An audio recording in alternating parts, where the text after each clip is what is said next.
Chapter 51. Twice Intoxicated. Our story takes us back to the lone hut on the Alamo, so suddenly forsaken by the gambling guests, who had made themselves welcome in the absence of its owner. It is near noon of the following day, and he has not yet come home. The ci-devant stable boy of Ballyballa is once more sole occupant of the jacal, once more stretched along the floor, in a state of inebriety. Though not the same from which we have seen him already aroused. He has been sober since, and the spell now upon him has been produced by a subsequent appeal to the divinity of drink. To explain, we must go back to that hour between midnight and morning, when the Monte players made their abrupt departure. The sight of three red savages, seated around the slab table, and industriously engaged in a game of cards, had done more to restore Philemon to a state of sobriety than all the sleep he had obtained. Despite a certain grotesqueness in the spectacle, he had not seen such a ludicrous sight, as was proved by the terrific screech with which he saluted them. There was nothing laughable in what followed. He had no very clear comprehension of what did follow. He only remembered that the trio of painted warriors suddenly gave up their game, flung their cards upon the floor, stood over him for a time with naked blades, threatening his life. And then, along with a fourth who had joined them, turned their backs abruptly, and rushed pell-mell out of the place. All this occupied scarce 20 seconds of time. And when he had recovered from his terrified surprise, he found himself once more alone in the jacal. Was the sleeping, or awake? Drunk, or dreaming? Was the scene real? Or was it another chapter of incongruous impossibilities, like that still fresh before his mind? But no. The thing was no fancy. It could not be. He had seen the savages too near to be mistaken as to their reality. He had heard them talking in a tongue unknown to him. What could it be but Indian jargon? Besides, there were the pieces of pasteboard strewn over the floor. He did not think of picking one up to satisfy himself of their reality. He was sober enough, but not sufficiently courageous for that. He could not be sure of their not burning his fingers, those queer cards. They might belong to the devil. Despite the confusion of his senses, it occurred to him that the hut was no longer a safe place to stay in. The painted players might return to finish their game. They had left behind not only their cards, but everything else the jacal contained. And though some powerful motive seemed to have caused their abrupt departure, they might reappear with equal abruptness. The thought prompted the Galwegian to immediate action. And, blowing out the candle, so as to conceal his movements, he stole softly out of the hut. He did not go by the door. The moon was shining on the grassplat in front. The savages might still be there. He found means of exit at the back, by pulling one of the horse hides from its place, and squeezing himself through the stockade wall. Once outside, he skulked off under the shadow of the trees. He had not gone far when a clump of dark objects appeared before him. There was a sound, as of horses champing their bits, and the occasional striking of a hoof.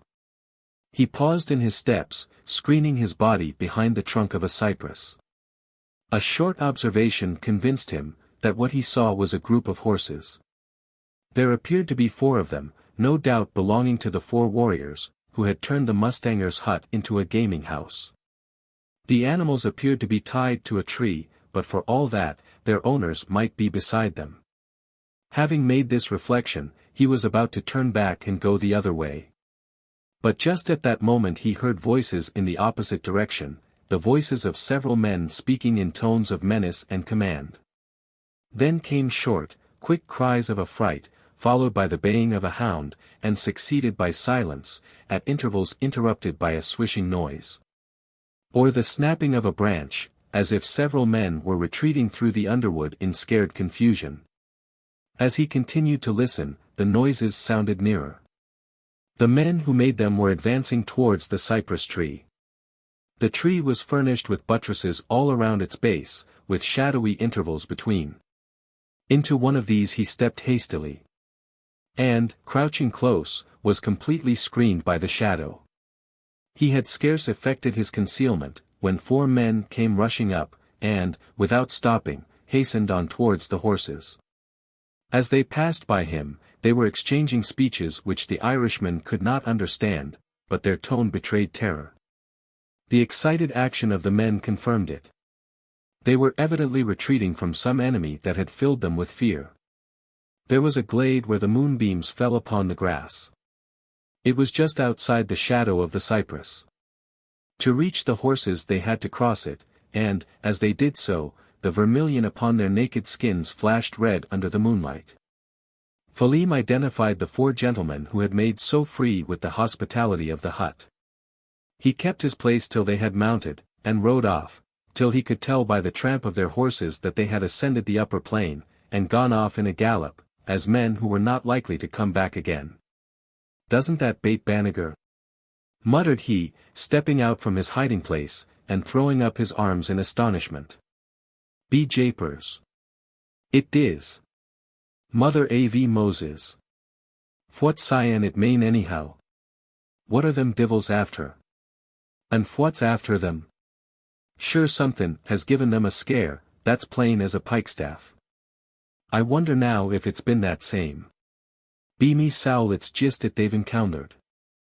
I heerd the hound gowlin, and didn't he go after it? Oh Lord! What cyan it be? Maybe it'll be comin' this way in pursuit av them." The dread of again beholding the unexplained apparition, or being beheld by it, caused him to shrink once more under the shadow of the tree, where he remained for some time longer in a state of trembling suspense. After all, it must be some thrick av Master Maurice. Maybe to give me a scare. And comin' back he's just been in time to frighten off these rid-skins that intended to rub and bellow to murther us too. Sowl! I hope it is that. How long since I saw it first? Trath! It must be some considerable time. I remember having 4 full naggins, and that's all gone off. I wonder now if them Indians has come across av the dimijan.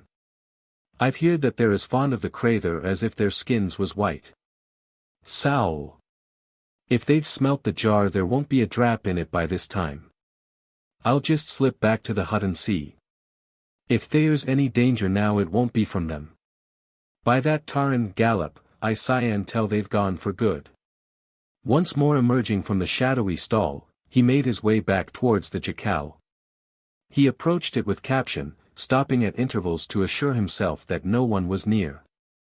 Notwithstanding the plausible hypothesis he had shaped out for himself, he was still in dread of another encounter with the Headless Horseman, who twice on his way to the hut might now be inside of it. But for the hope of finding a drap in the demijohn, he would not have ventured back that night. As it was, the desire to obtain a drink was a trifle stronger than his fears, and yielding to it, he stepped doubtfully into the darkness. He made no attempt to rekindle the light. Every inch of the floor was familiar to him, and especially that corner where he expected to find the demijohn. He tried for it. An exclamation uttered in a tone of disappointment told that it was not there. "Bedad," muttered he, as he grumblingly groped about, "it looks as if they'd been at it. Av course they have, else fwhy is it not in its place? I lift it there, sure I lift it there. Ach, me jewel. And it's there yes are yet," he continued, as his hand came in contact with the wickerwork, and bad luck to their imprints, empty as an egg's hill. Ach. Ye greedy gutted bastes. If I'd a known yez were goin' to do that, I'd av slipped a thrifle av shumach juice into the jar, and made rail firewater av it for ye, just fwhat yez wants. Divil burn ye for a set av rid-skin thieves, stolin' a man's liquor when he's aslape. Akanani. Fwhat am I to do now? Go to slape again. I don't belave I cyan, thinkin' av tam and the tother, widout a thrifle av the crather to comfort me. And there isn't a drap widen 20, fwhat. Howly Mary. Mother av Moses. Sant Patrick and all the others to boot, what am I talkin' about? The pewther flask, Be japers. It's in the thrunk, full to the very neck. Didn't I fill it for Master Maurice to take with him the last time he went to the settlements? And didn't he forget to take it? Lord have mercy on me. If the Indians have laid their dirty claws upon that, I shall be after talking lave at me sinses. Who, hoop, horro, he cried, after an interval of silence, during which he could be heard fumbling among the contents of the portmanteau. Who, hoop, horro. Thanks to the Lord for all his mercies. The Redskins haven't been cunnin' enough to look there. The flask is full as a tick, not one of them has had a finger on it. Who, hoop, horro. For some seconds the discoverer of the spirituous treasure, giving way to a joyous excitement, could be heard in the darkness, dancing over the floor of the jacal. Then there was an interval of silence, succeeded by the screwing of a stopper, and after that a succession of glooks, that proclaimed the rapid emptying of a narrow-necked vessel. After a time this sound was suspended, to be replaced by a repeated, smacking of lips, interlarded with grotesque ejaculations. Again came the gluck-gluck, again the smackings, and so on alternately, till an empty flask was heard falling upon the floor. After that there were wild shouts, scraps of song intermingled with cheers and laughter, incoherent ravings about Red Indians and Headless Horsemen, repeated over and over again, each time in more subdued tones. Till the maudlin gibberish at length ended in loud continuous snoring. Chapter 52. An Awakener. Philem's second slumber was destined to endure for a more protracted term than his first. It was nearly noon when he awoke from it. And then only on receiving a bucket of cold water full in his face, that sobered him almost as quickly as the sight of the savages. It was Zeb Stump who administered the douche. After parting from the precincts of Casa del Corvo, the old hunter had taken the road, or rather trail, which he knew to be the most direct one leading to the headwaters of the Nueces. Without staying to notice tracks or other sign, he rode straight across the prairie, and into the avenue already mentioned. From what Louise Poindexter had told him, from a knowledge of the people who composed the party of searchers, he knew that Maurice Gerald was in danger. Hence his haste to reach the Alamo before them, coupled with caution to keep out of their way. He knew that if he came up with the regulators, equivocation would be a dangerous game, and, nolens volens, he should be compelled to guide them to the dwelling of the suspected murderer. On turning the angle of the avenue, he had the chagrin to see the searchers directly before him, clumped up in a crowd, and apparently engaged in the examination of sign. At the same time he had the satisfaction to know that his caution was rewarded, by himself remaining unseen. "Durn them," he muttered, with bitter emphasis. "I mout a knowed they'd a been higher. I must go back and roon the tother way. It'll delay me better an a hour. Come, ol' mar. This air an obstruction you won't like. It'll ye the addition o 6 more mile to your journey. Up, ol' gal. Roon and back we go." With a strong pull upon the rein, he brought the mare short round, and rode back towards the embouchure of the avenue. Once outside, he turned along the edge of the chaparral, again entering it by the path which on the day before had been taken by Diaz and his trio of confederates. From this point he proceeded without pause or adventure until he had descended to the Alamo bottomland, and arrived within a short distance, though still out of sight of the mustanger's dwelling. Instead of riding boldly up to it, he dismounted from his mare, and leaving her behind him, approached the jacal with his customary caution. The horsehide door was closed. But there was a large aperture in the middle of it, where a portion of the skin had been cut out.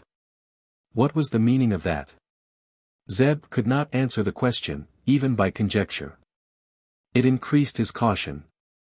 And he continued his approach with as much stealth, as if he had been stalking an antelope. He kept round by the rear, so as to avail himself of the cover afforded by the trees. And at length, having crouched into the horse shed at the back, he knelt down and listened. There was an opening before his eyes, where one of the split posts had been pushed out of place, and the skin tapestry torn off. He saw this with some surprise, but, before he could shape any conjecture as to its cause, his ears were saluted with a sonorous breathing, that came out through the aperture. There was also a snore, which he fancied he could recognize, as proceeding from Irish nostrils. A glance through the opening settled the point. The sleeper was Philim. There was an end to the necessity for stealthy maneuvering. The hunter rose to his feet and stepping round to the front, entered by the door, which he found unbolted. He made no attempt to rouse the sleeper, until after he had taken stock of the paraphernalia upon the floor.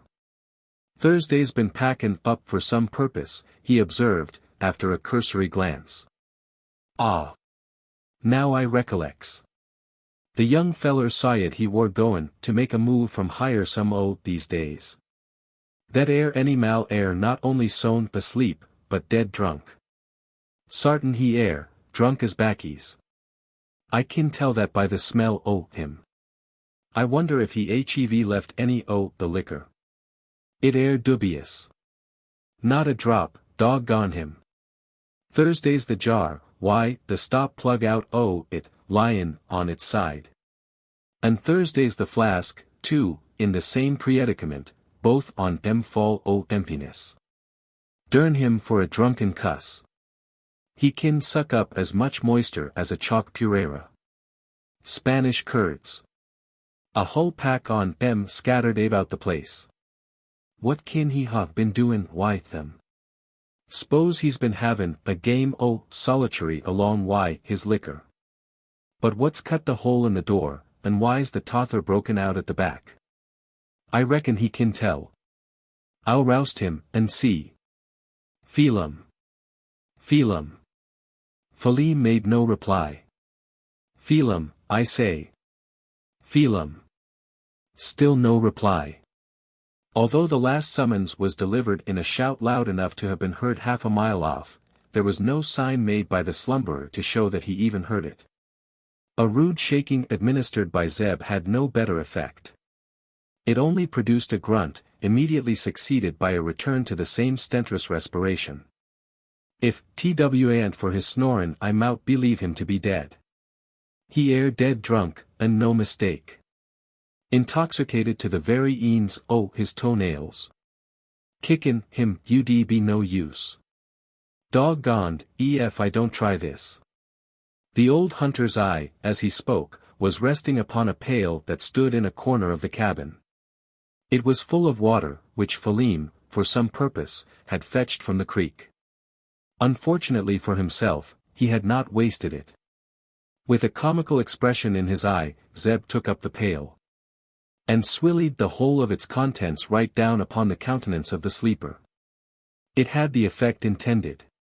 If not quite sobered, the inebriate was thoroughly awakened. And the string of terrified ejaculations that came from his lips formed a contrasting accompaniment to the loud cachinnations of the hunter. It was some time before sufficient tranquillity was restored, to admit of the two men entering upon a serious conversation. Philim, however, despite his chronic inebriety, was still under the influence of his late fears, and was only too glad to see Zeb Stump, notwithstanding the unceremonious manner in which he had announced himself.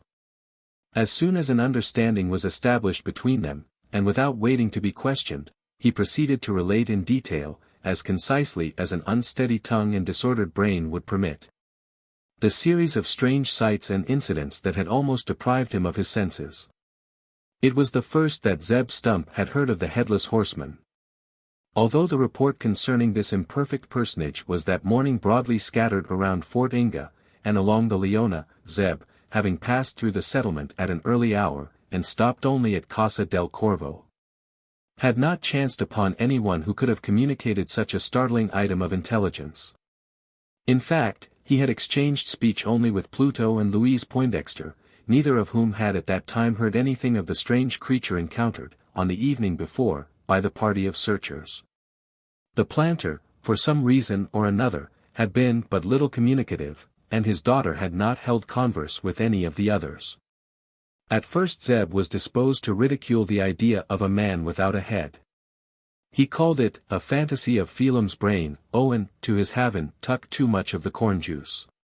He was puzzled, however, by Philim's persistence in declaring it to be a fact, more especially when he reflected on the other circumstances known to him.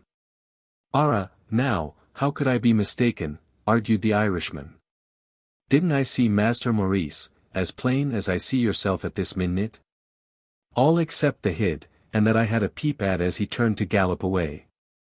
Besides, there was the Mexican blanket, and the saddle with the rid cloth, and the Waterguard's AV spotted skin, and who could mistake that pretty horse? And hadn't I told yez that Tara went away after him, and thin I heard the dog gowlin, just afore the Indians. Injuns, exclaimed the hunter, with a contemptuous toss of the head. Injuns playin', why, Spanish curds. White Injuns, I reckon. Div yez think they weren't Indians, after all. Ne'er a matter what I think. Thursday's no time to talk o' that now. Go on, and tell me all ye seed and hearn.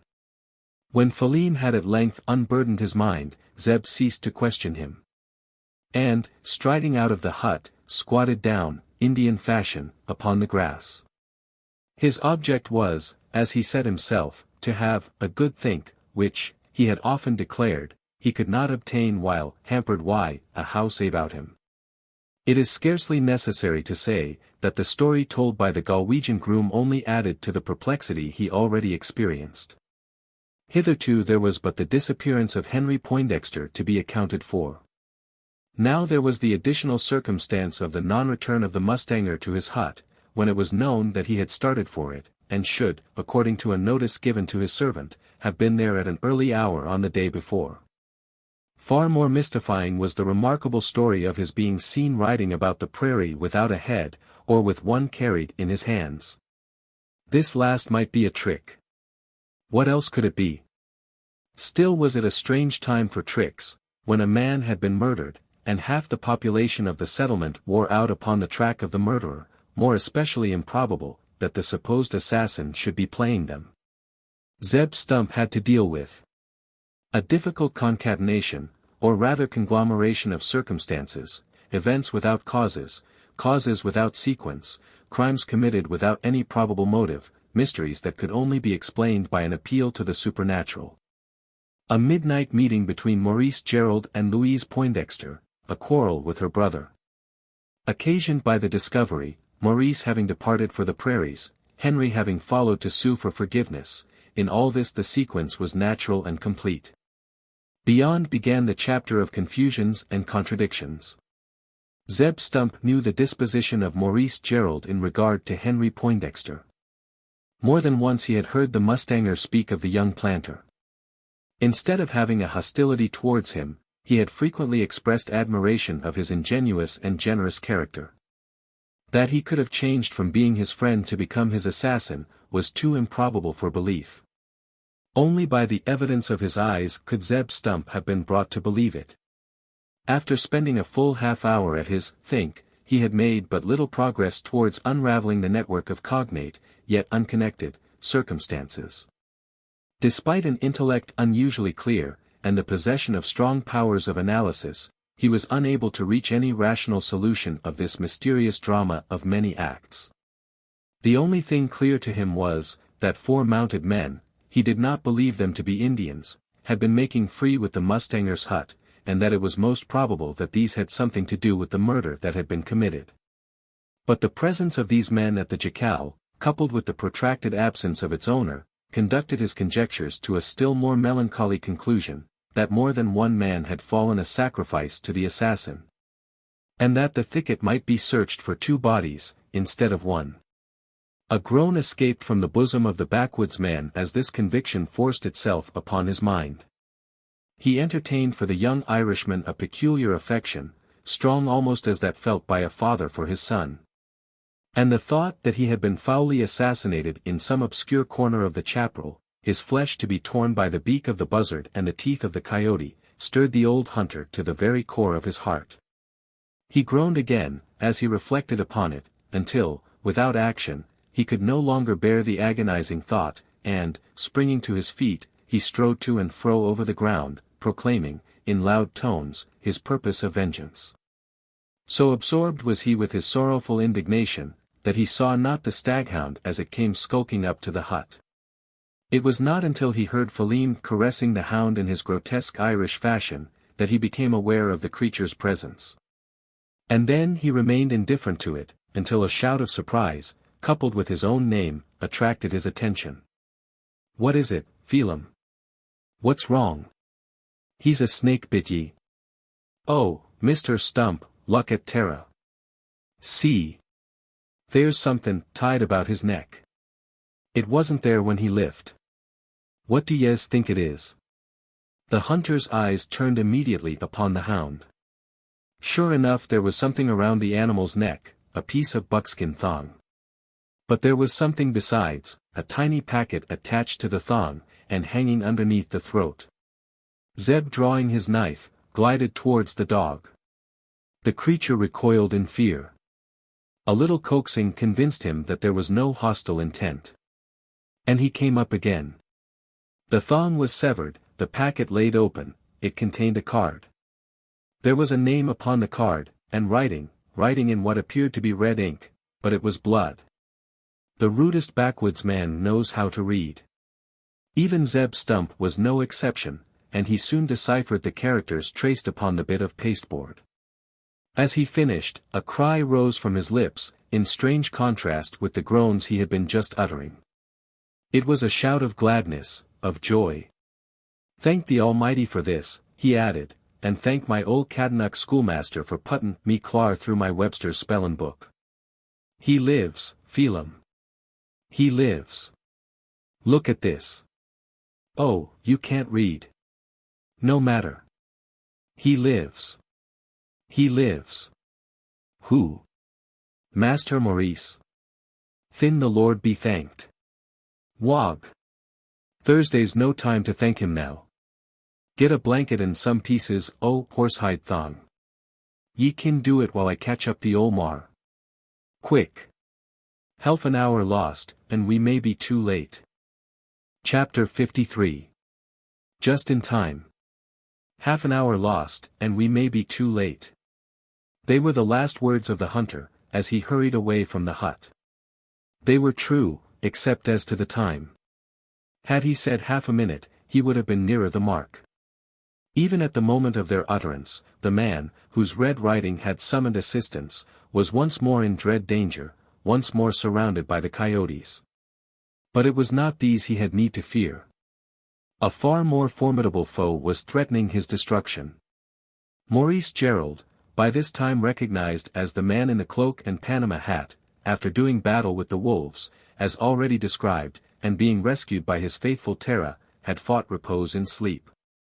With full confidence in the ability of his canine companion to protect him against the black birds, or the more dangerous quadrupeds, with which he had been in conflict, he soon found, and for several hours enjoyed it. He awoke of his own accord. Finding his strength much restored, he once more turned his attention to the perils that surrounded him. The dog had rescued him from the jackals, and would still protect him against their attacks, should they see fit to renew it. But to what end? The faithful creature could not transport him from the spot, and to stay there would be to die of hunger, perhaps of the wounds he had received. He rose to his feet, but found that he could not stand upright.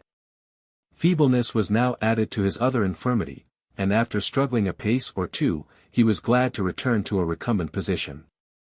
At this crisis a happy thought occurred to him. Tara might take a message to the hut. "If I could but get him to go," said he, as he turned inquiringly towards the dog.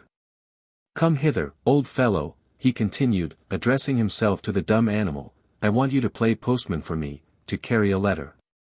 You understand? Wait till I've got it written. I shall then explain myself more fully. By good luck I've got a card," he added, feeling for his case. "No pencil. That don't matter. There's plenty of ink around. And for a pen I can use the thorn of yonder maguey." He crept up to the plant thus designated, broke off one of the long spines terminating its great leaves, dipped it in the blood of a coyote that lay near, and drawing forth a card, traced some characters upon it. With a strip of thong, the card was then attached to the neck of the staghound, after being wrapped up in a piece of oilcloth torn from the lining of the Panama hat. It only remained to dispatch the canine post upon his errand. This proved a somewhat difficult task. The dumb creature, despite a wondrous intelligence, could not comprehend why he should forsake the side of one he had so faithfully befriended. And for a long time resisted the coaxings and chidings, meant to warn him away. It was only after being scolded in a tone of assumed anger, and beaten by the blackjack crutch, stricken by the man whose life he had so lately saved, that he had consented to leave the spot. Even canine affection could not endure this. And with repeated looks of reproach, cast backwards as he was chased off, he trotted reluctantly into the chaparral. "Poor fellow," soliloquized Maurice, as the dog disappeared from his view. "'Tis like boating one's self, or one's dearest friend.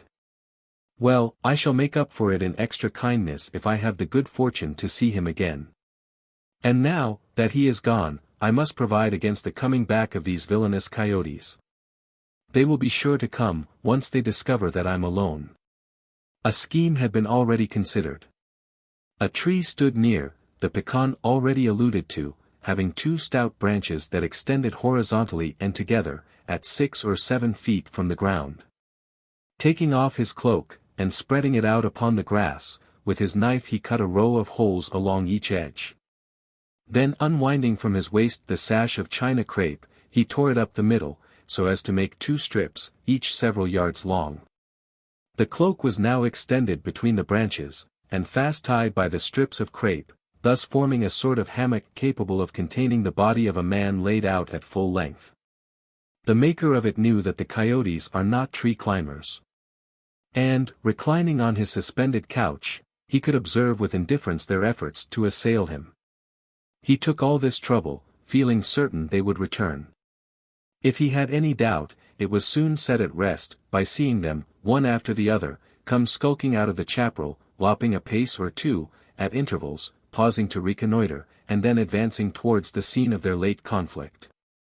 Emboldened by the absence of the enemy most dreaded by them, the pack was soon reassembled, once more exhibiting the truculent ferocity for which these cowardly creatures are celebrated. It was first displayed in a very unnatural manner, by the devouring of their own dead, which was done in less time than it would have taken the spectator in the tree to have counted a score. To him their attention was next directed. In swinging his hammock, he had taken no pains to conceal it. He had suspended it high enough to be out of their reach, and that he deemed sufficient for his purpose. The cloak of dark cloth was conspicuous, as well as the figure outlined within it. The coyotes clustered underneath, their appetites whetted by the taste of blood. It was a sight to see them lick their red lips after their unnatural repast, a fearful sight. He who saw it scarce regarded them, not even when they were springing up to lay hold of his limbs, or at times attempting to ascend by the trunk of the tree. He supposed there was no danger. There was danger, however, on which he had not reckoned. And not till the coyotes have desisted from their idle attempts, and stretched themselves, panting, under the tree, did he begin to perceive it. Of all the wild denizens, either of prairie or chaparral, the coyote is that possessed of the greatest cunning. The trapper will tell you it is the cunningest varmint in creation. It is a fox in astuteness, a wolf in ferocity. It may be tamed, but it will turn at any time to tear the hand that caresses it. A child can scare it with a stick, but a disabled man may dread its attack.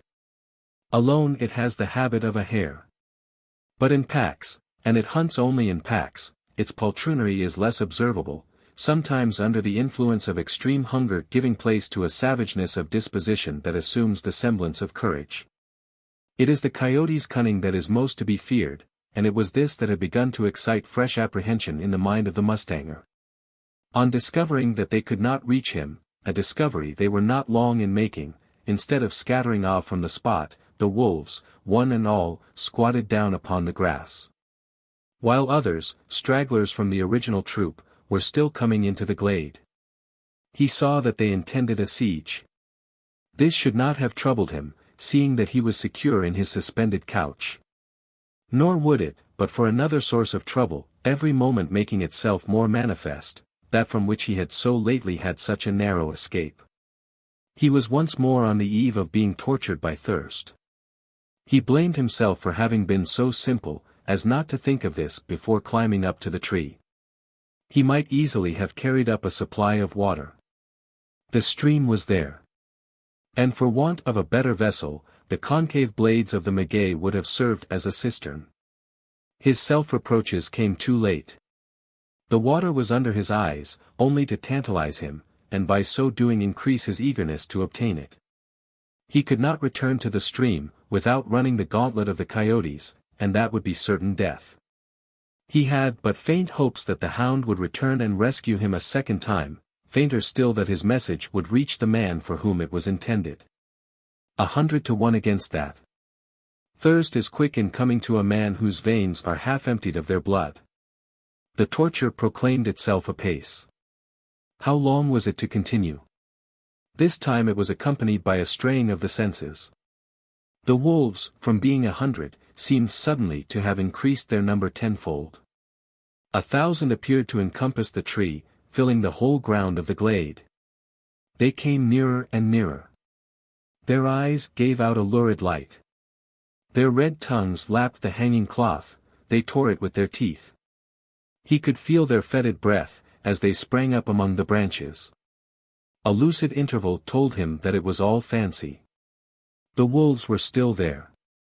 But only 100 of them, as before, reclining upon the grass, pitiably awaiting a crisis.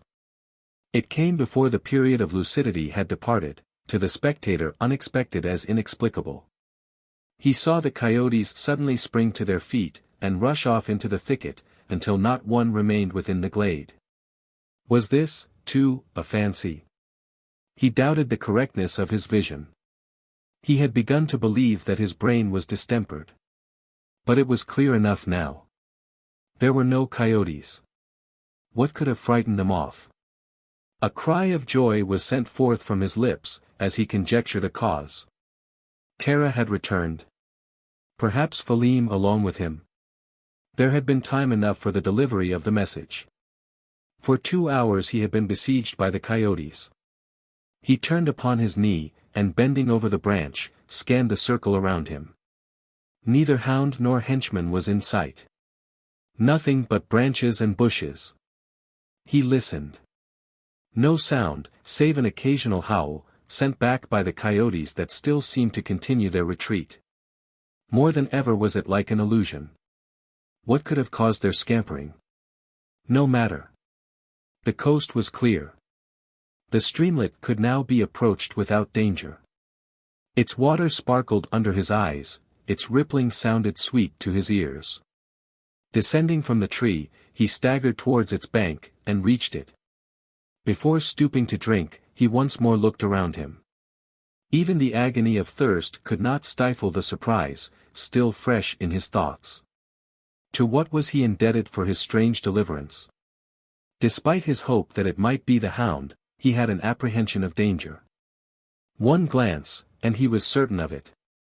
The spotted yellow skin shining among the leaves, the long, lithe form crawling like a snake out of the underwood was not to be mistaken.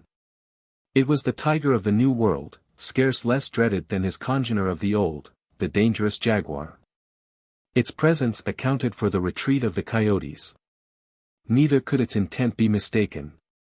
It, too, had scented blood, and was hastening to the spot where blood had been sprinkled, with that determined air that told it would not be satisfied till after partaking of the banquet.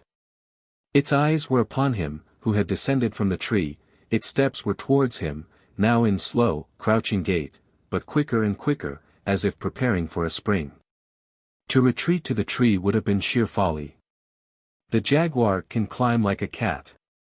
The mustanger knew this. But even had he been ignorant of it, it would have been all the same, as the thing was no longer possible.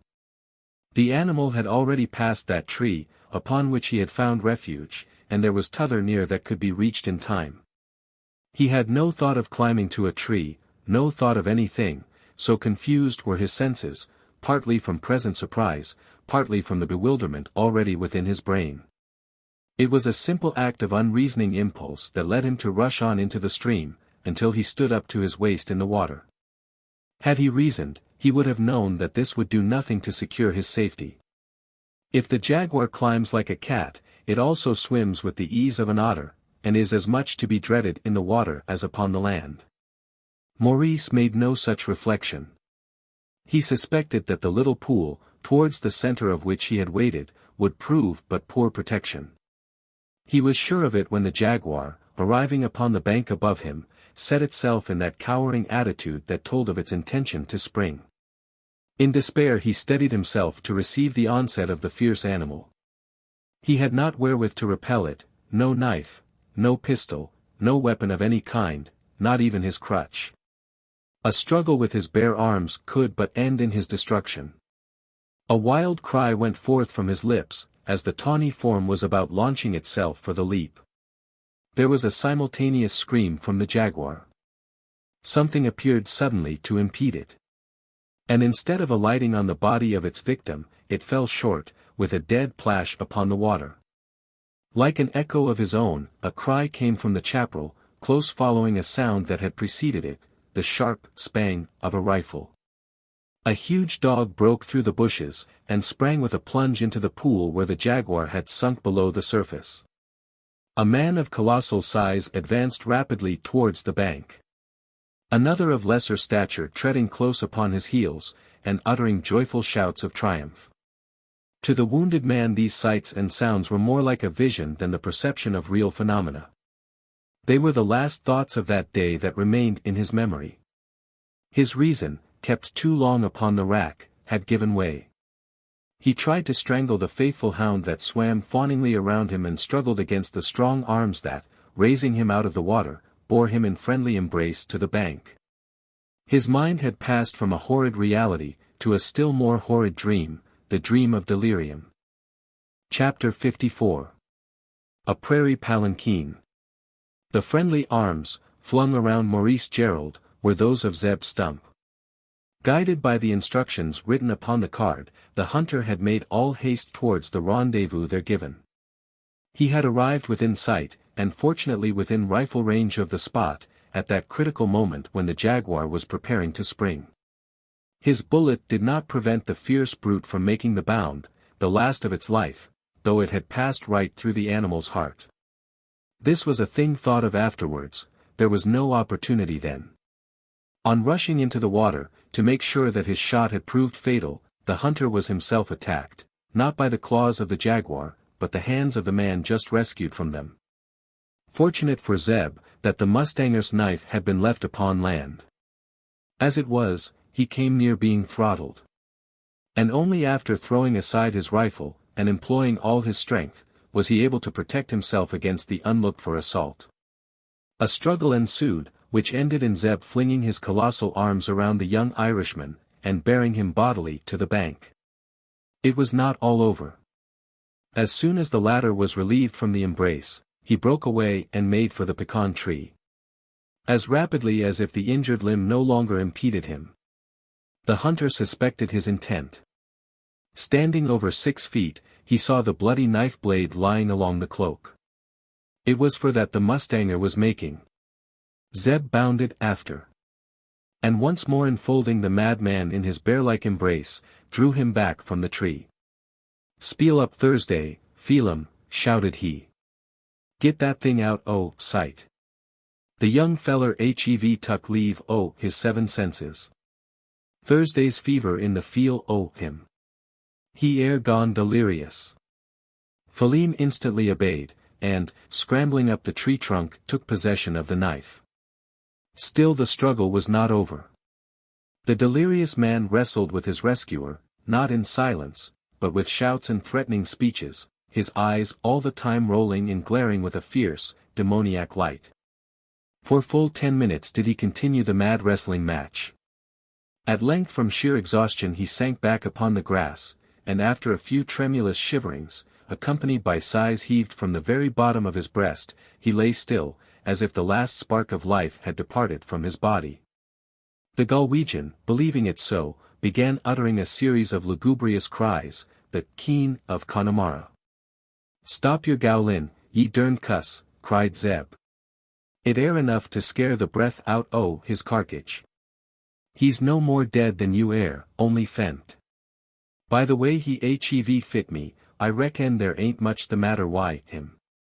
No," he continued, after stooping down and giving a short examination, "I kin see no wound worth makin' a muss about.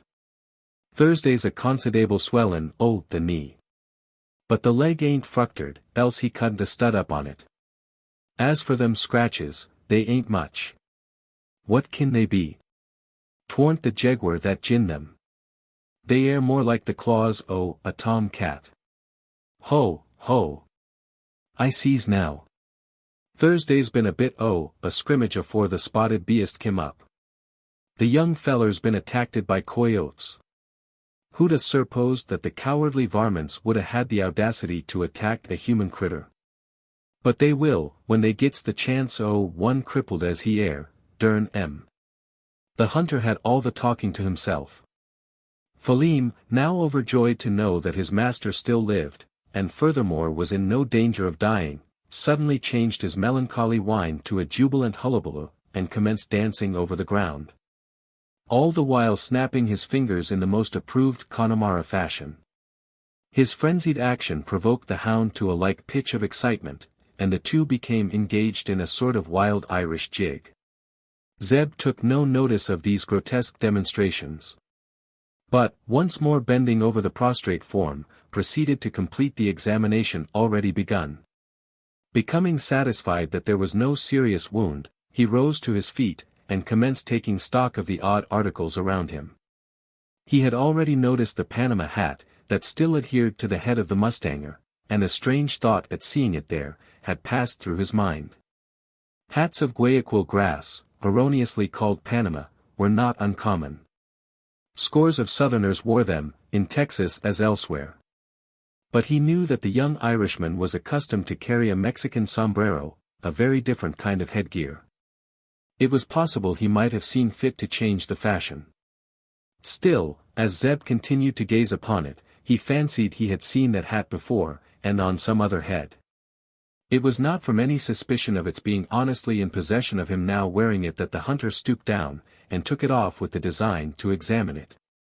His object was simply to obtain some explanation of the mystery, or series of mysteries, hitherto baffling his brain. On looking inside the hat he read two names, first, that of a New Orleans hatter, whose card was pasted in the crown. And then, in writing, another well known to him. Henry Poindexter. The cloak now came under his notice. It, too, carried marks, by which he was able to identify it as belonging to the same owner.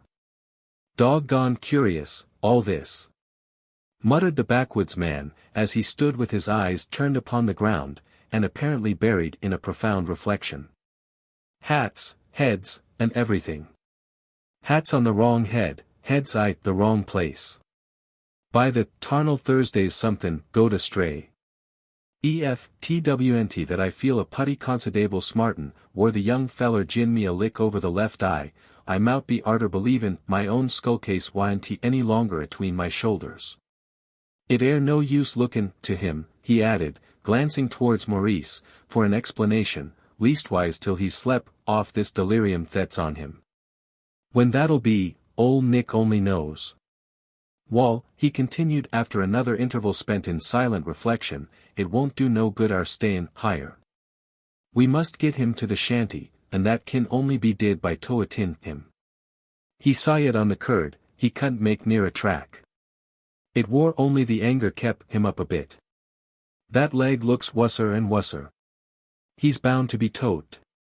The hunter seemed to cogitate on how he was to effect this purpose. "'Tain't no good expectin' him to help think it out," he continued looking at the Galwegian, who was busy talking to Tara. "The dumb brute hev more sense than he. Near a mind. I'd make him take his full share o' the carryin' when it come to that. How air it to be done? We must get him on a street share. That I reckon we kin make out a couple o' poles on the cloak, or why the blanket feel 'em fetched from the shanty. Yes. A street share. That's the identical ID." The Connemara man was now summoned to lend assistance. 2 saplings of at least 10 feet in length were cut from the chaparral, and trimmed clear of twigs. 2 shorter ones were also selected, and lashed crosswise over the first. And upon these there spread, first the serape, and afterwards the cloak, to give greater strength. In this way a rude stretcher was constructed, capable of carrying either an invalid or an inebriate. In the mode of using it, it more resembled the latter than the former, since he who was to be borne upon it, again deliriously raging, had to be strapped to the trestles. Unlike the ordinary stretcher, it was not carried between two men, but a man and a mare, the mare at the head, the man bearing behind. It was he of Connemara who completed the ill-matched team. The old hunter had kept his promise, that Philemon should take his full share o' the carry-in, when it come to that. He was taking it, or rather getting it, Zeb having appointed himself to the easier post of conductor. The idea was not altogether original. It was a rude copy from the Mexican litera, which in southern Texas Zeb may have seen, differing from the latter only in being without screen, and instead of 2 mules, having for its attelage a mare and a man. In this improvised palanquin was Maurice Gerald transported to his dwelling. It was night when the grotesque-looking group arrived at the locale. In strong but tender arms the wounded man was transferred from the stretcher to the skin couch, on which he had been accustomed to repose. He was unconscious of where he was, and knew not the friendly faces bending over him. His thoughts were still astray, though no longer exciting him to violent action. He was experiencing an interval of calm. He was not silent. Though he made no reply to the kind questions addressed to him, or only answered them with an inconsequence that might have provoked mirth. But there were wild words upon his lips that forbade it, suggesting only serious thoughts. His wounds received such rude dressing as his companions were capable of administering to them, and nothing more could be done but await the return of day. Philemon went to sleep upon his shakedown, while the other sate up to keep watch by the bedside of the sufferer. It was not from any unfaithfulness on the part of the foster brother, that he seemed thus to disregard his duty, but simply because Zeb had requested him to lie down, telling him there was no occasion for both to remain awake. The old hunter had his reasons. He did not desire that those wild words should be heard even by Philemon. Better he should listen to them alone. And alone he sate listening to them, throughout the livelong night. He heard speeches that surprised him, and names that did not. He was not surprised to hear the name Louise, often repeated, and coupled with fervent protestations of love.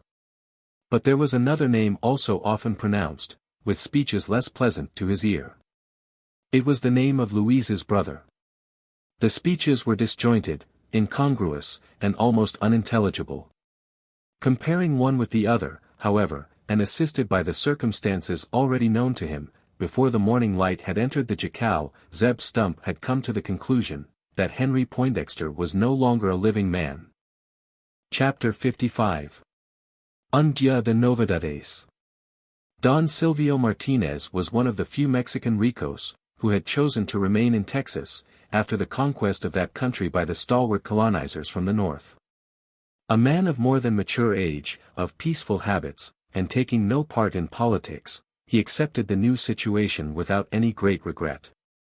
He was the more easily reconciled to it, from a knowledge, that his loss of nationality was better than counterbalanced by his gain of security against Comanche incursions, which, previous to the coming of the new colonists, had threatened the complete depopulation of the country. The savage was not yet entirely subdued, but his maraud was now intermittent, and occurred only at long intervals. Even this was an improvement on the old regime. Don Silvio was a ganadero, a grazier, on a grand scale. So grand that his ganaderia was leagues in length and breadth, and contained within its limits many thousands of horses and horned cattle. He lived in a large rectangular one-storied house, more resembling a jail than a dwelling, surrounded by extensive enclosures, corrales. It was usually a quiet place, except during the time of the heredero, or cattle branding, when for days it became the scene of a festivity almost Homeric. These occasions were only of annual occurrence. At all other times the old haciendado, who was a bachelor to boot, led a tranquil and somewhat solitary life, a sister older than himself being his only companion. There were occasional exceptions to this rule, when his charming Sabrina rode across from the Rio Grande to pay him and his sister a visit. Then the domicile of Don Silvio became a little more lively. Isidora was welcome whenever she came, welcome to come and go when she pleased, and do as she pleased, while under her uncle's roof. The sprightliness of her character was anything but displeasing to the old haciendado, who was himself far from being of a somber disposition. Those traits, that might have appeared masculine in many other lands, were not so remarkable in one, where life is held by such precarious tenure. Where the country house is oft transformed into a fortress, and the domestic hearth occasionally bedewed with the blood of its inmates. Is it surprising that in such a land women should be found, endowed with those qualities that have been ascribed to Isidora? If so, it is not the less true that they exist. As a general thing, the Mexican woman is a creature of the most amiable disposition, douce, if we may be allowed to borrow from a language that deals more frequently with feminine traits, to such an extent, as to have become a national characteristic. It is to the denizens of the great cities, secure from Indian incursion, that this character more especially applies. On the frontiers, harried for the last half-century by the aboriginal freebooter, the case is somewhat different. The amiability still exists, but often combined with a bravery and hardihood masculine in seeming, but in reality heroic. Since Malinche, more than one fair heroine has figured in the history of Anahuac. Don Silvio Martinez had himself assisted at many a wild scene and ceremony. His youth had been passed amid perils, and the courage of Isidora, at times degenerating into absolute recklessness, so far from offending, rather gave him gratification. The old gentleman loved his darling Sabrina, as if she had been his own child, and had she been so, she would not have been more certain of succeeding to his possessions. Every one knew, that, when Don Silvio Martinez should take leave of life, Isidora Covarubio de los Llanos would be the owner of, not his broad acres, but, his leagues of land, as also his thousands of horses and horned cattle. With this understanding, it is needless to say, that the señorita carried respect with her wherever she went, or that the vassals of the Hacienda Martinez honored her as their future mistress. Independently of this was she regarded. Hers were just the qualities to win the esteem of the dashing rancheros, and there was not one upon the estate, but would have drawn his machete at her nod, and used it to the shedding of blood. Miguel Diaz spoke the truth, when he said he was in danger. Well might he believe it. Had it pleased Isidora to call together her uncle's vaqueros, and send them to chastise him, it would have been speedily done, even to hanging him upon the nearest tree. No wonder he had made such haste to get away from the glade. As already stated, the real home of Isidora was upon the other side of the Rio Grande, separated by some 60 miles from the Hacienda Martinez. But this did not hinder her from paying frequent visits to her relations upon the Leona. There was no selfishness in the motive. The prospect of the rich inheritance had nothing to do with it. She was an expectant heiress without that, for her own father was a rico. But she liked the company of her uncle and aunt. She also enjoyed the ride from river to river, oft made by her between morning and night, and not unfrequently alone. Of late these visits had become of much more frequent occurrence. Had she grown fonder of the society of her Texan relatives, fonder as they grew older? If not, what was her motive? Imitating her own frankness of character, it may at once be declared. She came oftener to the Leona, in the hope of meeting with Maurice Gerald. With like frankness may it be told, that she loved him. Beyond doubt, the young Irishman was in possession of her heart. As already known, he had won it by an act of friendship, though it may have been less the service he had done, than the gallantry displayed in doing it, that had put the love spell on the daring Isidora. Perhaps, too, she saw in him other captivating qualities, less easily defined. Whether these had been undesignedly exhibited, or with the intention to effect a conquest, he alone can tell. He has himself said, no. And respect is due to his declaration. But it is difficult to believe, that mortal man could have gazed into the eyes of Isidora de los Llanos without wishing them to look longingly upon him. Maurice may have spoken the truth.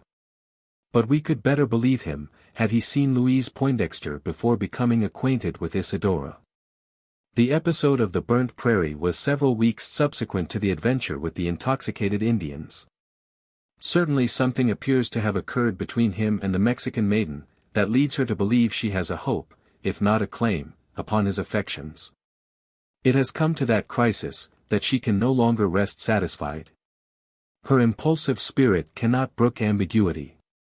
She knows that she loves him. She has determined to make frank confession of it, and to ask with like frankness whether her passion be reciprocated. Hence her having made an appointment that could not be kept. For that day Don Miguel Diaz had interfered between her and her purpose. So thought she, as she galloped out of the glade, and hastened back to the hacienda of her uncle. Astride her grey steed she goes at a gallop. Her head is bare, her coiffure disarranged, her rich black tresses streaming back beyond her shoulders, no longer covered by scarf or serape. The last she has left behind her, and along with it her vicuña hat. Her eyes are flashing with excitement, her cheeks flushed to the color of carmine. The cause is known. And also why she is riding in such hot haste. She has herself declared it. On nearing the house, she is seen to tighten her rein. The horse is pulled into a slower pace, a trot, slower still, a walk, and, soon after, he is halted in the middle of the road. His rider has changed her intention. Or stops to reflect whether she should.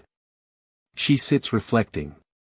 On second thoughts, perhaps, better not have him taken. It would create a terrible scandal, everywhere. So far, no one knows of. Besides, what can I say myself, the only witness? Ah! Were I to tell these gallant Texans the story, my own testimony would be enough to have him punished with a harsh hand. No. Let him live. Ladrón as he is, I do not fear him. After what's happened he will not care to come near me. Santa Virgin! To think that I could have felt a fancy for this man, short-lived as it was. I must send someone back to release him. One who can keep my secret, who? Benito, the mayordomo, faithful and brave. Gracias a Dios.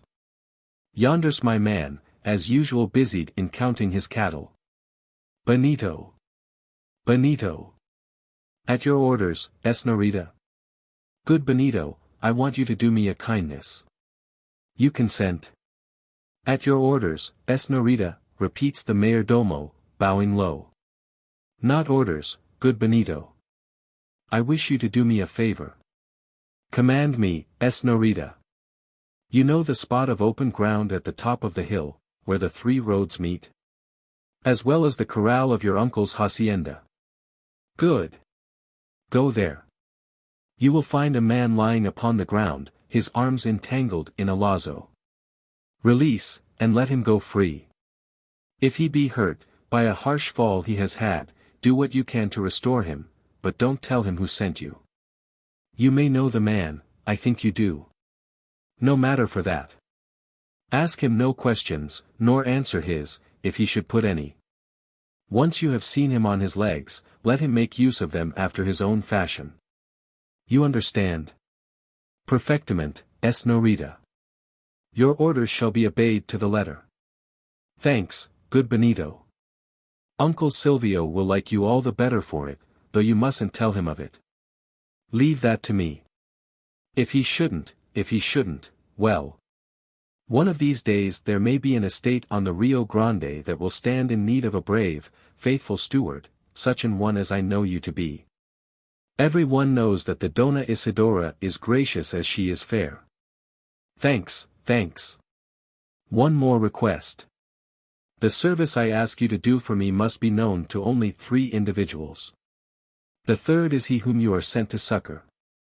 You know the other 2. Snorita, I comprehend. It shall be as you wish it. The mayordomo is moving off on horseback, it need scarce be said. Men of his calling rarely set foot to the earth, never upon a journey of half a league in length. Stay. I had forgotten, calls out the lady, arresting him. You will find a hat and serape. They are mine.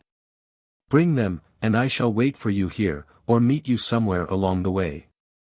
Bowing, he again rides away. Again is he summoned to stop. On second thoughts, Señor Benito, I've made up my mind to go along with you. Vamos. The steward of Don Silvio is not surprised at caprice, when exhibited by the niece of his employer. Without questioning, he obeys her command, and once more heads his horse for the hill. The lady follows. She has told him to ride in the advance. She has her reason for departing from the aristocratic custom. Benito is astray in his conjecture. It is not to caprice that he is indebted for the companionship of the señorita. A serious motive takes her back along the road. She has forgotten something more than her wrapper and hat, that little letter that has caused her so much annoyance. The good Benito has not had all her confidence, nor can he be entrusted with this. It might prove a scandal, graver than the quarrel with Don Miguel Diaz. She rides back in hopes of repossessing herself of the epistle. How stupid not to have thought of it before. How had El Coyote got hold of it? He must have had it from José. Was her servant a traitor? Or had Diaz met him on the way, and forced the letter from him? To either of these questions an affirmative answer might be surmised. On the part of Diaz such an act would have been natural enough, and as for José, it is not the first time she has had reason for suspecting his fidelity. So run her thoughts as she reascends the slope, leading up from the river bottom. The summit is gained, and the opening entered, Isidora now riding side by side with the mayordomo. No Miguel Diaz there, no man of any kind. And what gives her far greater chagrin, not a scrap of paper. There is her hat of vicuña wool, her serif of saltillo, and the loop end of her lazo, nothing more. You may go home again, Señor Benito. The man thrown from his horse must have recovered his senses, and, I suppose, his saddle too. Blessed be the Virgin. But remember, good Benito, secrecy all the same. Entiende, v. Yo entiendo, Dona Isidora. The mayordomo moves away, and is soon lost to sight behind the crest of the hill. The lady of the lazo is once more alone in the glade. She springs out of her saddle, dons serape and sombrero. And is again the beau ideal of a youthful hidalgo. She remounts slowly, mechanically, as if her thoughts do not accompany the action. Languidly she lifts her limb over the horse. The pretty foot is for a second or two poised in the air. Her ankle, escaping from the skirt of her enagua, displays a tournure to have crazed Praxiteles. As it descends on the opposite side of the horse, a cloud seems to overshadow the sun. Simon Stylites could scarce have closed his eyes on the spectacle. But there is no spectator of this interesting episode, not even the wretched José, who, the moment after, comes skulking into the glade. He is questioned, without circumlocution, upon the subject of the strayed letter. What have you done with it, Sirrah? Delivered it, my lady. To whom? I left it at the posada, he replies, stammering and turning pale. Don Mauricio had gone out. A lie, lepero. You gave it to Don Miguel Diaz. No denial, sir. I've seen it since. Oh señora, pardon. Pardon. I am not guilty, indeed I am not. Stupid, you should have told your story better. You have committed yourself. How much did Don Miguel pay you for your treason? As I live, lady, it was not treason. He forced it from me, by threats, blows. I was not paid. You shall be, then. I discharge you from my service. And for wages take that, and that, and that. For at least 10 times are the words repeated, the riding whip at each repetition descending upon the shoulders of the dishonest messenger. He essays to escape by running off. In vain. He is brought up again by the dread of being ridden over, and trampled under the hoofs of the excited horse. Not till the blue wheels appear upon his brown skin, does the chastisement cease. Now, Sirrah, from my sight. And let me see you no more. Al Monte. Al Monte. With ludicrous alacrity the command is obeyed. Like a scared cat the discharged servitor rushes out of the glade, only too happy to hide himself, and his shame, under the shadows of the thorny thicket. But a little while longer does Isidora remain upon the spot, her anger giving place to a profound chagrin. Not only has she been baffled from carrying out her design, but her heart's secret is now in the keeping of traitors. Once more she heads her horse homeward. She arrives in time to be present at a singular spectacle. The people, peons, vaqueros, and employees of every kind, are hurrying to and fro, from field to corral, from corral to courtyard, one and all giving tongue to terrified ejaculations. The men are on their feet arming in confused haste. The women on their knees, praying pitifully to heaven, through the intercession of a score of those saints, profusely furnished by the Mexican hierarchy to suit all times and occasions. What is causing the commotion? This is the question asked by Isidora. The mayordomo, who chances to be the first to present himself, is the individual thus interrogated. A man has been murdered somewhere out upon the prairie. The victim is one of the new people who have lately taken possession of Caso del Corvo, the son of the American haciendado himself. Indians are reported to have done the deed. Indians. In this word is the key to the excitement among Don Silvio's servitors. It explains both the praying and the hurried rushing to arms. The fact that a man has been murdered, a slight circumstance in that land of unbridled emotions, would have produced no such response, more especially when the man was a stranger, an Americano. But the report that Indians are abroad, is altogether a different affair.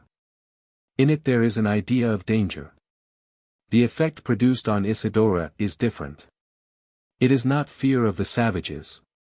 The name of the asesinato recalls thoughts that have already given her pain. She knows that there is a sister, spoken of as being wonderfully beautiful. She has herself looked upon this beauty, and cannot help believing in it. A keener pang proceeds from something else she has heard, that this peerless maiden has been seen in the company of Maurice Gerald. There is no fresh jealousy inspired by the news of the brother's death, only the old unpleasantness for the moment revived. The feeling soon gives place to the ordinary indifference felt for the fate of those with whom we have no acquaintance. Some hours later, and this indifference becomes changed to a painful interest, in short, an apprehension. There are fresh reports about the murder. It has been committed, not by Comanches, but by a white man, by Maurice the Mustanger. There are no Indians near. This later edition of Novedades, while tranquilizing Don Silvio's servants, has the contrary effect upon his niece. She cannot rest under the rumor. And half an hour afterwards, she is seen reining up her horse in front of the village hotel. For some weeks, with motive unknown, she has been devoting herself to the study of La Lengua Americana. Her vocabulary of English words, still scanty, is sufficient for her present purpose, which is to acquire information, not about the murder, but the man accused of committing it. The landlord, knowing who she is, answers her inquiries with obsequious politeness. She learns that Maurice Gerald is no longer his guest, with full particulars of the murder, so far as known. With a sad heart she rides back to the Hacienda Martinez. On reaching the house, she finds its tranquility again disturbed.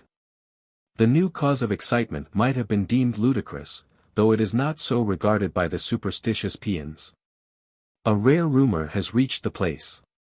A man without a head, an hombre descabezado, has been seen riding about the plains, somewhere near the Rio Nueces. Despite its apparent absurdity, there can be no doubting the correctness of the report. It is rife throughout the settlement. But there is still surer confirmation of it. A party of Don Silvio's own people, herdsmen out in search of strayed cattle, have seen the Caballero descabezado. And, desisting from their search, had ridden away from him, as they would have done from the devil. The vaqueros, there are 3 of them, are all ready to swear to the account given. But their scared looks furnish a more trustworthy evidence of its truthfulness. The sun goes down upon a congeries of frightful rumors. Neither these nor the protestations of Don Silvio and his sister can prevent their capricious niece from carrying out a resolution she seems suddenly to have formed, which is, to ride back to the Rio Grande. It makes no difference to her, that a murder has been committed on the road she will have to take, much less that near it has been seen the ghastly apparition of a headless horseman. What to any other traveler should cause dismay, seems only to attract Isidora. She even proposes making the journey alone. Don Silvio offers an escort, half a score of his vaqueros, armed to the teeth. The offer is rejected. Will she take Benito? No. She prefers journeying alone. In short, she is determined upon it. Next morning she carries out this determination. By daybreak she is in the saddle. And, in less than 2 hours after, riding, not upon the direct road to the Rio Grande, but along the banks of the Alamo. Why has she thus deviated from her route? Is she straying? She looks not like one who has lost her way. There is a sad expression upon her countenance, but not one of inquiry. Besides, her horse steps confidently forward, as if under his rider's direction, and guided by the rein. Isidora is not straying. She has not lost her way. Happier for her, if she had. Chapter 56. A shot at the devil. All night long the invalid lay awake, at times tranquil, at times giving way to a paroxysm of unconscious passion. All night long the hunter sate by his bedside, and listened to his incoherent utterances. They but confirmed 2 points of belief already impressed upon Zeb's mind, that Louise Poindexter was beloved, that her brother had been murdered. The last was a belief that, under any circumstances, would have been painful to the backwoods man. Coupled with the facts already known, it was agonizing. He thought of the quarrel, the hat, the cloak. He writhed as he contemplated the labyrinth of dark ambiguities that presented itself to his mind. Never in his life had his analytical powers been so completely baffled. He groaned as he felt their impotence. He kept no watch upon the door. He knew that if they came, it would not be in the night. Once only he went out. But that was near morning, when the light of the moon was beginning to mingle with that of the day. He had been summoned by a sound. Tara, straying among the trees, had given utterance to a long dismal growl, and come running scared-like into the hut. Extinguishing the light, Zeb stole forth, and stood listening. There was an interruption to the nocturnal chorus. But that might have been caused by the howling of the hound. What had caused it? The hunter directed his glance first upon the open lawn, then around its edge, and under the shadow of the trees. There was nothing to be seen there, except what should be. He raised his eyes to the cliff, that in a dark line trended along the horizon of the sky, broken at both ends by the tops of some tall trees that rose above its crest. There were about 50 paces of clear space, which he knew to be the edge of the upper plain terminating at the brow of the precipice. The line separating the Chiaro from the Oscuro could be traced distinctly as in the day. A brilliant moon was beyond it. A snake could have been seen crawling along the top of the cliff. There was nothing to be seen there. But there was something to be heard. As Zeb stood listening there came a sound from the upper plain, that seemed to have been produced not far back from the summit of the cliff. It resembled the clinking of a horse's shoe struck against a loose stone. So conjectured Zeb, as with open ears he listened to catch its repetition. It was not repeated, but he soon saw what told him his conjecture was correct, a horse, stepping out from behind the treetops, and advancing along the line of the bluff. There was a man upon his back, both horse and man distinctly seen in dark silhouette against the clear sapphire sky. The figure of the horse was perfect, as in the outlines of a skillfully cast medallion. That of the man could be traced, only from the saddle to the shoulders. Below, the limbs were lost in the shadow of the animal, though the sparkle of spur and stirrup told that they were there. Above, there was nothing, not even the semblance of a head. Zeb Stump rubbed his eyes and rubbed them and looked again. It did not change the character of the apparition. If he had rubbed them 80 times, he would have seen the same, a horseman without a head. This very sight he saw. Beyond the possibility of disbelieving, saw the horse advancing along the level line in a slow but steady pace, without footfall, without sound of any kind, as if gliding rather than walking, like the shifting scene of a cosmorama. Not for a mere instant had he the opportunity of observing the spectral apparition. But a period long enough to enable him to note every detail, long enough to satisfy him that it could be no illusion of the eye, or in any way a deception of his senses. Nor did it vanish abruptly from his view. But slowly and gradually, first the head of the horse, then the neck and shoulders, then the shape, half ghastly, half grotesque, of the rider, then the hindquarters of the animal, the hips, and last of all the long tapering tail. Jehoshaphat. It was not surprise at the disappearance of the headless horseman that extorted this exclamation from the lips of Zeb Stump. There was nothing strange about this. The spectacle had simply passed behind the proscenium, represented by the tope of tree tops rising above the bluff. Jehoshaphat. Twice did the backwoodsman give utterance to this, his favorite expression of surprise. Both times with an emphasis that told of an unlimited astonishment. His looks betrayed it. Despite his undoubted courage, a shiver passed through his colossal frame. While the pallor upon his lips was perceptible through their brown priming of tobacco juice. For some time he stood speechless, as if unable to follow up his double ejaculation. His tongue at length returned to him. "Doggone my cats!" he muttered, but in a very low tone, and with eyes still fixed upon the point where the horse's tail had been last seen. "If that air don't whip the hull United Cretion, my name ain't Zebulon Stump. The Irish hev been right arter all. I thought he had dreamed it in his drink. But no. He hev seed somethin', and so hev I myself. No wonner the cuss war skiart. I feel jest a spell shaky in my own narves be out this time. Jehoshaphat. What can the dern thing be? What can it be?" he continued, after a period spent in silent reflection. "Doggoned, ef I kin detarmine one way or the tother. Ef t had been only I the daylight, and I ked a got a good sight on't, or eft had been a leetle bit closter. Ha! Why moutn't I git closter to it? Doggoned, ef I don't hev a try. I reckon it won't eet me, not ef it air ol' Nick. And ef it air him, I'll jest satisfy myself whether a bullet kin go custret through his infernal carcage ithout throwin' him out the settle. Higher go for a closter acquaintance why, the varmint, whatsomever it be." So saying, the hunter stalked off through the trees, upon the path that led up to the bluff. He had not needed to go inside for his rifle, having brought that weapon out with him, on hearing the howl of the hound.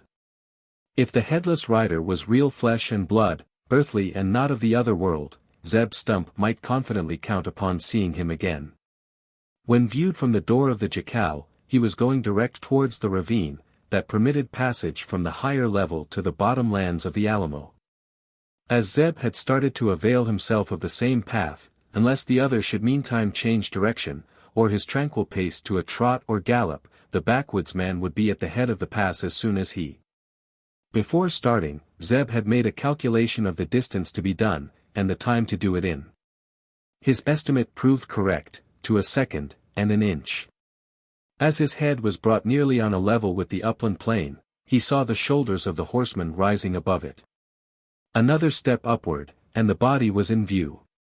Another, and the horse was outlined against the sky, from hoof to forelock. He stood at a halt. He was standing, as Zeb first came in sight of him. He was fronting towards the cliff, evidently intending to go down into the gorge. His rider appeared to have pulled him up as a measure of precaution. Or he may have heard the hunter scrambling up the ravine, or, what was more likely, scented him. For whatever reason, he was standing, front face to the spectator. On seeing him thus, Zeb Stump also came to a stand. Had it been many another man, the same might have been said of his hair, and it is not to be denied, that the old hunter was at that moment, as he acknowledged himself, a spell shaky, be out the narves. He was firm enough, however, to carry out the purpose that had prompted him to seek that singular interview, which was, to discover whether he had to deal with a human being, or the devil. In an instant his rifle was at his shoulder, his eye glancing along the barrel, the sights, by the help of a brilliant moonlight, bearing upon the heart of the Headless Horseman. In another, a bullet would have been through it. But for a thought that just then flashed across the brain of the backwoodsman. Maybe he was about to commit murder.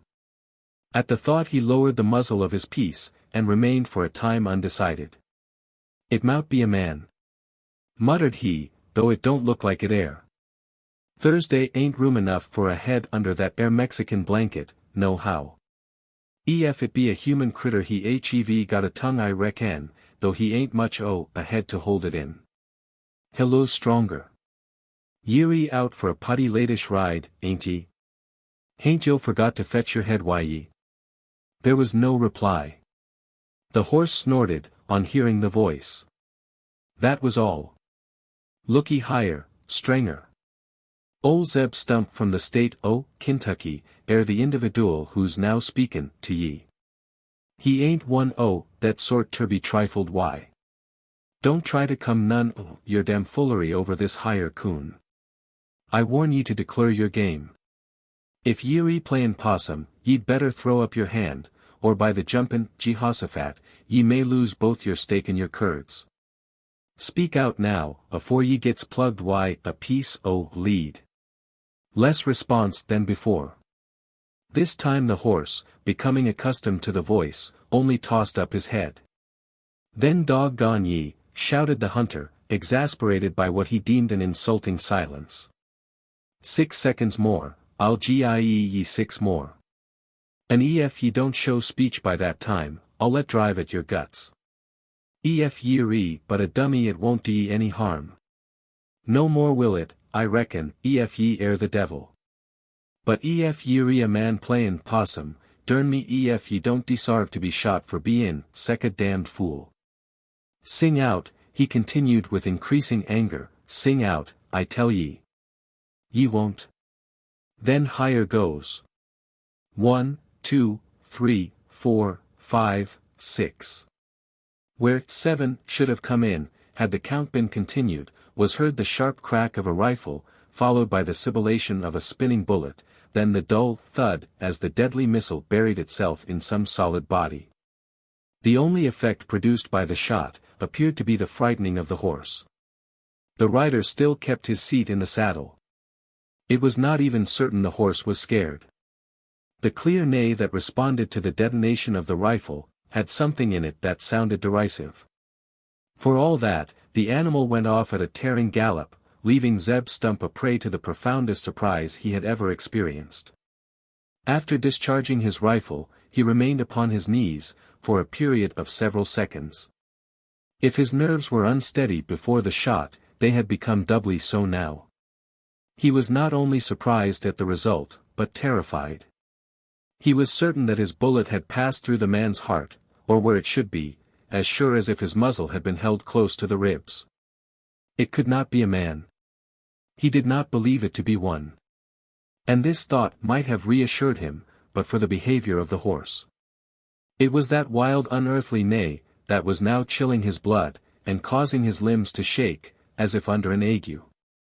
He would have retreated. But, for a time, he felt absolutely unable to rise to his feet, and he remained kneeling, in a sort of stupefied terror, watching the weird form till it receded out of sight far off over the moonlit plain. Not till then did he recover sufficient courage, to enable him to glide back down the gorge, and on towards the jacal.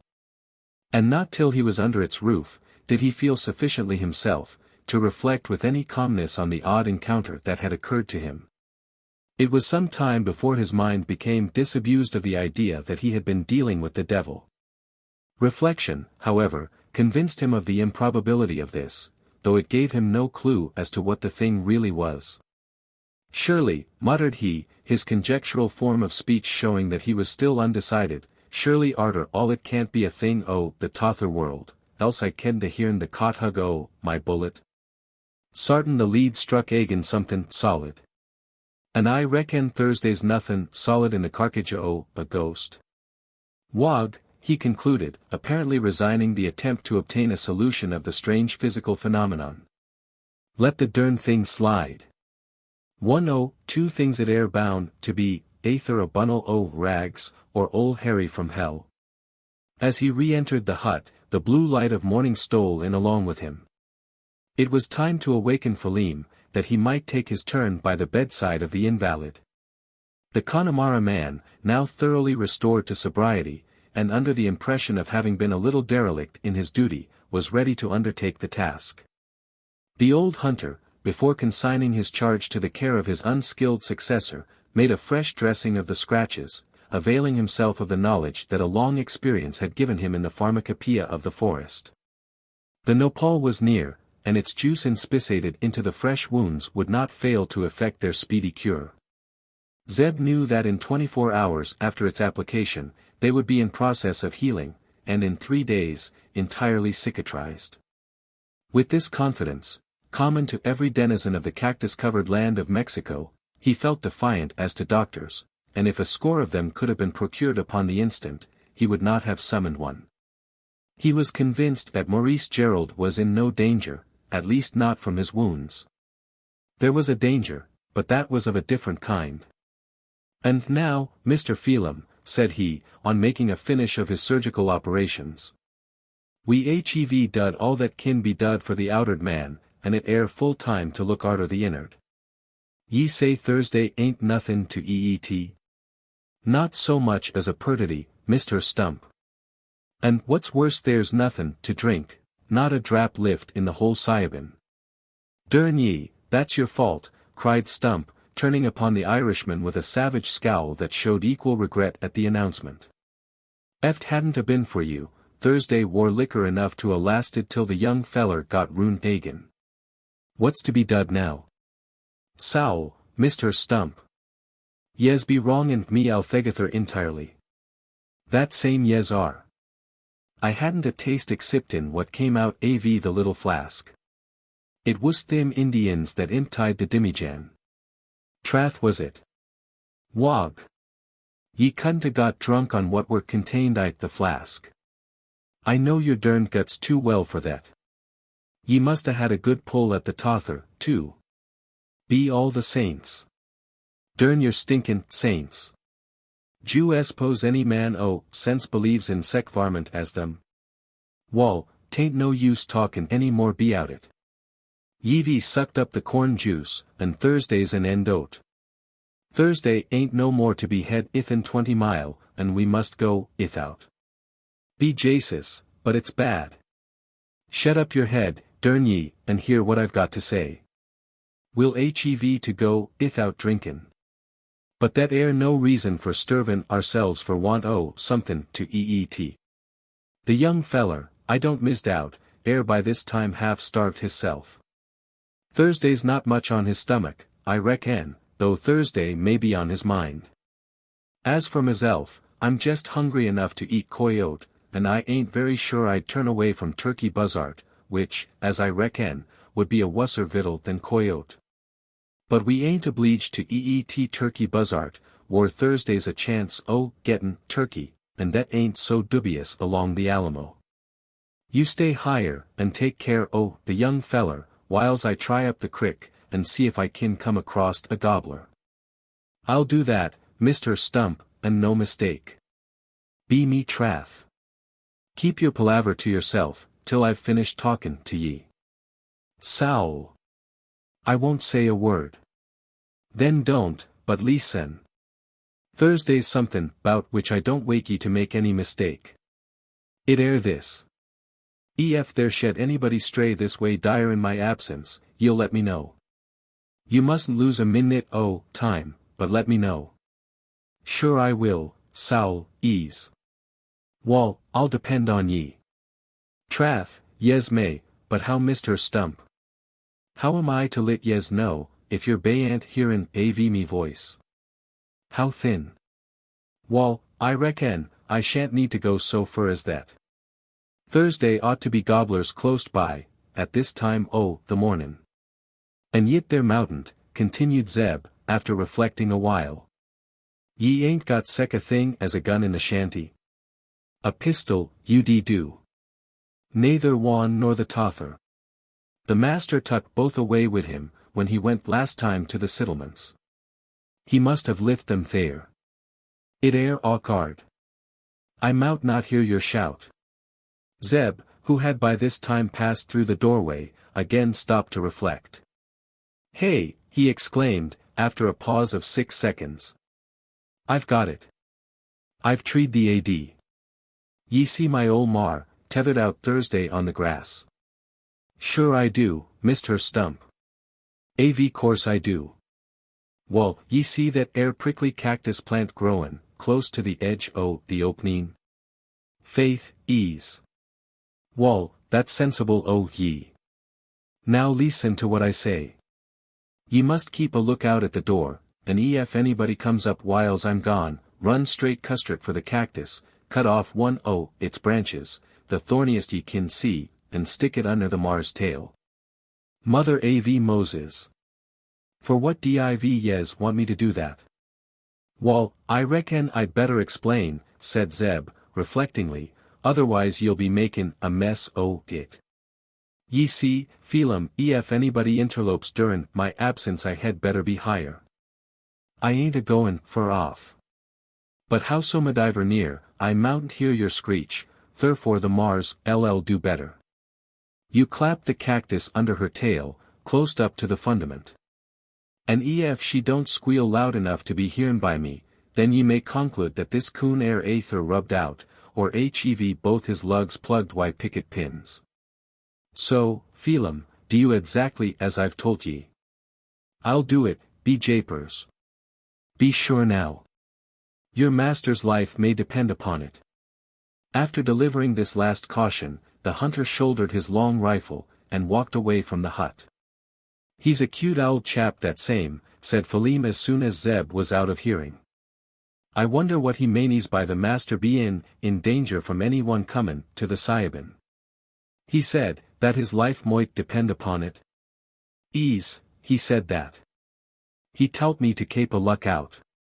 I suppose he mane me to begin at once. I must go to the entrance thin. So saying, he stepped outside the door, and proceeded to make an ocular inspection of the paths by which the jackal might be approached. After completing this, he returned to the threshold. And there took stand, in the attitude of one upon the watch. Chapter 57. Sounding the signal. Phelim's vigil was of short duration. Scarce 10 minutes had he been keeping it, when he became warned by the sound of a horse's hoof, that someone was coming up the creek in the direction of the hut. His heart commenced hammering against his ribs.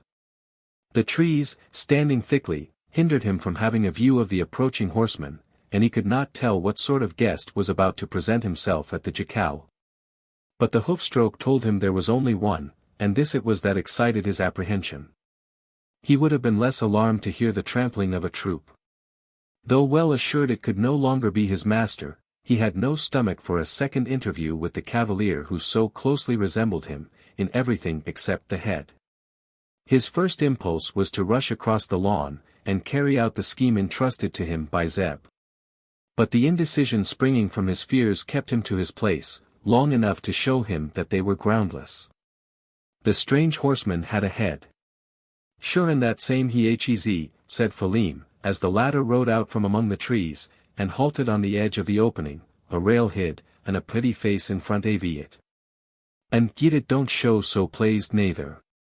He looks as if he'd just buried his grandmother. Sowl! What a queer young chap he is, with them 20 mostacks loike the down upon a 2 days goslin. Oh lard! Look at his little foot. Be Jasus, he's a woman. While the Irishman was making these observations, partly in thought, partly in muttered speech, the equestrian advanced a pace or two, and again paused. On a nearer view of his visitor, Phelim saw that he had correctly guessed the sex. Though the mustache, the manner of the mount, the hat, and serape, might for the moment have misled a keener intellect than his of Connemara. It was a woman. It was Isidora. It was the first time that Felim had set eyes on the Mexican maiden, the first that hers had ever rested upon him. They were equally unknown to one another. He had spoken the truth, when he said that her countenance did not display pleasure. On the contrary, the expression upon it was sad, almost disconsolate. It had shown distrust, as she was riding under the shadow of the trees. Instead of brightening as she came out into the open ground, the look only changed to one of mingled surprise and disappointment. Neither could have been caused by her coming within sight of the jacal. She knew of its existence. It was the goal of her journey. It must have been the singular personage standing in the doorway. He was not the man she expected to see there. In doubt she advanced to address him. "I may have made a mistake," said she, speaking in the best Americana she could command.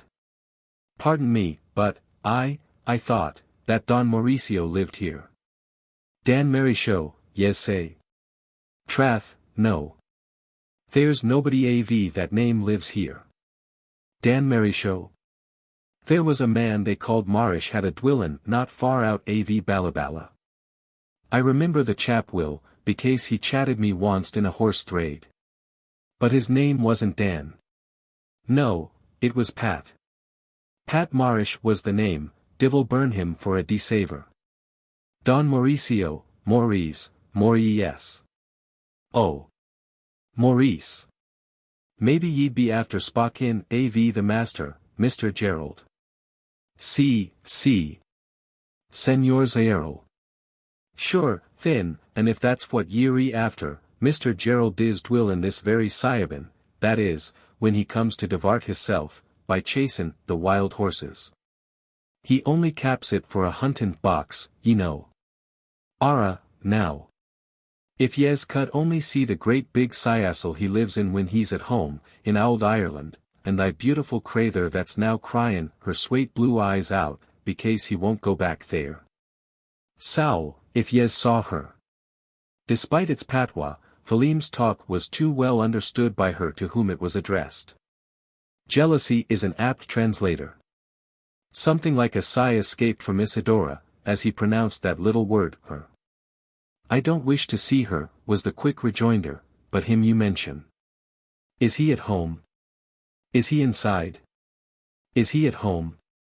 There now, that's comin' to the point, straight as a poik staff. And supposin' I was to say ease, what ud yez be after wantin' wid him?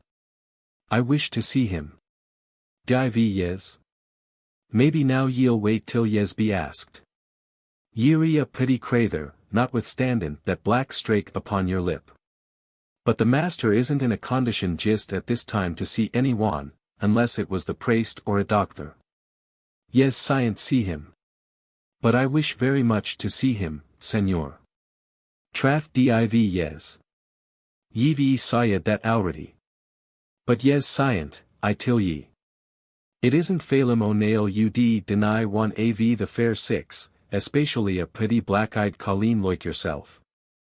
But for all that yez scient see the master now. Why can I not? Why scient yez not?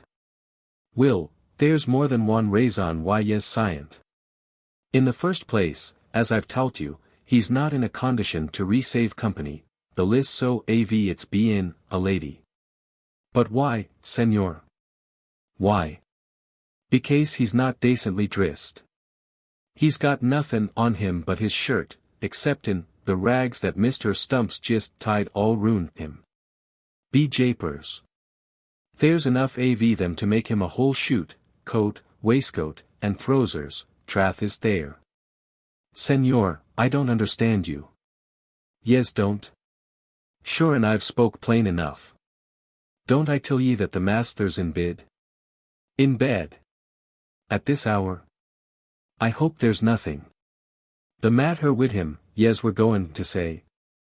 Alana, that same is there, a powerful dale the matter wid him, enough to kape him between the blankets for weeks to come. Oh, senor. Do not tell me that he is ill. Don't I tell ye?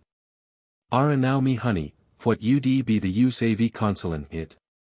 It ud do it no good, neither cyan it do him any harm to spake about it. Yes moit say it afore his face, and he won't contradict ye. He is ill, then. Oh, sir, tell me, what is the nature of his illness, what has caused it? Sure and I scient answer only one av thim interrogatories, the first yes hiv fut.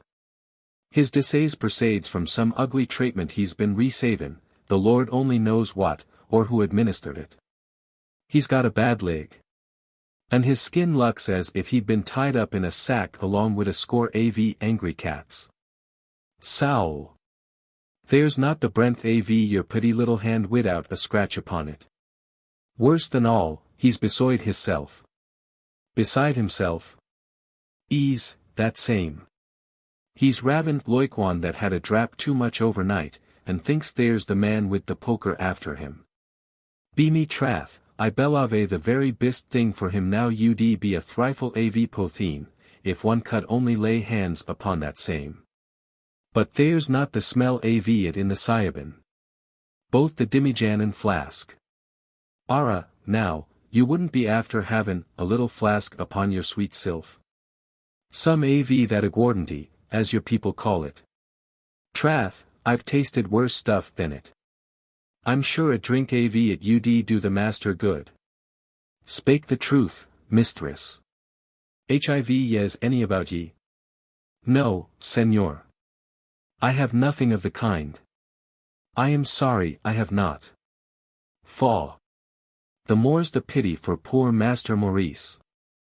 It ud a done him a dale av good. Well, he must put up without it. But, senor, surely I can see him. Divil a bit. Besides what ud be the use? He wouldn't know ye from his great-grandmother. I till yez again, he's been badly thrated, and best now beside hisself. All the more reason why I should see him. I may be of service. I owe him a debt, of. Oh. Yez be owin' him somethin'. Yez want to pay it? Faith, that makes it entirely different. But yez needn't see him for that. I'm his head man, and transact all that sort av business for him. I scient right myself, but I'll give ye a resate on the crass with me mark, which is just as good, among the lawyers.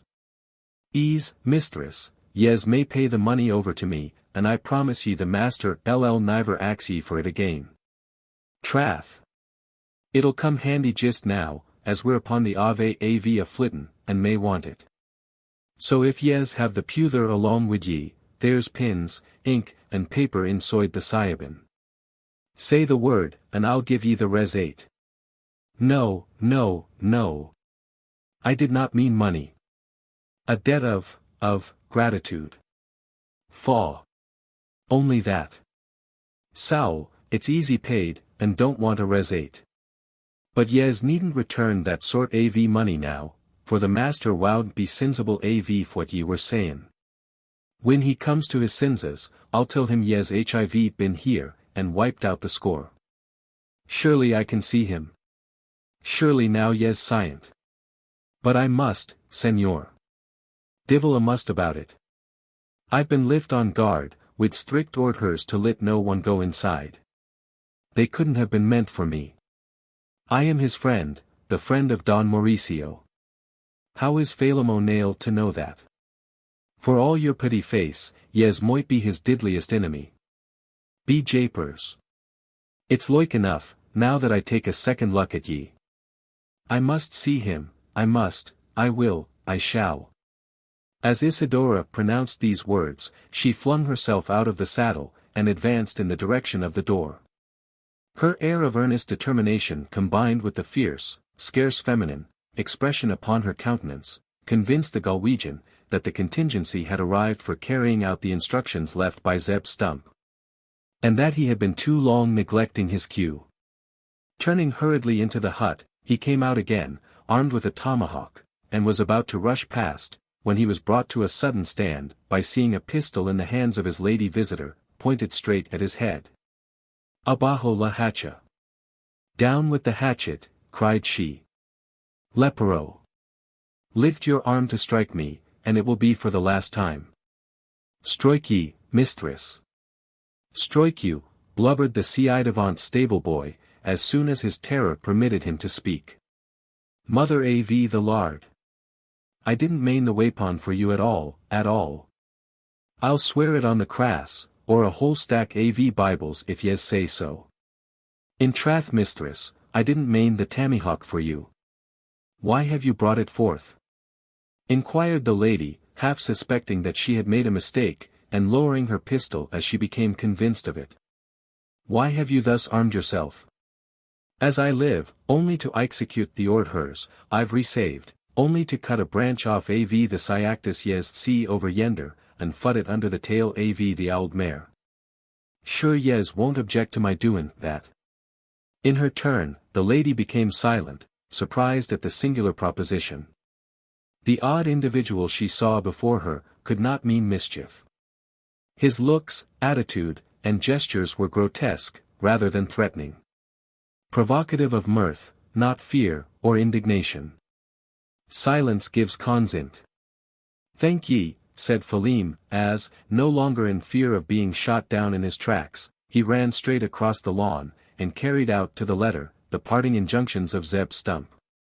The Mexican maiden, hitherto held silent by surprise, remained so, on perceiving the absolute idleness of speech. Further conversation was out of the question. What with the screaming of the mare, continuous from the moment the spinous crupper was inserted under her tail, the loud trampling of her hoofs as she cavorted over the turf, the dismal howling of the hound, and the responsive cries of the wild forest denizens, birds, beasts, insects, and reptiles, only the voice of a stentor could have been heard. What could be the purpose of the strange proceeding? How was it to terminate? Isidora looked on in silent astonishment. She could do nothing else. So long as the infernal fracas continued, there was no chance to elicit an explanation from the queer creature who had caused it. He had returned to the door of the jacal, and once more taken his stand upon the threshold. Where he stood, with the tranquil satisfied air of an actor who has completed the performance of his part in the play, and feels free to range himself among the spectator. Chapter 58. Recoiling from a kiss. For full 10 minutes was the wild chorus kept up, the mare all the time squealing like a stuck pig. While the dog responded in a series of lugubrious howls, that reverberated along the cliffs on both sides of the creek. To the distance of a mile might the sounds have been heard. And as Zeb Stump was not likely to be so far from the hut, he would be certain to hear them. Convinced of this, and that the hunter would soon respond to the signal he had himself arranged, Philim stood square upon the threshold, in hopes that the lady visitor would stay outside, at least, until he should be relieved of the responsibility of admitting her. Notwithstanding her earnest protestations of amity, he was still suspicious of some treasonable intention towards his master, else why should Zeb have been so particular about being summoned back? Of himself, he had abandoned the idea of offering resistance. That shining pistol, still before his eyes, had cured him of all inclination for a quarrel with the strange equestrian. And so far as the Connemara man was concerned, she might have gone unresisted inside. But there was another from Connemara, who appeared more determined to dispute her passage to the hut, one whom a whole battery of great guns would not have deterred from protecting its owner. This was Terra. The staghound was not acting as if under the excitement of a mere senseless alarm. Mingling with his prolonged sonorous growl could be heard in repeated interruptions a quick sharp bark, that denoted anger. He had witnessed the attitude of the intruder, its apparent hostility, and drawing his deductions, had taken stand directly in front of Philim and the door, with the evident determination that neither should be reached except over his own body. And after running the gauntlet of his formidable incisors, Isidora showed no intention of undertaking the risk. She had none. Astonishment was, for the time, the sole feeling that possessed her. She remained transfixed to the spot, without attempting to say a word. She stood expectingly. To such an eccentric prelude there should be a corresponding finale. Perplexed, but patiently, she awaited it. Of her late alarm there was nothing left. What she saw was too ludicrous to allow of apprehension. though it was also too incomprehensible to elicit laughter. In the mien of the man, who had so oddly comported himself, there was no sign of mirth. If anything, a show of seriousness, oddly contrasting with the comical act he had committed, and which plainly proclaimed that he had not been treating her to a joke. The expression of helpless perplexity that had become fixed upon her features, continued there. Until a tall man, wearing a faded blanket coat, and carrying a 6-foot rifle, was seen striding among the tree trunks, at the rate of 10 miles to the hour. He was making direct for the jacal. At sight of the newcomer her countenance underwent a change. There was now perceptible upon it a shade of apprehension, and the little pistol was clutched with renewed nerve by the delicate hand that still continued to hold it. The act was partly precautionary, partly mechanical. Nor was it unnatural, in view of the formidable-looking personage who was approaching, and the earnest excited manner with which he was hurrying forward to the hut. All this became altered, as he advanced into the open ground, and suddenly stopped on its edge, a look of surprise quite as great as that upon the countenance of the lady, supplanting his earnest glances. Some exclamatory phrases were sent through his teeth, unintelligible in the tumult still continuing, though the gesture that accompanied them seemed to proclaim them of a character anything but gentle. On giving utterance to them, he turned to one side, strode rapidly towards the screaming mare, and, laying hold of her tail, which no living man save himself would have dared to do, he released her from the torments she had been so long enduring. Silence was instantly restored, since the mare, abandoned by her fellow choristers, as they became accustomed to her wild neighs, had been, for some time, keeping up the solo by herself. The lady was not yet enlightened. Her astonishment continued, though a side glance given to the droll individual in the doorway told her, that he had successfully accomplished some scheme with which he had been entrusted. Philem's look of satisfaction was of short continuance. It vanished, as Zeb Stump, having effected the deliverance of the tortured quadruped, faced round to the hut, as he did so, showing a cloud upon the corrugations of his countenance, darkly ominous of an angry storm. Even the presence of beauty did not hinder it from bursting. "Dern, and doggone ye, for a Irish idiot. Ere this what ye've brought me back for. And, just as I were talking sight on a turkey, not less, and 30-pound weight, I reckon. Skiart afore he ked touch trigger, why, the screek oh, that cussed critter oh Amar. Damned little chance for breakfast now. But, Mr. Stump, didn't yez tell me to do it? Ye sid if any one should come to the Syabin. Bah! Ye fool! Ye don't suppose I mean ed we men, did ye? Trath! I didn't think it was one, when she first presented herself. Yez should a seen the way she rid up, sittin' astraddle on her horse. What matter it, how she were sittin'? Hain't ye seed that afore, ye greenhorn? It's Thursday you soul way 'mong these higher Mexican she-males. Ye're more o' a woman than she air, I guess, and 20 times more o' a fool. That I'm sartint o'. I know her a leetle by sight, and somethin' more by reaport. What hev fetched the critter higher ain't so diffeequal to comprehend, though it may be to get it out o' her, seein' as she kin only talk that Thursday Mexican lingo. The which this chilly can't, nor wouldn't ef he could. Sowl, Mr. Stump. Yez be mistaken. She spakes English too. Don't yez, mistress? Little Ingalls, returned the Mexican, who up to this time had remained listening. Ingalls poco pasito. Oh, ah, exclaimed Zeb, slightly abashed at what he had been saying. I beg your pardon, señorita. Ye kin habla a bit o' American, kin ye? Mucho bono, so much the betterer. Ye'll be able to tell me what ye mout be a wantin' out higher. Ye hain't lost your way, hev ye? No, senor, was the reply, after a pause. In that case, ye know where ye air. Si, senor, si, yes, of Don Mauricio Zaerl, this the house. That air the name, near as a Mexican mouth kin make it, I reckon. 'Tain't much o' a house, but it air his en. Perhaps you want to see the master oat.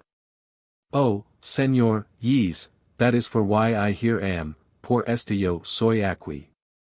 Wall, I reckon, Thursday can be no objection to your seein' him. Your intentions ain't no ways hostile to the young feller, I calc'late. But Thursday ain't much good in your talkin' to him now. He won't know yo from a side o' so leather. He is ill. Has met with some misfortune. El Guero has said so. Ease. I told her that, interposed Felim, whose carroty hair had earned for him the appellation, El Guero. Sartin, answered Zeb. He air wounded a bit, and just now a leetle delirious. I reckon it ain't much consequence. He'll be hisself agin soon's the ravin' fit's gone off him.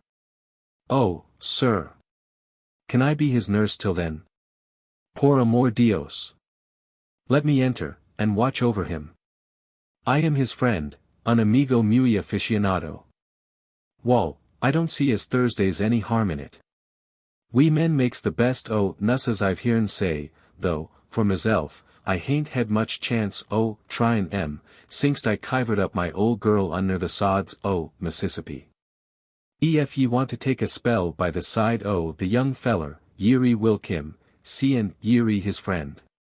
Ye kin look arter him, till we get back, and see that he don't tumble out the bed, or claw off them Thursday bandages, I've tied round him. Trust me, good sir, I shall take every care of him. But tell me what has caused it. The Indians? No, they are not near. Has there been a quarrel with anyone? In that, Senorita, ye'll be out as wise as I air myself. Thursday's been a quarrel why, coites, but that ain't what's gin him the ugly knee. I found him yesterday, clost upon sundown, in the chapel beyont. When we came upon him, he wore up to his waist in the water a crick as runs through Thursday, just be out to be attacked by one them spotty critters your people call tigers. Wall, I relieved him that bit danger. But what happened afore air a mystery to me. The young feller had tuck leave his senses, and ked gie no account hisself. He hain't recovered them yet, and, therefore, we must wait till he do. But you are sure, sir, he is not badly injured. His wounds, they are not dangerous. No danger whatsomever. Nothin' beyond a bit a fever, or maybe a touch the ague, when that goes off him. As for the wounds, they're only a ween scratches. When the wanderin' hev gone out his senses, he'll soon come roon, I reckon. In a week's time, ye'll see him as strong as a buck. Oh. I shall nurse him tenderly. Wall, that's very kind you. But. Zeb hesitated, as a queer thought came before his mind. It led to a train of reflections kept to himself. They were these. This air the same she, as sent them kickshaws to the tavern rough and ready. That she air in love why, the young feller is clear as Mississippi mud, in love why, him to the eends her toe nails. So's the tother. But it air equally clear that he's thinkin' the tother, and not her. Now if she hears him talk about tother, as he hev been a-doin' all of the night, Thursday'll be a putty considerable rumpus riz inside her bosom. Poor thing. I pity her. She ain't a bad sort. But the Irish though he be, can't belong to both. And I know he freezes to the critter from the States. It air derned awkard, better ef I ked persuade her not to go near him, leastwise till he gets over ravin' about Louise. But, miss, he continued, addressing himself to the Mexican, who during his long string of reflections had stood impatiently silent, don't ye think ye'd better ride home agin, and come back to see him arter he gets well? He won't know ye, as I've saw yet, and it would be no use your stayin', since he ain't in any danger makin' a die of it. No matter, that he may not know me. I should tend him all the same. He may need some things, which I can send, and procure for him. Ef ye're bound to stay then, rejoined Zeb, relentingly, as if some new thought was causing him to consent, I won't interfere to say, no. But don't you mind what he'll be palaverin' about. Ye may hear some queer talk out o' him, be out a man bein' murdered, and the like. That's natural for any one as is delirious. Don't be skeered at it. Beside, ye may hear him talkin' a deal about a woman, as he's got upon his mind. A woman. Just so. Ye'll hear him make mention o' her name. Her name. Senor, what name? Wall, it air the name o' his sister, I reckon. Fact, I'm sure o' it bein' his sister. Oh. Mr. Stump. If yes be spokin' av Master Maurice. Shut up, ye dern fool. What is to you what I'm speakin' be out? You can't understand sec things. Come along. He continued, moving off, and motioning the Connemara man to follow him. I want ye a leetle way why me. I killed a rattle as I were goin' up the crick, and left it Thursday. Come you, and tote it back to the shanty higher, lest some varmint may make away why it, and lest, arter all, I mountain strike turkey agin. A rattle. Div yes main a rattlesnake? And what should I mean? Sure, Mr. Stump, yes wa'n't ate a snake. Lard. Wa'n't it poison yes? Pison be derned.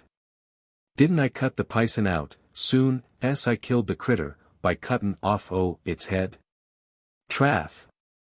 And for all that, I wa'n't ate a morsel av it, if I was starvin'. Sturve, and be derned to ye. Who axes ye to eat it? I only want ye to tote it home. Come then, and do as I tell ye. Or doggoned, ef I don't make ye eat the head o' the reptile, pison, fangs and all. Be japers, Mr. Stump, I didn't mean to disobey you at all, at all. Sure it's Phelim O'Neill that's ready to do your bid anyhow. I'm wid ye for whatever yez want, even to swallowin' the snake whole. Saint Patrick forgive me. Saint Patrick be derned. Come along. Felim made no farther remonstrance. But, striking into the tracks of the backwoods man, followed him through the wood. Isidora entered the hut, advanced towards the invalid reclining upon his couch. With fierce fondness kissed his fevered brow, fonder and fiercer kissed his unconscious lips, and then recoiled from them, as if she had been stung by a scorpion. Worse than scorpion's sting was that which had caused her to spring back. And yet 'twas but a word, a little word, of only 2 syllables. There was nothing strange in this. Oft, on one word, that soft short syllabic yes, rests the happiness of a life. While oft, too oft, the harsher negative is the prelude to a world of war. Chapter 59. Another who cannot rest. A dark day for Louise Poindexter, perhaps the darkest in the calendar of her life, was that in which she released Don Miguel Diaz from the lazo. Sorrow for a brother's loss, with fears for a lover's safety, were yesterday commingled in the cup. Today it was further embittered by the blackest passion of all, jealousy. Grief, fear, jealousy, what must be the state of the soul in which these emotions are coexistent? A tumult of terrible imaginings. So was it in the bosom of Louise Poindexter after deciphering the epistle which contained written evidence of her lover's disloyalty. True, the writing came not from him, nor was the proof conclusive. But in the first burst of her frenzied rage, the young Creole did not reason thus. In the wording of the letter there was strong presumption, that the relationship between Maurice Gerald and the Mexican was of a more affectionate character than he had represented it to be, that he had, in fact, been practicing a deception. Why should that woman write to him in such free strain, giving bold, almost unfeminine, license to her admiration of his eyes, esos ojos tan lindos y tan expresivos? These were no phrases of friendship, but the expressions of a prurient passion. As such only could the Creole understand them, since they were but a paraphrase of her own feelings. And then there was the appointment itself, solicited, it is true, in the shape of a request. But this was mere courtesy, the coquetry of an accomplished maitresse. Moreover, the tone of solicitation was abandoned towards the close of the epistle, which terminated in a positive command, "Come, sir. Come." Something more than jealousy was aroused by the reading of this. A spirit of revenge seemed to dictate the gesture that followed, and the stray sheet was crushed between the aristocratic fingers into which it had fallen. "Ah, me!" reflected she, in the acerbity of her soul, "I see it all now. 'Tis not the first time he has answered a similar summons. Not the first they have met on that same ground, the hill above my uncle's house, slightly described, but well understood, oft visited before." Soon the spirit of vengeance gave place to a profound despair. Her heart had its emblem in the piece of paper that lay at her feet upon the floor, like it, crushed and ruined. For a time she surrendered herself to sad meditation. Wild emotions passed through her mind, suggesting wild resolves. Among others she thought of her beloved Louisiana, of going back there to bury her secret sorrow in the cloisters of the Sacre Coeur.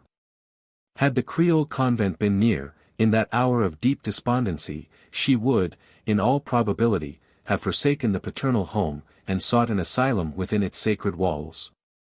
In very truth was it the darkest day of her existence. After long hours of wretchedness her spirit became calmer, while her thoughts returned to a more rational tone. The letter was reread, its contents submitted to careful consideration. There was still a hope, the hope that, after all, Maurice Gerald might not be in the settlement. It was at best but a faint ray. Surely she should know, she who had penned the appointment, and spoken so confidently of his keeping it. Still, as promised, he might have gone away, and upon this supposition hinged that hope, now scintillating like a star through the obscurity of the hour. It was a delicate matter to make direct inquiries about, to one in the position of Louise Poindexter. But no other course appeared open to her. And as the shadows of twilight shrouded the grass-covered square of the village, she was seen upon her spotted palfrey, riding silently through the streets. And reining up in front of the hotel, on the same spot occupied but a few hours before by the grey steed of Isidora. As the men of the place were all absent, some on the track of the assassin, others upon the trail of the Comanche, Oberdoffer was the only witness of her indiscretion. But he knew it not as such. It was but natural that the sister of the murdered man should be anxious to obtain news, and so did he construe the motive for the interrogatories addressed to him.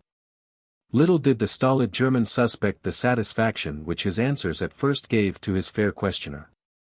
Much less the chagrin afterwards caused by that bit of information volunteered by himself, and which abruptly terminated the dialogue between him and his visitor. On hearing she was not the first of her sex who had that day made inquiries respecting Maurice the mustanger, Louise Poindexter rode back to Casa del Corvo, with a heart writhing under fresh laceration. A night was spent in the agony of unrest, sleep only obtained in short snatches, and amidst the phantasmagoria of dreamland. Though the morning restored not her tranquillity, it brought with it a resolve, stern, daring, almost reckless. It was, at least, daring, for Louise Poindexter to ride to the Alamo alone, and this was her determination. There was no one to stay her, none to say nay. The searchers out all night had not yet returned. No report had come back to Casa del Corvo. She was sole mistress of the mansion, as of her actions, sole possessor of the motive that was impelling her to this bold step. But it may be easily guessed. Hers was not a spirit to put up with mere suspicion. Even love, that tames the strongest, had not yet reduced it to that state of helpless submission. Unsatisfied it could no longer exist, and hence her resolve to seek satisfaction. She might find peace, she might chance upon ruin. Even the last appeared preferable to the agony of uncertainty. How like to the reasoning of her rival! It would have been idle to dissuade her, had there been any one to do it. It is doubtful even if parental authority could at that moment have prevented her from carrying out her purpose. Talk to the tigress when frenzied by a similar feeling. With a love unhallowed, the will of the Egyptian queen was not more imperious than is that of the American Creole, when stirred by its holiest passion. It acknowledges no right of contradiction, regards no obstruction save death. It is a spirit rare upon earth. In its tranquil state, soft as the rays of the aurora, pure as the prayer of a child, but when stirred by love, or rather by its too constant concomitant, it becomes proud and perilous as the light of Lucifer. Of this spirit Louise Poindexter was the truest type. Where love was the lure, to wish was to have, or perish in the attempt to obtain. Jealousy resting upon doubt was neither possible to her nature, or compatible with her existence. She must find proofs to destroy, or confirm it, proofs stronger than those already supplied by the contents of the straight epistle, which, after all, were only presumptive. Armed with this, she was in a position to seek them. And they were to be sought upon the Alamo. The first hour of sunrise saw her in the saddle, riding out from the enclosures of Casa del Corvo, and taking a trail across the prairie already known to her.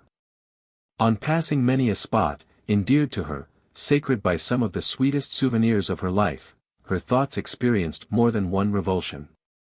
These were moments when she forgot the motive that originally impelled her to the journey, when she thought only of reaching the man she loved, to rescue him from enemies that might be around him. Ah!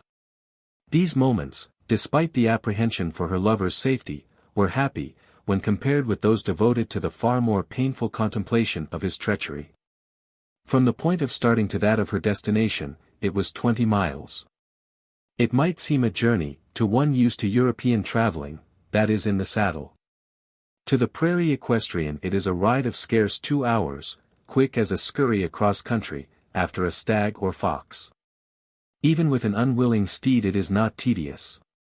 But with that lithe-limbed, oscillated creature, Luna, who went willingly towards her prairie home, it was soon over, too soon, perhaps, for the happiness of her rider. Wretched as Louise Poindexter may have felt before, her misery had scarce reached the point of despair.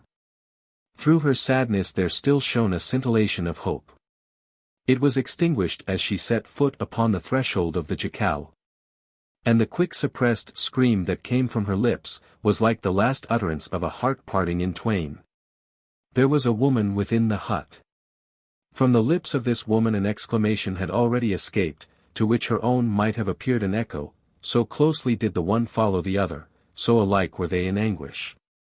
Like a second echo, still more intensified, was the cry from Isidora.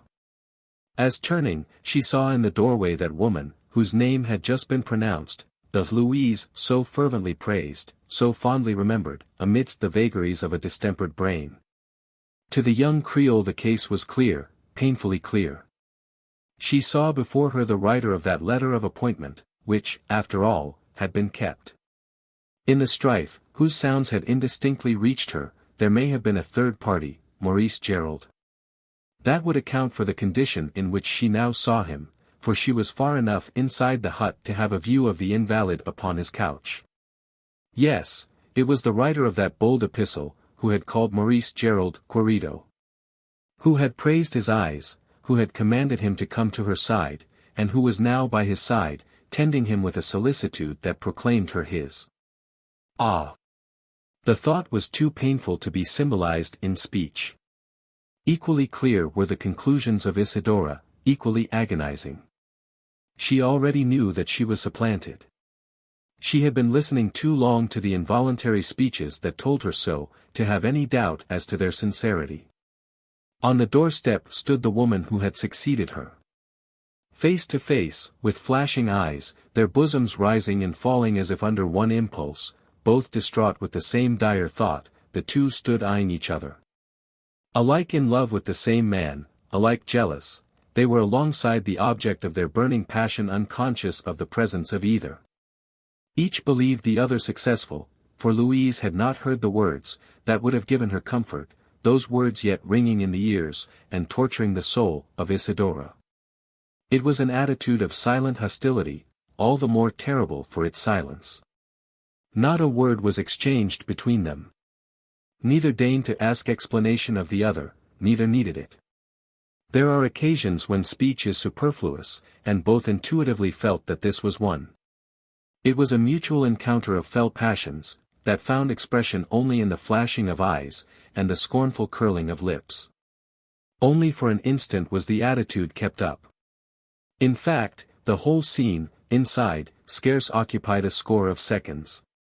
It ended by Louise Poindexter turning round upon the doorstep, and gliding off to regain her saddle.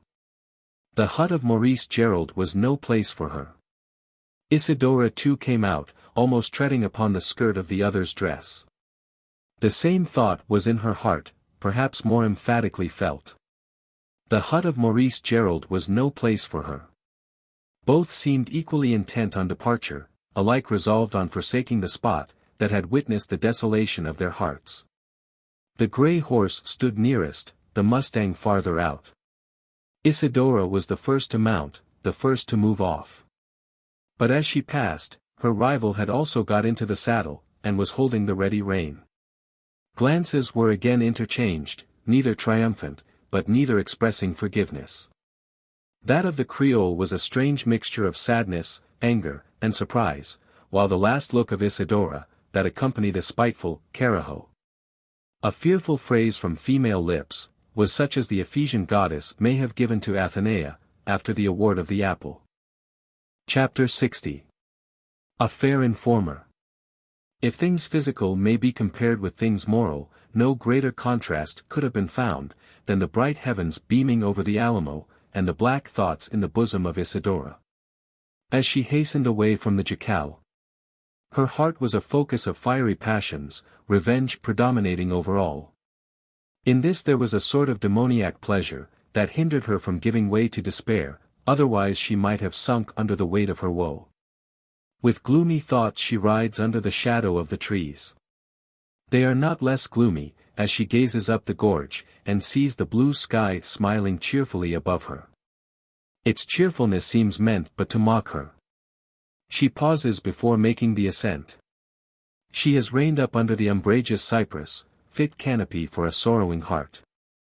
Its sombre shade appears more desirable than the sunlight above. It is not this that has caused her to pull up. There is a thought in her soul darker than the shadow of the cypress. It is evinced by her clouded brow, by her black eyebrows contracted over her black flashing eyes. Above all, by an expression of fierceness in the contrast of her white teeth gleaming under the mustached lip. All that is good of woman, except beauty, seems to have forsaken, all that is bad, except ugliness, to have taken possession of her. She has paused at the prompting of a demon, with an infernal purpose half formed in her mind. Her muttered speeches proclaim it. I should have killed her upon the spot. Shall I go back, and dare her to deadly strife? If I killed her, what would it avail? It could not win me back his heart, lost, without hope. Yes, those words were from the secret depths of his soul, where her image alone has found an abiding place. Oh! There is no hope for me. 'Tis he who should die, he who has caused my ruin. If I kill him, ah, then, what would life be to me? Prom that hour an endless anguish. Oh! It is anguish now. I cannot endure it.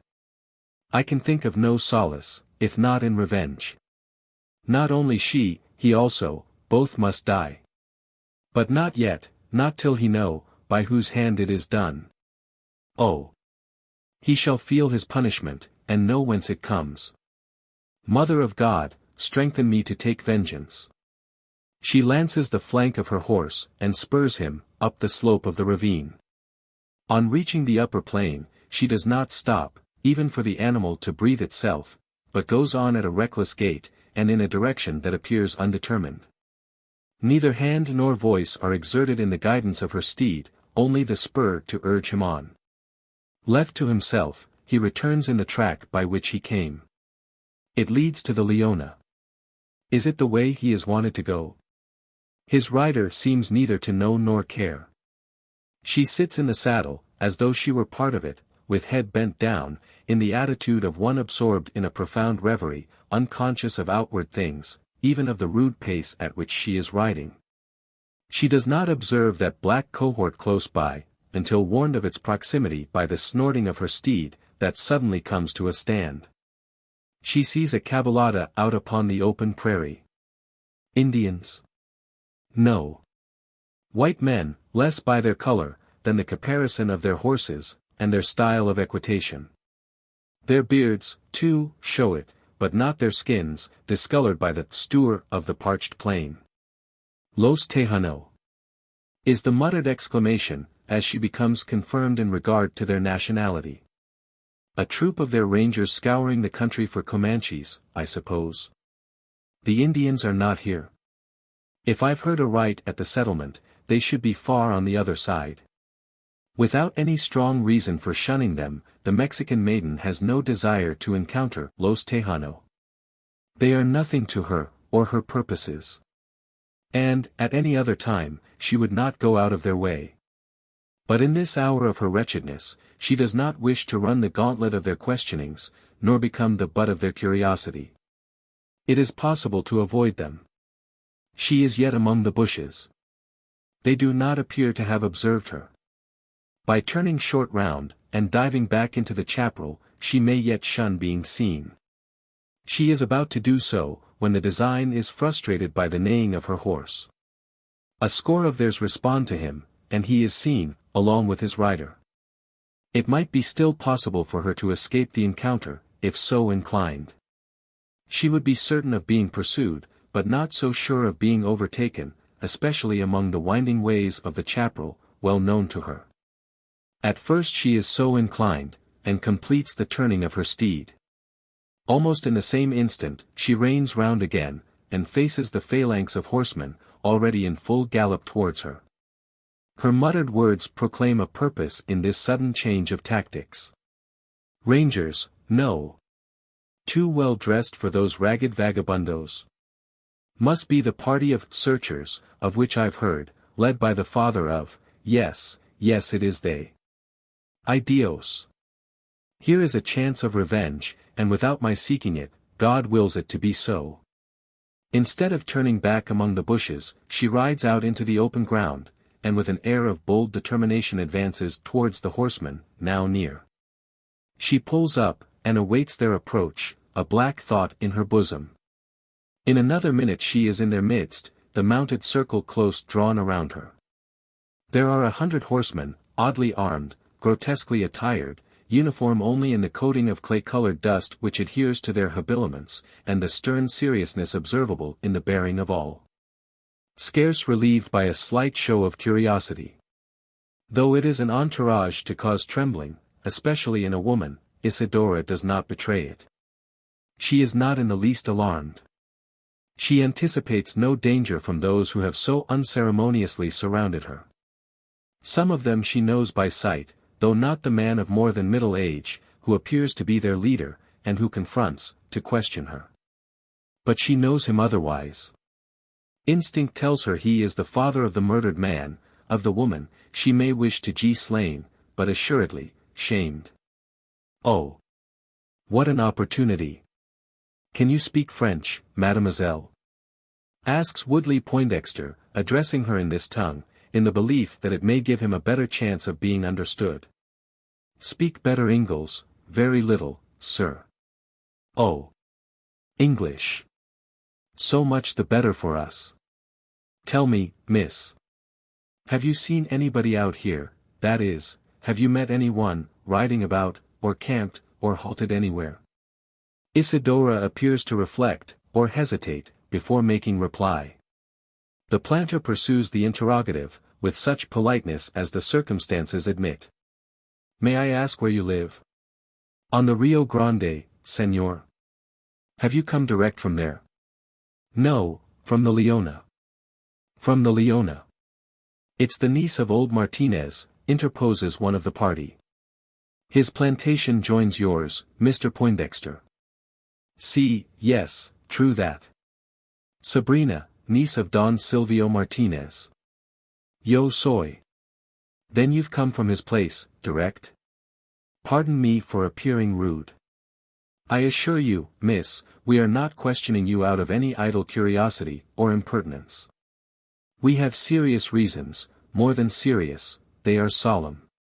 From the Hacienda Martinez direct, answers Isidora, without appearing to notice the last remark. 2 hours ago, un pasito mas, my uncle's house I leave.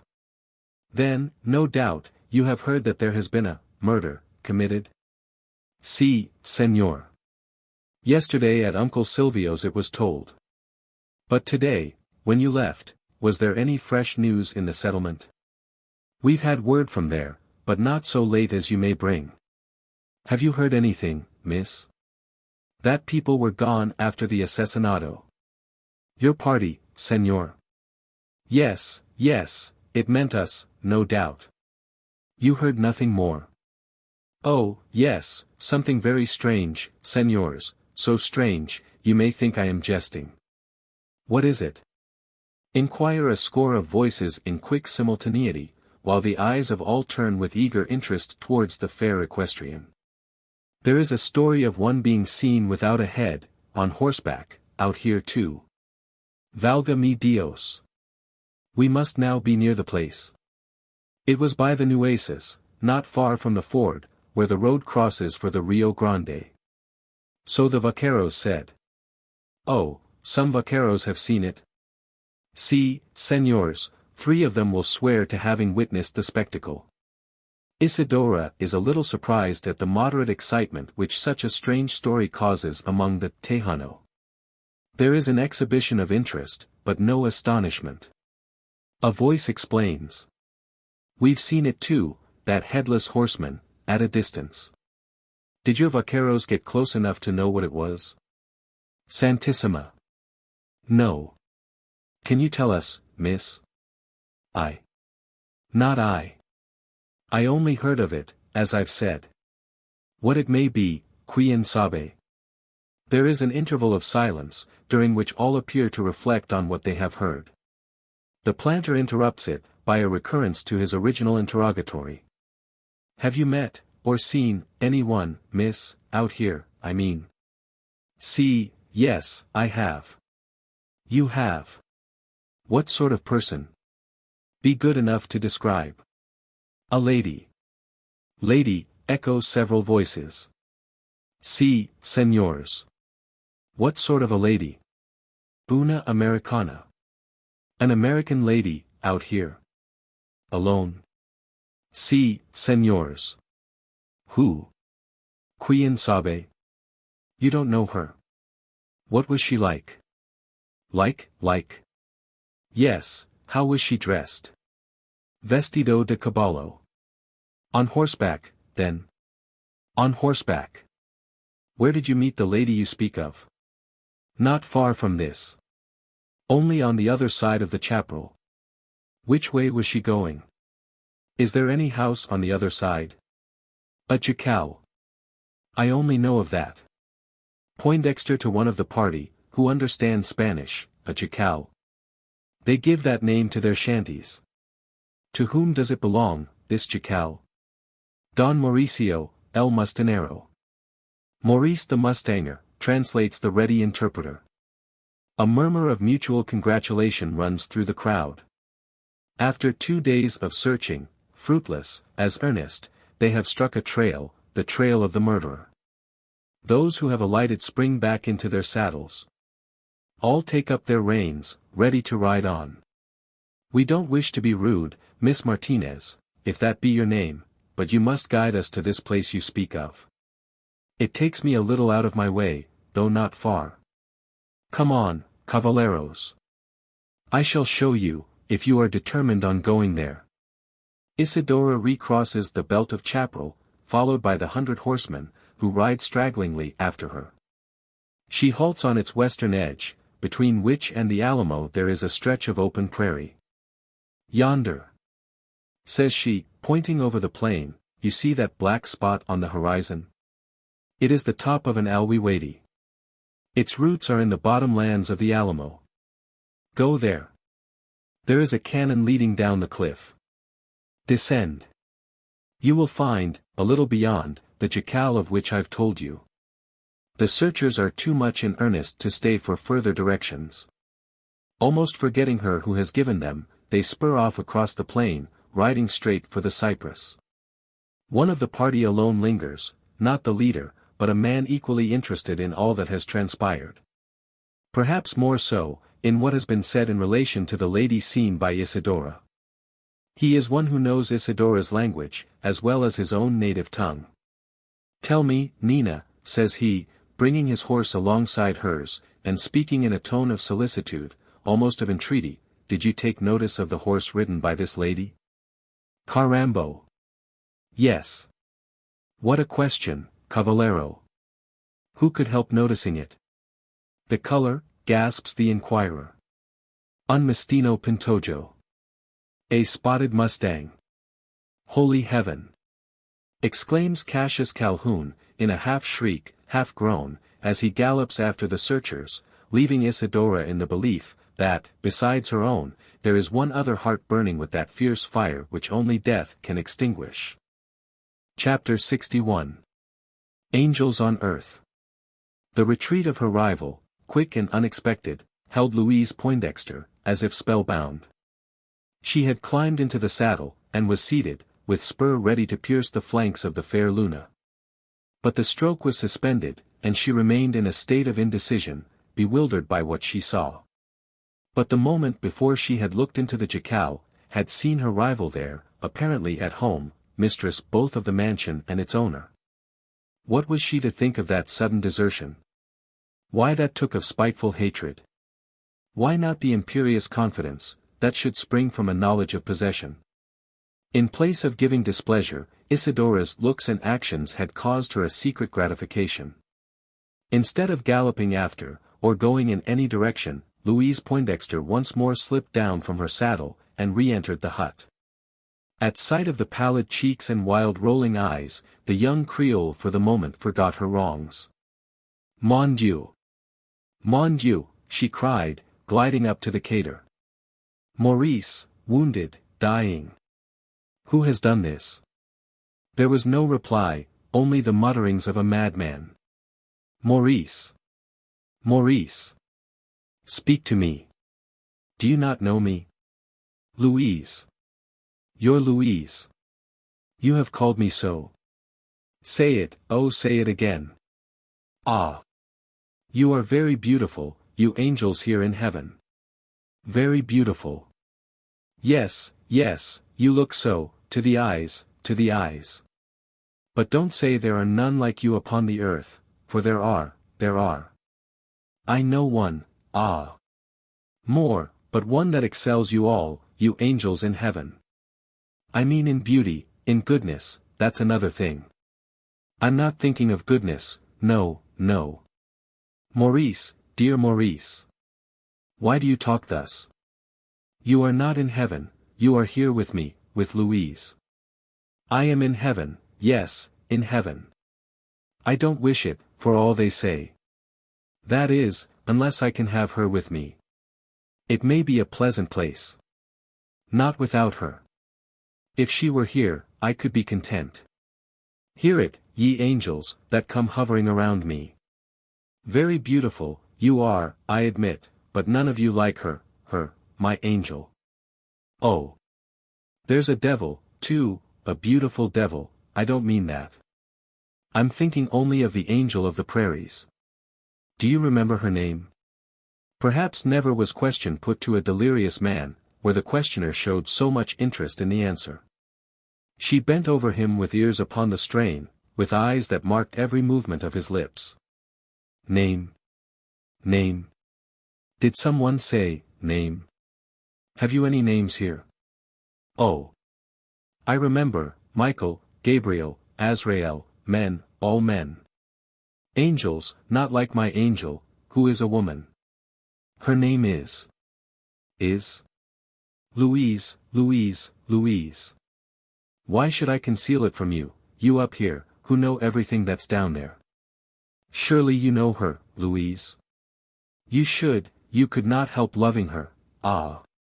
With all your hearts, as I with all mine, all. Not when these last words were once before spoken, first spoken under the shade of the acacia trees, the speaker in full consciousness of intellect, in the full fervor of his soul, not then were they listened to with such delight. Oh, happy hour for her who heard them. Again were soft kisses lavished upon that fevered brow, upon those wan lips, but this time by one who had no need to recoil after the contact. She only stood up erect, triumphant. Her hand pressing upon her heart, to stay its wild pulsations. It was pleasure too complete, too ecstatic, for there was pain in the thought that it cannot be felt forever, in the fear of its being too soon interrupted. The last was but the shadow thrown before, and in such shape it appeared, a shadow that camped darkling through the doorway. The substance that followed was a man, who, the moment after, was seen standing upon the stoop. There was nothing terrible in the aspect of the newcomer. On the contrary, his countenance and costume were types of the comical, heightened by contrast with the wild associations of the time and place. Still further, from juxtaposition with the odd objects carried in his hands, in one a tomahawk, in the other a huge snake, with its tail terminating in a string of bead-like rattles, that betrayed its species. If anything could have added to his air of grotesque drollery, it was the expression of puzzled surprise that came over his countenance, as, stepping upon the threshold, he discovered the change that had taken place in the occupancy of the hut. "Mother A.V. Moses," he exclaimed, dropping both snake and tomahawk, and opening his eyes as wide as the lids would allow them, "sure I must be drammin'. Trath must I. It scient be yoursilf, Miss Poindexter. Sure now it scient. But it is, Mr. O'Neill. How very ungallant in you to have forgotten me, and so soon. Forgotten yes. Trath, miss, yes needn't accuse me of doin' chat which is entirely impossible. The Irishman that his wants looked in your swate face will be under the necessity ever after to remember it. Sowl. There's one that scient forget it, even in his drames." The speaker glanced significantly towards the couch. A delicious thrill passed through the bosom of the listener. "But what does it all mean?" continued Philim, returning to the unexplained puzzle of the transformation. "Where's the tother, the young chap, or lady, or woman, whichsomever she art? Didn't yez see nothin' a.v. a woman, Miss Poindexter?" "Yes, yes." "Oh. Yez did. And where is she now?" "Gone away, I believe." "Gone away. Be japers, thin, she hasn't remained long in the wan mind. I lift her here in the Syabin not 10 minutes ago, talking av her bonnet, that was only a man's hat, and sitlin' herself down for a stay. Gone, yes say. Sowl. I'm not sorry to hear it. That's a young lady whose room's better than her company, any day in the 12-month. She's a dale too handy with her shootin' iron. Would yez believe it, Miss Poindexter, she presented a pistol widened 6 inches av me nose? Pardieu. For what reason? What reason? Only that I tried to hind her from intrudin' into the Syabin. She got in for all that, for when ould Zeb come back, he made no objection to it. She saw it she was a friend av the master, and wanted to nurse him. Indeed. Oh. It is strange, very strange, muttered the Creole, reflectingly. Trath, is it? And so is everything in these times, exceptin' yez own swate silf, that I hope will never be strange in a Syabin frequented by Phelim O'Neill. Sure, now, I'm glad to see yez, miss, and sure so would the master, if. Dear Philim. Tell me all that has happened. Trath. Thin miss, if I'm to tell all, ye'll hiv to take off your bonnet, and make up your mind for a long stay, seein' as it ut take the big INDAV a whole day to relate all the queer things that's happened since the day afore yesterday.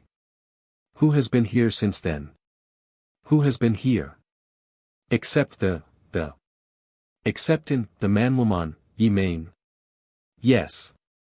Has anyone else been to this place? Trath has there, plenty besides. And av all sorts, and colors too. First and foremost there was one comin' this way, though he didn't get all the way to the Syabin. But I daren't tell you about him, for it moight frighten ye, miss. Tell me. I have no fear. Be dad.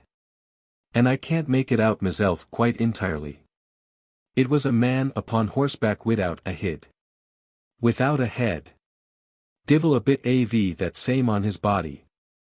The statement caused Philim to be suspected of having lost his. And, what's more, miss, he was for all the world like Master Maurice himself. With his horse under him, and his Mexican blanket about his shoulders, and everything just as the young master looks, when he's mounted, Saul. Wasn't I scared, when I sit my eyes on him. But where did you see this, Mr. O'Neill? Up there on the top of the bluff. I was out lookin' for the master to come back from the settlement, as he promised he would that mornin', and who should I see but hisself, as I supposed it to be. And, thin he comes ridin' up, widout his head, and stops a bit, and thin goes off at a tarrant gallop, with Terragowlin at his horse's heels, away across the big plain, till I saw no more av him. Thin I made back for the Syabin here, and shut myself up, and went to slape, and just in the middle av me drames, when I was dramin' of, but trath, miss, yes'll be toward standin' on your feet all this time. Won't yes take off your pretty little ridin' hat, and sit down on the thrunk there, it's oshier than the stool. Do plaze take a sate, for if I'm to tell yes all. Never mind me, go on. Please tell me who else has been here besides this strange cavalier, who must have been someone playing a trick upon you, I suppose. A thrick, miss. Trath, that's just what old Zeb saw yet. He has been here, then. Ease, but not till long after the others. The others? Ease, miss. Zeb only arrived yesterday marnin. The others paid their visit the night afore, and at a very unseasonable hour too, wakin' me out av the middle av my slape. But who? What others? Why the Indians, to be sure. There have been Indians, then. Trath was there, a whole tribe av thim. Well, as I've been tillin', yes, miss, just as I was in a sown slape, I heerd talkin' in the Syabin hearn, right over my head, and the shufflin' av paper, as if somebody was dollin' a pack av cards, and Mother av Moses. What's that? What? Didn't yez hear somethin'? Wheesht. There it is again. Trath, it's the trampin' av horses. They're just outside. Philim rushed towards the door. Be Sant Patrick. The place is surrounded with men on horseback.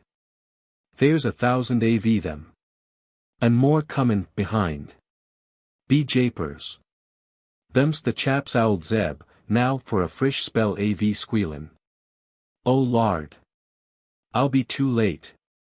Seizing the cactus branch, that for convenience he had brought inside the hut, he dashed out through the doorway. Mon Dieu! Cried the Creole, 'tis they. My father, and I here. How shall I explain it? Holy Virgin, save me from shame.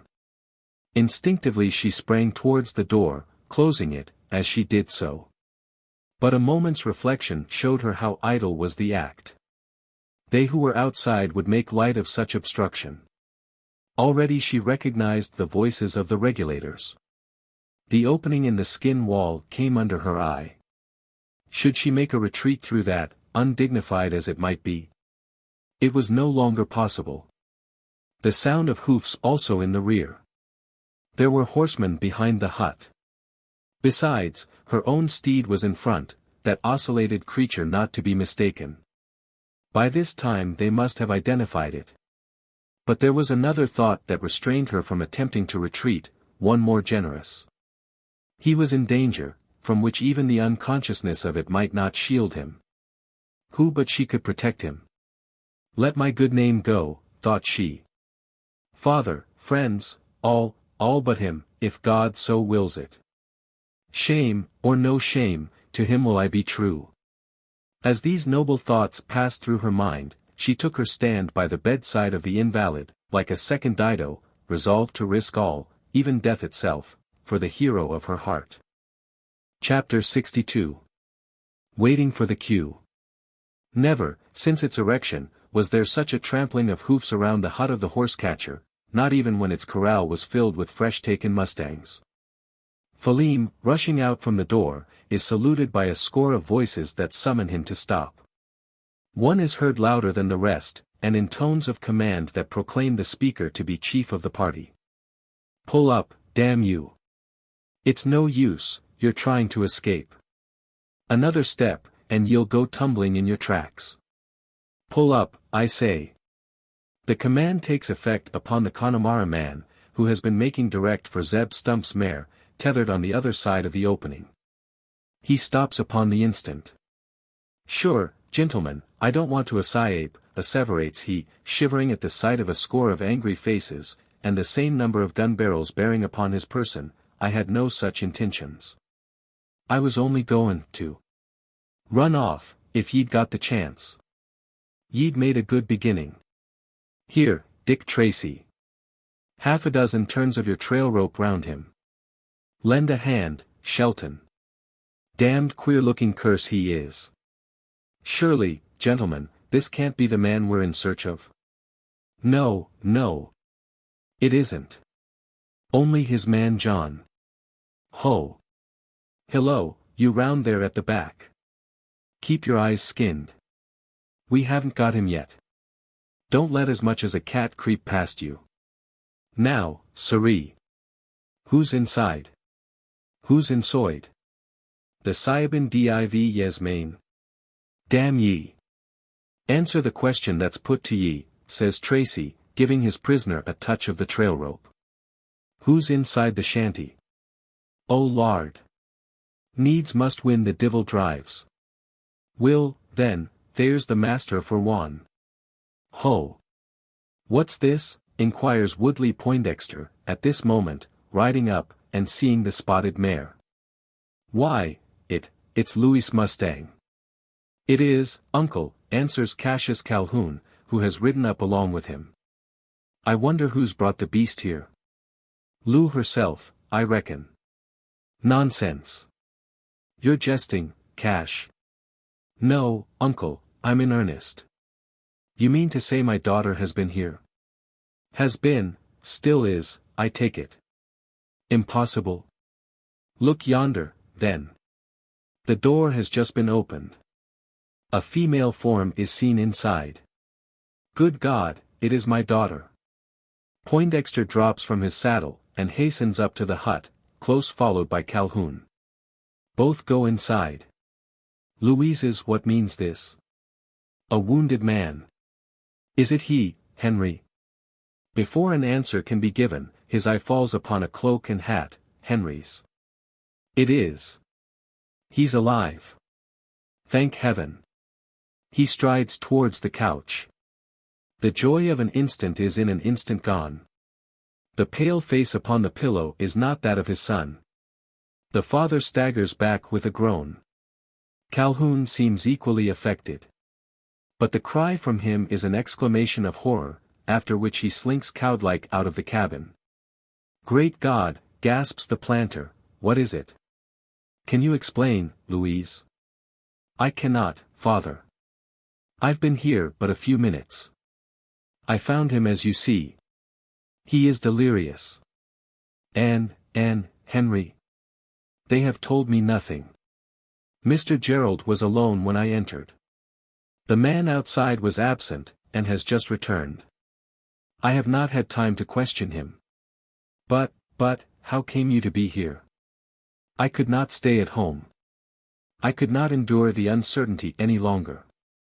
It was terrible, alone, with no one at the house, and the thought that my poor brother, mon Dieu. Mon Dieu.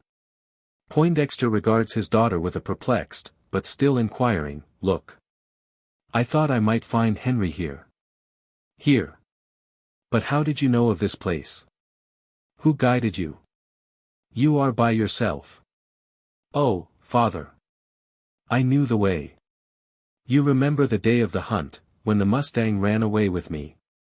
It was beyond this place I was carried. On returning with Mr. Gerald, he told me he lived here.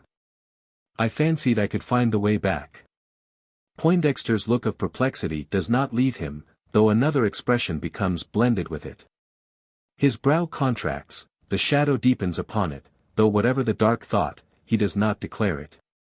A strange thing for you to have done, my daughter.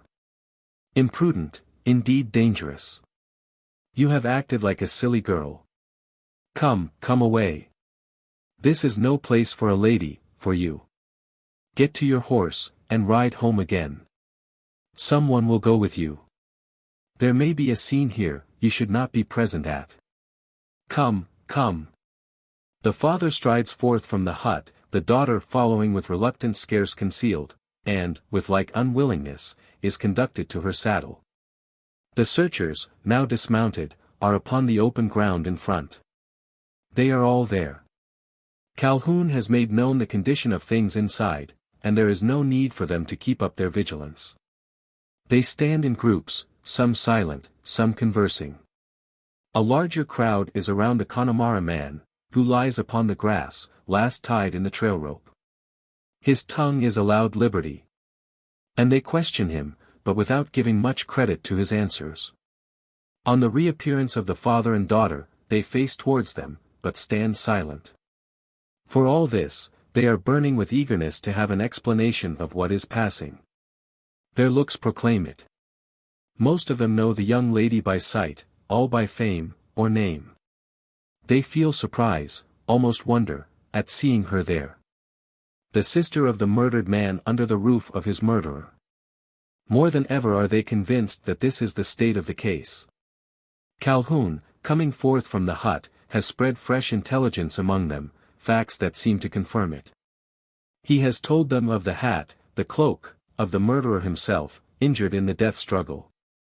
But why is Louise Poindexter there, alone, unaccompanied by white or black, by relative or slave? A guest, too, for in this character does she appear.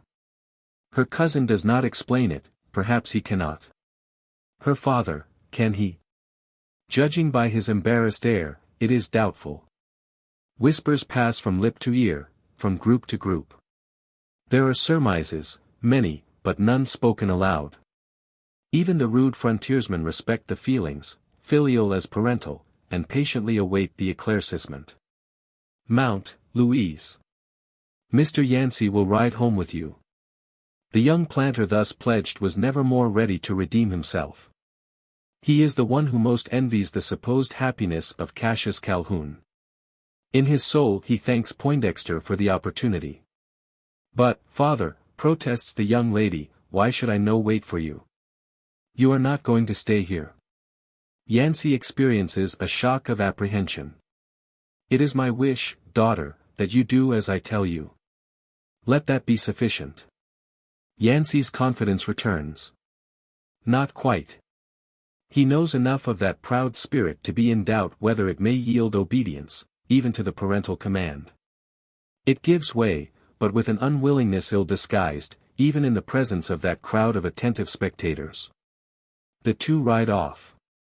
The young planter taking the lead, his charge slowly following, the former scarce able to conceal his exultation, the latter her chagrin. Yancey is more distressed than displeased, at the melancholy mood of his companion. How could it be otherwise, with such a sorrow at her heart? Of course he ascribes it to that. He but half interprets the cause. Were he to look steadfastly into the eye of Louise Poindexter, he might there detect an expression, in which sorrow for the past is less marked, than fear for the future. They ride on through the trees, but not beyond earshot of the people they have left behind them. Suddenly a change comes over the countenance of the Creole, her features lighting up, as if some thought of joy, or at least of hope, had entered her soul. She stops reflectingly, her escort constrained to do the same. Mr. Yancey, says she, after a short pause, my saddle has got loose. I cannot sit comfortably in it. Have the goodness to look to the girths. Yancey leaps to the ground, delighted with the duty thus imposed upon him. He examines the girths. In his opinion they do not want tightening. He does not say so, but, undoing the buckle, pulls upon the strap with all his strength. Stay, says the fair equestrian, let me alight. You will get better at it then. Without waiting for his assistance, she springs from her stirrup, and stands by the side of the mustang. The young man continues to tug at the straps, pulling with all the power of his arms. After a prolonged struggle, that turns him red in the face, he succeeds in shortening them by a single hole. "Now, Miss Poindexter, I think it will do." "Perhaps it will," rejoins the lady, placing her hand upon the horn of her saddle, and giving it a slight shake. "No doubt it will do now. After all, 'tis a pity to start back so soon. I've just arrived here after a fast gallop. And my poor Luna has scarce had time to breathe herself.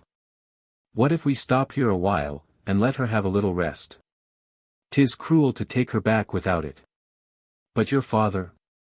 He seemed desirous you should. That I should go home at once." "That's nothing.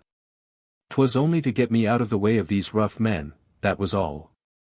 He won't care, so long as I'm out of sight. 'Tis a sweet place, this. So cool, under the shade of these fine trees, just now that the sun is blazing down upon the prairie. Let us stay a while, and give Luna a rest.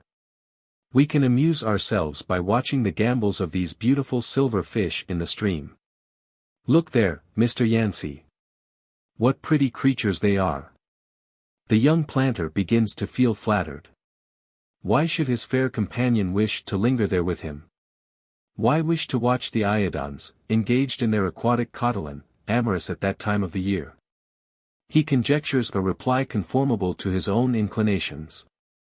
His compliance is easily obtained. "Miss Poindexter," says he, "it is for you to command me. I am but too happy to stay here, as long as you wish it. Only till Luna be rested. To say the truth, sir, I had scarce got out of the saddle, as the people came up. See! The poor thing is still panting after our long gallop." Yancey does not take notice whether the spotted mustang is panting or no. He is but too pleased to comply with the wishes of its rider. They stay by the side of the stream. He is a little surprised to perceive that his companion gives but slight heed either to the silver fish, or the spotted mustang. He would have liked this all the better, had her attentions been transferred to himself. But they are not. He can arrest neither her eye nor her ear. The former seems straying upon vacancy, the latter eagerly bent to catch every sound that comes from the clearing. Despite his inclinations towards her, he cannot help listening himself. He suspects that a serious scene is there being enacted, a trial before Judge Lynch, with a jury of regulators. Excited talk comes echoing through the tree trunks. There is an earnestness in its accents that tells of some terrible determination. Both listen, the lady like some tragic actress, by the side scene of a theater, waiting for her cue. There are speeches in more than one voice, as if made by different men, then one longer than the rest, a harangue.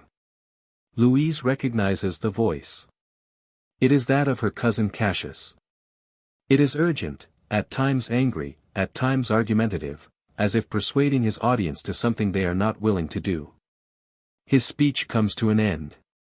And immediately after it, there are quick sharp exclamations, cries of assent, one louder than the rest, of fearful import. While listening, Yancey has forgotten the fair creature by his side.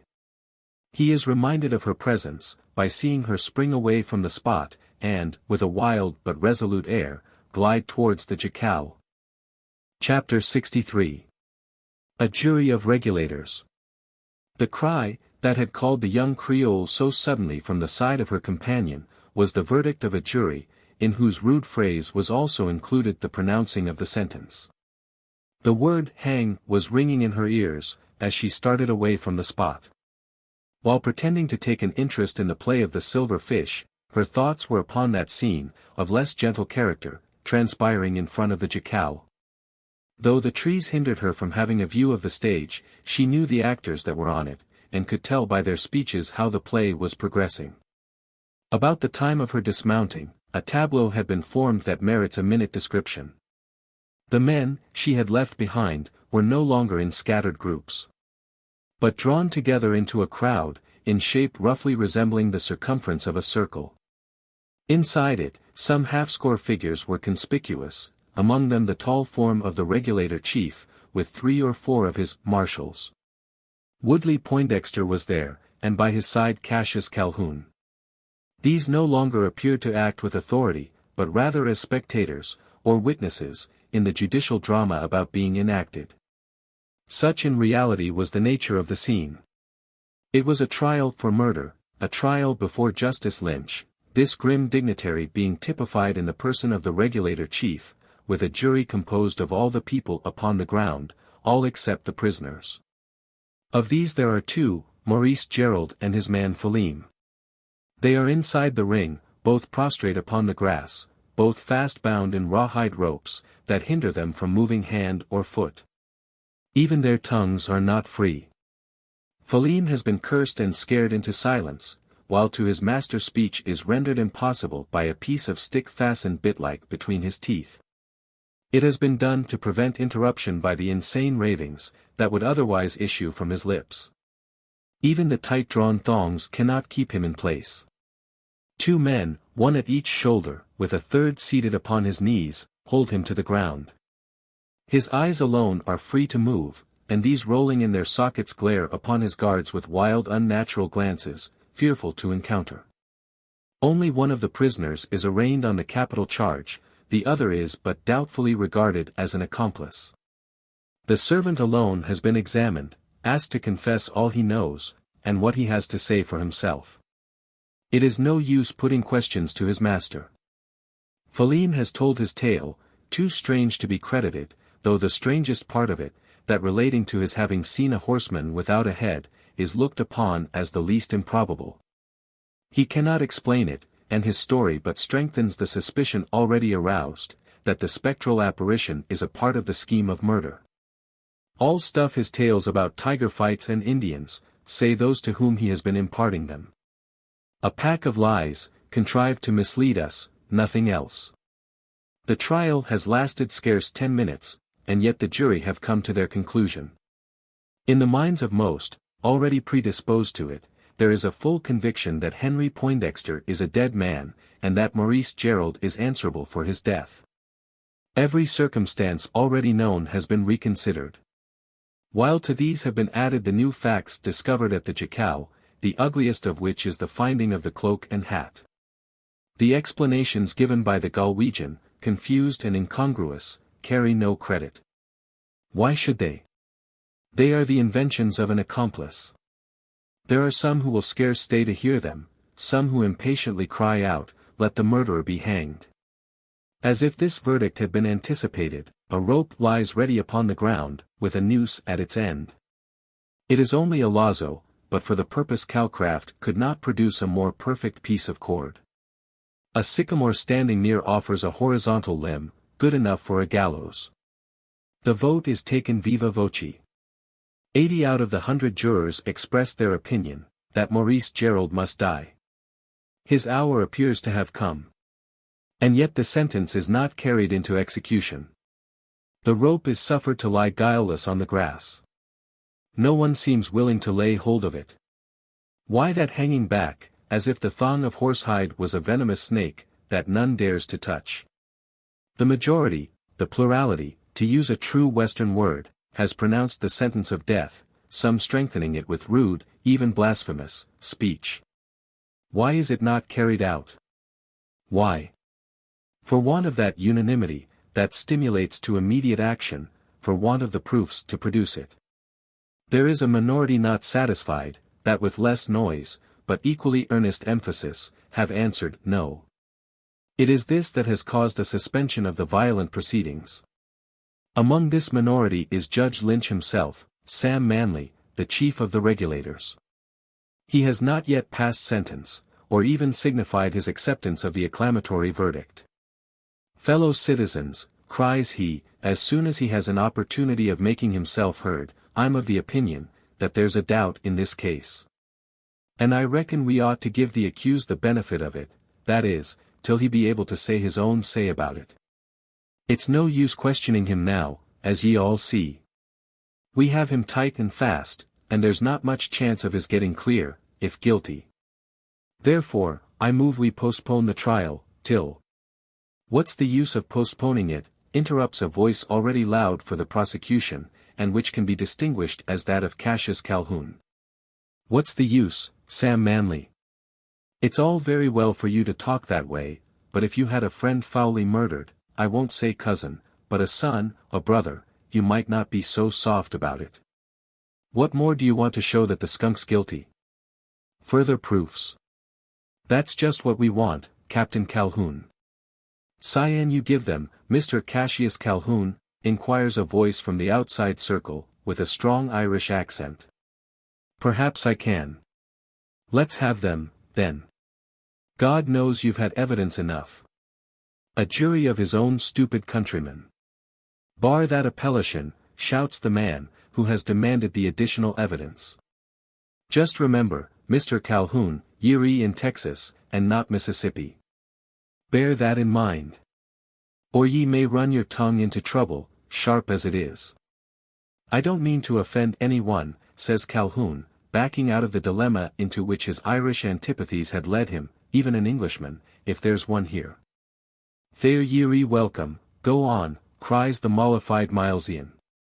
Well, then, as I was saying, there's been evidence enough, and more than enough, in my opinion. But if you want more, I can give it. Give it, cry a score of responding voices. That keep up the demand, while Calhoun seems to hesitate. Gentlemen, says he, squaring himself to the crowd, as if for a speech, what I've got to say now I could have told you long ago. But I didn't think it was needed. You all know what's happened between this man and myself, and I had no wish to be thought revengeful. I'm not. And if it wasn't that I'm sure he has done the deed, sure as the head's on my body. Calhoun speaks stammeringly, seeing that the phrase, involuntarily escaping from his lips, has produced a strange effect upon his auditory, as it has upon himself. If not sure, I should still say nothing of what I've seen, or rather heard, for it was in the night, and I saw nothing. What did you hear, Mr. Calhoun? Demands the regulator chief, resuming his judicial demeanor, for a time forgotten in the confusion of voting the verdict. Your quarrel with the prisoner, of which I believe everybody has heard, can have nothing to do with your testimony here. Nobody's going to accuse you of false swearing on that account. Please proceed, sir. What did you hear? And where, and when, did you hear it? To begin, then, with the time. It was the night my cousin was missing. Though, of course, we didn't miss him till the morning. Last Tuesday night. Tuesday night. Well. I'd turned in myself, and thought Henry had done the same. But what with the heat, and the infernal mosquitoes, I couldn't get any sleep. I started up again, lit a cigar, and, after smoking it a while in the room, I thought of taking a turn upon the top of the house. You know the old hacienda has a flat roof, I suppose. Well, I went up there to get cool. And continued to pull away at the weed. It must have been then about midnight, or maybe a little earlier. I can't tell, for I'd been tossing about on my bed, and took no note of the time. Just as I had smoked to the end of my cigar, and was about to take a second out of my case, I heard voices. There were two of them. They were up the river, as I thought on the other side. They were a good way off, in the direction of the town. I mightn't have been able to distinguish them or tell one from t'other, if they'd been talking in the ordinary way. But they weren't. There was loud angry talk, and I could tell that two men were quarreling. I supposed it was some drunken rowdies, going home from Oberdoffer's tavern, and I should have thought no more about it. But as I listened, I recognized one of the voices, and then the other. The first was my cousin Henry's, the second that of the man who is there, the man who has murdered him. Please proceed, Mr. Calhoun. Let us hear the whole of the evidence you have promised to produce. It will be time enough then to state your opinions.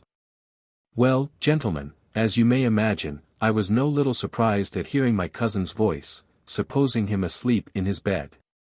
So sure was I of its being him, that I didn't think of going to his room, to see if he was there. I knew it was his voice, and I was quite as sure that the other was that of the horse-catcher. I thought it uncommonly queer, in Henry being out at such a late hour, as he was never much given to that sort of thing. But out he was. I couldn't be mistaken about that. I listened to catch what the quarrel was about. But though I could distinguish the voices, I couldn't make out anything that was said on either side. What I did hear was Henry calling him by some strong names, as if my cousin had been first insulted. And then I heard the Irishman threatening to make him rue it. Each loudly pronounced the other's name, and that convinced me about its being them. I should have gone out to see what the trouble was, but I was in my slippers. And before I could draw on a pair of boots, it appeared to be all over. I waited for half an hour, for Henry to come home. He didn't come. But, as I supposed he had gone back to Oberdoffer's and fallen in with some of the fellows from the fort, I concluded he might stay there a spell, and I went back to my bed. Now, gentlemen, I've told you all I know. My poor cousin never came back to Casa del Corvo, never more laid his side on a bed, for that we found by going to his room next morning. His bed that night must have been somewhere upon the prairie, or in the chapel. And there's the only man who knows where.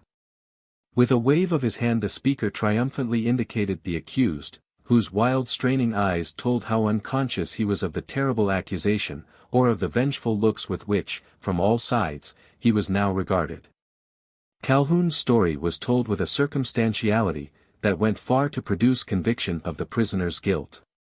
The concluding speech appeared eloquent of truth, and was followed by a clamorous demand for the execution to proceed. "Hang! Hang!" is the cry from fourscore voices. The judge himself seems to waver. The minority has been diminished, no longer 80, out of the 100, but 90 repeat the cry. The more moderate are overborne by the inundation of vengeful voices. The crowd sways to and fro, resembling a storm fast increasing to a tempest. It soon comes to its height. A ruffian rushes towards the rope. Though none seem to have noticed it, he has parted from the side of Calhoun, with whom he has been holding a whispered conversation. One of those border ruffians, of southern descent, ever ready by the stake of the philanthropist, or the martyr, such as have been late typified in the military murderers of Jamaica, who have disgraced the English name to the limits of all time. He lays hold of the lazo, and quickly arranges its loop around the neck of the condemned man, alike unconscious of trial and condemnation. No one steps forward to oppose the act.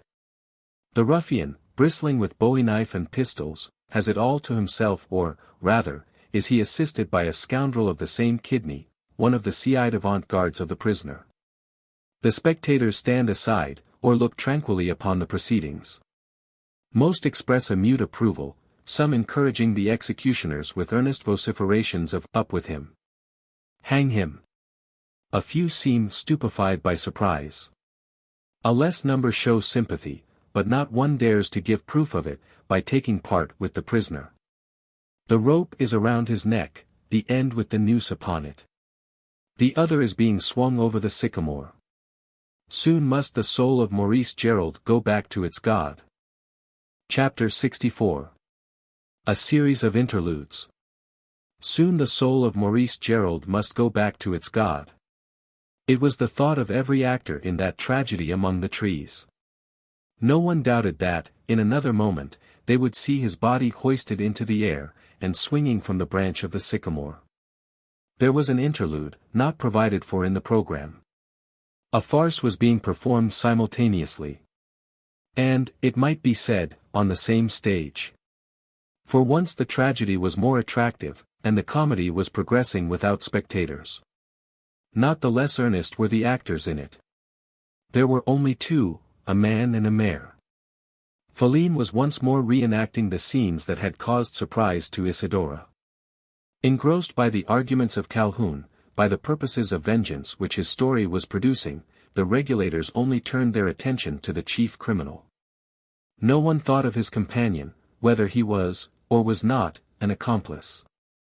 His presence was scarce perceived, all eyes being directed with angry intent upon the other. Still less was it noticed, when the ruffians sprang forward, and commenced adjusting the rope. The Galwegian was then altogether neglected. There appeared an opportunity of escape, and Philine was not slow to take advantage of it. Wriggling himself clear of his fastenings, he crawled off among the legs of the surging crowd. No one seemed to see, or care about, his movements. Mad with excitement, they were pressing upon each other, the eyes of all turned upward to the gallows tree. To have seen Philemon skulking off, it might have been supposed, that he was profiting by the chance offered for escape, saving his own life, without thinking of his master. It is true he could have done nothing, and he knew it. He had exhausted his advocacy, and any further interference on his part would have been an idle effort, or only to aggravate the accusers.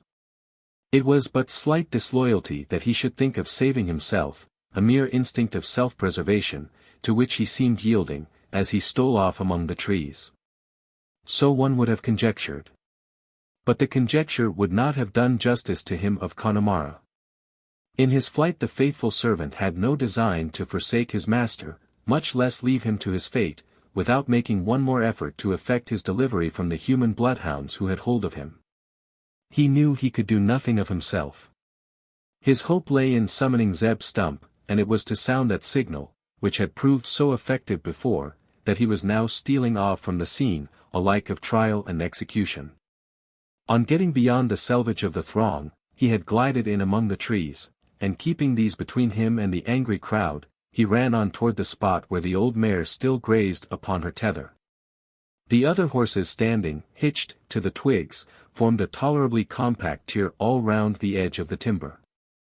This aided in screening his movements from observation, so that he had arrived by the side of the mare, without being seen by any one. Just then he discovered that he had come without the apparatus necessary to carry out his design. The cactus branch had been dropped where he was first captured, and was still kicking about among the feet of his captors. He could not get hold of it, without exposing himself to a fresh seizure, and this would hinder him from effecting the desired end. He had no knife, no weapon of any kind, wherewith he might procure another nopal. He paused, in painful uncertainty as to what he should do. Only for an instant. There was no time to be lost. His master's life was in imminent peril, menaced at every moment. No sacrifice would be too great to save him. And with this thought the faithful Philemon rushed towards the cactus plant, and, seizing one of its spinous branches in his naked hands, wrenched it from the stem. His fingers were fearfully lacerated in the act. But what mattered that, when weighed against the life of his beloved master? With equal recklessness he ran up to the mare, and, at the risk of being kicked back again, took hold of her tail, and once more applied the instrument of torture. By this time the noose had been adjusted around the mustanger's neck, carefully adjusted to avoid fluke or failure. The other end, leading over the limb of the tree, was held in hand by the brace of bearded bullies, whose fingers appeared itching to pull upon it. In their eyes and attitudes was an air of deadly determination. They only waited for the word. Not that anyone had the right to pronounce it. And just for this reason was it delayed. No one seemed willing to take the responsibility of giving that signal, which was to send a fellow creature to his long account. Criminal as they might regard him, murderer as they believed him to be, all shied from doing the sheriff's duty. Even Calhoun instinctively held back. It was not for the want of will. There was no lack of that on the part of the ex-officer, or among the regulators. They showed no sign of retreating from the step they had taken. The pause was simply owing to the informality of the proceedings. It was but the lull in the storm that precedes the grand crash. It was a moment of deep solemnity, every one silent as the tomb. They were in the presence of death, and knew it, death in its most hideous shape, and darkest guise. Most of them felt that they were abetting it. All believed it to be nigh. With hushed voice, and hindered gesture, they stood rigid as the tree trunks around them. Surely the crisis had come. It had. But not that crisis by everybody expected, by themselves decreed. Instead of seeing Maurice Gerald jerked into the air, far different was the spectacle they were called upon to witness, one so ludicrous as for a time to interrupt the solemnity of the scene, and cause a suspension of the harsh proceedings. The old mare, that they knew to be Zeb Stump's, appeared to have gone suddenly mad. She had commenced dancing over the sward, flinging her heels high into the air, and screaming with all her might. She had given the cue to the 100 horses that stood tied to the trees, and all of them had commenced imitating her wild capers, while loudly responding to her screams. Enchantment could scarce have produced a quicker transformation than occurred in the tableau formed in front of the jacal hut. Not only was the execution suspended, but all other proceedings that regarded the condemned captive. Nor was the change of a comical character. On the contrary, it was accompanied by looks of alarm, and cries of consternation. The regulators rushed to their arms, some towards their horses. "Indians!" was the exclamation upon every lip, though unheard through the din. Not but the coming of Comanches could have caused such a commotion, threatening to result in a stampede of the troop. For a time men ran shouting over the little lawn, or stood silent with scared countenances. Most, having secured their horses, cowered behind them, using them by way of shield against the chances of an Indian arrow. There were but few upon the ground accustomed to such prairie escapades, and the fears of the many were exaggerated by their inexperience to the extreme of terror. It continued, till their steeds, all caught up, had ceased their wild wiring. And only one was heard, the wretched creature that had given them the cue. Then was discovered the true cause of the alarm, as also that the Connemara man had stolen off. Fortunate for Phelim, he had shown the good sense to betake himself to the bushes. Only by concealment had he saved his skin, for his life was now worth scarce so much as that of his master. A score of rifles were clutched with angry energy, their muzzles brought to bear upon the old mare. But before any of them could be discharged, a man standing near threw his lazo around her neck, and choked her into silence. Tranquility is restored, and along with it a resumption of the deadly design. The regulators are still in the same temper. The ludicrous incident, whilst perplexing, has not provoked their mirth, but the contrary. Some feel shame at the sorry figure they have cut, in the face of a false alarm, while others are chafed at the interruption of the solemn ceremonial. They return to it with increased vindictiveness, as proved by their oaths, and angry exclamations. Once more the vengeful circle closes around the condemned, the terrible tableau is reconstructed. Once more the ruffians lay hold of the rope. And for the second time every one is impressed with the solemn thought.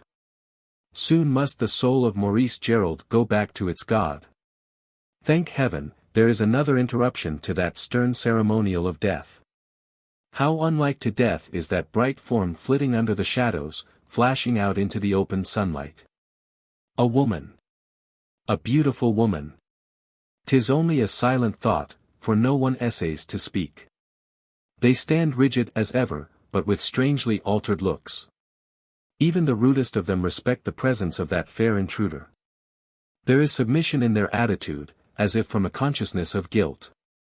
Like a meteor she pauses through their midst, glides on without giving a glance on either side, without speech, without halt, till she stoops over the condemned man, still lying gagged the grass. With a quick clutch she lays hold of the lazo, which the two hangmen, taken by surprise, have let loose. Grasping it with both her hands, she jerks it from theirs. "Texans! Cowards!" she cries, casting a scornful look upon the crowd. "Shame! Shame!" They cower under the stinging reproach. She continues. "A trial indeed. A fair trial. The accused without counsel, condemned without being heard. And this you call justice? Texan justice? My scorn upon you, not men, but murderers. What means this?" shouts Poindexter, rushing up, and seizing his daughter by the arm. "You are mad, Lou, mad. How come you to be here?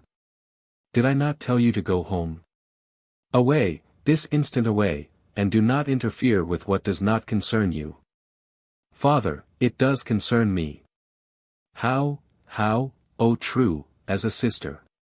This man is the murderer of your brother. I will not, cannot believe it. Never, never. There was no motive. O men! If you be men, do not act like savages. Give him a fair trial, and then. He's had a fair trial, calls one from the crowd, who seems to speak from instigation, ne'er a doubt about his being guilty. It's him that's killed your brother, and nobody else. And it don't look well, Miss Poindexter, excuse me for saying it, but it don't look just the thing, that you should be trying to screen him from his deserving.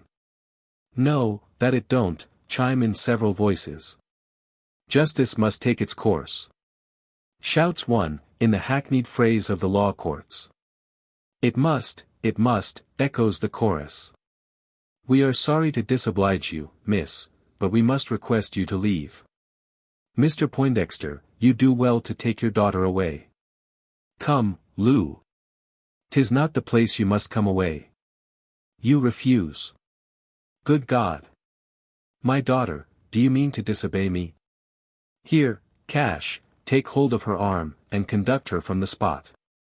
If you refuse to go willingly, we must use force, Lou. A good girl now. Do as I tell you. Go. Go. No, father, I will not, I shall not, till you have promised, till these men promise. We can't promise you anything, miss, however much we might like it. It ain't a question for women, no how. There's been a crime committed, a murder, as ye yourself know. There must be no cheating of justice. There's no mercy for a murderer. No mercy, echo a score of angry voices. Let him be hanged, hanged, hanged. The regulators are no longer restrained by the fair presence. Perhaps it has but hastened the fatal moment. The soul of Cassius Calhoun is not the only one in that crowd stirred by the spirit of envy. The horse hunter is now hated for his supposed good fortune. In the tumult of revengeful passion, all gallantry is forgotten, that very virtue for which the Texan is distinguished. The lady is led aside, dragged rather than led, by her cousin, and at the command of her father. She struggles in the hated arms that hold her, wildly weeping, loudly protesting against the act of inhumanity. Monsters! Murderers! Are the phrases that fall from her lips.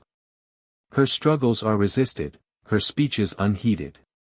She is borne back beyond the confines of the crowd, beyond the hope of giving help to him, for whom she is willing to lay down her life. Bitter are the speeches Calhoun is constrained to hear, heartbreaking the words now showered upon him. Better for him he had not taken hold of her. It scarce consoles him, that certainty of revenge. His rival will soon be no more. But what matters it? The fair form writhing in his grasp can never be consentingly embraced. He may kill the hero of her heart, but not conquer for himself its most feeble affection. Chapter 65. Still another interlude. For a third time is the tableau reconstructed, spectators and actors in the dread drama taking their places as before. The lazo is once more passed over the limb. The same two scoundrels taking hold of its loose end, this time drawing it towards them till it becomes taut. For the third time arises the reflection. Soon must the soul of Maurice Gerald go back to its God. Now nearer than ever does the unfortunate man seem to his end. Even love has proved powerless to save him. What power on earth can be appealed to after this? None likely to avail. But there appears no chance of succor, no time for it. There is no mercy in the stern looks of the regulators, only impatience. The hangmen, too, appear in a hurry, as if they were in dread of another interruption. They manipulate the rope with the ability of experienced executioners. The physiognomy of either would give color to the assumption, that they had been accustomed to the calling. In less than 60 seconds they shall have finished the job. Now then, Bill. Are you ready? Shouts one to the other, by the question proclaiming, that they no longer intend to wait for the word. All right, responds Bill. Up with the son of a skunk. Up with him. There is a pull upon the rope, but not sufficient to raise the body into an erect position. It tightens around the neck, lifts the head a little from the ground, but nothing more. Only one of the hangmen has given his strength to the pull. Haul, damn you, cries Bill, astonished at the inaction of his assistant. Why the hell don't you haul? Bill's back is turned towards an intruder, that, seen by the other, has hindered him from lending a hand. He stands as if suddenly transformed into stone. Come, continues the chief executioner. Let's go at it again, both together. Ye, up. Up with him. No ye don't, calls out a voice in the tones of a stentor. While a man of colossal frame, carrying a 6-foot rifle, is seen rushing out from among the trees, in strides that bring him almost instantly into the thick of the crowd. No ye don't. He repeats, stopping over the prostrate body, and bringing his long rifle to bear upon the ruffians of the rope. Not yet a bit, as this coon cockerlates. You, Bill Griffin. Pull that piece o' pleat hosshair but the 1/8 o' an inch tighter, and ye'll get a blue pill in your stomach as won't agree why ye. Drop the rope, durn ye. Drop it. The screaming of Zeb Stump's mare scarce created a more sudden diversion than the appearance of Zeb himself, for it was he who had hurried upon the ground. He was known to nearly all present, respected by most, and feared by many. Among the last were Bill Griffin, and his fellow ropeholder. No longer holding it, for at the command to drop it, yielding to a quick perception of danger, both had let go, and the lazo lay loose along the sward. What dern tomfoolery's this, boys, continues the Colossus, addressing himself to the crowd, still speechless from surprise. Ye don't mean Hanjin, d'ye?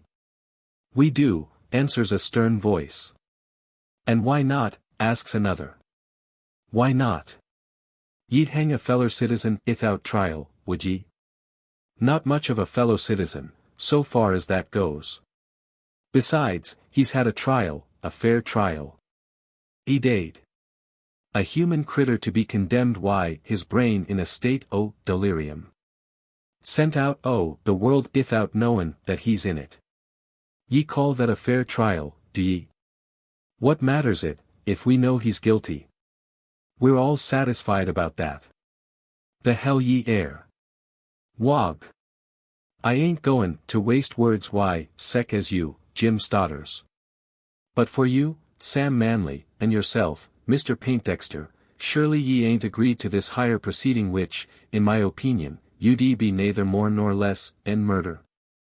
You haven't heard all, Zeb Stump, interposes the regulator chief, with the design to justify his acquiescence in the act. There are facts. Facts be derned. And fancies, too. I don't want to hear 'em. It'll be time enough for that, when the thing come to a reg'lar trial, the which surely nob dy higher'll object to, seein' as Thursday ain't the ghost o' a chance for him to get off. Who air the individual that objects? You take too much upon you, Zeb Stump. What is it your business, we'd like to know? The man that's been murdered wasn't your son, nor your brother, nor your cousin neither. If he had been, you'd be of a different way of thinking, I take it. It is Calhoun who has made this interpolation, spoken before with so much success to his scheme. I don't see that it concerns you, he continues, what course we take in this matter. But I do. It consarns me, fust, because this young feller's a friend o' mine, though he air Irish, and a strenger, and secondly, because Zeb Stump ain't a-goin' to stand by and see foul play, even though it be on the Pureras o' Texas. Foul play be damned. There's nothing of the sort. And as for standing by, we'll see about that. Boys. You're not going to be scared from your duty by such swagger as this. Let's make a finish of what we've begun. The blood of a murdered man cries out to us. Lay hold of the rope. Do, and by the eternal. The fuss that do ll drop it a leetle quicker than he grups it. Lay a claw on it, one o' ye, if ye dar. Ye may hang this poor critter as high's ye like. But not till ye've laid Zeblon Stump streeched dead upon the grass, why, some o' ye alongside o' him. Now then. Let me see the skunk that's goin' to tek that rope. Zeb's speech is followed by a profound silence. The people keep their places, partly from the danger of accepting his challenge, and partly from the respect due to his courage and generosity. Also, because there is still some doubt in the minds of the regulators, both as to the expediency, and fairness, of the course which Calhoun is inciting them to take. With a quick instinct the old hunter perceives the advantage he has gained, and presses it.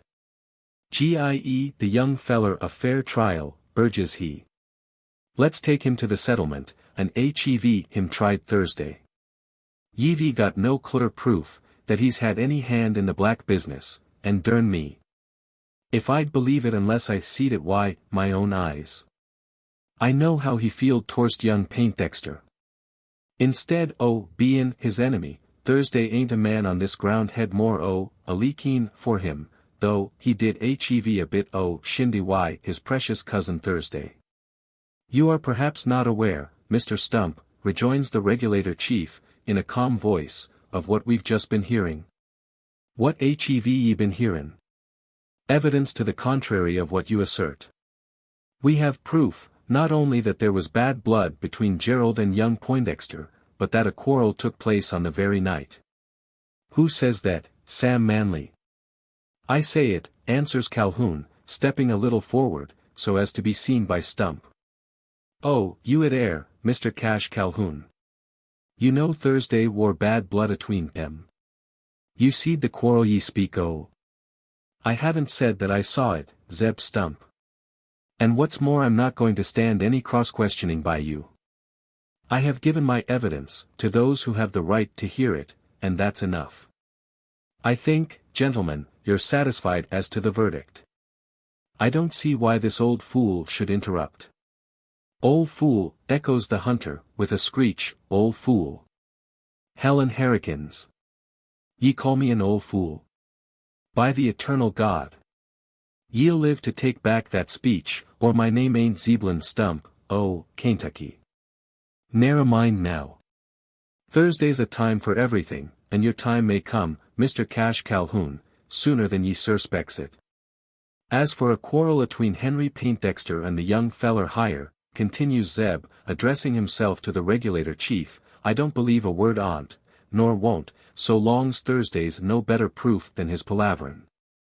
From what this chilly knows, it don't stand to reason.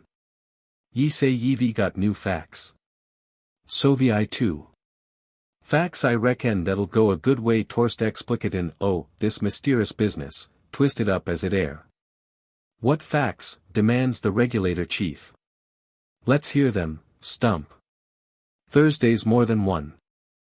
Fust place, what do ye make the young feller bein' wounded hisself?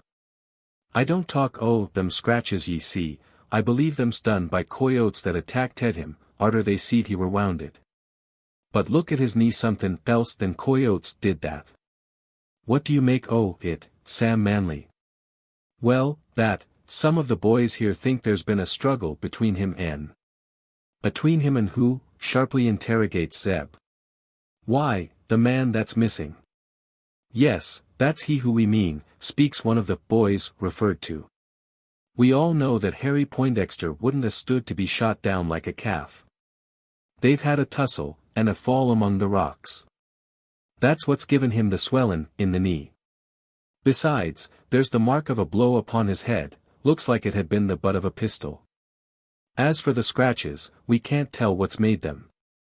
Thorns may be, or wolves if you like. That foolish fellow of his has a story about a tiger, but it won't do for us. What feller air ye talkin' o'? Ye mean Irish Phelim? Where air he?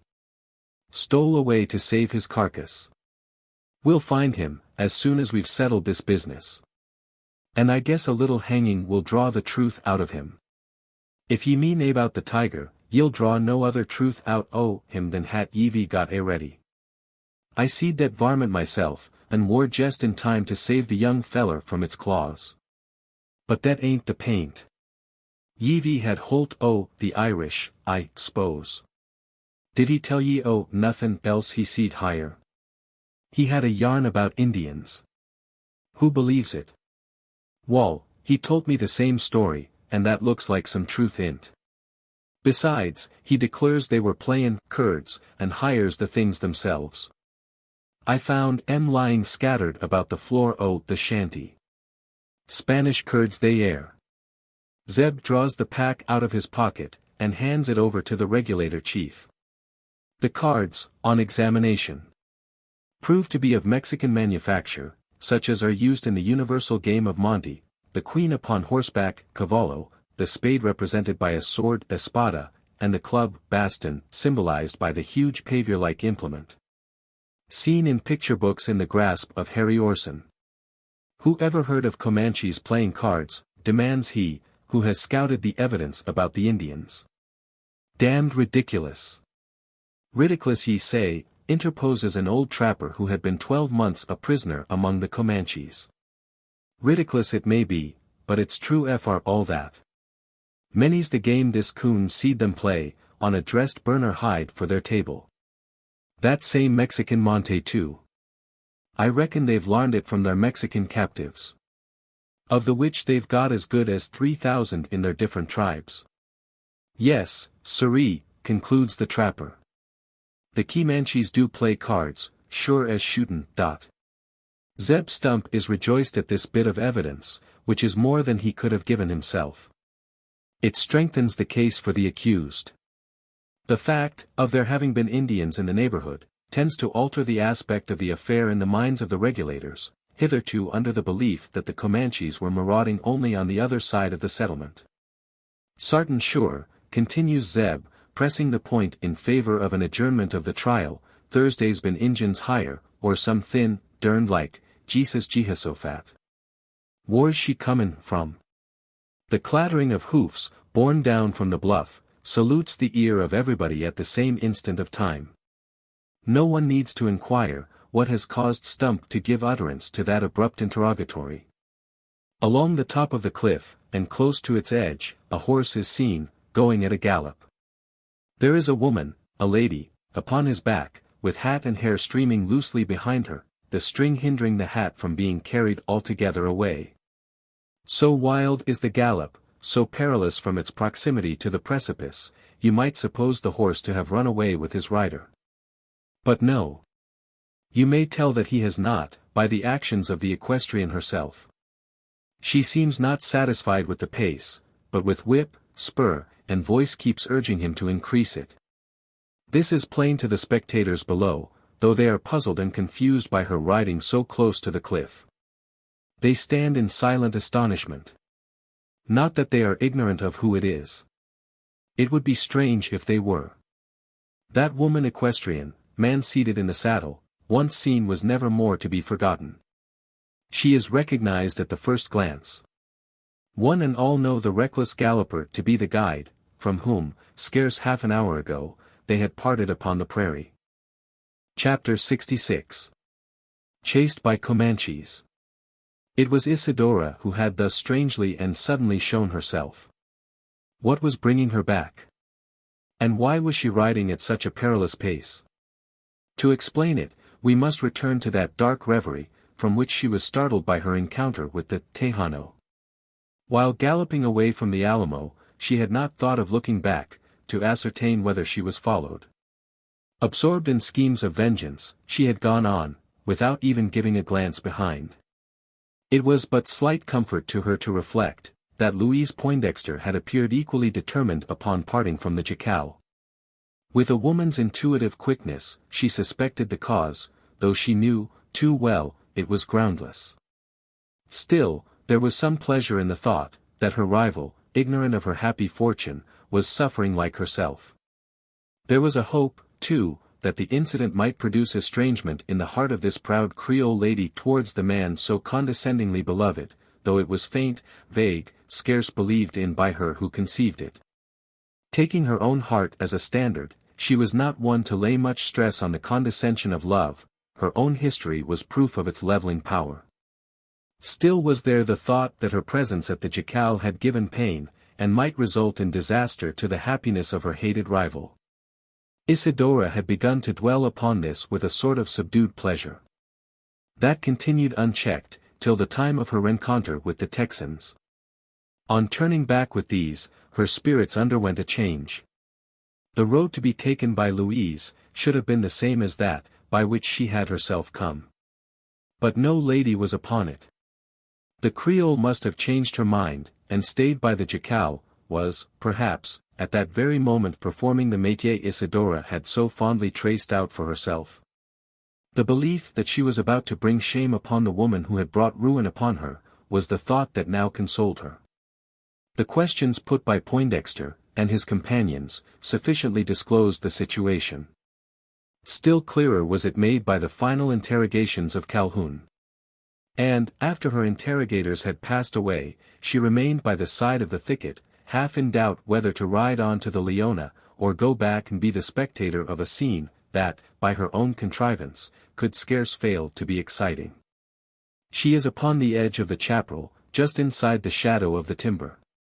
She is astride her grey steed, that stands with spread nostril and dilated eye, gazing after the cavalcada that has late parted from the spot, a single horseman in the rear of the rest. Her horse might wonder why he is being thus ridden about.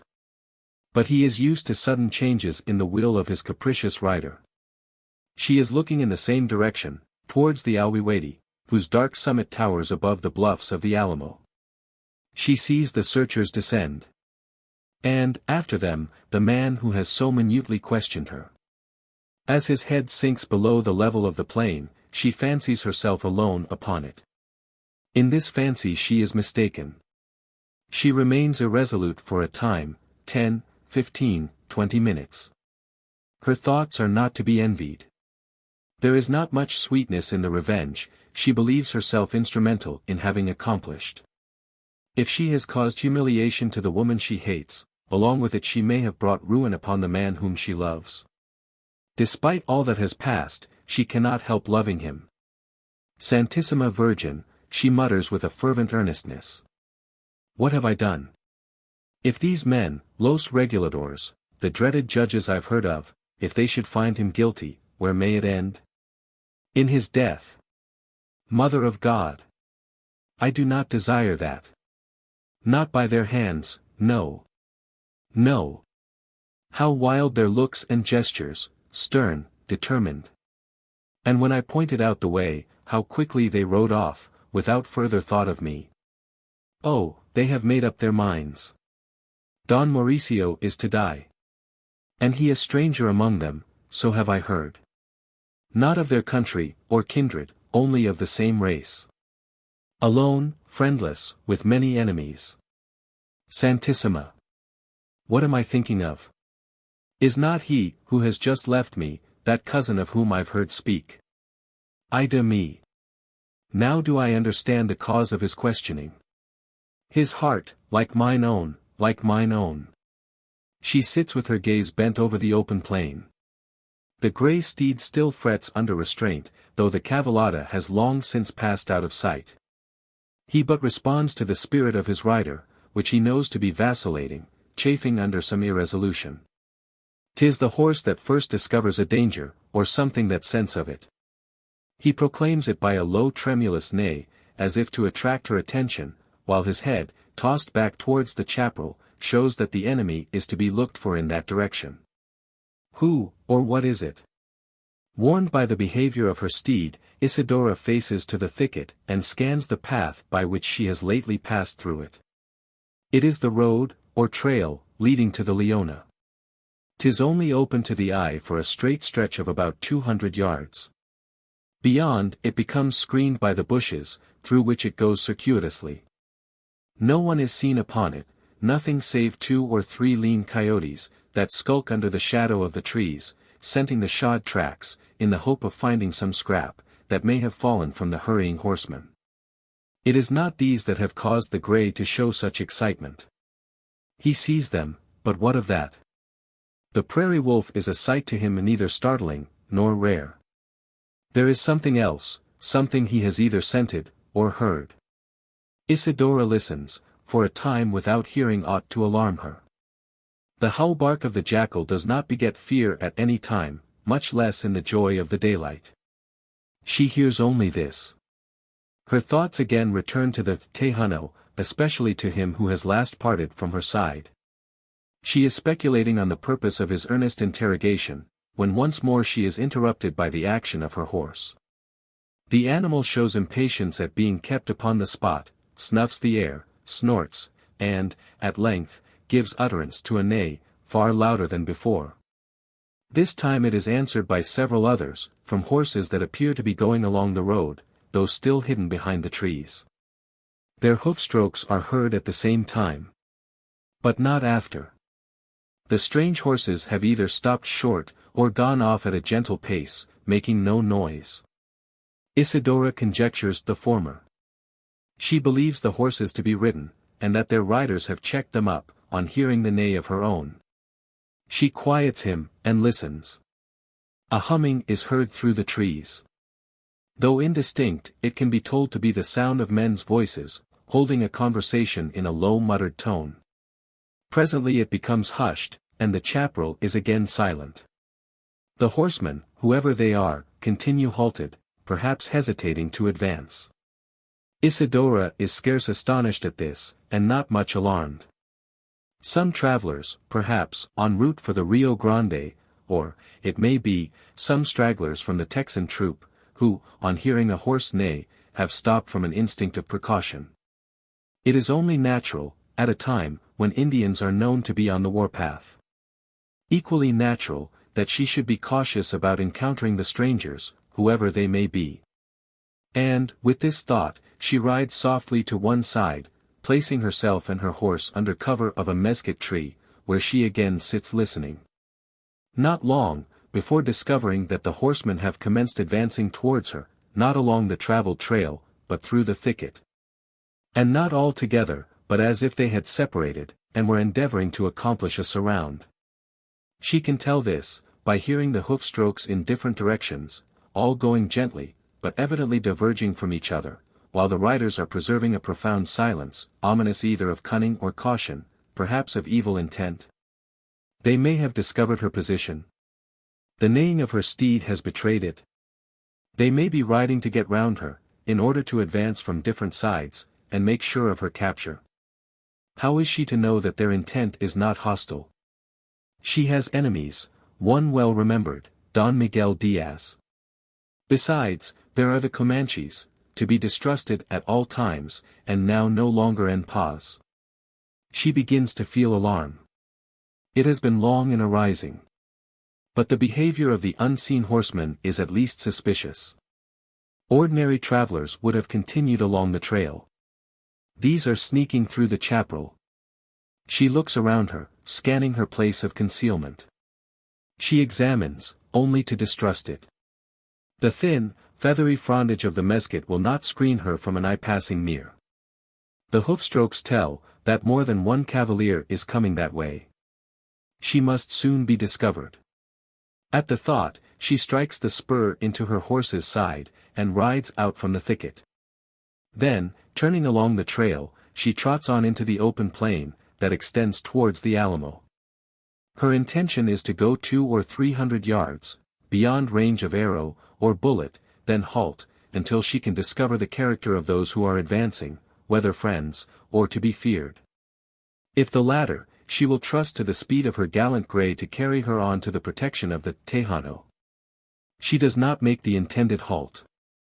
She is hindered by the horsemen, at that moment seen bursting forth from among the bushes, simultaneously with each other, and almost as soon as herself. They spring out at different points, and, in converging lines, ride rapidly towards her. A glance shows them to be men of bronze-colored skins, and half-naked bodies, with red paint on their faces, and scarlet feathers sticking up out of their hair. Los Indios. Mechanically mutters the Mexican, as, driving the rowels against the ribs of her steed, she goes off at full gallop for the Alwiwadi. A quick glance behind shows her she is pursued, though she knows it without that. The glance tells her more, that the pursuit is close and earnest, so earnest that the Indians, contrary to their usual custom, do not yell. Their silence speaks of a determination to capture her, and as if by a plan already preconcerted.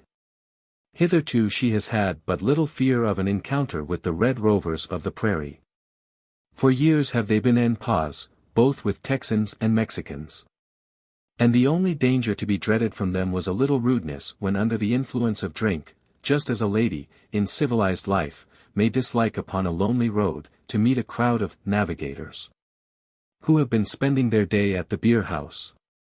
Isidora has passed through a peril of this kind, and remembers it, with less pain from the thought of the peril itself, than the ruin it has led to. But her danger is different now. The peace is past. There is war upon the wind. Her pursuers are no longer intoxicated with the fire water of their foes. They are thirsting for blood, and she flies to escape not only dishonor, but it may be death. On over that open plain, with all the speed she can take out of her horse, all that whip, and spur, and voice can accomplish. She alone speaks. Her pursuers are voiceless, silent as specters.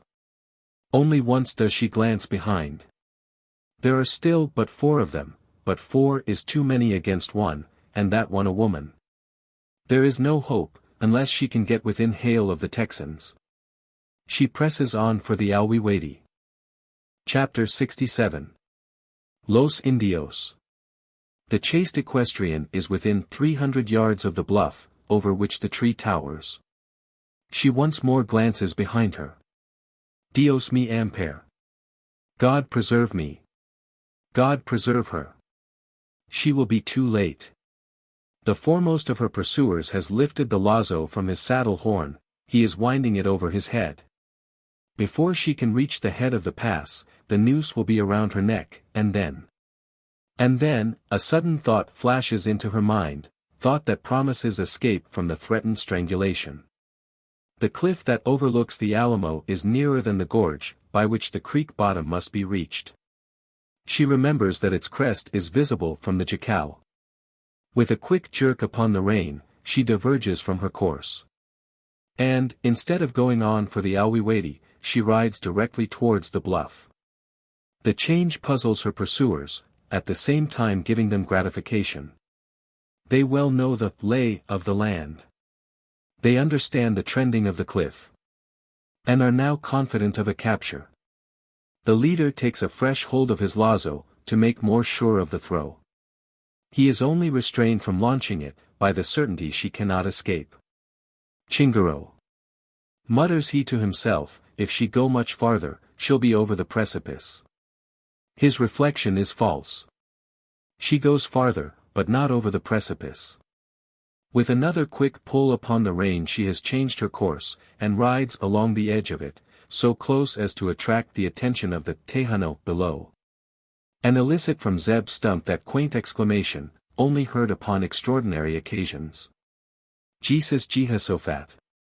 As if in answer to the exclamation of the old hunter, or rather to the interrogatory with which he has followed it up, comes the cry of the strange equestrian who has shown herself on the cliff.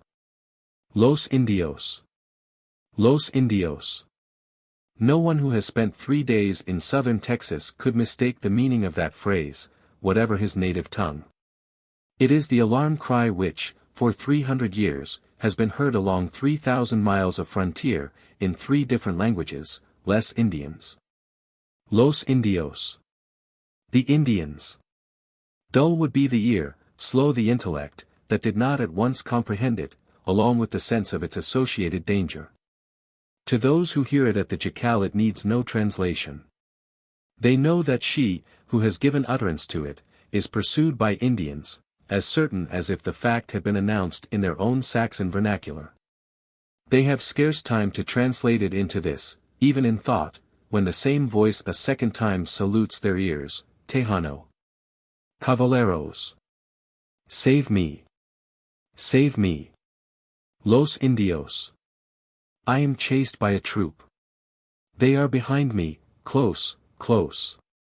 Her speech, though continued, is no longer heard distinctly. It is no longer required to explain what is passing upon the plain above. She has cleared the first clump of tree tops by scarce 20 yards, when the leading savage shoots out from the same cover, and is seen, going in full gallop, against the clear sky. Like a sling he spins the lazo loop around his head. So eager is he to throw it with sure aim, that he does not appear to take heed of what the fugitive has said, spoken as she went at full speed, for she made no stop, while calling out to the Tejano. He may fancy it has been addressed to himself, a final appeal for mercy, uttered in a language he does not understand, for Isidora had spoken in English. He is only undeceived, as the sharp crack of a rifle comes echoing out of the glen, or perhaps a little sooner, as a stinging sensation in his wrist causes him to let go his lazo, and look wonderingly for the why. He perceives a puff of sulphurous smoke rising from below. A single glance is sufficient to cause a change in his tactics. In that glance he beholds 100 men, with the gleam of 100 gun barrels.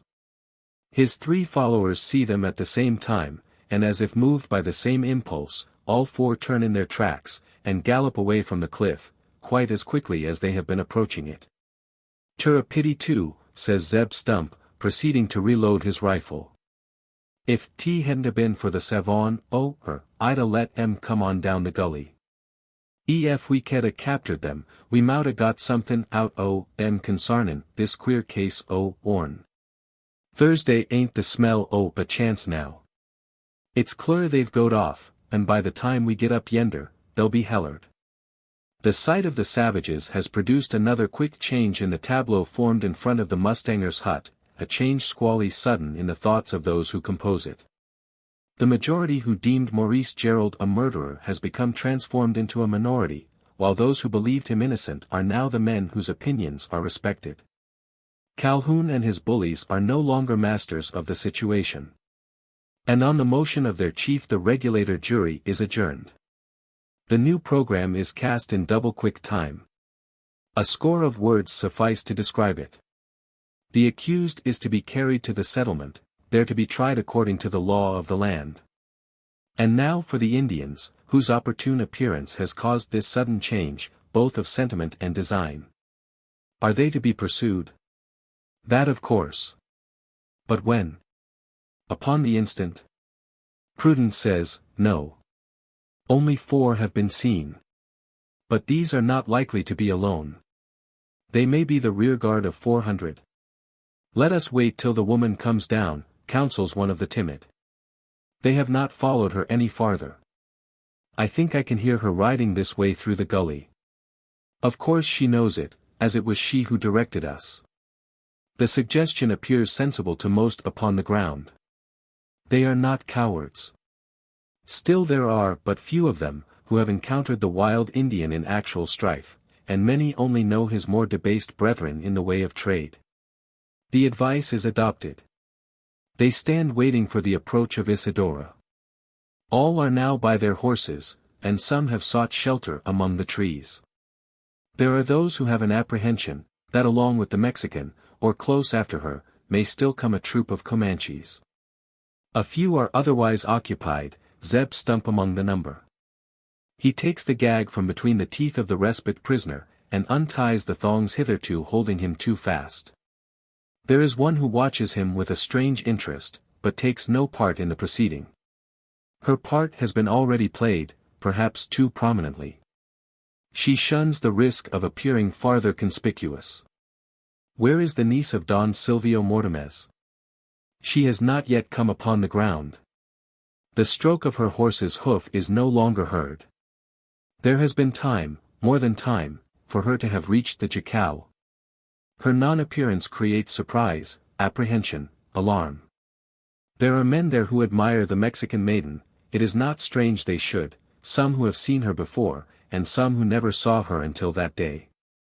Can it be, that she has been overtaken and captured? The interrogatory passes round. No one can answer it, though all are interested in the answer. The Texans begin to feel something like shame. Their gallantry was appealed to, in that speech sent them from the cliff, Tejano. Cavalleros. Has she who addressed it succumbed to the pursuer? Is that beauteous form in the embrace of a paint-bedaubed savage? They listen with ears intent, many with pulses that beat high, and hearts throbbing with a keen anxiety. They listen in vain. There is no sound of hoof, no voice of woman, nothing, except the champing of bits heard close by their side. Can it be that she is taken? Now that the darker design is stifled within their breasts, the hostility against one of their own race is suddenly changed into a more congenial channel.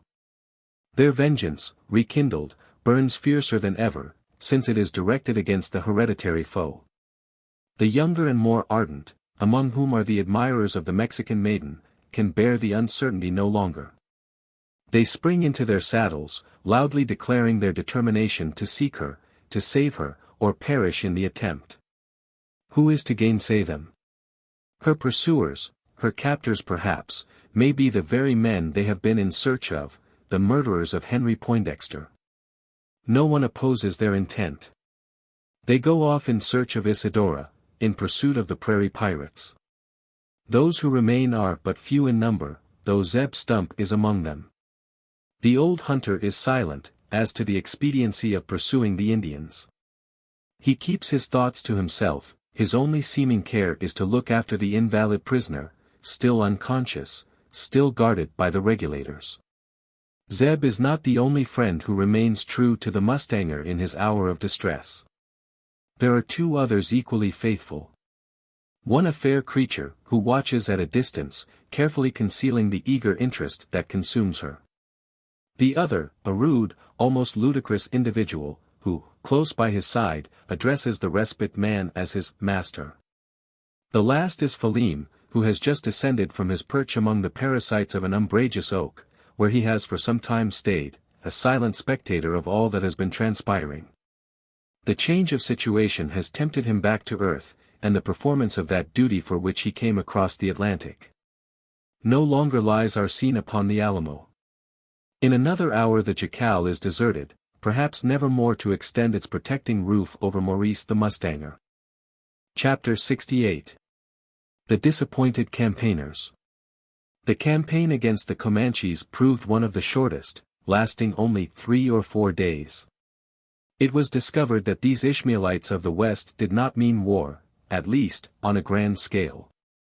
Their descent upon the settlements was only the freak of some young fellows, about to take out their degree as braves, desirous of signalizing the event by raising a few scalps and capturing some horses and horned cattle. Forays of this kind are not unfrequent among the Texan Indians. They are made on private account, often without the knowledge of the chief, or elders of the tribe, just as an ambitious young mid, or ensign, may steal off with a score of companions from squadron or camp, to cut out an enemy's craft, or capture his picket guard. These marauds are usually made by young Indians out on a hunting party, who wish to return home with something to show besides the spoils of the chase, and the majority of the tribe is often ignorant of them till long after the event. Otherwise, they might be interdicted by the elders, who, as a general thing, are averse to such filibustering expeditions, deeming them not only imprudent, but often injurious to the interests of the community. Only when successful are they applauded. On the present occasion several young Comanches had taken out their war diploma, by carrying back with them the scalps of a number of white women and boys. The horses and horned cattle were also collected. But these, being less convenient of transport than the light scalplocks, had been recaptured. The red-skinned filibusters, overtaken by a detachment of mounted rifles, among the hills of the San Saba, were compelled to abandon their four-footed booty, and only saved their own skins by a forced retreat into the fastnesses of the Llano Estacado. To follow them beyond the borders of this sterile tract would have required a commissariat less hastily established than that with which the troops had sallied forth. And, although the relatives of the scalped settlers clamored loudly for retaliation, it could only be promised them after due time and preparation. On discovering that the Comanches had retreated beyond their neutral ground, the soldiers of Uncle Sam had no choice but to return to their ordinary duties, each detachment to its own fort, to await further commands from the headquarters of the department. The troops belonging to Port Inga, entrusted with the guardianship of the country as far as the Rio Nueces, were surprised on getting back to their cantonment to discover that they had been riding in the wrong direction for an encounter with the Indians. Some of them were half mad with disappointment, for there were several, young Hancock among the number, who had not yet run their swords through a red skin, though keenly desirous of doing so. No doubt there is inhumanity in the idea. But it must be remembered, that these ruthless savages have given to the white man peculiar provocation, by 1,000 repetitions of 3 diabolical crimes, rape, rapine, and murder. To talk of their being the aborigines of the country, the real, but dispossessed, owners of the soil, is simple nonsense. This sophism, of the most spurious kind, has too long held dominion over the minds of men. The whole human race has an inherent right to the whole surface of the earth, and if any infinitesimal fraction of the former by chance finds itself idly roaming over an extended portion of the latter, their exclusive claim to it is almost too absurd for argument, even with the narrowest-minded disciple of an aborigine society. Admit it, give the hunter his half-dozen square miles, for he will require that much to maintain him, leave him in undisputed possession to all eternity, and millions of fertile acres must remain untilled. To accommodate this whimsical theory of national right. Nay, I will go further, and risk reproach, by asserting, that not only the savage, so-called, but civilized people should be unreservedly dispossessed, whenever they show themselves incapable of turning to a good account the resources which nature has placed within their limits. The exploitation of Earth's treasures is a question not confined to nations. It concerns the whole family of mankind. In all this there is not one iota of agrarian doctrine, not a thought of it. He who makes these remarks is the last man to lend countenance to communism. It is true that, at the time spoken of, there were ruffians in Texas who held the life of a redskin at no higher value than an English gamekeeper does that of a stoat, or any other vermin, that trespasses on his preserves. No doubt these ruffians are there still, for 10 years cannot have effected much change in the morality of the Texan frontier. But, alas! We must now be a little cautious about calling names. Our own story of Jamaica, by heaven, the blackest that has blotted the pages of history, has whitewashed these border filibusteros to the seeming purity of snow. If things are to be judged by comparison, not so fiendish, then, need appear the fact, that the young officers of Fort Inga were some little chagrined at not having an opportunity to slay a score or so of redskins. On learning that, during their absence, Indians had been seen on the other side, they were inspired by a new hope. They might yet find the opportunity of fleshing their swords, transported without stain, without sharpening, too, from the military school of West Point. It was a fresh disappointment to them, when a party came in on the same day, civilians who had gone in pursuit of the savages seen on the Alamo, and reported, that no Indians had been there. They came provided with proofs of their statement, which otherwise would have been received with incredulity, considering what had occurred. The proofs consisted in a collection of miscellaneous articles, an odd lot, as an auctioneer would describe it, wigs of horsehair, cock's feathers stained blue, green, or scarlet, breechclouts of buckskin, moccasins of the same material, and several packages of paint, all which they had found concealed in the cavity of a cottonwood tree. There could be no new campaign against Indians, and the aspiring spirits of Fort Inga were, for the time, forced to content themselves with such incidents as the situation afforded. Notwithstanding its remoteness from any center of civilized life, these were at the time neither tame nor uninteresting. There were several subjects worth thinking and talking about.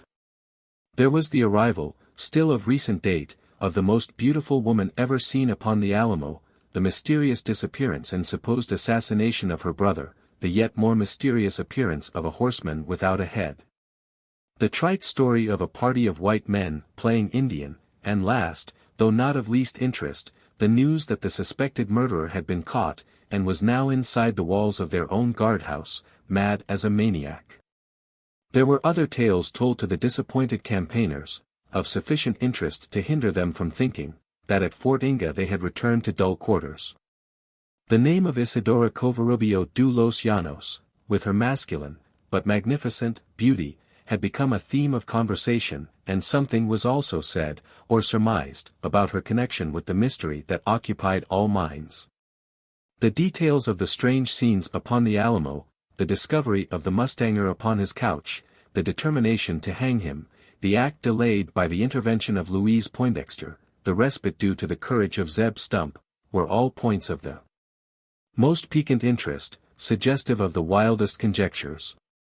Each became in turn the subject of converse and commentary, but none was discussed with more earnestness than that which related to the innocence, or guilt, of the man accused of murder. Murder, said the philosophic Captain Sloman, is a crime which, in my opinion, Maurice the mustanger is incapable of committing. I think, I know the fellow well enough to be sure about that. You'll admit, rejoined Crossman, of the Rifles, that the circumstances are strong against him? Almost conclusive, I should say. Crossman had never felt friendly towards the young Irishman. He had an idea, that on one occasion the commissary's niece, the belle of the fort, had looked too smilingly on the unknown adventurer. I consider it anything but conclusive, replied Sloman. There's no doubt about young Poindexter being dead, and having been murdered. Everyone believes that. Well, who else was likely to have done it? The cousin swears to having overheard a quarrel between him and Gerald. That precious cousin would swear to anything that suited his purpose, interposed Hancock, of the dragoons. Besides, his own shindy with the same man is suggestive of suspicion, is it not? And if there was a quarrel, argued the officer of infantry, what then? It don't follow there was a murder. Then you think the fellow may have killed Poindexter in a fair fight? Something of the sort is possible, and even probable. I will admit that much. But what did they have a difficulty about? Asked Hancock. I heard that young Poindexter was on friendly terms with the horse hunter, notwithstanding what had happened between him and Calhoun. What could they have quarreled about? A singular interrogation on your part, Lieutenant Hancock, answered the infantry officer, with a significant emphasis on the pronoun. As if men ever quarreled about anything except women, interrupted the dragoon with a laugh. But which woman, I wonder? It could not be anything relating to young Poindexter's sister. Quien sabe? Answered Sloman, repeating the Spanish phrase with an ambiguous shrug of the shoulders. Preposterous, exclaimed Crossman. A horse catcher daring to set his thoughts on Miss Poindexter.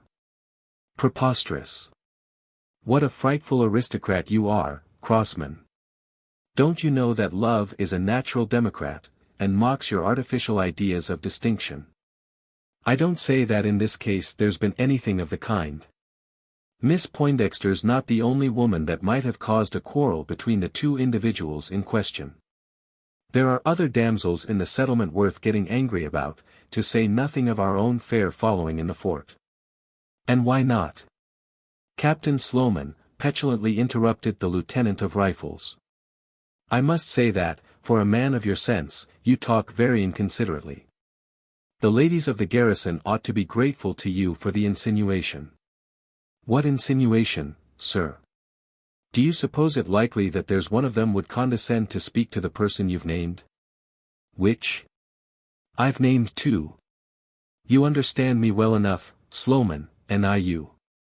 Our ladies will, no doubt, feel highly complimented at having their names connected with that of a low adventurer, a horse thief, and suspected assassin. Maurice the mustanger may be the last, suspected, and that is all.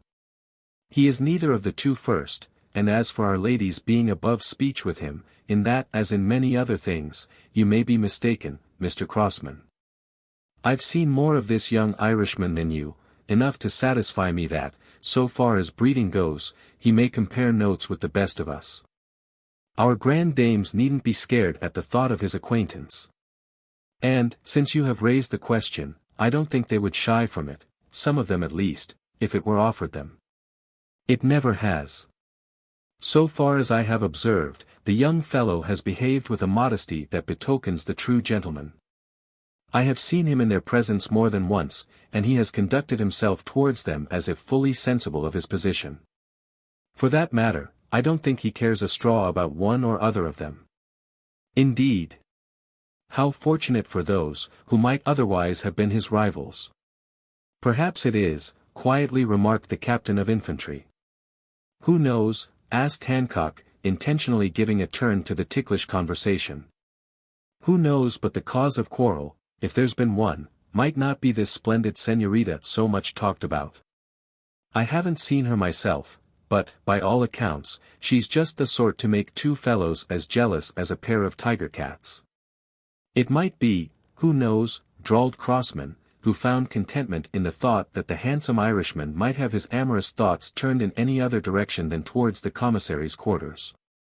They've got him in the guardhouse, remarked Hancock, stating a fact that had just been made known to him, for the conversation above detailed occurred shortly after their return from the Comanche campaign.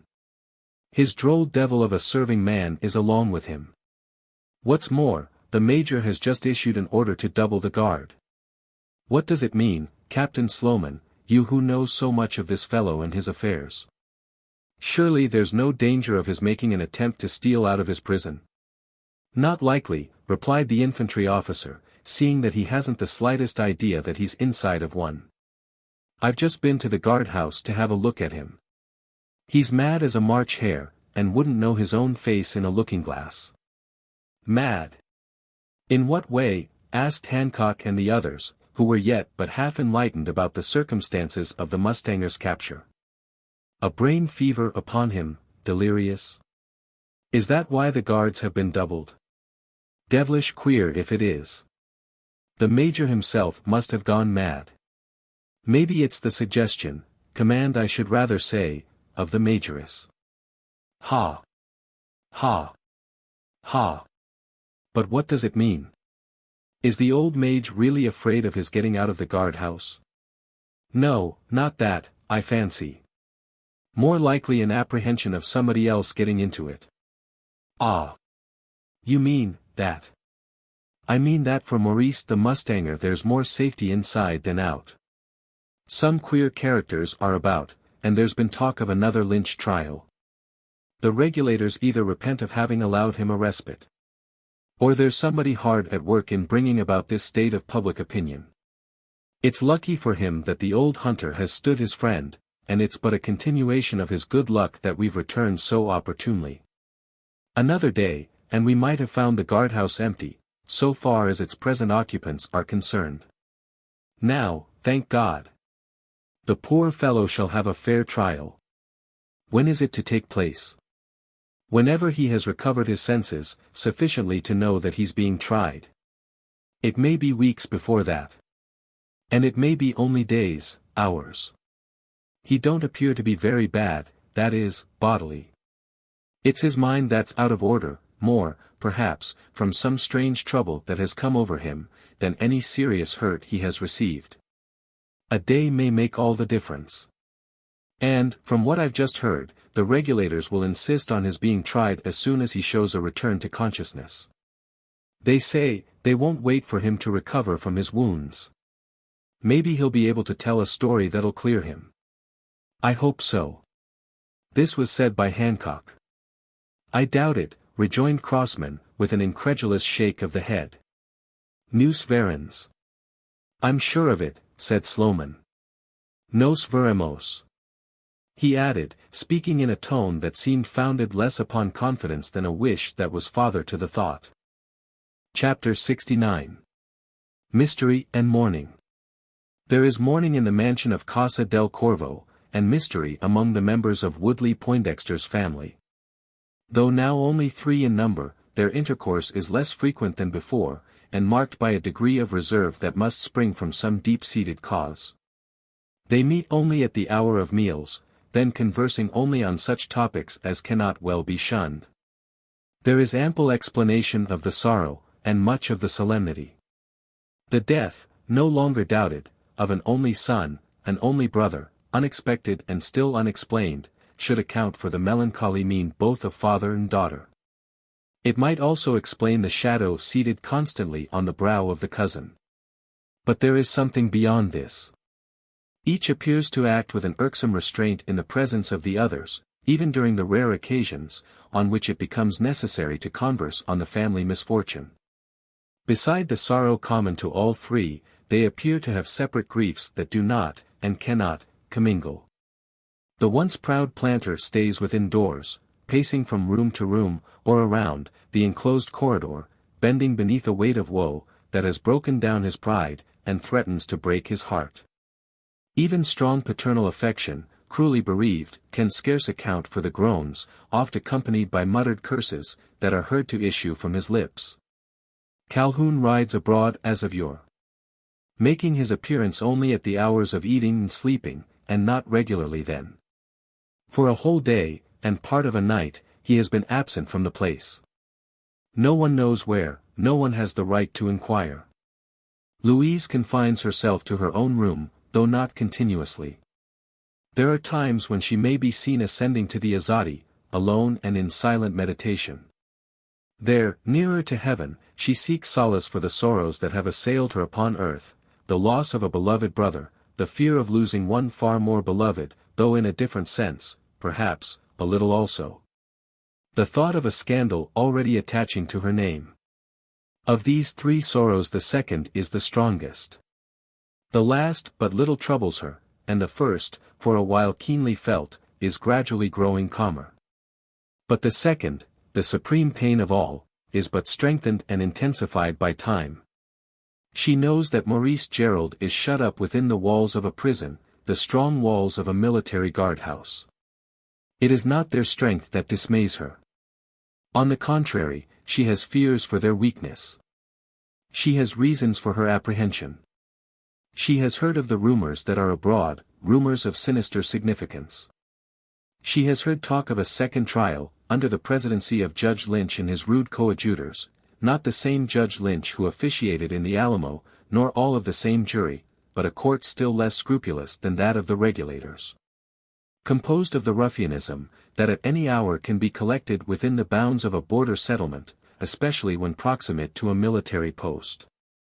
The reports that have thus gone abroad are to some a subject of surprise. Moderate people see no reason why the prisoner should be again brought to trial in that irregular way. The facts that have late come to light do not alter the case, at least, in any way to strengthen the testimony against him. If the 4 horsemen seen were not Indians, and this has been clearly shown by the discovery of the disguises, it is not the less likely that they have had to do with the death of young Poindexter. Besides, there is nothing to connect them with the mustanger, any more than if they had been real Comanches. Why, then, this antipathy against the respite prisoner, for the second time surging up? There is a strangeness about the thing that perplexes a good many people. There are a few that understand, or suspect, the cause. A very few, perhaps only 3 individuals. 2 of them are Zeb Stump and Louise Poindexter. The third Captain Cassius Calhoun. The old hunter, with instinct keenly on the alert, has discovered some underhanded action, the actors being Miguel Diaz and his men, associated with a half-score of like characters of a different race, the rowdies of the settlement. Zeb has traced the action to its instigator, the ex-captain of volunteer cavalry. He has communicated his discovery to the young Creole, who is equal to the understanding of it. It is the too clear comprehension of its truth that now inspires her with a keen solicitude. Anxiously she awaits every word of news, watches the road leading from the fort to Casa del Corvo, as if the sentence of her own death, or the security of her life, hung upon the lips of some courier to come that way. She dares not show herself at the prison. There are soldiers on guard, and spectators around it, a crowd of the idle curious, who, in all countries, seem to feel some sort of somber enjoyment in the proximity of those who have committed great crimes. There is an additional piquancy in the circumstances of this one. The criminal is insane, or, at all events, for the time out of his senses. The guardhouse doors are at all hours besieged, to the great discomfort of the sentries, by people eager to listen to the mutterings of the delirious man. A lady could not pass in without having scores of eyes turned inquiringly upon her. Louise Poindexter cannot run the gauntlet of those looks without risk to her reputation. Left to herself, perhaps she would have attempted it. Watched by a father whose suspicions are already awakened. By a near relation, equally interested in preserving her spotless, before the eyes of the world, she has no opportunity for the act of imprudence. She can only stay at home. Now shut up in her solitary chamber, solaced by the remembrance of those ravings to which she had listened upon the Alamo. Now upon the Azadi, cheered by the recollection of that sweet time spent among the mesquite trees, the spot itself almost discernible, where she had surrendered the proudest passion of her heart. But saddened by the thought that he to whom she surrendered it is now humiliated, disgraced, shut up within the walls of a jail, perchance to be delivered from it only unto death. To her it was happy tidings, when, upon the morning of the 4th day, Zeb Stump made his appearance at Casa del Corro, bringing the intelligence that the Hassagers had come back to the fort. There was significance in the news thus ungrammatically imparted. There was no longer a danger of the perpetration of that foul act hitherto apprehended, a prisoner taken from his guards, not for rescue, but ruin. "Ye needn't be uneasy be out that ere you'nt," said Zeb, speaking with a confidence he had not shown for some time. "Thursday's no longer a danger it comin' to pass, Miss Louise. I've tuck precautions agin it." "Precautions? How, Zeb?" "Wall.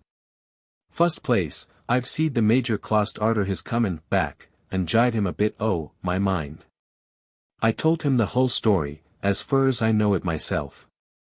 By good luck he ain't agin the young feller, but the tother way I reckon.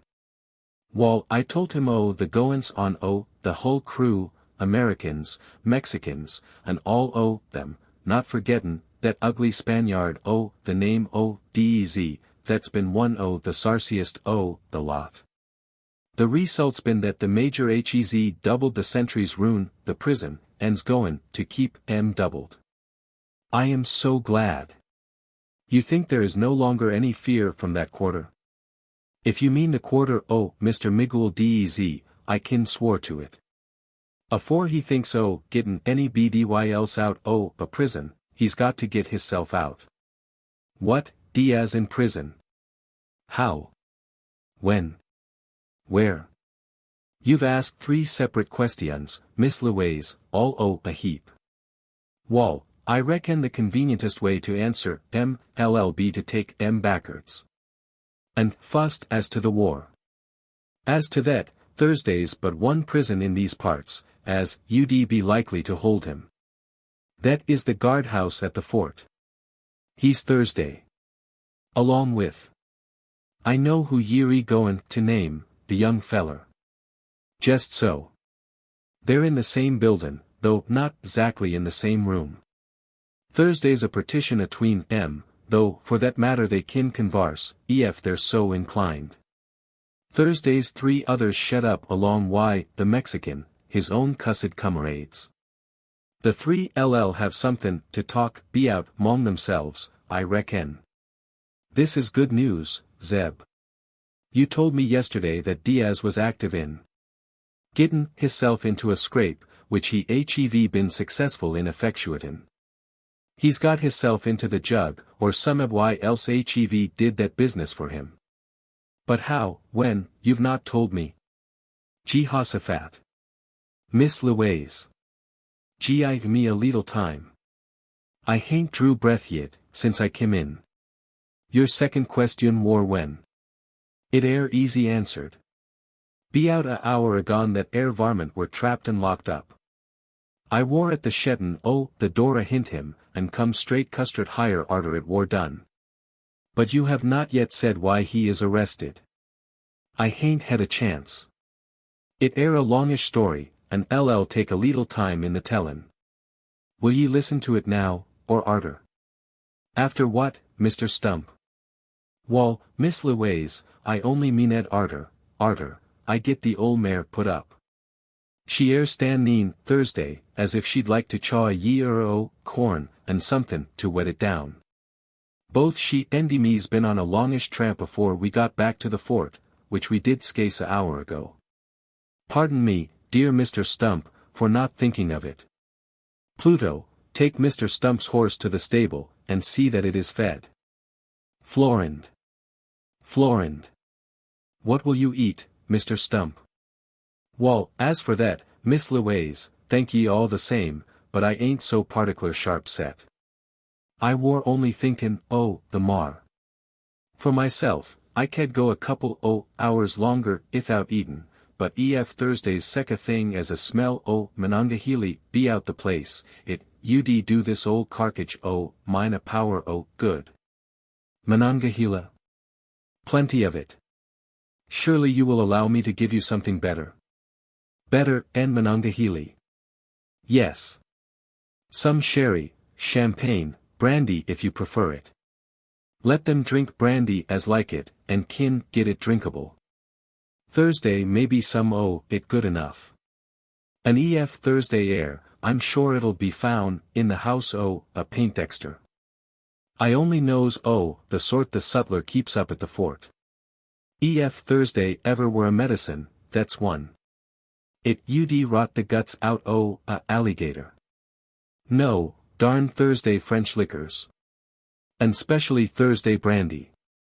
Me the pure corn juice, and the best all, that as comes from Pittsburgh on the Monongahela. Florinde. It was not necessary to tell the waiting maid for what she was wanted. The presence of Zeb Stump indicated the service for which she had been summoned.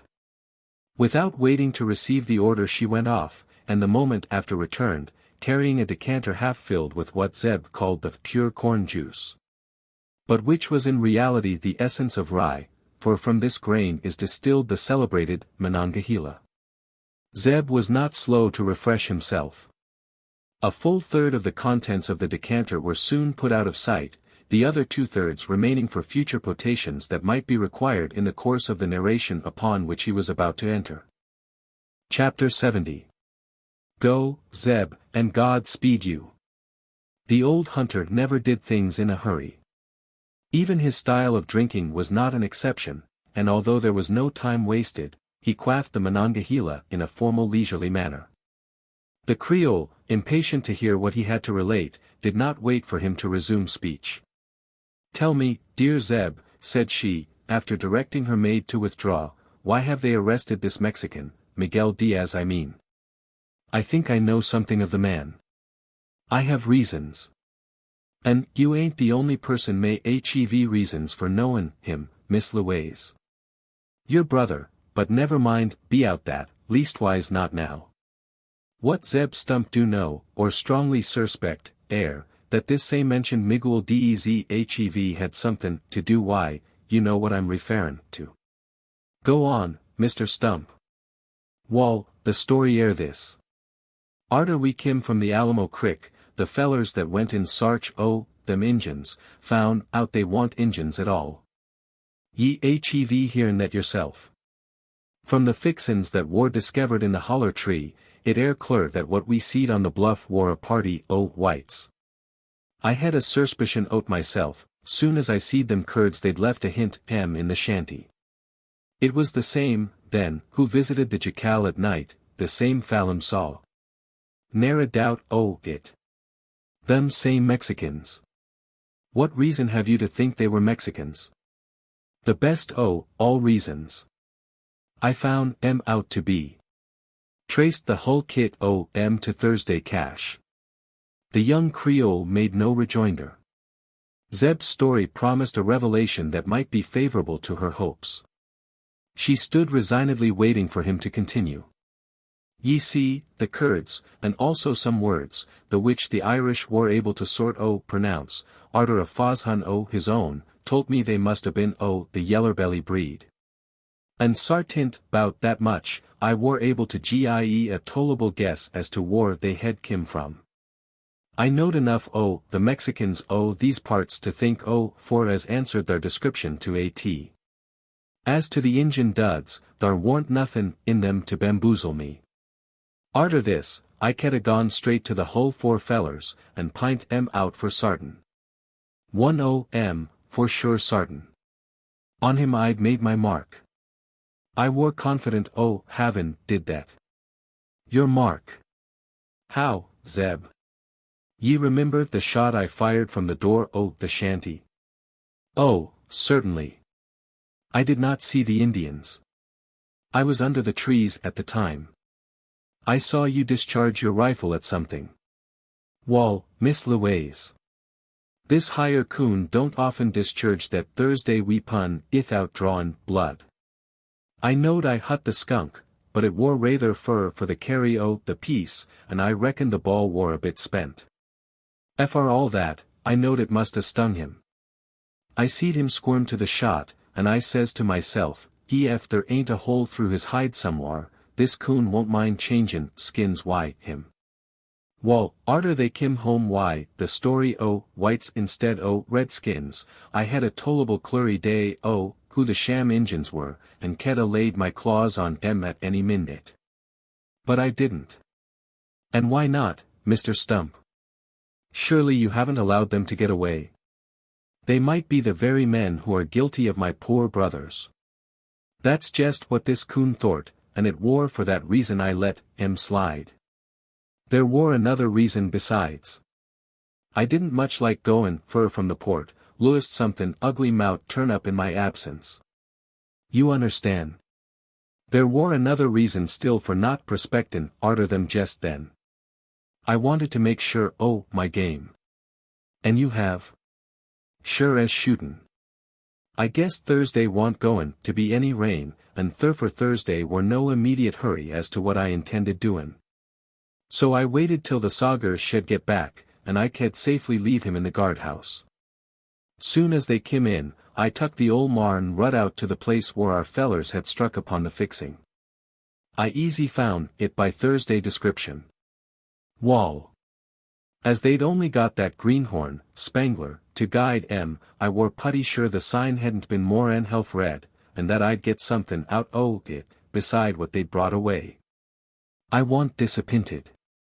The derndest fool as ever set foot upon a purera, mout a follered the back track o' them make-believe Comanches. A storekeeper ked a traced it across the purera, though it appears neither Mr. Spangler nor any o' the others did. I found it easy as fallin' off o' a log, notwithstandin' that the sarchers had rud all over it. I tracked every hoss o' the 4 counterfeits to his own stable. After that, arter doin' that I had a word why the major.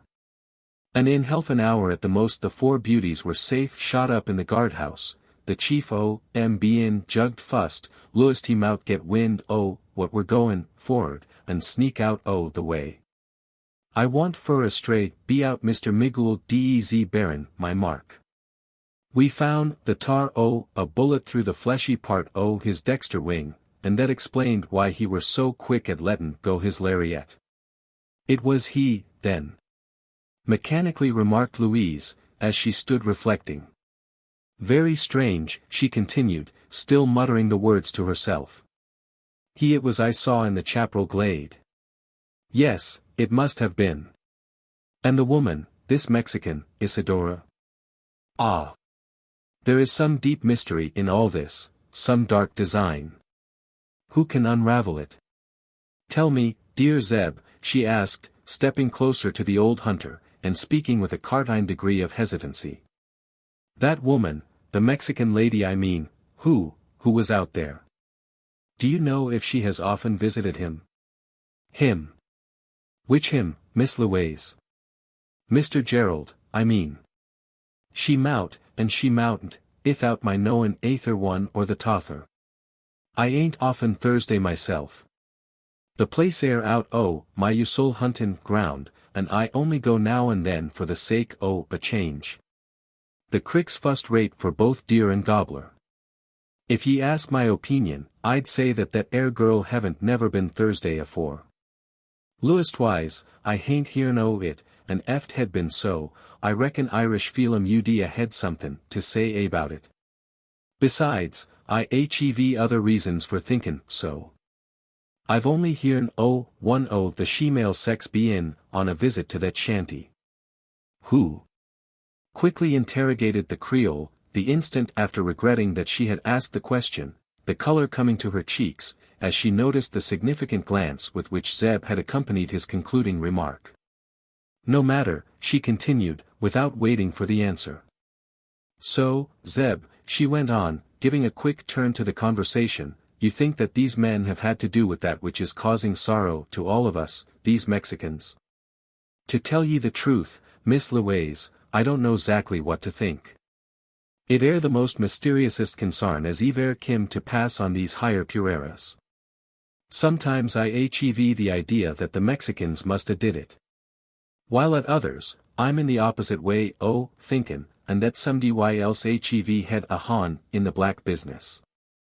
I won't say who. Not him, Zeb, not him. Not the most anger. No, near a bit o' that. Spite o' all that Syed agin him, I hain't the lowest suspicion o' his inner sense. Oh. How is he to prove it? It is said, that the testimony is all against him. No one to speak a word in his behalf. Wall, it ain't so sartint as to that. Keepin' my eye upon the others, and his prison, I hain't had much chance o' gettin' about. Thursday's a opportunity now, and I mean to make use o' it. The Purera's a big book, Miss Paintdexter, a wonderful big book, for them as knows how to read the print o't. If not much o' a scholar other ways, Zebulon Stump hev larnt to do that. Thursday may be some testimony that mout help him, scattered over the musket grass, just as I've hearn a Methody preacher say, Thursday war sarmints in stones, and books in runnin' brutes. Ef there's so, Thursday oughter be somethin' the kind scared up on the Alamo Crick. You think you might discover some traces? Wall. I'm goin' out to hev a look round me, specially at the place where I found the young feller in the claws o' the spotted painter. I oughter gone afore now, but for the reason I've told ye. Thank the Almighty. Thursday's been no wet, near white drop. And whatsomever signs been made for a week past, kin be understood as well, as if it war did yisterday, that is by them as knows how to read it. I must start straight away, Miss Louise. I jest run down to tell ye what had been done at the fort. Thursday's no time to be throwed away. They let me in this mornin' to see the young feller, and I'm sartin his head air gettin' clearer. Soon as it air all right, the reg'lator say, they'll insist on the trial takin' place. It may be in less'n 3 days, and I must get back afore it begins. Go, Zeb, and God speed you on your generous errand. Come back with proofs of his innocence, and ever after I shall feel indebted to you for more than life. Chapter 71. The Sorrel Horse. Inspired by this passionate appeal, the hunter hastened towards the stable, where he had stalled his unique specimen of horseflesh. He found the critter sonorously shelling some corn cobs, which Pluto had placed liberally before her. Pluto himself was standing by her side. Contrary to his usual habit, the sable groom was silent, though with an air anything but tranquil. He looked rather triste than excited. It might be easily explained. The loss of his young master, by Pluto much beloved, the sorrow of his young mistress. Equally estimated, perhaps some scornful speeches which he had lately been treated to from the lips of Mirinda, and still more likely a kick he had received from the boot toe of Captain Cassius, for several days assuming sole mastery over the mansion, amply accounted for the unquiet expression observable on his countenance. Zeb was too much occupied with his own thoughts to notice the sorrowful mien of the domestic.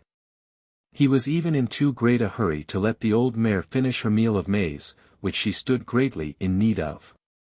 Grasping her by the snout, he stuck the rusty snaffle between her teeth, pulled her long ears through the cracked leathern headstraps, and, turning her in the stall, was about to lead her out. It was a reluctant movement on the part of the mare, to be dragged away from such provender as she rarely chanced to get between her jaws. She did not turn without a struggle. And Zeb was obliged to pull vigorously on the bridle rein before he could detach her muzzle from the manger. Ho! Ho! Mass Tump, interposed Pluto. Why you be go way in dat big hurry? De poor ol' ma, she no half got feed. Why you no let her fill her belly with de corn? Ha! Ha! It do her power good. Haunt got time, nigger. Goin' off on a bit a journey. Got about 100 mile to make in less than a couple hours. Ho! Ho! Dat air de fastest kind travelin'. You am jokin', Mass Tump? No, I ain't. Garamity. Wah, dey do make one full journey on dese higher prairies. I reckon dat air hoss must a traveled 200 mile de otter night. What hoss? De ol' sorrel deer, in dat furrest tan from de deuce, Massa Cahoon hoss. What makes ye think he traveled 200 mile? Kaze he turn home all kibbered over with de froth. Beside, he was so done up he scase able walk, when dis chilly lead down to de ribba fo gib drink. He tagger like new drop calf. Ho! Ho! He wa broke down, he wa. Oh, what night air ye palaverin, plute? Wa night? L'USSC. Why, ob coas de night Massa Henry wa missed from de plantation. Dat same night in de mornin', 'bout an hour atter de sun get up into de hebyings. I no see de ol' sorrel afore den, case I no out ob my skeeta bar till after daylight. Den I come cross to de table higher, and den I see dat quadrumpet all kibbered ober with sweet and froth, lookin' like he'd swim through de big river, and pantin' if he just finish a mile race on de Metairie course at New Orleans. Who had him out that night? Don't know, Mass Tump. Only dat nobody load to ride de sorrel, 'cept Massa Cahoon hisself. Ho! Ho! Ne'er a body load lay leg ober dat critter. Why, wanted himself that tuck the animal out.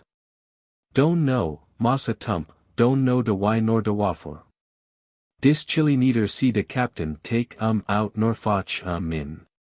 If your statement air true, be out his be in secca sweat, some of dy must a head him out, and been ridin', him. Ha!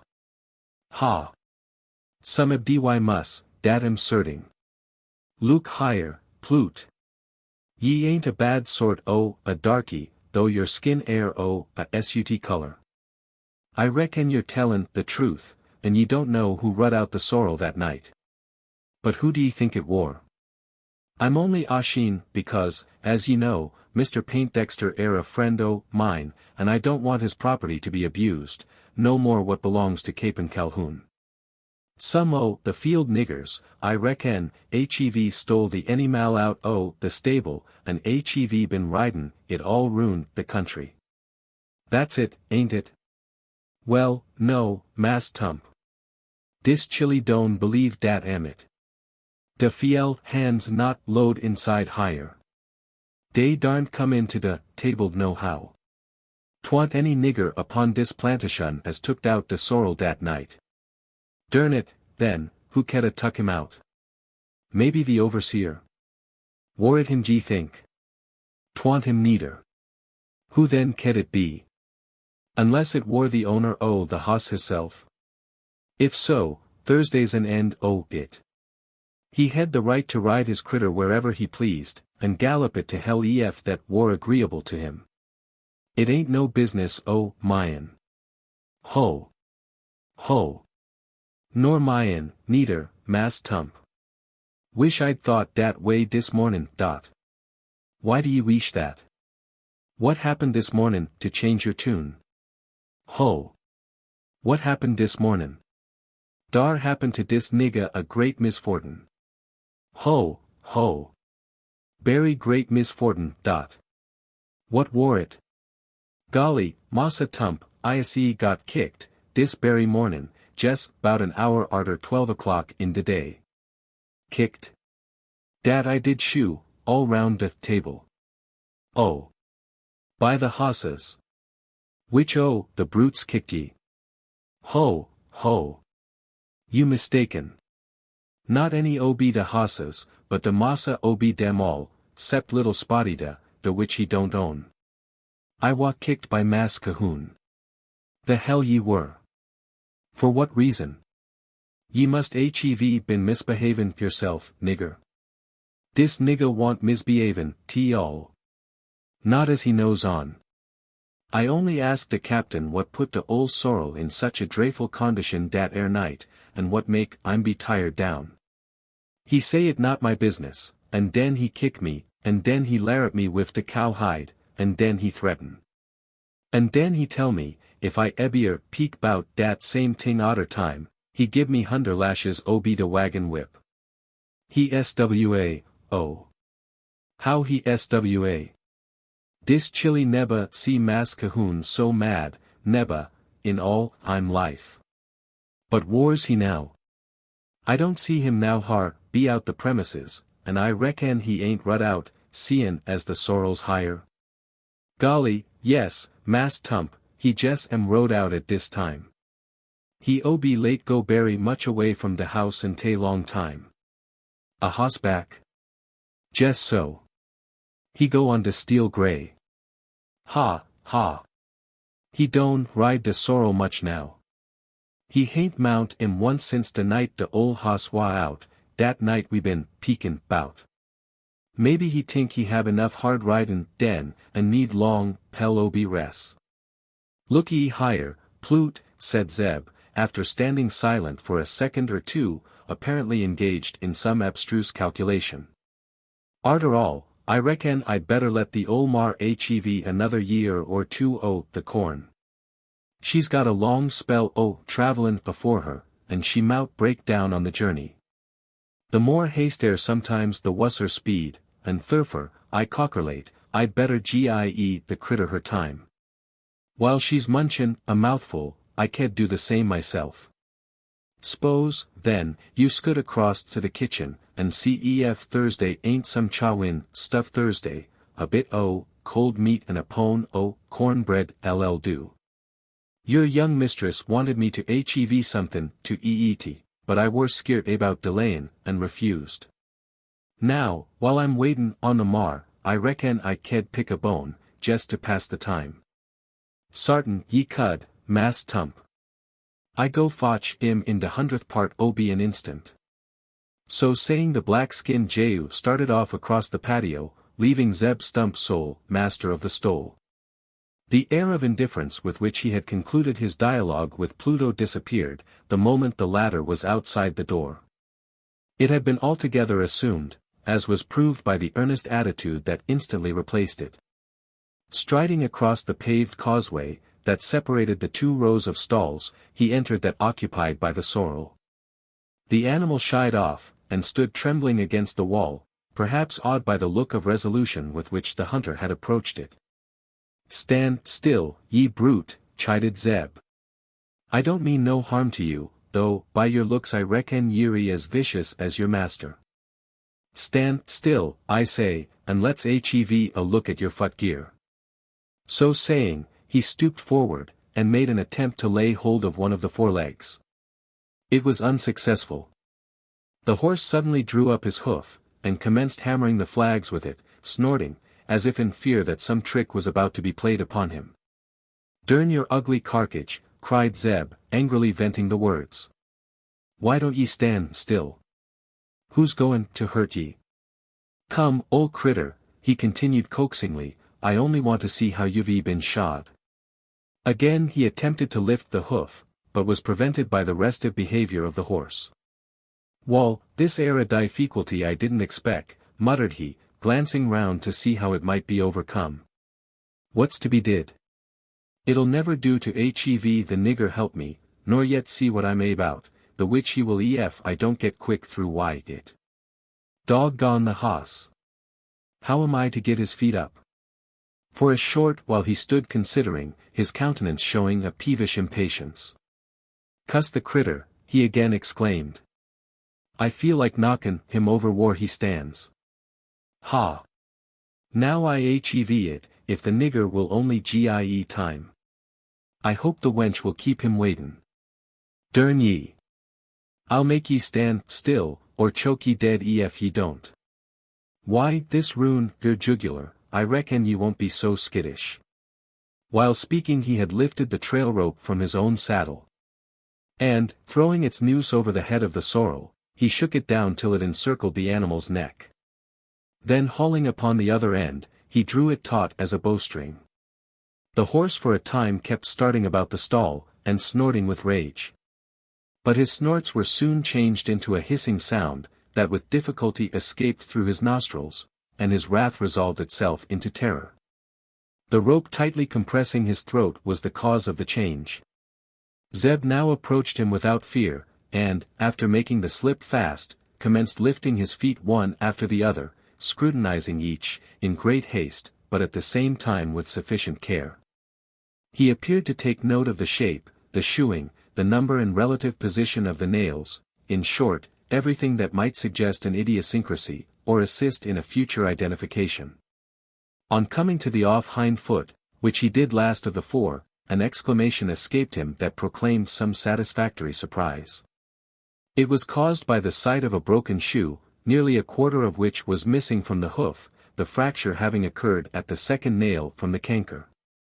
If I'd knowed you, he muttered in apostrophe to the imperfect shoe, I mout saved myself the trouble examinin' the tothers. Thursday ain't much chance Mr. Kin, the print you be likely to leave a hint ye. To make sure, I'll just take ye along wy me. In conformity with this resolve, he drew out his huge hunting knife, the blade of which, near the hilt, was a quarter of an inch thick, and, inserting it under the piece of iron, he wrenched it from the hoof. Taking care to have the nails along, he transferred it to the capacious pocket of his coat. Then nimbly gliding back to the trail rope, he undid the knot, and restored the interrupted respiration of the sorrel.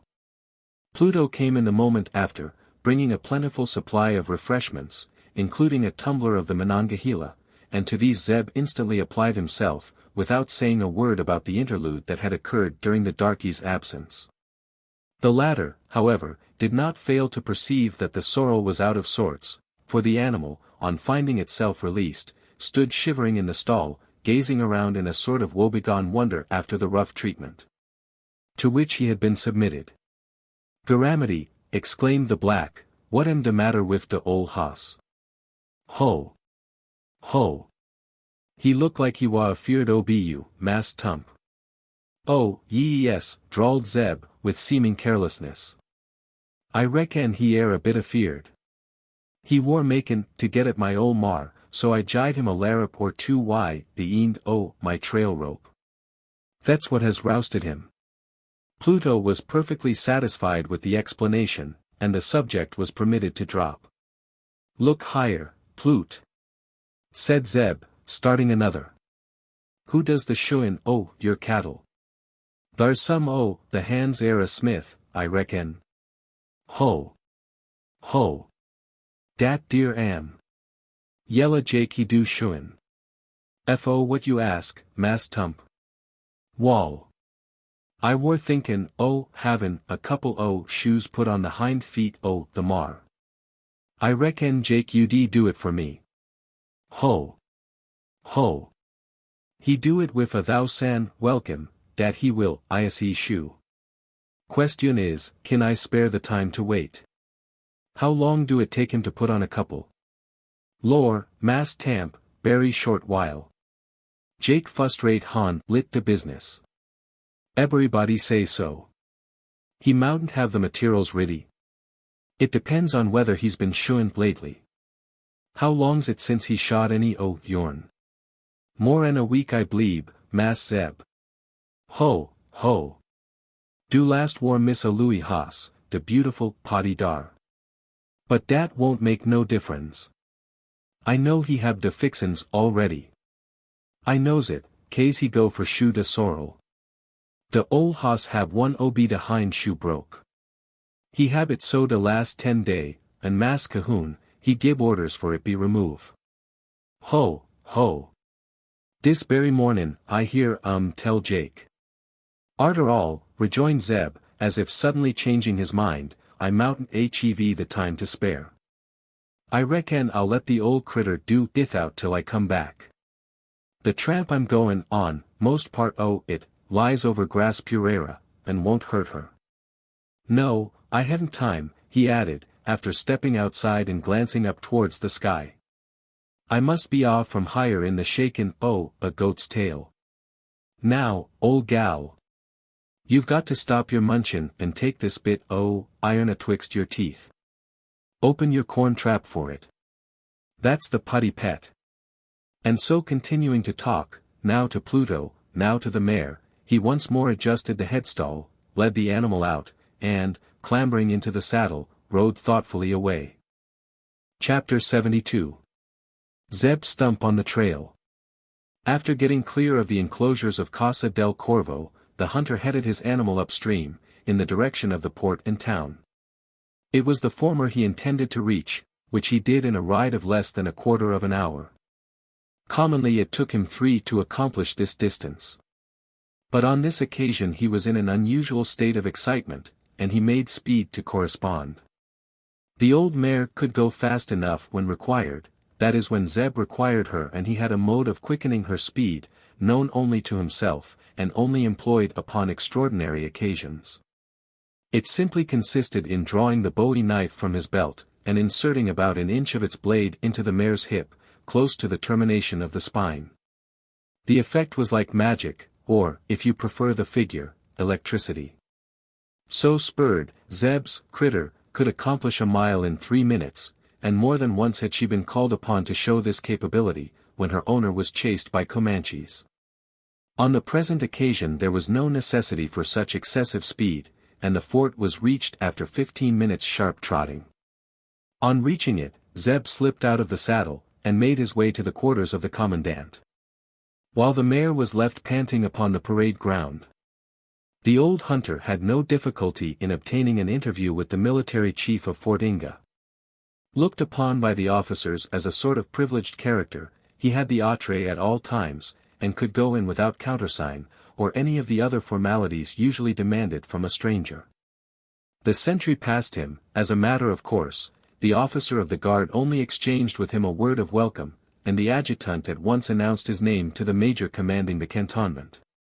From his first words, the latter appeared to have been expecting him. "Ah! Mr. Stump! Glad to see you so soon. Have you made any discovery in this queer affair? From your quick return, I can almost say you have. Something, I hope, in favor of this unfortunate young fellow. Notwithstanding that appearances are strongly against him, I still adhere to my old opinion, that he's innocent. What have you learnt?" "Wall, Mage," answered Zeb, without making other obeisance than the simple politeness of removing his hat, "what I've larnt ain't much, though enough to fetch me back to the fort. Where I didn't intend to come, till I'd gone a journey across the Pureras. I kim back higher to hev a word with yourself. In welcome. What is it you have to say?" "That ye'll keep back this trial as long's ye kin raisonably do so. I know Thursday's a pressier from the outside, but I know, too, that ye've got the power to resist it, and what's more, Mage, you've got the will." "I have." "You speak quite truly about that, Mr. Stump. And as to the power, I have that, too, in a certain sense. But, as you are aware, in our great republic, the military power must always be subservient to the civil, unless under martial law, which God forbid should ever be required among us, even here in Texas. I can go so far as to hinder any open violation of the law, but I cannot go against the law itself. 'Tan't the law I want ye to go agin. Nothin', the sort, Mage. Only them as air like to take it into Thursday own hands, and twist it about to square it Thursday own purposes. Thursday's them in this settlement as ud do that, ef they ain't restrained. One in especial, ud like to do it. And I knows who that one air, lostwise I hev a tollable clear guess o' him." "Who?" "You're good to keep a secret, Mage." "I know ye air. Mr. Stump, what passes here is in confidence. You may speak your mind freely." "Then my mind air, that the man who hez done this murder ain't Maurice the Mustanger. That's my own belief. You know it already. Have you nothing more to communicate?" "Wall, Mage, prehaps I could communicate a leetle more ef you insist upon it. But the time ain't ripe for tellin' ye what I've larnt, the which, arter all, only mounts to suspicions. I may be wrong, and I'd rather you'd let me keep 'em to myself till I hev made a short excursion across to the Nueces. Arter that, ye'll be welcome to what I know now, besides what I may be able to gather off the Pereiras. So far as I am concerned, I'm quite contented to wait for your return, the more willingly that I know you are acting on the side of justice. But what would you have me do?" "Keep back the trial, Mage, only that. The rest will be all right." "How long?" "You know that it must come on according to the usual process in the criminal court. The judge of this circuit will not be ruled by me, though he may yield a little to my advice. But there is a party, who are crying out for vengeance, and he may be ruled by them. I know the party ye speak o'. I know their leader. And maybe, afore the trial ere over, he may be the criminal afore the bar. Ah! You do not believe, then, that these Mexicans are the men. Can't tell, Mage, whether they air or ain't. I do believe that they've had a hand in the business. But I don't believe that they've been the prime movers in't. It's him I want to discover. Can ye promise me 3 days? 3 days. For what? Afore the trial comes on. Oh. I think there will be no difficulty about that. He is now a prisoner under military law. Even if the judge of the Supreme Court should require him to be delivered up inside that time, I can make objections that will delay his being taken from the guardhouse. I shall undertake to do that. Mage. Ye'd make a man most contented to live under martial law. No doubt Thursday air times when it air the best, though we independent citizens don't much like it. All I've got to say air, that if ye stop this trial for 3 days, or therahout. Prehaps the prisoner to Kim afore the bar may be somebody else than him who's now in the guardhouse, somebody who just at this moment hain't the smallest suspicion o' bein' hisself suspected. Don't ask me who. Only say ye'll stretch a pint, and gi me 3 days. I promise it, Mr. Stump.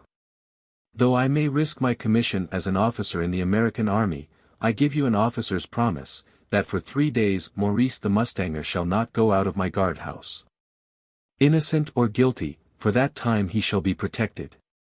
You're the true grit, Mage, and doggone me, if I don't do my best to show ye some day, that I'm sensible o't. I've nothin' more to say now, 'ceptin' to ax that ye'll not tell out o' doors what I've been tellin' you. Thursday's them outside who, if they only knew what this coon air arter, you'd move both heaving and earth to circumvent his intentions. They'll have no help from me, whoever it is you are speaking of. Mr. Stump, you may rely upon my pledged word. I note, Mage, I note. God bless ye for a good un, you're the right sort for Texas. With this complimentary leave-taking the hunter strode out of headquarters, and made his way back to the place where he had left his old mare. Once more mounting her, he rode rapidly away. Having cleared the parade ground, and afterwards the outskirts of the village, he returned on the same path that had conducted him from Casa del Corvo. On reaching the outskirts of Poindexter's plantation, he left the low lands of the Leona bottom, and spurred his old mare against the steep slope ascending to the upper plain. He reached it, at a point where the chaparral impinged upon the prairie, and there reined up under the shade of a mesquite tree. He did not alight, nor show any sign of an intention to do so. But sate in the saddle, stooped forward, his eyes turned upon the ground, in that vacant gaze which denotes reflection. Doggone my cats, he drawled out in slow soliloquy. That air circumstance are full o' significance. Calhoun's hoss out the same night, and fetched home a sweein all over. What could that mean?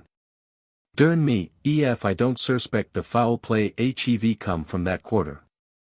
I've thort so all along. Only it air so ridiculous to suppose that he should a killed his own cousin. He'd do that, or any other villainous thing, if there were a reason for it. There ain't, none as I kin think o'. If the property had been a-goin' to the young un, then the thing mout a been intelligible enough. But it wa'n't. Old Poindexter don't own a acre o' this higher ground, nor a nigger that's upon it. That I'm sartin be out. They all belong to that cuss already, and why should he want to get shot o' the cousin? That's where this coon gets flummoxed in his calculations. Thar want no ill will atween 'em, as ever I heerd o'. Thursday's a state o' feelin' twixt him and the girl, that he don't like, I know. But why should it tempt him to the killin' o' her brother? And then Thursday's the Mustanger mixed in why it, and that shindy be out which she told me herself. And the sham Injuns, and the Mexican shemale why, the har upon her lip, and the hossman out ahead, and hell knows what beside. Jesus Jehoshaphat. It ud puzzle the brain pan o' a Louisville lawyer. Wall, there's no time to stand speculatin' higher. Why this bit o' iron to assist me, I may chance upon something, that'll gie a clue to a part o' the bloody business, ef not to the whole o' it, and fust, as to the direction in which I shed steer. He looked round, as if in search of some one to answer the interrogatory. It air no use begin near the fort or the town. The ground about both on air paddled host tracks like a cattle pen. I'd best strike out into the Purera at onst, and take a track crossways o' the Rio Grande route. By doin' that I may fluke on the footmark I'm in search o'. Yes. That's the most sensiblest day. As if fully satisfied on this score, he took up his bridle rein, muttered some words to his mare, and commenced moving off along the edge of the chaparral. Having advanced about a mile in the direction of the Nueces River, he abruptly changed his course, but with a coolness that told of a predetermined purpose. It was now nearly due west, and at right angles to the different trails going towards the Rio Grande. There was a simultaneous change in his bearing, in the expression of his features, and his attitude in the saddle. No longer looking listlessly around, he sate stooping forward, his eye carefully scanning the sward, over a wide space on both sides of the path he was pursuing. He had ridden about a mile in the new direction, when something seen upon the ground caused him to start, and simultaneously pull upon the bridle rein. Nothing loath, the critter came to a stand. Zeb, at the same time, flinging himself out of the saddle. Leaving the old mare to ruminate upon this eccentric proceeding, he advanced a pace or two, and dropped down upon his knees. Then drawing the piece of curved iron out of his capacious pocket, he applied it to a hoof print conspicuously outlined in the turf.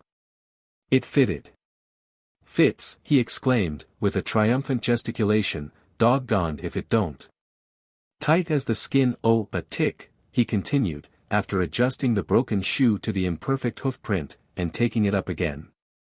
By the eternal! That air's the track o' a creetur, mayhap a murderer. Chapter 73. The Prairie Island. A herd of 100 horses, or 3 times the number, pasturing upon a prairie, although a spectacle of the grandest kind furnished by the animal kingdom, is not one that would strike a Texan frontiersman as either strange or curious. He would think it stranger to see a single horse in the same situation. The former would simply be followed by the reflection, a drove of mustangs. The latter conducts to a different train of thought, in which there is an ambiguity. The solitary steed might be one of two things, either an exiled stallion, kicked out of his own cavallada, or a roadster strayed from some encampment of travelers. The practiced eye of the prairie man would soon decide which. If the horse browsed with a bit in his mouth, and a saddle on his shoulders, there would be no ambiguity, only the conjecture, as to how he had escaped from his rider. If the rider were upon his back, and the horse still browsing, there would be no room for conjecture, only the reflection, that the former must be a lazy thick-headed fellow, not to alight and let his animal graze in a more commodious fashion. If, however, the rider, instead of being suspected of having a thick head, was seen to have no head at all, then would there be cue for 1,000 conjectures, not one of which might come within 1,000 miles of the truth. Such a horse, and just such a rider, were seen upon the prairies of southwestern Texas in the year of our Lord 1850-something. I am not certain as to the exact year, the unit of it, though I can with unquestionable certainty record the decade. I can speak more precisely as to the place, though in this I must be allowed latitude.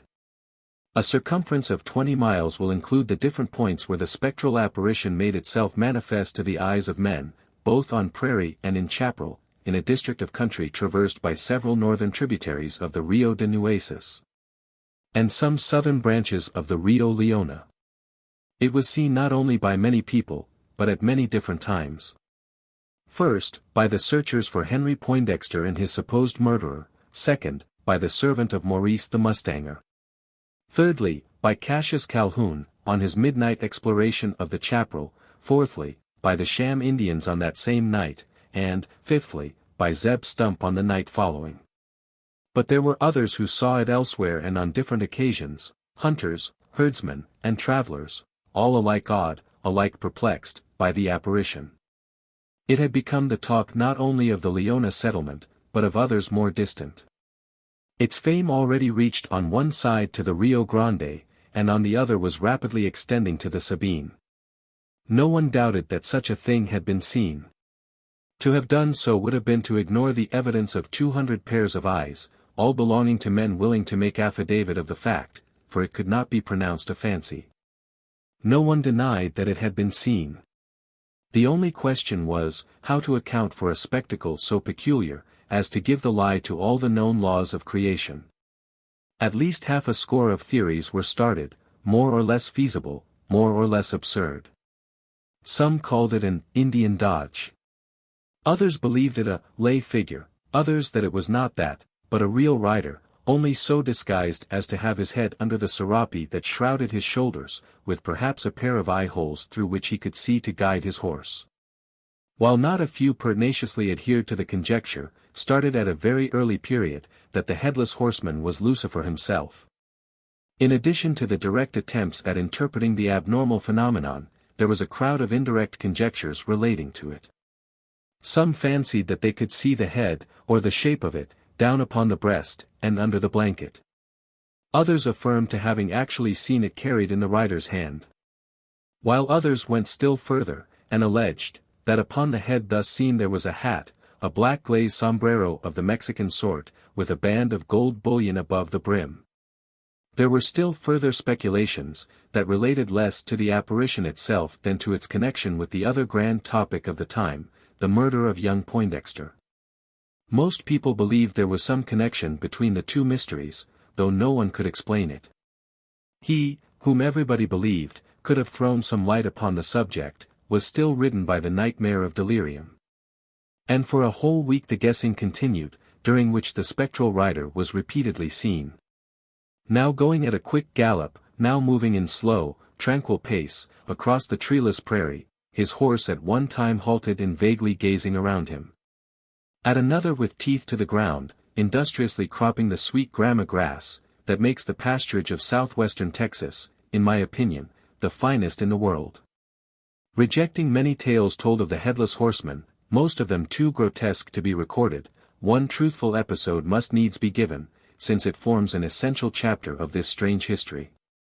In the midst of the open prairie there is a motte, a coppice, or clump of trees, of perhaps 3 or 4 acres in superficial extent. A prairie man would call it an island, and with your eyes upon the vast verdant sea that surrounds it, you could not help being struck with the resemblance. The aboriginal of America might not perceive it. It is a thought of the colonist transmitted to his descendants, who, although they may never have looked upon the great ocean, are nevertheless au fait to its phraseology. By the timber island in question, about 200 yards from its edge, a horse is quietly pasturing. He is the same that carries the headless rider.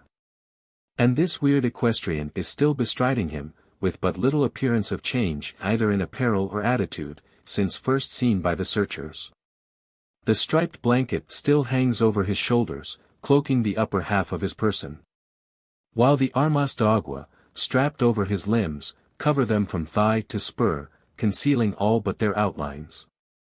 His body is bent a little forward, as if to ease the horse in getting his snout to the sward, which the long bridle rein, surrendered to its full length, enables him to do, though still retained in hand, or resting over the horn of the saddle. Those who asserted that they saw a head, only told the truth. There is a head. And, as also stated, with a hat upon it, a black sombrero, with bullion band as described. The head rests against the left thigh, the chin being nearly down on a level with the rider's knee. Being on the near side it can only be seen, when the spectator is on the same, and not always then, as it is at times concealed by a corner of the serape. At times too can a glimpse be obtained of the face. Its features are well formed, but wearing a sad expression, the lips of livid color, slightly parted, showing a double row of white teeth, set in a grim ghastly smile. Though there is no perceptible change in the personnel of the Headless Horseman, there is something new to be noted. Hitherto he has been seen going alone. Now he is in company. It cannot be called agreeable. Consisting as it does of wolves, half a score of them squatting closely upon the plain, and at intervals loping around him. By the horse they are certainly not liked. As is proved by the snorting and stamping of his hoof, when one of them ventures upon a too close proximity to his heels. The rider seems more indifferent to a score of birds, large dark birds, that swoop in shadowy circles around his shoulders. Even when one bolder than the rest has the audacity to alight upon him, he has made no attempt to disturb it, raising neither hand nor arm to drive it away. 3 times one of the birds has alighted thus, first upon the right shoulder, then upon the left, and then midway between, upon the spot where the head should be. The bird does not stay upon its singular perch, or only for an instant. If the rider does not feel the indignity the steed does, and resists it by rearing upward, with a fierce neighing, that frights the vultures off, to return again only after a short interval of shyness. His steed thus browsing, now in quiet, now disturbed by the too near approach of the wolves, anon by the bold behavior of the birds, goes the headless horseman, step by step, and with long pauses of pasturing, around the prairie island. Chapter 74. A solitary stalker. The singular spectacle described, extraordinary it might be termed, was too grave to appear grotesque. There was something about it that savoured of the outre-monde. Human eyes could not have beholden it, without the shivering of a human frame, and the chilling of human blood. Was it seen by human eyes in this fresh phase, with the wolves below, and the vultures above? It was. By one pair. And they belonging to the only man in all Texas who had arrived at something like a comprehension of the all-perplexing mystery. It was not yet altogether clear to him. There were points that still puzzled him. He but knew it was neither a dummy, nor the devil. His knowledge did not accept him from the universal feeling of dread. Despite the understanding of what the thing was, he shuddered as he gazed upon it. He gazed upon it from the shore of the prairie island, himself unseen under its shadows, and apparently endeavoring to remain so. And yet, with all his trembling and the desire to keep concealed, he was following it round and round, on the circumference of an inner circle, as if some magnetic power was constraining him to keep on the same radius. Of which the point occupied by the headless horseman was a prolongation. More than this. He had seen the latter before entering the island. He had seen him far off, and might easily have shunned him. But instead of doing so, he had immediately commenced making approach towards him. He had continued it, using the timber as a screen, and acting as one who stalks the timid stag, with the difference of a heart dread which no deer stalker could ever know. He had continued it until the shelter of the motte gave him a momentary respite, not from fear, but the apprehension of a failure. He had not ridden 10 miles across the prairie without a design. And it was this that caused him to go so cautiously, guiding his horse over the softest turf, and through the selvage of the chaparral, in such a way as neither to expose his person to view, nor cause a rustle among the branches that might be heard to the distance of 10 yards. No one observing his maneuvers as he moved amid the timber island, could have mistaken their meaning, at least so far as related to the object for which they were being made. His eye was upon the headless horseman, his whole soul absorbed in watching the movements of the latter, by which he appeared to regulate his own. At first, fear seemed to be his prevailing thought. After a time, it was succeeded by an impatience that partially emboldened him. The latter plainly sprang from his perceiving, that the headless horseman, instead of approaching the timber, still kept at a regular distance of 200 yards from its edge. That this chafed him was evident from a string of soliloquies, muttered half aloud. They were not free from blasphemy, but that was characteristic of the man who pronounced them. Damn the infernal brute! If he'd only come 20 yards nearer, I could fetch him. My gun won't carry that distance. I'd miss him for sure, and then it'll be all up. I may never get the chance again. Confound him. He's all of 20 yards too far off. As if the last was an ambiguity rather than a conviction, the speaker appeared to measure with his eye the space that separated him from the headless rider, all the while holding in hand a short Jaeger rifle, capped and cocked, ready for instant discharge. No use, he continued, after a process of silent computation. I might hit the beast with a spent ball, but only to scare without crippling him. I must have patience, and wait till he gets a little nearer. Damn them wolves. He might come in, if it wasn't for them. So long as they're about him, he'll give the timber a wide berth. It's the nature of these Texas hows, devil skin them. I wonder if coaxing would do any good, he proceeded, after a pause. Maybe the sound of a man's voice would bring the animal to a stand. Doubtful. He's not likely to have heard much of that lately. I suppose it would only frighten him. The sight of my horse would be sure to do it, as it did before. Though that was in the moonlight. Besides, he was chased by the howling staghound. No wonder his being wild, then, ridden as he is by hell knows what, for it can't be, bah. After all, there must be some trick in it, some damned infernal trick. For a while the speaker checked his horse with a tight rein. And, leaning forward, so as to get a good view through the trees, continued to scan the strange shape that was slowly skirting the timber. It's his horse, sure as shootin'. His saddle, serape, and all. How the hell could they have come into the possession of the other? Another pause of reflection. Trick, or no trick, it's an ugly business. Whoever's planned it, must know all that happened that night. And by God, if that thing lodged there, I've got to get it back. What a fool, to have bragged about it as I did. Curse the crooked luck. He won't come nearer. He's provokingly shy of the timber. Like all his breed, he knows he's safest in the open ground. What's to be done? See if I can call him up. Maybe he may like to hear a human voice.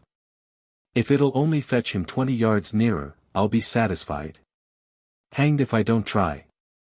Drawing a little closer to the edge of the thicket, the speaker pronounced that call usually employed by Texans to summon a straying horse. Pro show. Come kindly. Come, old horse. The invitation was extended to no purpose. The Texan steed did not seem to understand it, at all events, as an invitation to friendly companionship. On the contrary, it had the effect of frightening him. For no sooner fell the pro upon his ear, than letting go the mouthful of grass already gathered, he tossed his head aloft with a snort that proclaimed far greater fear than that felt for either wolf or vulture. A mustang, he knew that his greatest enemy was man, a man mounted upon a horse, and by this time his scent had disclosed to him the proximity of such a foe. He stayed not to see what sort of man, or what kind of horse. His first instinct had told him that both were enemies. As his rider by this time appeared to have arrived at the same conclusion, there was no tightening of the rein. And he was left free to follow his own course, which carried him straight off over the prairie. A bitter curse escaped from the lips of the unsuccessful stalker as he spurred out into the open ground. Still more bitter was his oath, as he beheld the Headless Horseman passing rapidly beyond reach, unscathed by the bullet he had sent too earnestly after him. Chapter 75. On the trail. Zeb Stump stayed but a short while on the spot, where he had discovered the hoof print with the broken shoe. 6 seconds sufficed for its identification. After which he rose to his feet, and continued along the trail of the horse that had made it. He did not remount, but strode forward on foot, the old mare, obedient to a signal he had given her, keeping at a respectful distance behind him. For more than a mile he moved on in this original fashion, now slowly, as the trail became indistinct, quickening his pace where the print of the imperfect shoe could be seen without difficulty. Like an archaeologist engaged upon a tablet of hieroglyphic history, long entombed beneath the ruins of a lost metropolis, whose characters appear grotesque to all except himself, so was it with Zeb Stump, as he strode on. Translating the sign of the prairie. Absorbed in the act, and the conjectures that accompanied it, he had no eyes for aught else. He glanced neither to the green savanna that stretched inimitably around, nor to the blue sky that spread specklessly above him. Alone to the turf beneath his feet was his eye and attention directed. A sound, not a sight, startled him from his all-engrossing occupation. It was the report of a rifle. But so distant, as to appear but the detonation of a percussion cap that had missed fire. Instinctively he stopped, at the same time raising his eyes, but without unbending his body. With a quick glance the horizon was swept, along the half-dozen points whence the sound should have proceeded. A spot of bluish smoke, still preserving its balloon shape, was slowly rolling up against the sky. A dark blotch beneath indicated the outlines of an island of timber. So distant was the smoke, and the sound, that only the eye of an experienced prairie man would have seen the first, or his ear heard the last, from the spot where Zeb Stump was standing. But Zeb saw the one, and heard the other. "Derned query," he muttered, still stooped in the attitude of a gardener dibbing in his young cabbage plants. "Doggone query, to say the lowest on't. Who in Ol' Nick's name kin be huntin' out Thursday, or there ain't game enough to pay for the powder and shet? I've been to that air Purera Island, and I know there ain't nothin' Thursday, 'ceptin' coyotes. What they get to live on, only the Eternal kin tell. Wog," he went on, after a short silence. "Some storekeeper from the town, out on a excursion, as he'd call it, who's proud o' poppin' away at them stinkin' varmints, and go hum why, a story he's been a huntin' wolves. Wall. 'Tain't no business o' mine. Let yerd stick hev his belly full o' sport. Hey! Thursday's somethin' comin' this way. A hoss and somebody on his back, streakin' it as if hell war arter him, why, a pitchfork o' red-het lightnin'. What? As I live, it air the Headless. It is, by the jumpin' Jehoshaphat." The observation of the old hunter was quite correct. There could be no mistake about the character of the cavalier, who, just clearing himself from the cloud of sulphurous smoke, now falling, dispersed over the prairie, came galloping on towards the spot where Zeb stood. It was the horseman without a head. Nor could there be any doubt as to the direction he was taking, as straight towards Zeb as if he already saw, and was determined on coming up with him. A braver man than the backwoodsman could not have been found within the confines of Texas. Cougar, or jaguar, bear, buffalo, or red Indian, he could have encountered without quailing. Even a troop of Comanches might have come charging on, without causing him half the apprehension felt at sight of that solitary equestrian. With all his experience of nature in her most secret haunts, despite the stoicism derived from that experience, Zeb Stump was not altogether free from superstitious fancies. Who is? With the courage to scorn a human foe, any enemy that might show itself in a natural shape, either of biped or quadruped, still was he not stern enough to defy the abnormal. And Bayard himself would have quailed at sight of the cavalier who was advancing to the encounter, apparently determined upon its being deadly. Zeb Stump not only quailed, but, trembling in his tall boots of alligator leather, sought concealment. He did so, long before the Headless Horseman had got within hailing distance, or, as he supposed, within sight of him. Some bushes growing close by gave him the chance of a hiding place, of which, with instinctive quickness, he availed himself. The mare, standing saddled by his side, might still have betrayed him. But, no. He had not gone to his knees, without thinking of that. "Hunker down," he cried, addressing himself to his dumb companion, who, if wanting speech, proved herself perfect in understanding. "Squat, ye old critter, or by the Eternal ye'll be switched off into hell." As if dreading some such terrible catastrophe, the scraggy quadruped dropped down upon her 4 knees, and then, lowering her hind quarters, laid herself along the grass, as though thinking her day's work done, she was free to indulge in a fiesta. Scarce had Zeb and his roadster composed themselves their new position, when the Headless Horseman came charging up. He was going at full speed, and Zeb was but too well pleased to perceive that he was likely to continue it. It was sheer chance that had conducted him that way, and not from having seen either the hunter or his sorry steed. The former, if not the latter, was satisfied at being treated in that cavalier style. But, long before the Headless Horseman had passed out of sight, Zeb had taken his dimensions, and made himself acquainted with his character. Though he might be a mystery to all the world beside, he was no longer so to Zebulon Stump. As the horse shot past in fleet career, the skirt of the serape, flouted up by the wind, displayed to Stump's optics a form well known to him, in a dress he had seen before. It was a blouse of blue cottonade, box-plaited over the breast. And though its vivid color was dashed with spots of garish red, the hunter was able to recognize it. He was not so sure about the face seen low down upon the saddle, and resting against the rider's leg. There was nothing strange in his inability to recognize it. The mother, who had oft looked fondly on that once fair countenance, would not have recognized it now. Zeb Stump only did so by deduction. The horse, the saddle, the holsters, the striped blanket, the sky-blue coat and trousers, even the hat upon the head, were all known to him. So, too, was the figure that stood almost upright in the stirrups. The head and face must belong to the same, notwithstanding their unaccountable displacement. Zeb saw it by no uncertain glance. He was permitted a full, fair view of the ghastly spectacle. The steed, though going at a gallop, passed within 10 paces of him. He made no attempt to interrupt the retreating rider, either by word or gesture.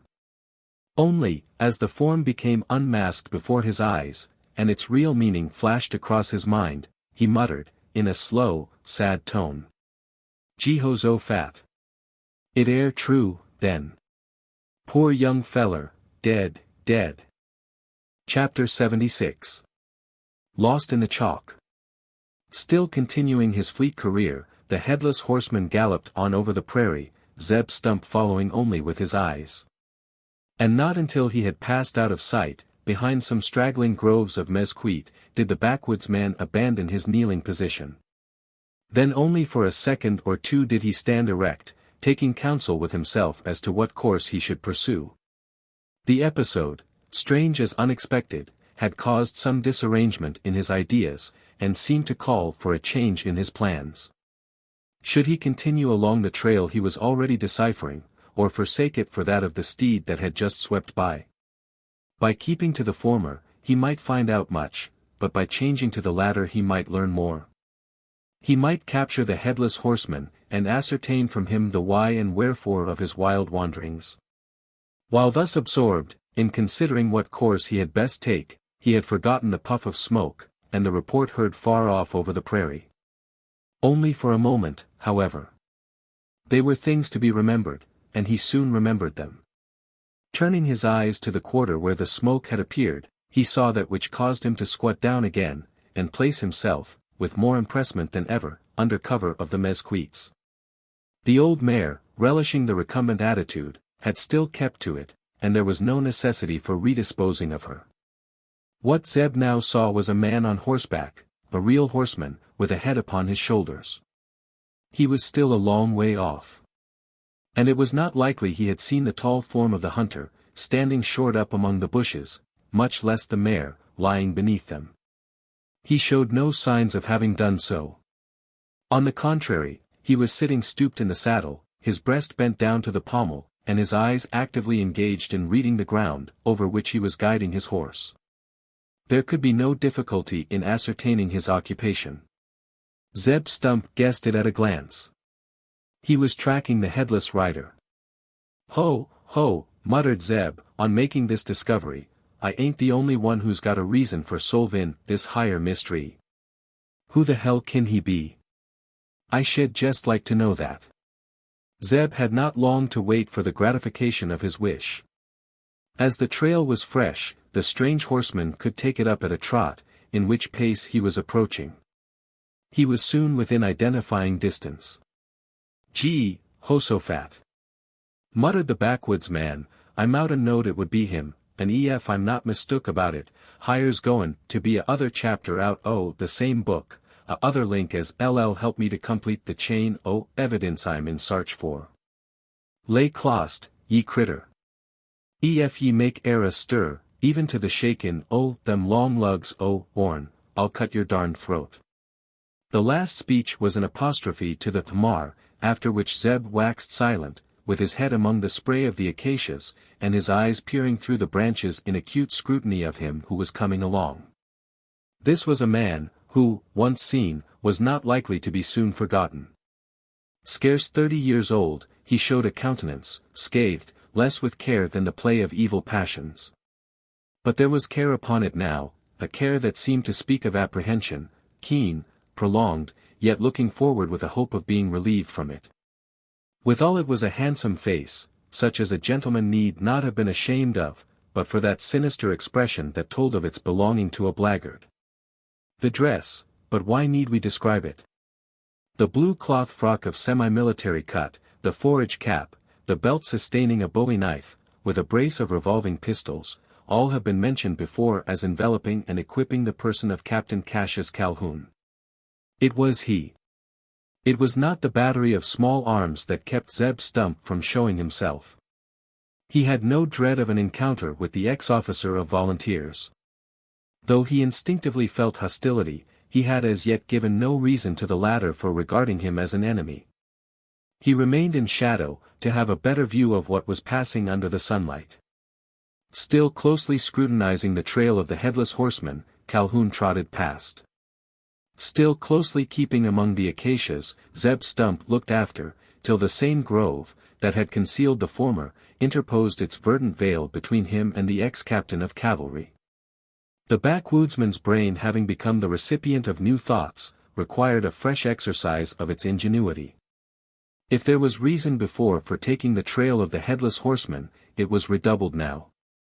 With but short time spent in consideration, so Zeb concluded, and commenced making preparations for a stalk after Cassius Calhoun. These consisted in taking hold of the bridle, and giving the old mare a kick. That caused her to start instantaneously to her feet. Zeb stood by her side, intending to climb into the saddle and ride out into the open plain, as soon as Calhoun should be out of sight. He had no thoughts of keeping the latter in view. He needed no such guidance. The 2 fresh trails would be sufficient for him, and he felt as sure of finding the direction in which both would lead, as if he had ridden alongside the horseman without a head, or him without a heart. With this confidence he cleared out from among the acacias, and took the path just trodden by Calhoun. For once in his life, Zeb Stump had made a mistake. On rounding the mesquite grove, behind which both had made disappearance, he discovered he had done so. Beyond, extended a tract of chalk prairie, over which one of the horsemen appeared to have passed, him without the head. Zeb guessed so, by seeing the other, at some distance before him, riding to and fro, in transverse stretches, like a pointer quartering the stubble in search of a partridge. He too had lost the trail, and was endeavoring to recover it. Crouching under cover of the mesquites, the hunter remained a silent spectator of his movements. The attempt terminated in a failure. The chalk surface defied interpretation, at least by skill such as that of Cassius Calhoun. After repeated quarterings he appeared to surrender his design, and, angrily plying the spur, galloped off in the direction of the Leona. As soon as he was out of sight, Zeb also made an effort to take up the lost trail. But despite his superior attainments in the tracking craft, he was compelled to relinquish it. A fervid sun was glaring down upon the chalk, and only the eye of a salamander could have withstood the reflection of its rays. Dazed almost to blindness, the backwoodsman determined upon turning late back, and once more devoting his attention to the trail from which he had been for a time seduced. He had learnt enough to know that this last promised a rich reward for its exploration. It took him but a short time to regain it. Nor did he lose any in following it up. He was too keenly impressed with its value. And with this idea urging him, he strode rapidly on, the mare following as before. Once only did he make pause, at a point where the tracks of 2 horses converged with that he was following. From this point the 3 coincided, at times parting and running parallel, for a score of yards or so, but again coming together and overlapping one another. The horses were all shod, like that which carried the broken shoe, and the hunter only stopped to see what he could make out of the hoof marks. One was a States horse. The other a mustang, though a stallion of great size, and with a hoof almost as large as that of the American. Zeb had his conjectures about both. He did not stay to inquire which had gone first over the ground. That was as clear to him, as if he had been a spectator at their passing. The stallion had been in the lead, how far Zeb could not exactly tell, but certainly some distance beyond that of companionship. The State's horse had followed. And behind him, the roadster with the broken shoe, also an American.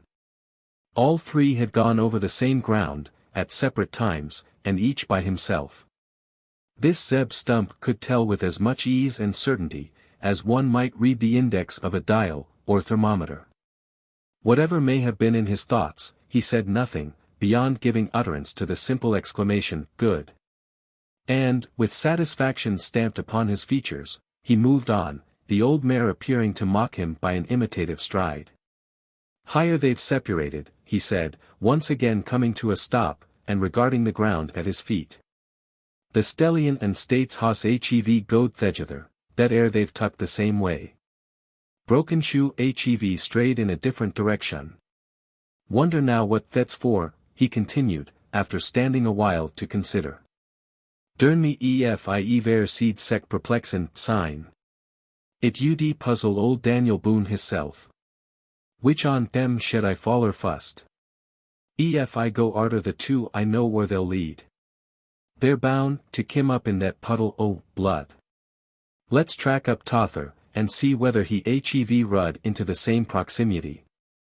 To the right about, old gal, and keep close to hint me, else ye may get lost in the chapel, and the coyotes may make Thursday's supper on your tallow. Ho! Ho! Ho!"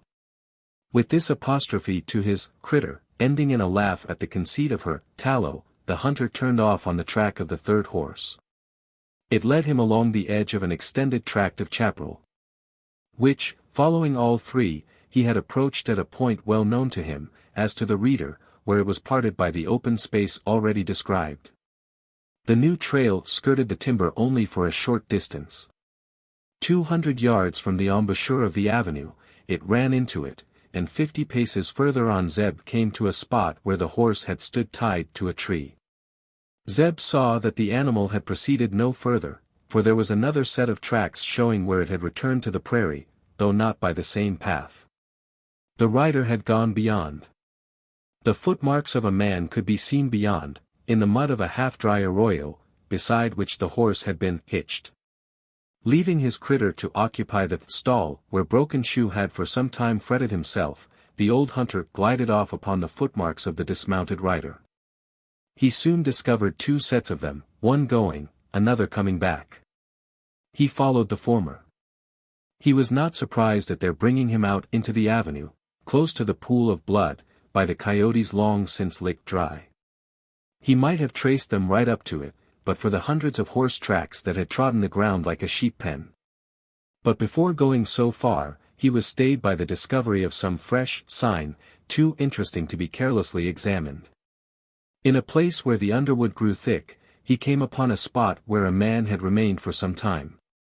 There was no turf, and the loose mold was baked hard and smooth, evidently by the sole of a boot or shoe. There were prints of the same sole leading out towards the place of blood, and similar ones coming back again. But upon the branches of a tree between, Zeb Stump saw something that had escaped the eyes not only of the searchers, but of their guide Spangler, a scrap of paper, blackened and half-burnt, evidently the wadding of a discharged gun. It was clinging to the twig of a locust tree, impaled upon one of its spines. The old hunter took it from the thorn to which, through rain and wind, it had adhered, spread it carefully across the palm of his horny hand, and read upon its smouched surface a name well known to him, which, with its concomitant title, bore the initials, CCC. Chapter 77. Another link. It was less surprise, than gratification, that showed itself on the countenance of Zeb Stump, as he deciphered the writing on the paper. "That air's the backin' o' a letter," muttered he. "Tells a goodish grist o' story, more'n war wrote inside, I reckon. Been used for the wad o' a gun. Wall.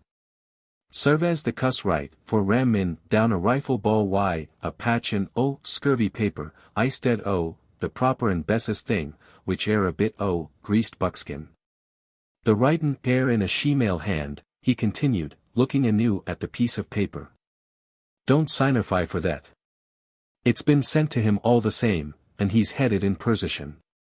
It air somethin' to be tuck care dot. So saying, he drew out a small skin wallet, which contained his tinder of punk, along with his flint and steel, and, after carefully stowing away the scrap of paper, he returned the sack to his pocket. Wall. He went on in soliloquy, as he stood silently considering, I cockerlate as how this old coon, LL be able to unwind a good grist this clue mystery, though Thursday be a bit the thread broken higher and Thursday. And a bit a puzzle I can't clearly understand.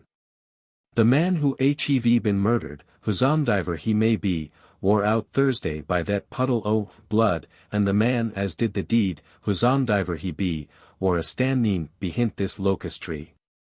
But for them greenhorns, I mout got more out the sign. Now Thursday ain't the ghost a chance. They've tramped the whole place into a dernation mess, Cuvorton and Caperin about. Wall, tear no use goin' furrer that way. The bestest thing now air to take the back track, if it air possible, and discover where the hoss why, the broke shoe toted his rider arter he went back from this leetle bit still huntin'. Thurfer, ol' Zebulon Stump, back ye go on the boot tracks. With this grotesque apostrophe to himself, he commenced retracing the footmarks that had guided him to the edge of the opening. Only in one or two places were the footprints at all distinct. But Zeb scarce cared for their guidance. Having already noted that the man who made them had returned to the place where the horse had been left, he knew the back track would lead him there. There was one place, however, where the two trails did not go over the same ground. There was a forking in the open list, through which the supposed murderer had made his way.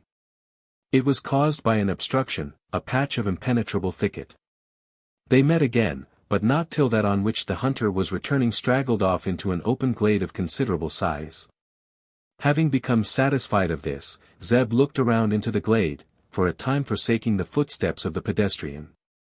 After a short examination, he observed a trail altogether distinct, and of a different character. It was a well-marked path entering the opening on one side, and going out on the other, in short, a cattle track. Zeb saw that several shod horses had passed along it, some days before, and it was this that caused him to come back and examine it. He could tell to a day, to an hour, when the horses had passed, and from the sign itself. But the exercise of his ingenuity was not needed on this occasion. He knew that the hoof prints were those of the horses ridden by Spengler and his party, after being detached from the main body of searchers who had gone home with the major. He had heard the whole story of that collateral investigation, how Spengler and his comrades had traced Henry Poindexter's horse to the place where the Negro had caught it, on the outskirts of the plantation. To an ordinary intellect this might have appeared satisfactory. Nothing more could be learnt by any one going over the ground again. Zeb Stump did not seem to think so. As he stood looking along it, his attitude showed indecision. If I cad make sure havin' time, he muttered, I'd foller it fust. Jest as like as not I'll find a fluke Thursday too. But Thursday's no sartainty be out the time, and I'd better purse to settle why, the any mal as cast the quarter shoe. He had turned to go out of the glade, when a thought once more stayed him. Arter all, it kin be easy found at any time. I kin guess whar it'll lead, as sartint, as if I'd rud 'longside the skunk that made it, straight custret to the stable Kaser Corver. It's a derned pity to drop this on, now whiles I'm higher upon the spot.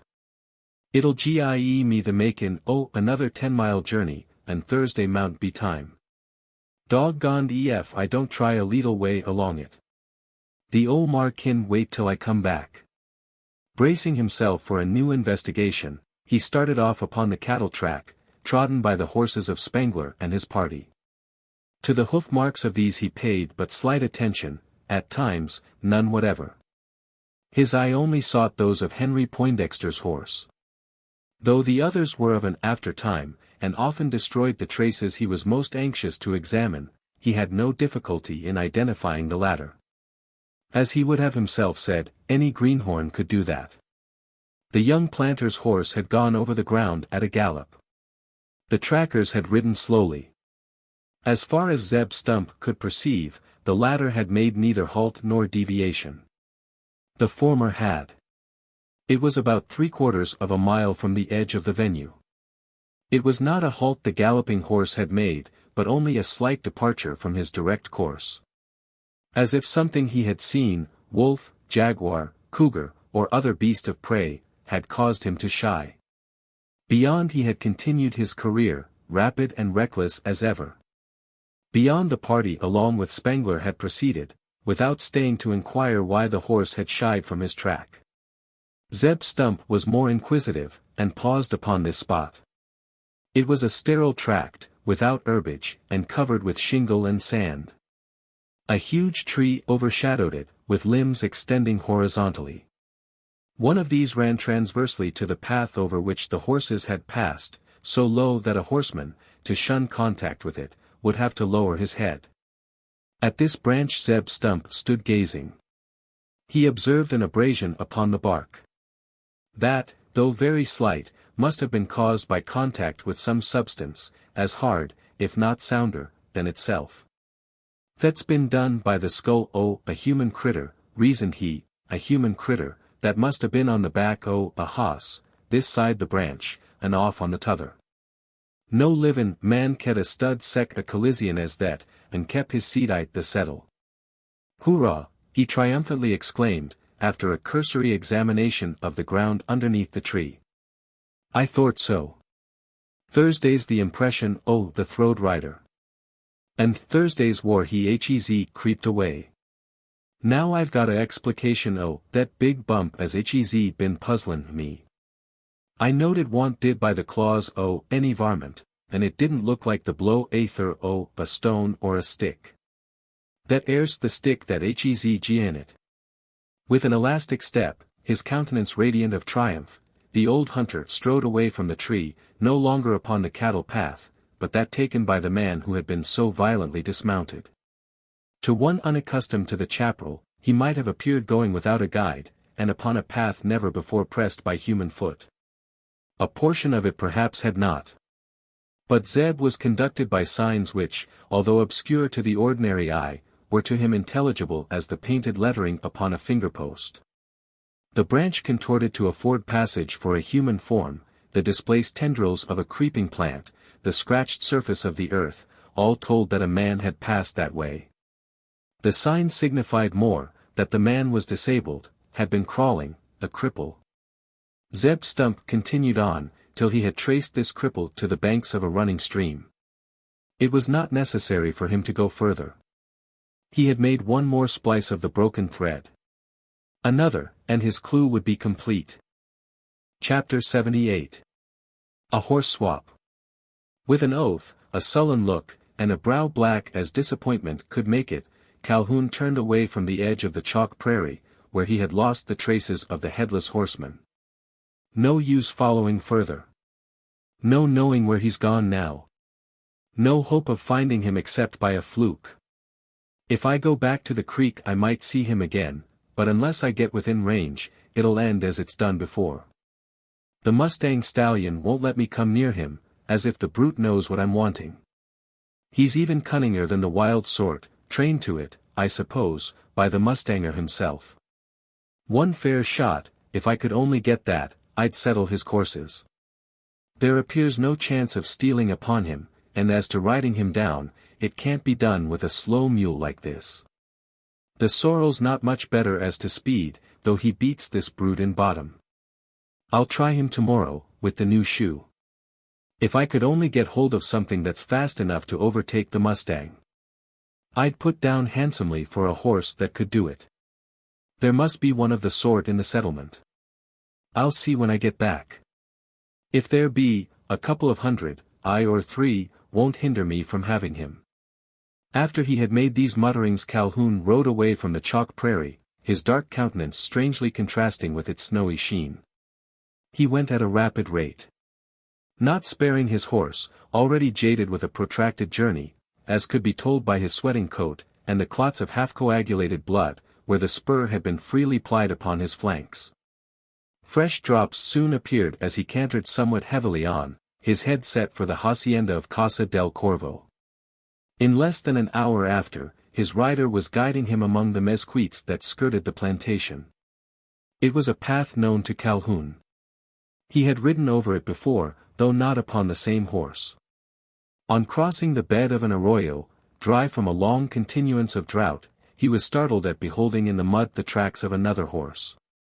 One of them showed a broken shoe, an old hoof print, nearly 8 days old. He made no examination to ascertain the time. He knew it to an hour. He bent over it, with a different thought, a feeling of surprise commingled with a touch of superstition. The track looked recent, as if made on the day before. There had been wind, rain, thunder, and lightning. Not one of these had wasted it. Even the angry elements appeared to have passed over without destroying it, as if to spare it for a testimony against the outraged laws of nature, their God. Calhoun dismounted, with the design to obliterate the track of the three-quarter shoe. Better for him to have spared himself the pains. The crease of his boot heel crushing in the stiff mud was only an additional evidence as to who had ridden the broken-shoed horse. There was one coming close behind capable of collecting it. Once more in his saddle, the ex-officer rode on, reflecting on his own astuteness. His reflections had scarce reached the point of reverie, when the hoofstroke of a horse, not his own, came suddenly within hearing. Not within sight, for the animal making them was still screened by the chaparral. Plainly was it approaching, and, although at a slow pace, the measured tread told of its being guided, and not straying. It was a horse with a rider upon his back. In another instant both were in view, and Calhoun saw before him Isidora Covarubio de los Llanos, she at the same instant catching sight of him. It was a strange circumstance that these two should thus encounter one another, apparently by chance, though perhaps controlled by destiny. Stranger still the thought summoned up in the bosoms of both. In Calhoun, Isidora saw the man who loved the woman she herself hated. In Isidora, Calhoun saw the woman who loved him he both hated and had determined to destroy. This mutual knowledge they had derived partly from report, partly from observation, and partly from the suspicious circumstances under which more than once they had met. They were equally convinced of its truth. Each felt certain of the sinister entanglement of the other, while both believed their own to be unsuspected. The situation was not calculated to create a friendly feeling between them. It is not natural that man, or woman, should like the admirer of a rival. They can only be friends at that point where jealousy prompts to the deadliest vengeance, and then it is but a sinister sympathy. As yet no such had arisen between Cassius Calhoun and Isidora Covarubio de los Llanos. If it had been possible, both might have been willing to avoid the encounter. Isidora certainly was. She had no predilection for the ex-officer of dragoons. And besides the knowledge that he was the lover of her rival, there was another thought that now rendered his presence, if not disagreeable, at least not desirable. She remembered the chase of the sham Indians, and its ending. She knew that among the Texans there had been much conjecture as to her abrupt disappearance, after appealing to them for protection. She had her own motive for that, which she did not intend to declare. And the man about meeting her might be inclined to ask questions on the subject. She would have passed with a simple salutation, she could not give less than that. And perhaps he might have done the same. But for a thought which at that moment came into his mind, entirely unconnected with the reflections already there engendered. It was not the lady herself who suggested the thought. Despite her splendid beauty, he had no admiration for her. In his breast, ruthless as it might have been, there was no space left for a second passion, not even a sensual one, for her thus encountered in the solitude of the chaparral, with nature whispering wild, wicked suggestions. It was no idea of this that caused him to rein up in the middle of the path, remove the cap from his crown, and, by a courtly salutation, invite a dialogue with Isidora. So challenged, she could not avoid the conversation. That commenced upon the instant, Calhoun taking the initiative. "Excuse me, señorita," said he, his glance directed more upon her steed than herself, "I know it's very rude thus to interrupt your ride. Especially on the part of a stranger, as with sorrow I am compelled to call myself. It needs no apology, señor. If I'm not mistaken, we have met before, upon the prairie, out near the Nueces." "True, true," stammered Calhoun, not caring to dwell upon the remembrance. "It was not of that encounter I wished to speak, but what I saw afterwards, as you came galloping along the cliff. We all wondered what became of you." "There was not much cause for wonder, Caballero. The shot which some of your people fired from below, disembarrassed me of my pursuers. I saw that they had turned back, and simply continued my journey." Calhoun exhibited no chagrin at being thus baffled. The theme upon which he designed to direct his discourse had not yet turned up, and in it he might be more successful. What it was might have been divined from his glance, half connoisseur, half horse jockey, still directed toward the steed of Isidora. "I do not say, señorita, that I was one of those who wondered at your sudden disappearance. I presumed you had your own reasons for not coming on to us, and, seeing you ride as you did, I felt no fear for your safety. It was your riding that astonished me, as it did all of my companions. Such a horse you had. He appeared to glide, rather than gallop. If I mistake not, it's the same you are now astride of. Am I right, señora? Pardon me for asking such an insignificant question." "The same? Let me see. I make use of so many. I think I was riding this horse upon that day. Yes, yes, I am sure of it. I remember how the brute betrayed me." "Betrayed you? How?" "Twice he did it. Once as you and your people were approaching. The second time, when the Indians, ay Dios.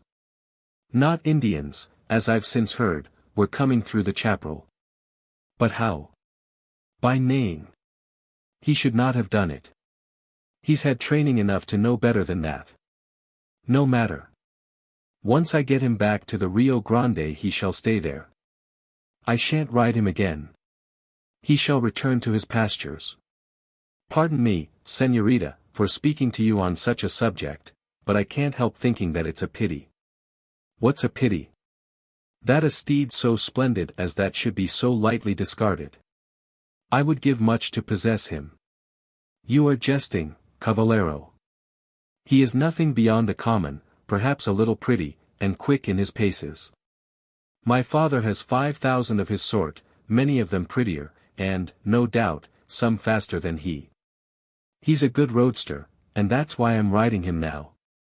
If it weren't that I'm on my way home to the Rio Grande, and the journey is still before me, you'd be welcome to have him, or anybody else who cared for him, as you seem to do." "Be still, mestino mio. You see there's somebody likes you better than I do." The last speech was addressed to the Mustang, who, like its rider, appeared impatient for the conversation to come to a close. Calhoun, however, seemed equally desirous of prolonging, or, at all events, bringing it to a different termination. "Excuse me, señorita," said he, assuming an air of businesslike earnestness, at the same time speaking apologetically. "If that be all the value you set upon the gray Mustang, I should be only too glad to make an exchange with you. My horse, if not handsome, is estimated by our Texan dealers as a valuable animal. Though somewhat slow in his paces, I can promise that he will carry you safely to your home, and will serve you well afterwards." "What, señor?" exclaimed the lady, in evident astonishment, "exchange your grand American Frisson for a Mexican Mustang? The offer is too generous to appear other than a jest. You know that on the Rio Grande one of your horses equals in value at least 3, sometimes 6, of ours?"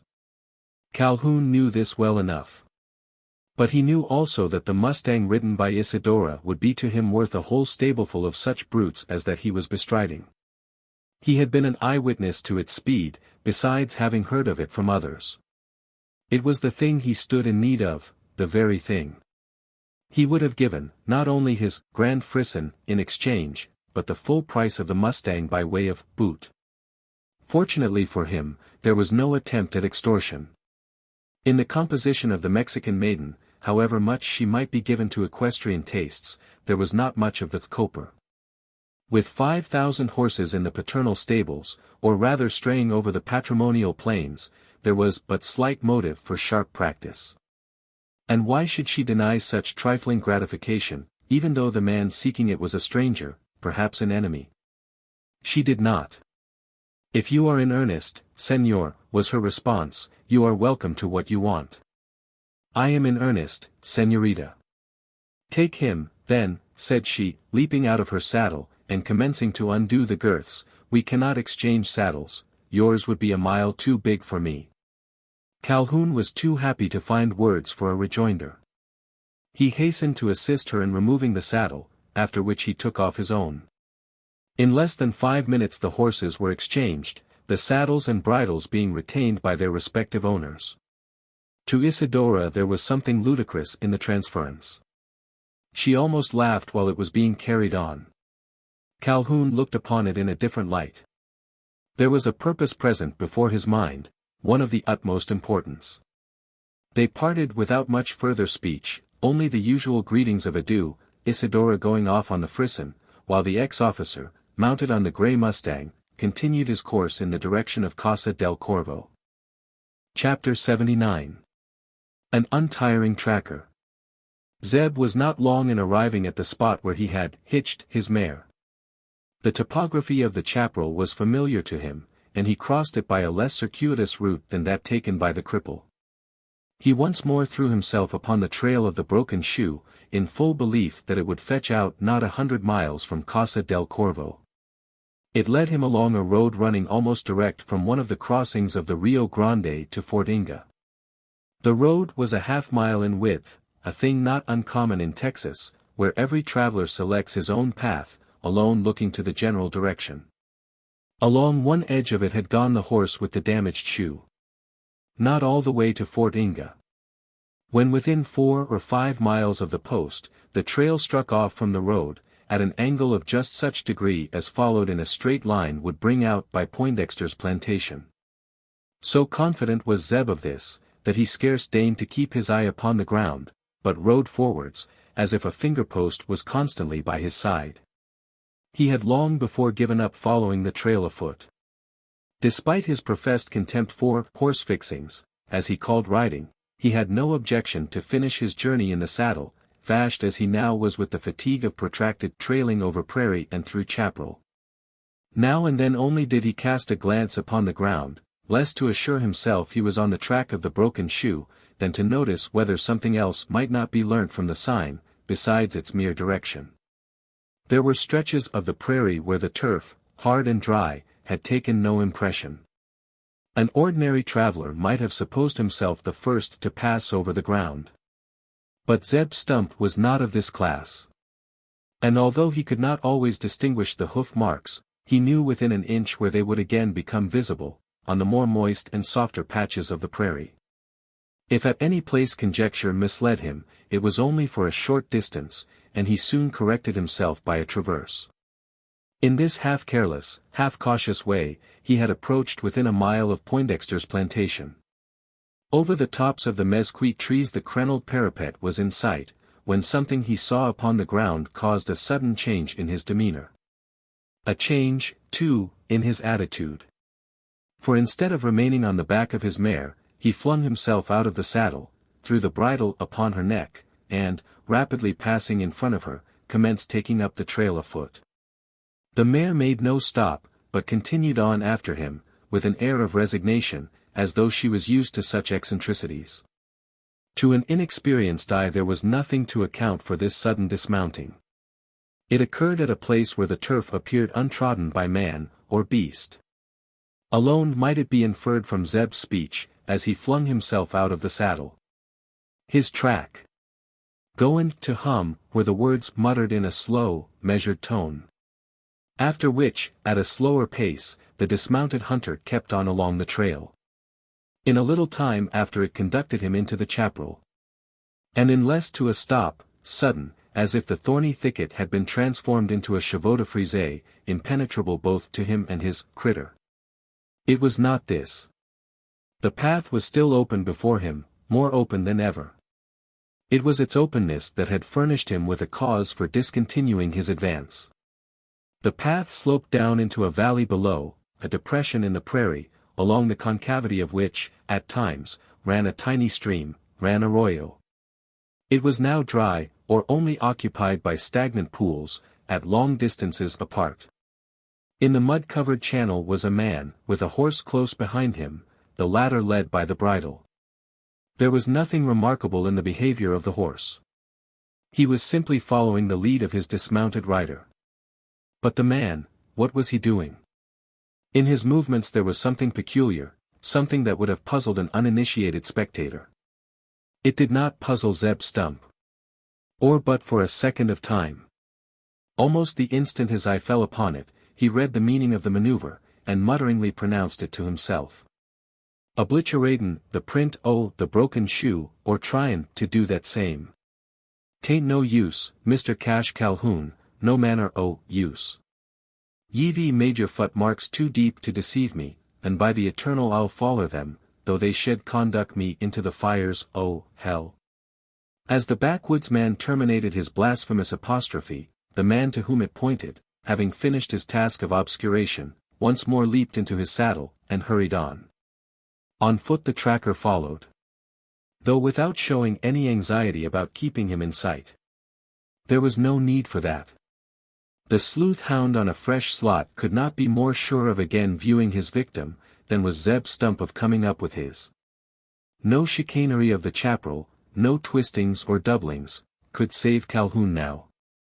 The tracker advanced freely, not expecting to make halt again, till he should come within sight of Casa del Corvo.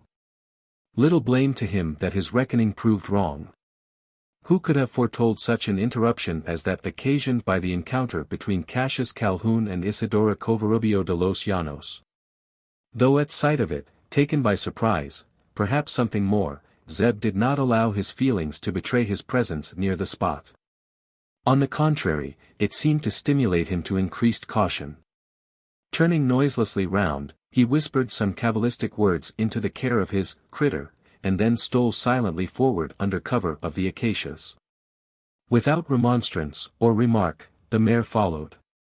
He soon came to a false stop, his animal doing the same, in imitation so exact as to appear its counterpart. A thick growth of mesquite trees separated him from the two individuals, by this time engaged in a lively interchange of speech. He could not see them, without exposing himself to the danger of being detected in his eavesdropping, but he heard what they said all the same. He kept his place, listening till the horse trade was concluded, and for some time after. Only when they had separated, and both taken departure did he venture to come forth from his cover. Standing upon the spot lately occupied by the swappers, and looking both ways at once, he exclaimed, "Jehoshaphat! Thursday's a compact atween a he and she-devil, and, derned ef I kin tell, which HEZ got the bestest o' the bargain." Chapter 80. A doorway well watched. It was some time before Zeb Stump sallied forth from the covert where he had been witness to the horse swap. Not till both the bargainers had ridden entirely out of sight.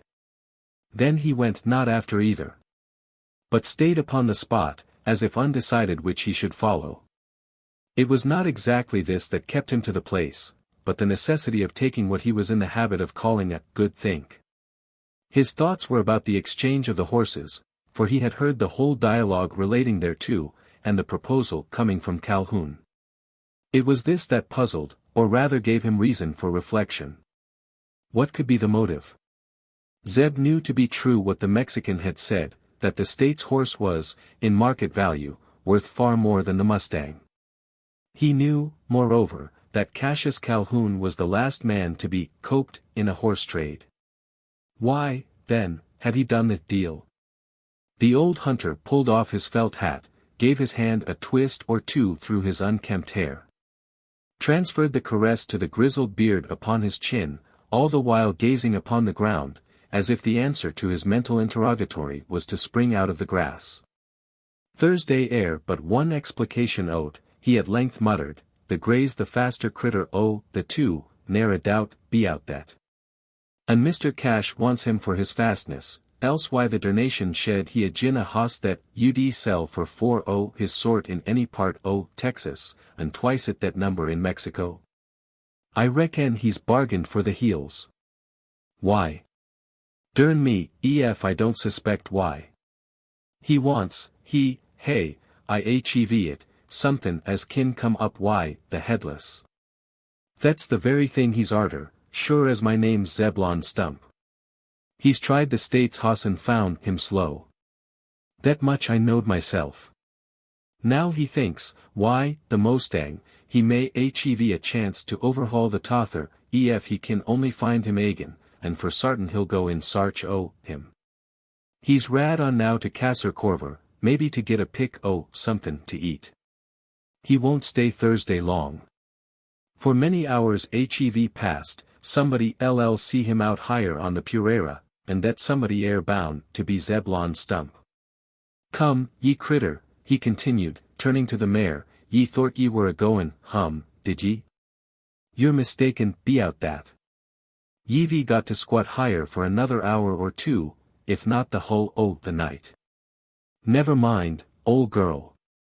The grass don't look so had, and ye shall hev a chance to get your snout to it. Thursday now, to your derned gut full. While pronouncing this apostrophe, he drew the headstall over the ears of his mare, and, chucking the bridle across the projecting tree of the saddle, permitted her to graze at will. Having secured her in the chaparral where he had halted, he walked on, along the track taken by Calhoun. 200 yards farther on, and the jungle terminated. Beyond stretched an open plain. And on its opposite side could be seen the hacienda of Casa del Corvo. The figure of a horseman could be distinguished against its whitewashed facade, in another moment lost within the dark outline of the entrance. Zeb knew who went in. From this place, he muttered, I kin see him come out, and dern me, ef I don't watch till he do come out, ef it shed be till this time the morrow. So higher goes for a spell patience. He first lowered himself to his knees. Then, squirming round till his back came in contact with the trunk of a honey locust, he arranged himself into a sitting posture. This done, he drew from his capacious pocket a wallet, containing a pone of cornbread, a large hunk of fried hog meat, and a flask of liquor, whose perfume proclaimed it Monongahela. Having eaten about half the bread, and a like quantity of the meat, he returned the remaining moieties to the wallet, which he suspended overhead upon a branch. Then taking a satisfactory swig from the whiskey flask, and igniting his pipe, he leant back against the locust, with arms folded over his breast, and eyes bent upon the gateway of Casa del Corvo. In this way he kept watch for a period of full 2 hours, never changing the direction of his glance, or not long enough for anyone to pass out unseen by him. Forms came out, and went in, several of them, men and women. But even in the distance their scant light-colored garments, and dusky complexions, told them to be only the domestics of the mansion. Besides, they were all on foot, and he, for whom Zeb was watching, should come on horseback, if at all. His vigil was only interrupted by the going down of the sun, and then only to cause a change in his post of observation. When twilight began to fling its purple shadows over the plain, he rose to his feet. And, leisurely unfolding his tall figure, stood upright by the stem of the tree, as if this attitude was more favorable for, considering. Thursday's just a possibility the skunk mout sneak out the night, was his reflection. Leastways afore the light the mornin', and I must make sure which way he takes Purera. Tain't no use my toatin' the mar after me, he continued, glancing in the direction where the animal had been left. She'd only bother me. Beside, Thursday's goin' to be a clerish sort moonlight, and she mout be seen from the nigger quarter. She'll be better higher, both for grass and kiver. He went back to the mare, took off the saddle, fastened the trail rope round her neck, tying the other end to a tree, and then, unstrapping his old blanket from the cantle, he threw it across his left arm, and walked off in the direction of Casa del Corvo. He did not proceed pari passu, but now quicker, and now more hesitatingly, timing himself, by the twilight, so that his approach might not be observed from the hacienda. He had need of this caution, for the ground which he had to pass was like a level lawn, without copse or cover of any kind. Here and there stood a solitary tree, dwarf oak or algarobia, but not close enough to shelter him from being seen through the windows, much less from the azote. Now and then he stopped altogether, to wait for the deepening of the twilight. Working his way in this stealthy manner, he arrived within less than 200 yards of the walls, just as the last trace of sunlight disappeared from the sky. He had reached the goal of his journey, for that day, and the spot on which he was likely to pass the night. A low stemless bush grew near. And, laying himself down behind it, he resumed the espionage, that could scarce be said to have been interrupted. Throughout the livelong night Zeb Stump never closed both eyes at the same time. One was always on the watch. And the unflagging earnestness, with which he maintained it, proclaimed him to be acting under the influence of some motive beyond the common. During the earlier hours he was not without sounds to cheer, or at least relieve, the monotony of his lonely vigil. There was the hum of voices from the slave cabins, with now and then a peal of laughter. But this was more suppressed than customary, nor was it accompanied by the clear strain of the violin, or the lively tink-a-tink of the banjo, sounds almost characteristic of the Negro quarter, at night. The somber silence that hung over the big house extended to the hearths of its sable retainers. Before midnight the voices became hushed, and stillness reigned everywhere. Broken only at intervals by the howl of a straying hound, uttered in response to the howl bark of a coyote taking care to keep far out upon the plain. The watcher had spent a wearisome day, and could have slept, but for his thoughts. Once when these threatened to forsake him, and he was in danger of dozing, he started suddenly to his feet, took a turn or two over the sward, and, then lying down again, relit his pipe, stuck his head into the heart of the bush, and smoked away till the bowl was burnt empty. During all this time, he kept his eyes upon the great gateway of the mansion, whose massive door, he could tell by the moonlight shining upon it, remained shut. Again did he change his post of observation, the sun's rising, as its setting had done, seeming to give him the cue. As the first tint of dawn displayed itself on the horizon, he rose gently to his feet, clutched the blanket so as to bring its edges in contact across his breast, and, turning his back upon Casa del Corvo, walked slowly away, taking the same track by which he had approached it on the preceding night. And again with unequal steps, at short intervals stopping and looking back, under his arm, or over his shoulder. Nowhere did he make a prolonged pause, until reaching the locust tree, under whose shade he had made his evening meal. And there, in the same identical attitude, he proceeded to break his fast. The second half of the pone, and the remaining moiety of the pork, soon disappeared between his teeth, after which followed the liquor that had been left in his flask. He had refilled his pipe, and was about relighting it, when an object came before his eyes, that caused him hastily to return his flint and steel to the pouch from which he had taken them. Through the blue mist of the morning the entrance of Casa del Corvo showed a darker disk. The door had been drawn open. Almost at the same instant a horseman was seen to sally forth, mounted upon a small grey horse. And the door was at once closed behind him. Zeb Stump made no note of this. He only looked to see what direction the early traveler would take. Less than a score of seconds sufficed to satisfy him. The horse's head and the face of the rider were turned towards himself. He lost no time in trying to identify either. He did not doubt of its being the same man and horse that had passed that spot on the evening before. And he was equally confident they were going to pass it again. What he did was to shamble up to his mare, in some haste get her saddled and bridled. And then, having taken up his trail rope, lead her off into a cover, from which he could command a view of the chaparral path, without danger of being himself seen. This done, he awaited the arrival of the traveler on the grey steed, whom he knew to be Captain Cassius Calhoun. He waited still longer, until the latter had trotted past.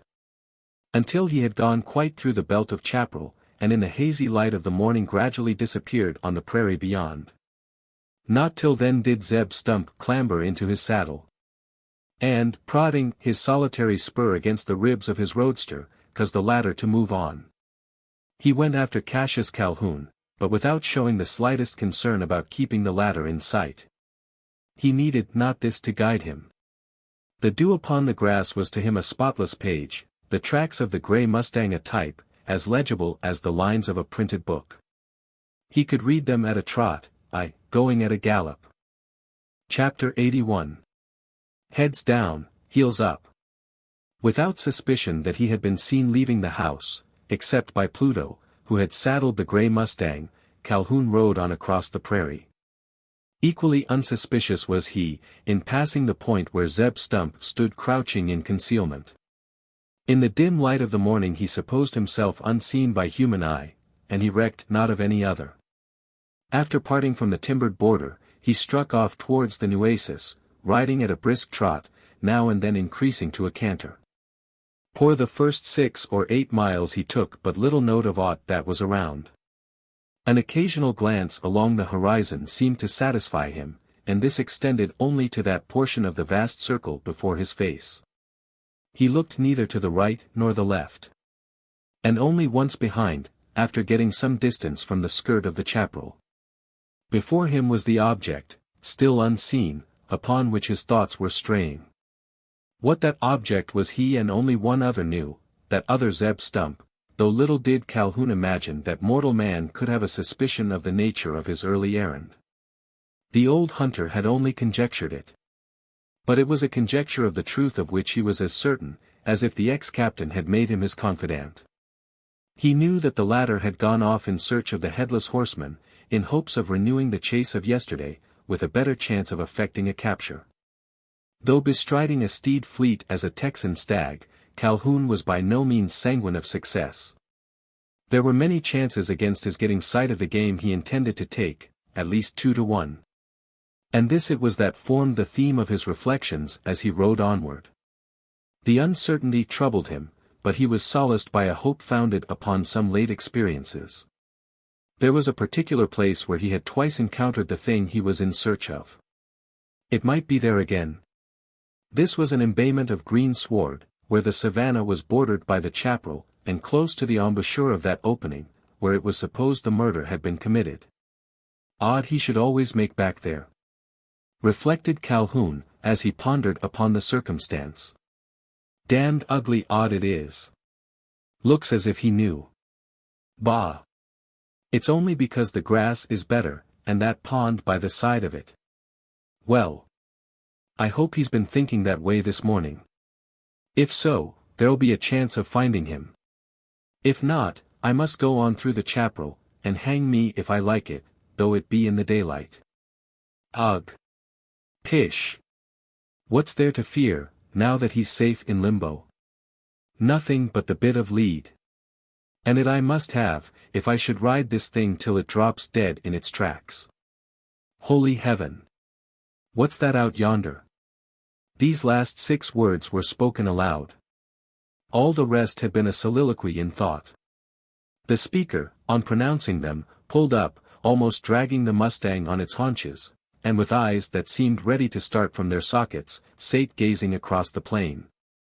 There was something more than surprise in that steadfast glance, there was horror. And no wonder, for the spectacle upon which it rested was one to terrify the stoutest heart. The sun had stolen up above the horizon of the prairie, and was behind the rider's back, in the direct line of the course he had been pursuing. Before him, along the heaven's edge, extended a belt of bluish mist, the exhalation arising out of the chaparral, now not far distant. The trees themselves were unseen, concealed under the film floating over them, that like a veil of purple gauze, rose to a considerable height above their tops, gradually merging into the deeper azure of the sky.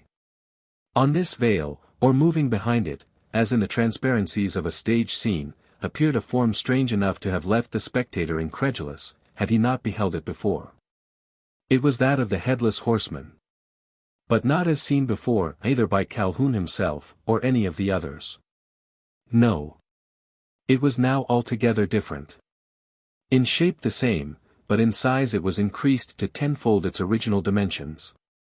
No longer a man, but a colossus, a giant. No longer a horse, but an animal of equine shape, with the towering height and huge massive bulk of a mastodon. Nor was this all of the new to be noted about the Headless Horseman.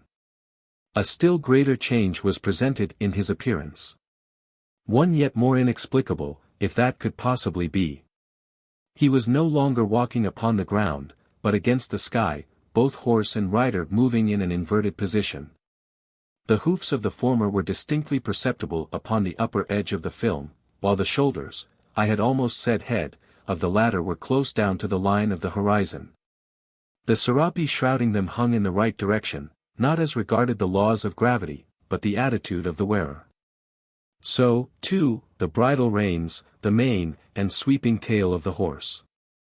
All draped upwards. When first seen, the spectral form, now more spectre-like than ever, was going at a slow, leisurely walk. In this pace it for some time continued, Calhoun gazing upon it with a heart brimful of horror. All of a sudden it assumed a change. Its regular outlines became confused by a quick transformation, the horse having turned, and gone off at a trot in the opposite direction, though still with his heels against the sky. The spectre had become alarmed, and was retreating. Calhoun, half palsied with fear, would have kept his ground, and permitted it to depart, but for his own horse, that, just then shying suddenly round, placed him face to face with the explanation. As he turned, the tap of a shod hoof upon the prairie turf admonished him that a real horseman was near, if that could be called real, which had thrown such a frightful shadow. "It's the mirage!" he exclaimed, with the addition of an oath to give vent to his chagrin. "What a fool I've been to let it humbug me! There's the damn thing that did it, the very thing I'm in search of. And so close too. If I'd known, I might have got hold of him before he saw me. Now for a chase, and, by God, I'll grup him, if I have to gallop to the other end of Texas." Voice, spur, and whip were simultaneously exerted to prove the speaker's earnestness. And in 5 minutes after, 2 horsemen were going at full stretch across the prairie, their horses both to the prairie born, one closely pursuing the other, the pursued without a head. The pursuer with a heart that throbbed under a desperate determination. The chase was not a long one, at least, so far as it led over the open prairie, and Calhoun had begun to congratulate himself on the prospect of a capture. His horse appeared the swifter, but this may have arisen from his being more earnestly urged, or that the other was not sufficiently scared to care for escaping. Certainly the grey steed gained ground, at length getting so close, that Calhoun made ready his rifle. His intention was to shoot the horse down, and so put an end to the pursuit. He would have fired on the instant, but for the fear of a miss.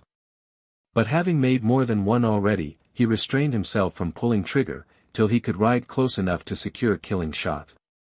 While thus hesitating, the chase veered suddenly from off the treeless plain, and dashed into the opening of the timber. This movement, unexpected by the pursuer, caused him to lose ground. And in the endeavor to regain it, more than a half-mile of distance was left behind him. He was approaching a spot well, too well, known to him, the place where blood had been spilt. On any other occasion he would have shunned it. But there was in his heart a thought that hindered him from dwelling upon memories of the past, steeling it against all reflection, except a cold fear for the future. The capture of the strange equestrian could alone allay this fear, by removing the danger he dreaded. Once more he had gained ground in the chase. The spread nostrils of his steed were almost on a line with the sweeping tail of that pursued. His rifle lay ready in his left hand, its trigger guard covered by the fingers of his right. He was searching for a spot to take aim at. In another second the shot would have been fired, and a bullet sent between the ribs of the retreating horse, when the latter, as if becoming aware of the danger, made a quick curvet to the off-side. And then, aiming a kick at the snout of his pursuer, bounded on in a different direction. The suddenness of the demonstration, with the sharp, spiteful squeal that accompanied it, appearing almost to speak of an unearthly intelligence, for the moment disconcerted Calhoun, as it did the horse he was riding. The latter came to a stop. And refused to go farther, till the spur, plunged deep between his ribs, once more forced him to the gallop. And now more earnestly than ever did his rider urge him on. For the pursued, no longer keeping to the path, was heading direct for the thicket. The chase might there terminate, without the chased animal being either killed or captured. Hitherto Calhoun had only been thinking of a trial of speed. He had not anticipated such an ending, as was now both possible and probable, and with a more reckless resolve, he once more raised his rifle for the shot. By this time both were close into the bushes, the headless horseman already half screened by the leafy branches that swept swishing along his sides. Only the hips of his horse could be aimed at, and upon these was the gun leveled. The sulphurous smoke spurted forth from its muzzle, the crack was heard simultaneously, and, as if caused by the discharge, a dark object came whirling through the cloud, and fell with a dull thud upon the turf. With a bound and a roll, that brought it among the feet of Calhoun's horse, it became stationary. Stationary, but not still. It continued to oscillate from side to side, like a top before ceasing to spin. The grey steed snorted, and reared back.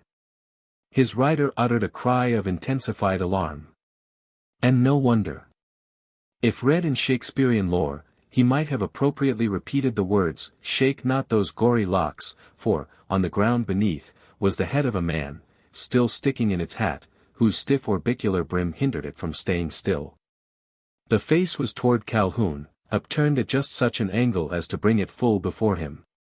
The features were blood-stained, wan, and shriveled, the eyes open, but cold and dim, like balls of blown glass.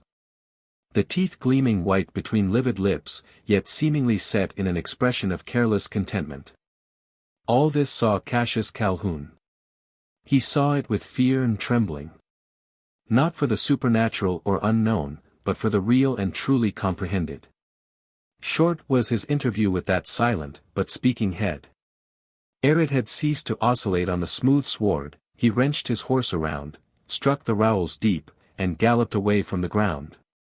No farther went he in pursuit of the headless horseman, still heard breaking through the bushes, but back to the prairie, and on, to Casa del Corvo. Chapter 82. A Queer Parcel.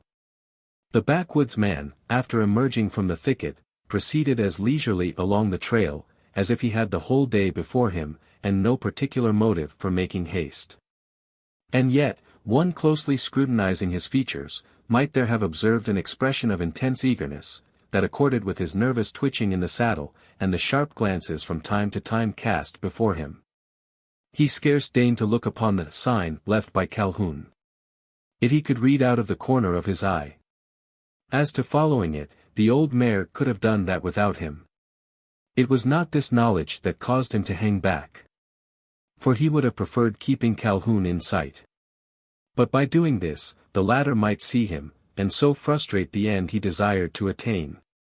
This end was of more importance than any acts that might occur between. And, to make himself acquainted with the latter, Zeb Stump trusted to the craft of his intellect, rather than the skill of his senses. Advancing slowly and with caution, but with that constancy that ensures good speed, he arrived at length on the spot where the mirage had made itself manifest to Calhoun. Zeb saw nothing of this. It was gone.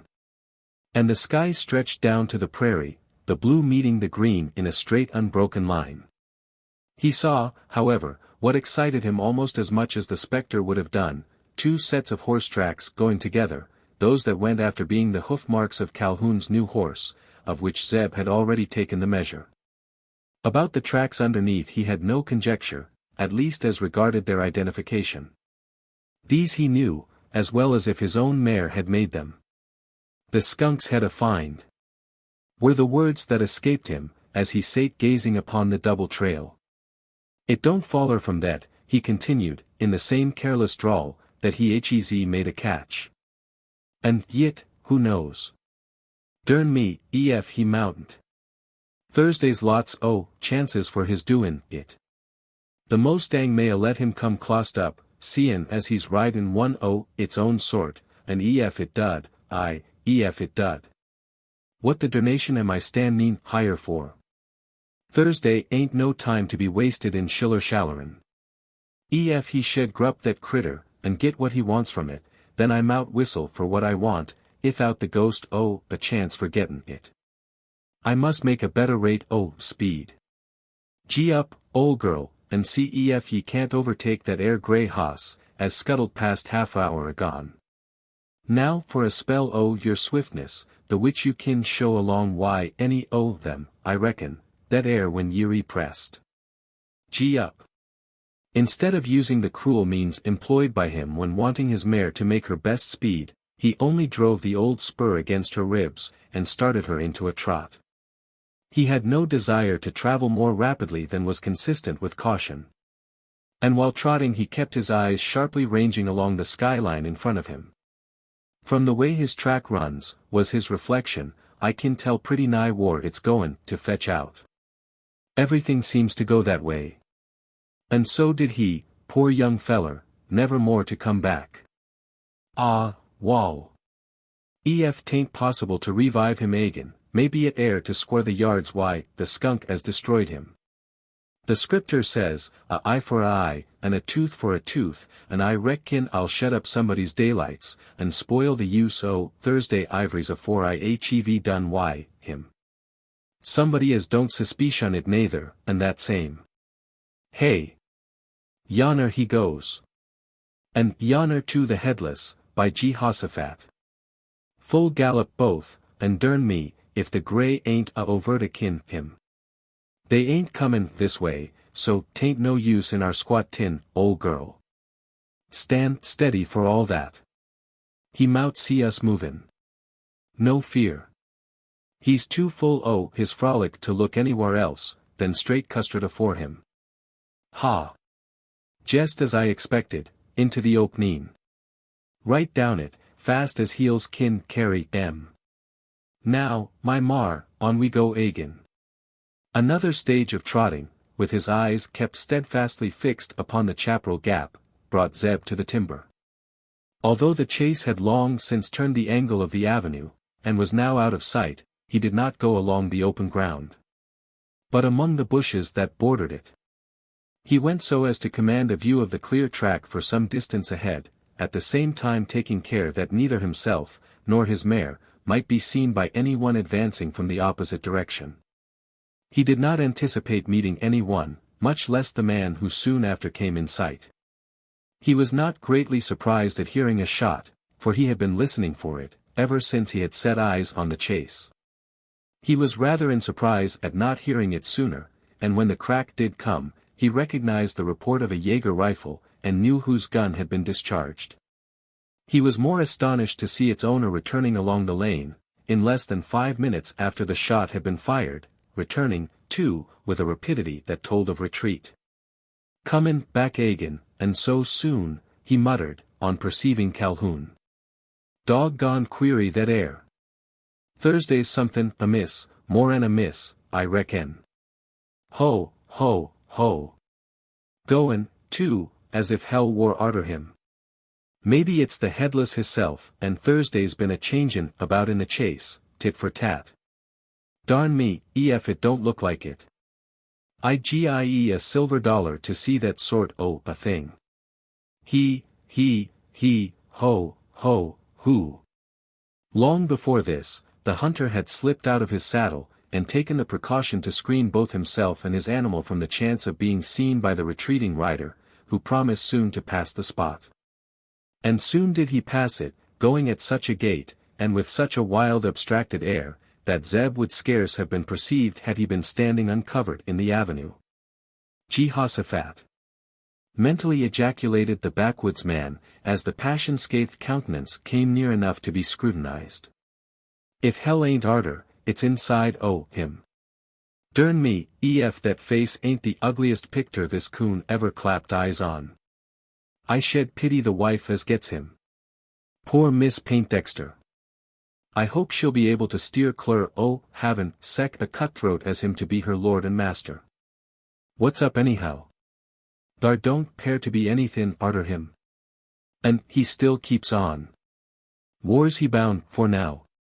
I must follow and see. To whom again, exclaimed the hunter, after going on to the edge of the chaparral, and observed Calhoun still going at a gallop, with head turned homeward. Hum again, for sartin. Now, old girl. He continued, having remained silent till the grey horse was nearly out of sight, you and me goes t'other way. We must find out what that shot were fired for. In 10 minutes after, Zeb had alighted from his mare, and lifted up from the ground an object, the stoutest heart might have felt horror in taking hold of, disgust, even, in touching. Not so the old hunter.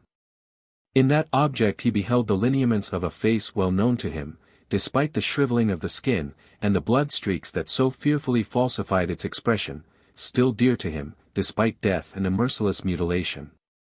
He had loved that face, when it belonged to a boy, he now cherished it, belonging not to anybody. Clasping the rim of the hat that fitted tightly to the temples, Zeb endeavored to take it off. He did not succeed. The head was swollen so as almost to burst the bullion band twisted around it. Holding it in its natural position, Zeb stood for a time gazing tenderly on the face. Lord, oh Lordy! He drawlingly exclaimed, what a present to take back to his father, to say nothin', oh, the sister. I don't think I'll take it. It air better to bury the thing out higher, and say no more about it.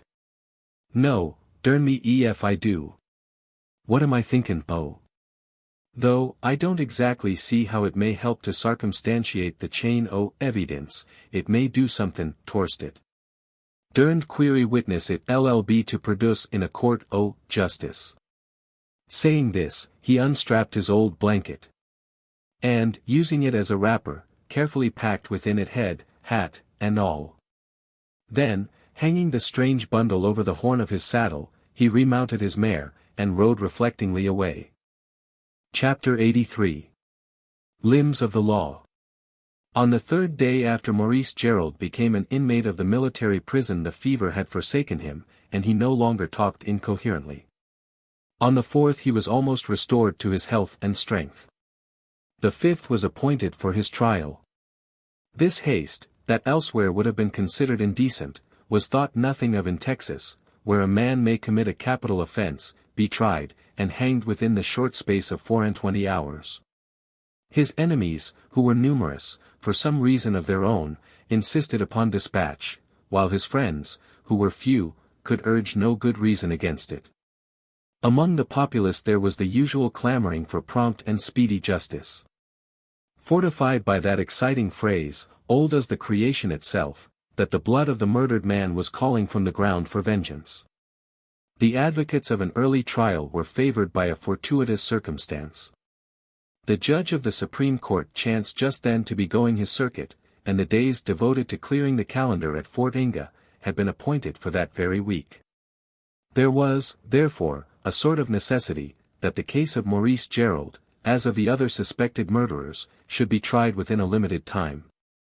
As no one objected, there was no one to ask for a postponement. And it stood upon the docket for the day in question, the 15th of the month. The accused might require the services of a legal adviser. There was no regular practitioner in the place, as in these frontier districts the gentlemen of the long robe usually travel in company with the court, and the court had not yet arrived.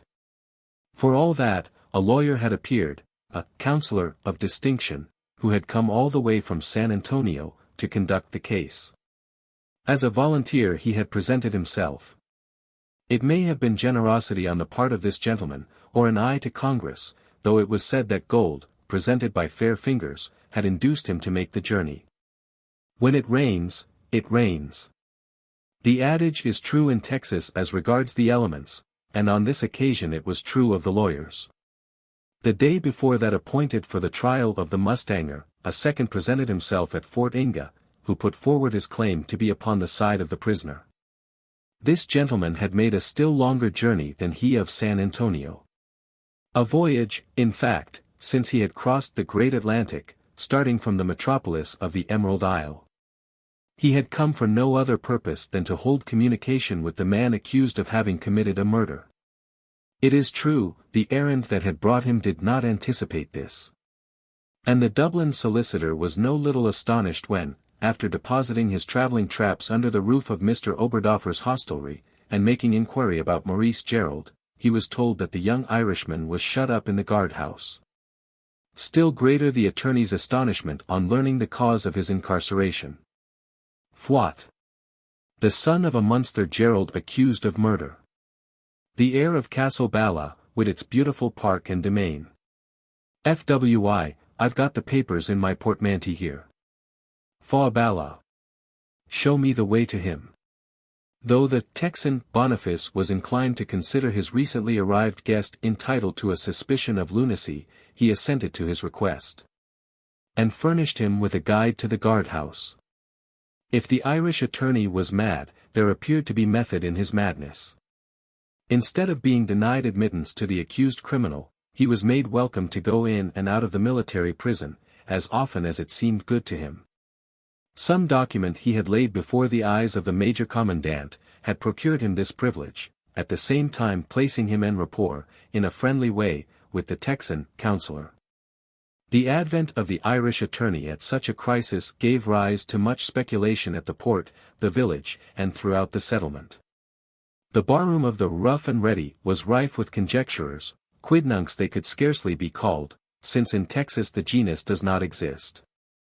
A certain grotesqueness about the man added to the national instinct for guessing, which had been rendered excruciatingly keen through some revelations, contributed by Old Duffer.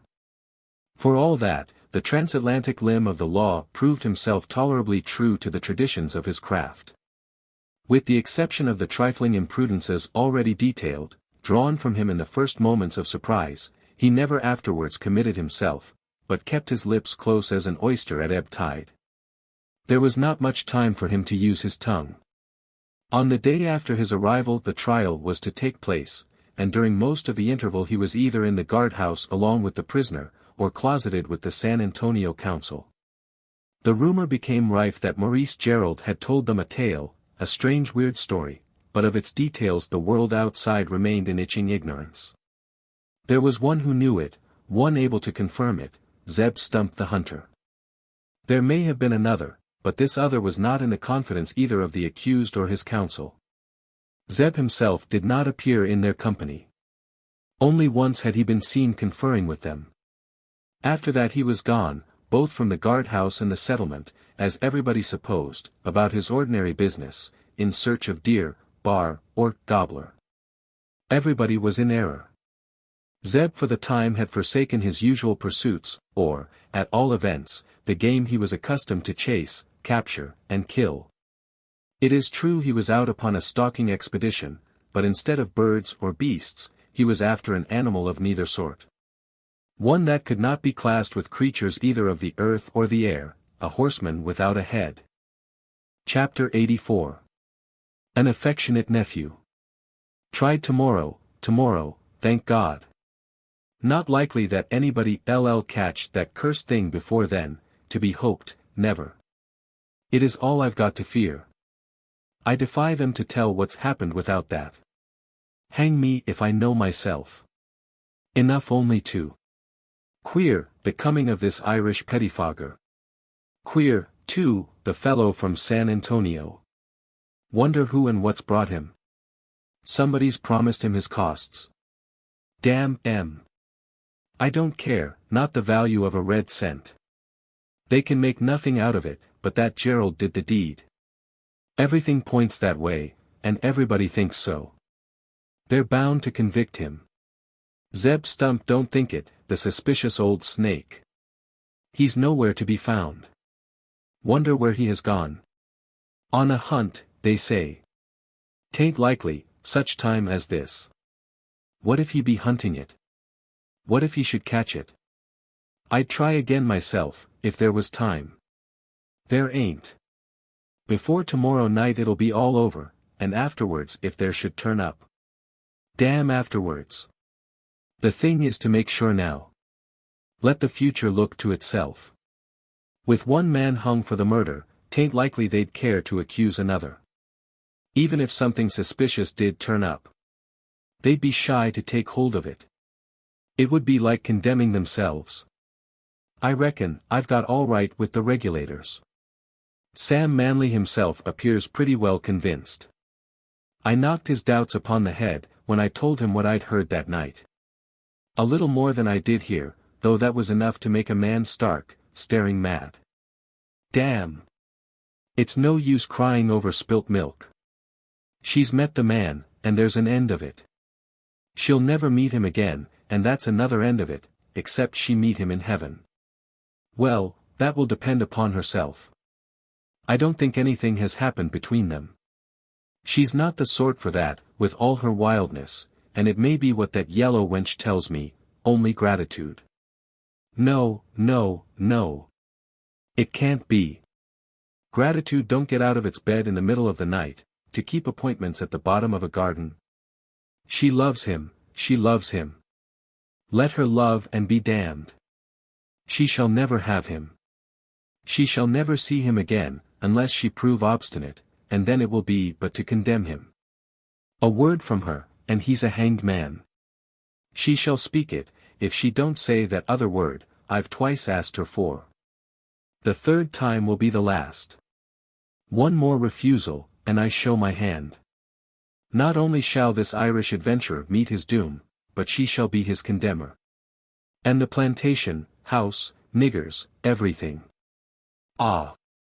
Uncle Woodley, I wanted to see you. The soliloquy above reported took place in a chamber, tenanted only by Cassius Calhoun. It was Woodley Poindexter who interrupted it. Sad, silent, straying through the corridors of Casa del Corvo, he had entered the apartment usually occupied by his nephew, more by chance than from any premeditated purpose. Want me? For what, nephew? There was a tone of humility, almost obeisance, in the speech of the broken man. The once proud Poindexter, before whom 200 slaves had trembled every day, every hour of their lives, now stood in the presence of his master. True, it was his own nephew, who had the power to humiliate him, his sister's son. But there was not much in that, considering the character of the man. I want to talk to you about Lou, was the rejoinder of Calhoun. It was the very subject Woodley Poindexter would have shunned. It was something he dreaded to think about, much less make the topic of discourse, and less still with him who now challenged it. Nevertheless, he did not betray surprise. He scarce felt it. Something said or done on the day before had led him to anticipate this request for a conversation, as also the nature of the subject. The manner in which Calhoun introduced it, did not diminish his uneasiness. It sounded more like a demand than a request. About Lou. What of her? He inquired, with assumed calmness.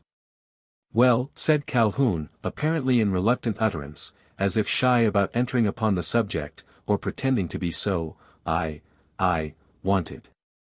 I'd rather, put in the planter, taking advantage of the other's hesitancy. I'd rather not speak of her now. This was said almost supplicatingly. And why not now, uncle? Asked Calhoun, emboldened by the show of opposition. You know my reasons, nephew. Well, I know the time is not pleasant. Poor Henry missing, supposed to be, after all, he may turn up yet, and everything be right again. Never. We shall never see him again, living or dead. I have no longer a son. You have a daughter, and she has disgraced me. I don't believe it, uncle, no. What means those things I've heard, myself seen?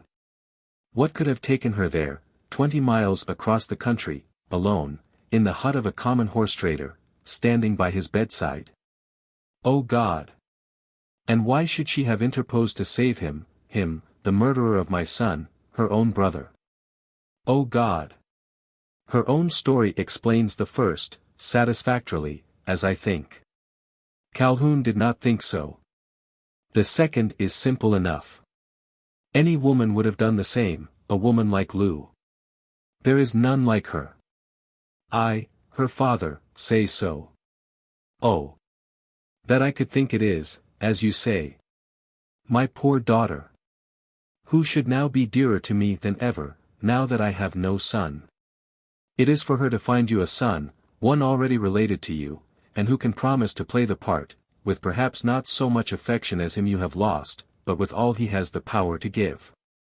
I won't talk to you in riddles, Uncle Woodley. You know what I mean, and how my mind's made up about this matter. I want Lou. The planter showed no surprise at the laconic declaration. He expected it. For all that, the shadow became darker on his brow. It was evident he did not relish the proposed alliance. This may seem strange. Up to a late period, he had been its advocate, in his own mind, and more than once, delicately, in the ear of his daughter. Previous to the migration into Texas, he had known comparatively little of his nephew. Since coming to manhood, Calhoun had been a citizen of the state of Mississippi, more frequently a dweller in the dissipated city of New Orleans. An occasional visit to the Louisiana plantation was all his uncle had seen of him, until the developing beauty of his cousin Louise gave him the inducement to make these visits at shorter intervals, each time protracting them to a longer stay. There was then 12 months of campaigning in Mexico, where he rose to the rank of captain, and, after his conquests in war, he had returned home with the full determination to make a conquest in love, the heart of his Creole cousin. From that time his residence under his uncle's roof had been more permanent. If not altogether liked by the young lady, he had made himself welcome to her father, by means seldom known to fail. The planter, once rich, was now poor. Extravagance had reduced his estate to a hopeless indebtedness. With his nephew, the order was reversed. Once poor, he was now rich. Chance had made him so. Under the circumstances, it was not surprising that money had passed between them. In his native place, and among his old neighbors, Woodley Poindexter still commanded sufficient homage to shield him from the suspicion of being under his nephew, as also to restrain the latter from exhibiting the customary arrogance of the creditor. It was only after the move into Texas, that their relations began to assume that peculiar character observable between mortgager and mortgagee. It grew more patent, after several attempts at love-making on the part of Calhoun, with corresponding repulses on the part of Louise. The planter had now a better opportunity of becoming acquainted with the true character of his nephew. And almost every day, since their arrival at Casa del Corvo, had this been developing itself to his discredit. Calhoun's quarrel with the mustanger, and its ending, had not strengthened his uncle's respect for him. Though, as a kinsman, he was under the necessity of taking sides with him. There had occurred other circumstances to cause a change in his feelings, to make him, notwithstanding its many advantages, dislike the connection. Alas! There was much also to render it, if not agreeable, at least not to be slightingly set aside. Indecision, perhaps more than the sorrow for his son's loss, dictated the character of his reply. If I understand you aright, nephew, you mean marriage. Surely it is not the time to talk of it now, while death is in our house. To think of such a thing would cause a scandal throughout the settlement. You mistake me, uncle. I do not mean marriage, that is, not now. Only something that will secure it, when the proper time arrives. I do not understand you, Cash. You'll do that, if you only listen to me a minute. Go on. Well, what I want to say is this. I've made up my mind to get married. I'm now close upon 30, as you know, and at that time a man begins to get tired of running about the world. I'm damnably tired of it, and don't intend to keep single any longer. I'm willing to have Lou for my wife. There need be no hurry about it. All I want now is her promise, signed and sealed, that there may be no fluke, or uncertainty. I want the thing settled. When these bothers blow past, it will be time enough to talk of the wedding business, and that sort of thing. The word bothers, with the speech of which it formed part, grated harshly on the ear of a father, mourning for his murdered son. The spirit of Woodley Poindexter was aroused, almost to the resumption of its old pride, and the indignation that had oft accompanied it. It soon cowered again. On one side he saw land, slaves, wealth, position. On the other, penury that seemed perdition. He did not yield altogether, as may be guessed by the character of his reply. Well, nephew, you have certainly spoken plain enough. But I know not my daughter's disposition towards you. You say you are willing to have her for your wife. Is she willing to have you? I suppose there is a question about that. I think, uncle, it will depend a good deal upon yourself. You are her father. Surely you can convince her. I'm not so sure of that. She's not of the kind to be convinced, against her will. You, Cash, know that as well as I. Well, I only know that I intend getting spliced, as the sailors say. And I'd like Lou for the mistress of Casa del Corvo, better than any other woman in the settlement, in all Texas, for that matter. Woodley Poindexter recoiled at the ungracious speech.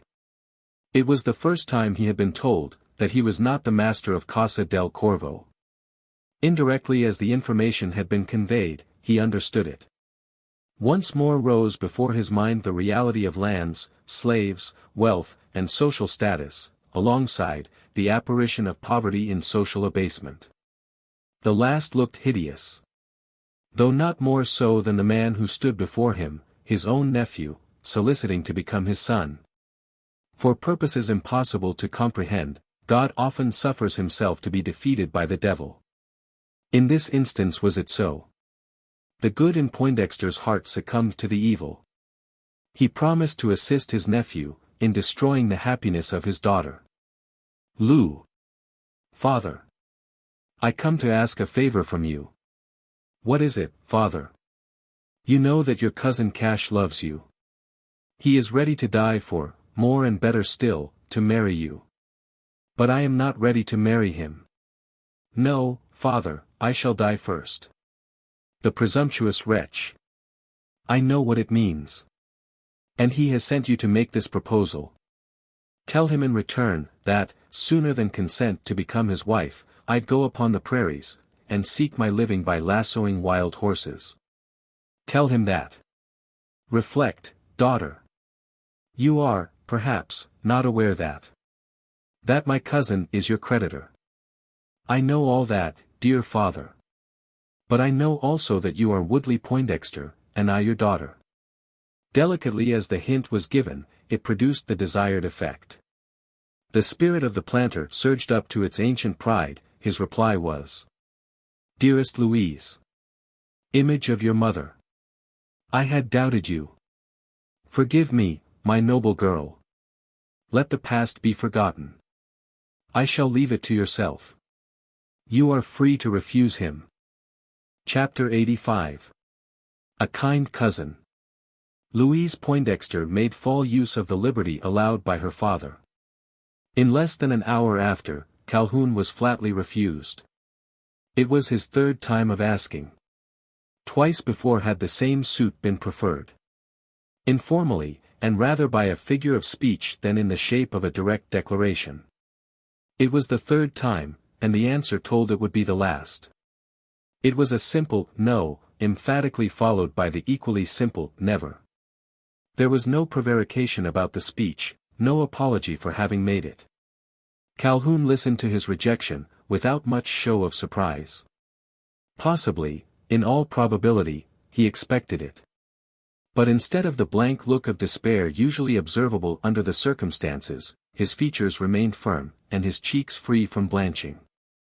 As he stood confronting his fair cousin, a spectator might have been reminded of the jaguar, as it pauses before springing on its prey. There was that in his eye which seemed to say, in less than 60 seconds, you'll change your tune. What he did say was, You're not in earnest, Lou. I am, sir. Have I spoken like one who jests? You've spoken like one who hasn't taken pains to reflect. Upon what?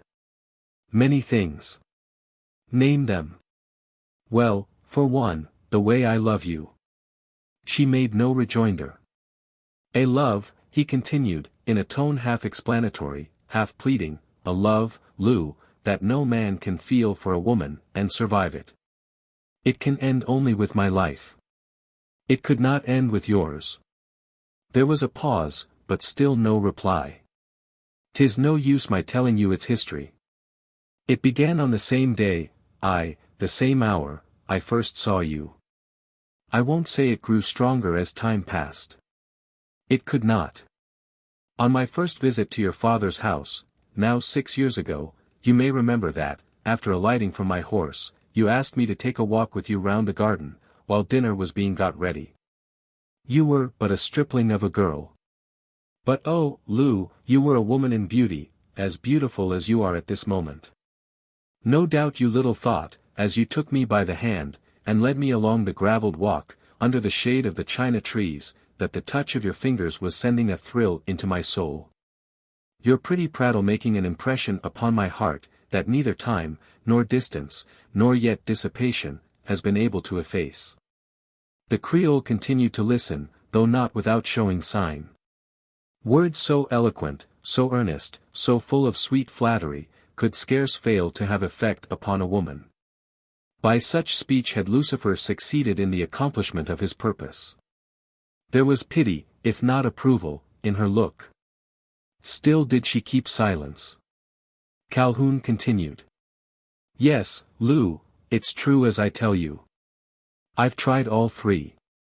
6 years may fairly be called time. From Mississippi to Mexico was the distance, for I went there with no other purpose than to forget you.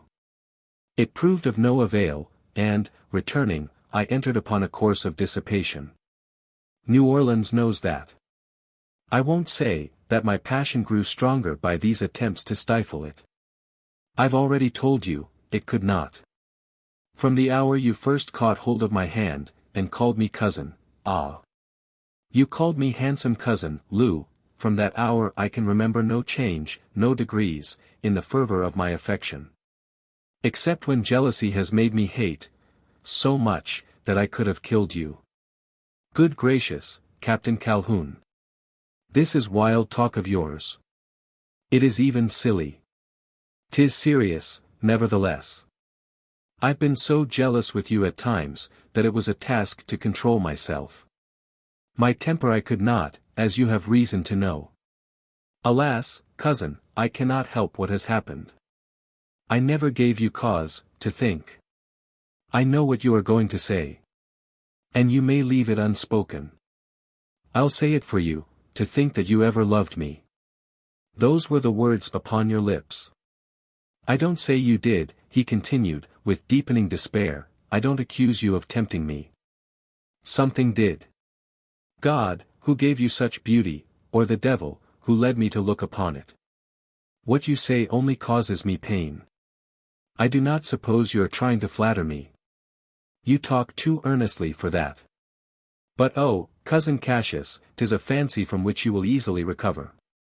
There are others, far fairer than I, and many, who would feel complimented by such speeches. Why not address yourself to them? Why not, he echoed, with bitter emphasis. What an idle question. I repeat it. It is not idle. Far more so is your affection for me, for I must be candid with you, Cassius. I do not, I cannot, love you. You will not marry me then. That, at least, is an idle question. I've said I do not love you. Surely that is sufficient. And I've said I love you. I gave it as one reason why I wish you for my wife, but there are others. Are you desirous of hearing them? As Calhoun asked this question the suppliant air forsook him. The spirit of the jaguar was once more in his eye. You said there were other reasons. State them. Do not be backward. I'm not afraid to listen. Indeed, he rejoined, sneeringly. You're not afraid, ain't you? Not that I know of. What have I to fear? I won't say what you have, but what your father has. Let me hear it.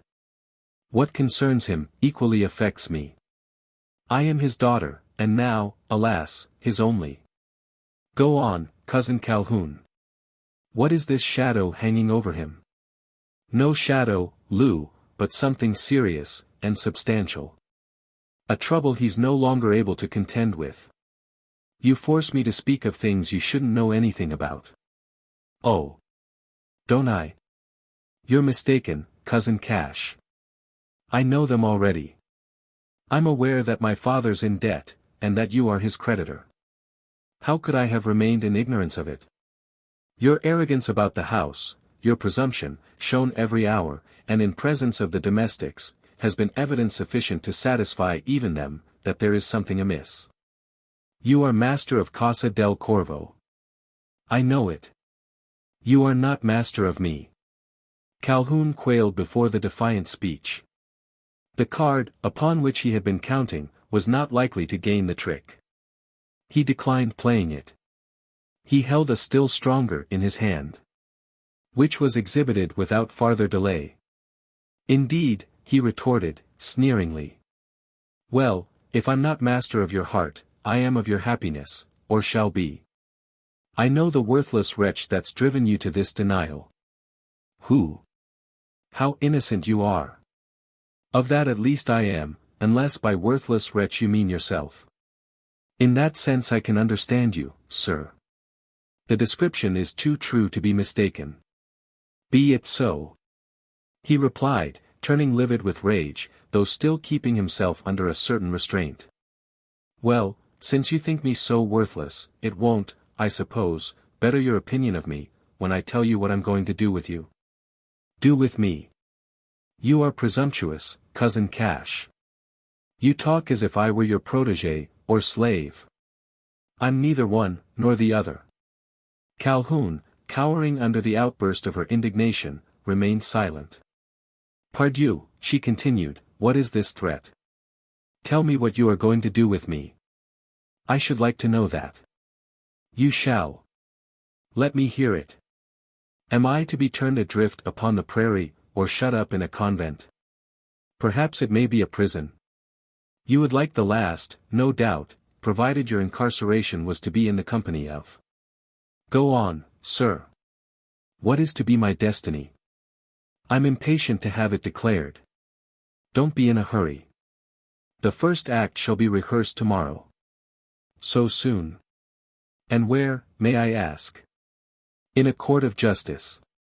How, sir? By your standing before a judge, and in presence of a jury. You are pleased to be facetious, Captain Calhoun. Let me tell you that I don't like such pleasantries. Pleasantries indeed.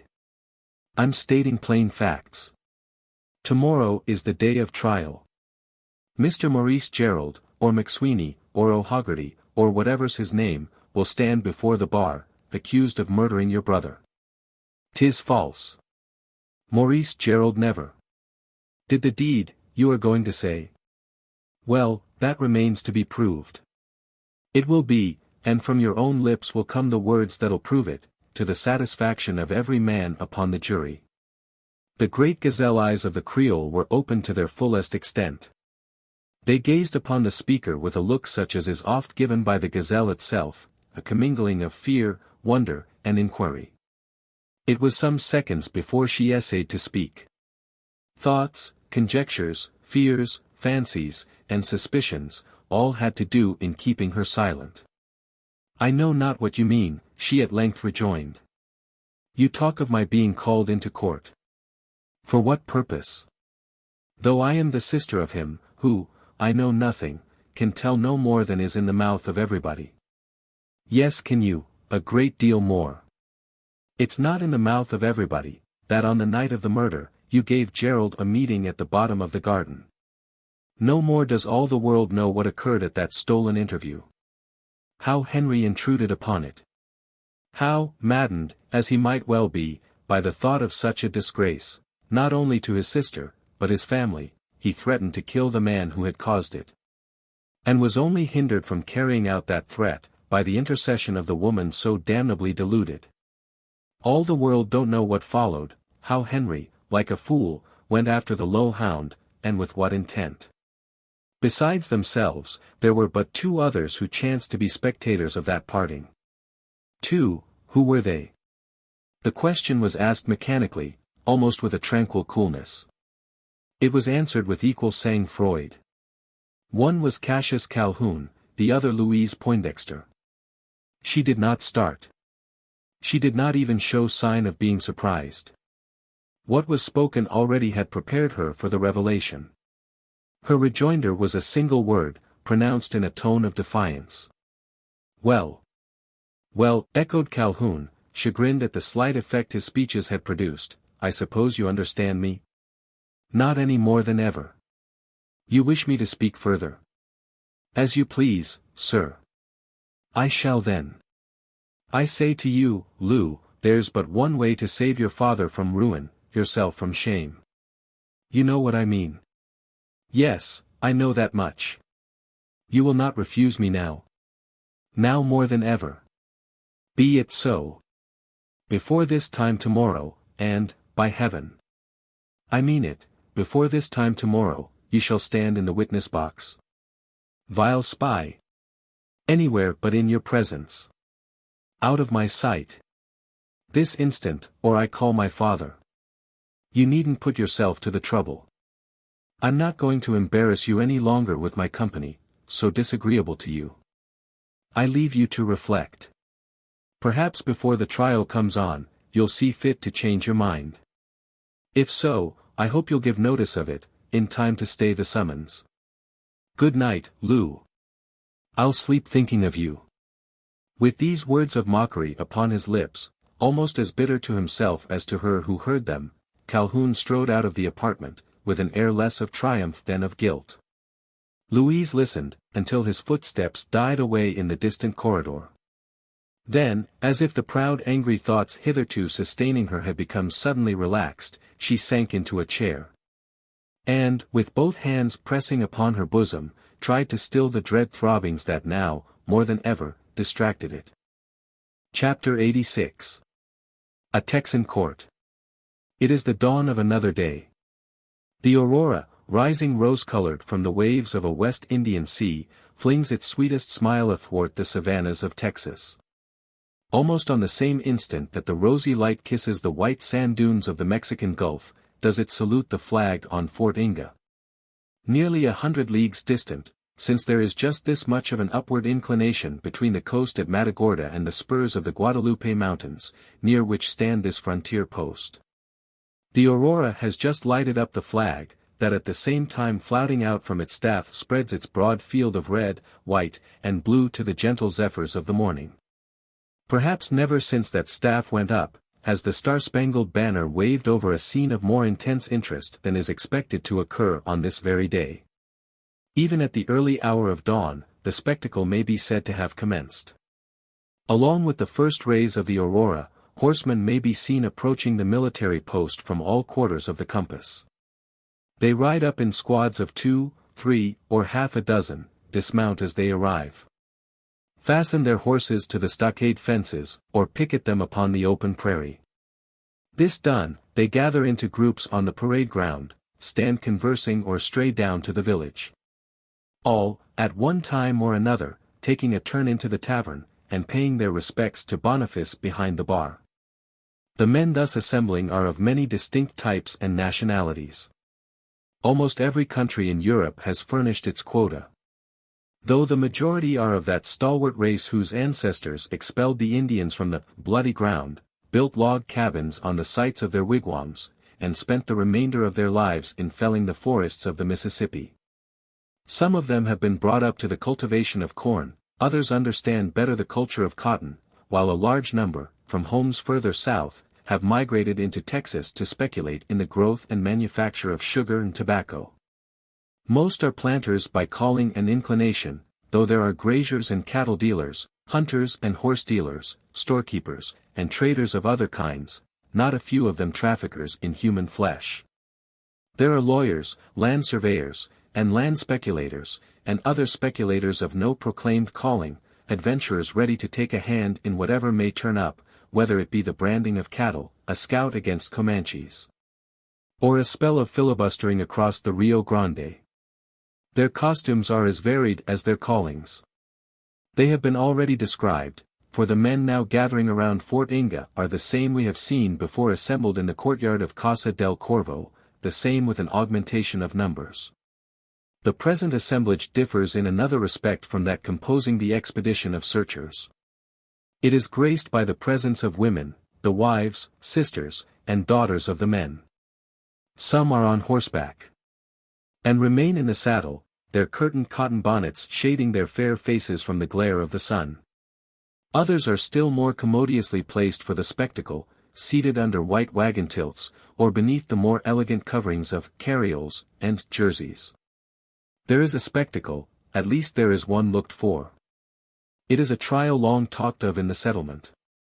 Superfluous to say that it is the trial of Maurice Gerald, known as Maurice the Mustanger. Equally idle to add, that it is for the murder of Henry Poindexter. It is not the high nature of the offense that has attracted such a crowd, nor yet the characters of either the accused or his victim, neither much known in the neighborhood. The same court, it is the Supreme Court of the district, Uvalde, has been in session there before, has tried all sorts of cases, and all kinds of men, thieves, swindlers, homicides, and even murderers, with scarce fourscore people caring to be spectators of the trial, or staying to hear the sentence. It is not this which has brought so many settlers together, but a series of strange circumstances, mysterious and melodramatic, which seem in some way to be connected with the crime, and have been for days the sole talk of the settlement. It is not necessary to name these circumstances, they are already known. All present at Fort Inga have come there anticipating that the trial about to take place will throw light on the strange problem that has hitherto defied solution. Of course there are some who, independent of this, have a feeling of interest in the fate of the prisoner. There are others inspired with a still sadder interest, friends and relatives of the man supposed to have been murdered, for it must be remembered, that there is yet no evidence of the actuality of the crime. But there is little doubt entertained of it. Several circumstances, independent of each other, have united to confirm it, and all believe that the foul deed has been done, as firmly as if they had been eyewitnesses of the act. They only wait to be told the details, to learn the how, and the when, and the wherefore. 10 o'clock, and the court is in session. There is not much change in the composition of the crowd. Only that a sprinkling of military uniforms has become mixed with the more sober dresses of the citizens. The soldiers of the garrison have been dismissed from morning parade, and, free to take their recreation for the day, have sought it among the ranks of the civilian spectators. There stand they side by side, soldiers and citizens, dragoons, riflemen, infantry, and artillery, interspersed among planters, hunters, horse dealers, and desperate adventurers, having just heard the "oh yes" of the court crier, grotesquely pronounced "oh yes," determined to stand there till they hear the last solemn formulary from the lips of the judge, "May God have mercy on your soul." There is scarce one present who does not expect ere night to listen to this terrible final phrase, spoken from under the shadow of that sable cap, that denotes the death doom of a fellow creature. There may be only a few who wish it. But there are many who feel certain, that the trial will end in a conviction, and that ere the sun has set, the soul of Maurice Gerald will go back to its God. The court is in session. You have before your mind's eye a large hall, with a raised dais at one side, a space enclosed between paneled partitions, a table inside it, and on its edge a box-like structure, resembling the rostrum of a lecture room, or the reading desk in a church. You see judges in ermine robes, barristers in wigs of grey, and gowns of black, with solicitors attending on them. Clerks, ushers, and reporters, blue policemen with bright buttons standing here and there, and at the back a sea of heads and faces, not always kempt or clean. You observe, moreover, a certain subdued look on the countenances of the spectators, not so much an air of decorum, as a fear of infringing the regulations of the court. You must get all this out of your mind, if you wish to form an idea of a court of justice on the frontiers of Texas, as unlike its homonym in England as a band of guerrillas to a brigade of guardsmen. There is no courthouse, although there is a sort of public room used for this and other purposes. But the day promises to be hot, and the court has decided to sit under a tree. And under a tree has it established itself, a gigantic live oak, festooned with Spanish moss, standing by the edge of the parade ground, and extending its shadow afar over the verdant prairie.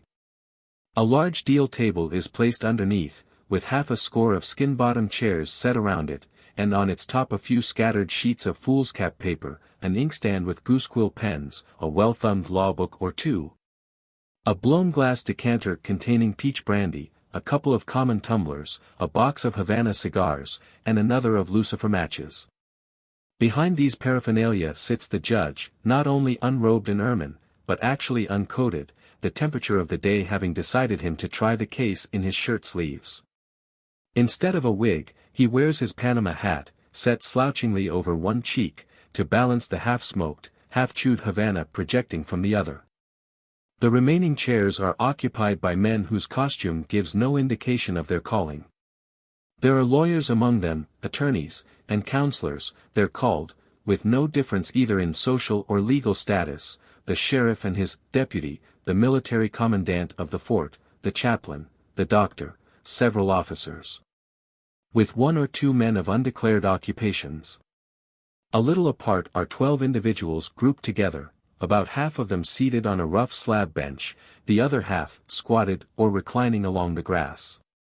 It is the jury, an institution as germane to Texas as to England, and in Texas 10 times more true to its trust, scorning to submit to the dictation of the judge, in England but too freely admitted.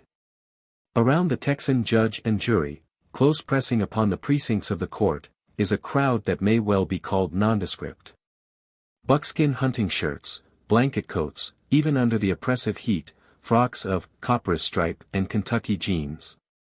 Blouses of white linen, or sky blue cottonade, shirts of red flannel or unbleached, domestic, dragoon, rifle, infantry, and artillery uniforms, blend and mingle in that motley assemblage. Here and there is seen a more regular costume, one more native to the country, the jaqueta and calzoneros of the Mexican, with the broad sombrero shading his swarthy face of picaresque expression. Time was, and that not very long ago, when men assembled in this same spot would all have been so attired. But then there was no jury of 12, and the judge, juez de lettres, was a far more important personage, with death in his nod, and pardon easily obtained by those who could put onzas in his pocket. With all its rude irregularity, despite the absence of effete forms, of white ermine, and black silk, of uniformed alguazils, or bright-buttoned policemen, despite the presence of men that, to the civilized eye, may appear uncouth, even savage, I hesitate not to say, that among these red flannel shirts and coats of Kentucky jean, the innocent man is as safe, far safer, to obtain justice, and the guilty to get punished, than amidst the formalities and hair-splitting chicaneries of our so-called civilization. Do not mistake those men assembled under the Texan tree, however rough their exterior may seem to your hypercritical eye, do not mistake them for a mob of your own masses, brutalized from their very birth by the curse of overtaxation. Do not mistake them either, for things like yourselves, filled to the throat with a spirit of flunkeyism, would that it choked you, scorning all that is grand and progressive, revering only the effete, the superficial, and the selfish. I am talking to you, my middle-class friend, who fancy yourself a citizen of this our English country. A citizen, forsooth, without even the first and scantiest right of citizenship, that of choosing your parliamentary representative. You fancy you have this right. I have scarce patience to tell you, you are mistaken. Aye, grandly mistaken, when you imagine yourself standing on the same political platform with those quasi-rude frontiersmen of Texas. Nothing of the kind. They are sovereign citizens, the peers of your superiors, or of those who assume so to call themselves, and whose assumption you are base enough to permit without struggle, almost without protest. In most assemblies the inner circle is the more select. The gem is to be found in the center at Port Inga. In that now muster the order is reversed. Outside is the elegance. The fair feminine forms, bedecked in their best dresses, stand up in spring wagons, or sit in more elegant equipages, sufficiently elevated to see over the heads of the male spectators.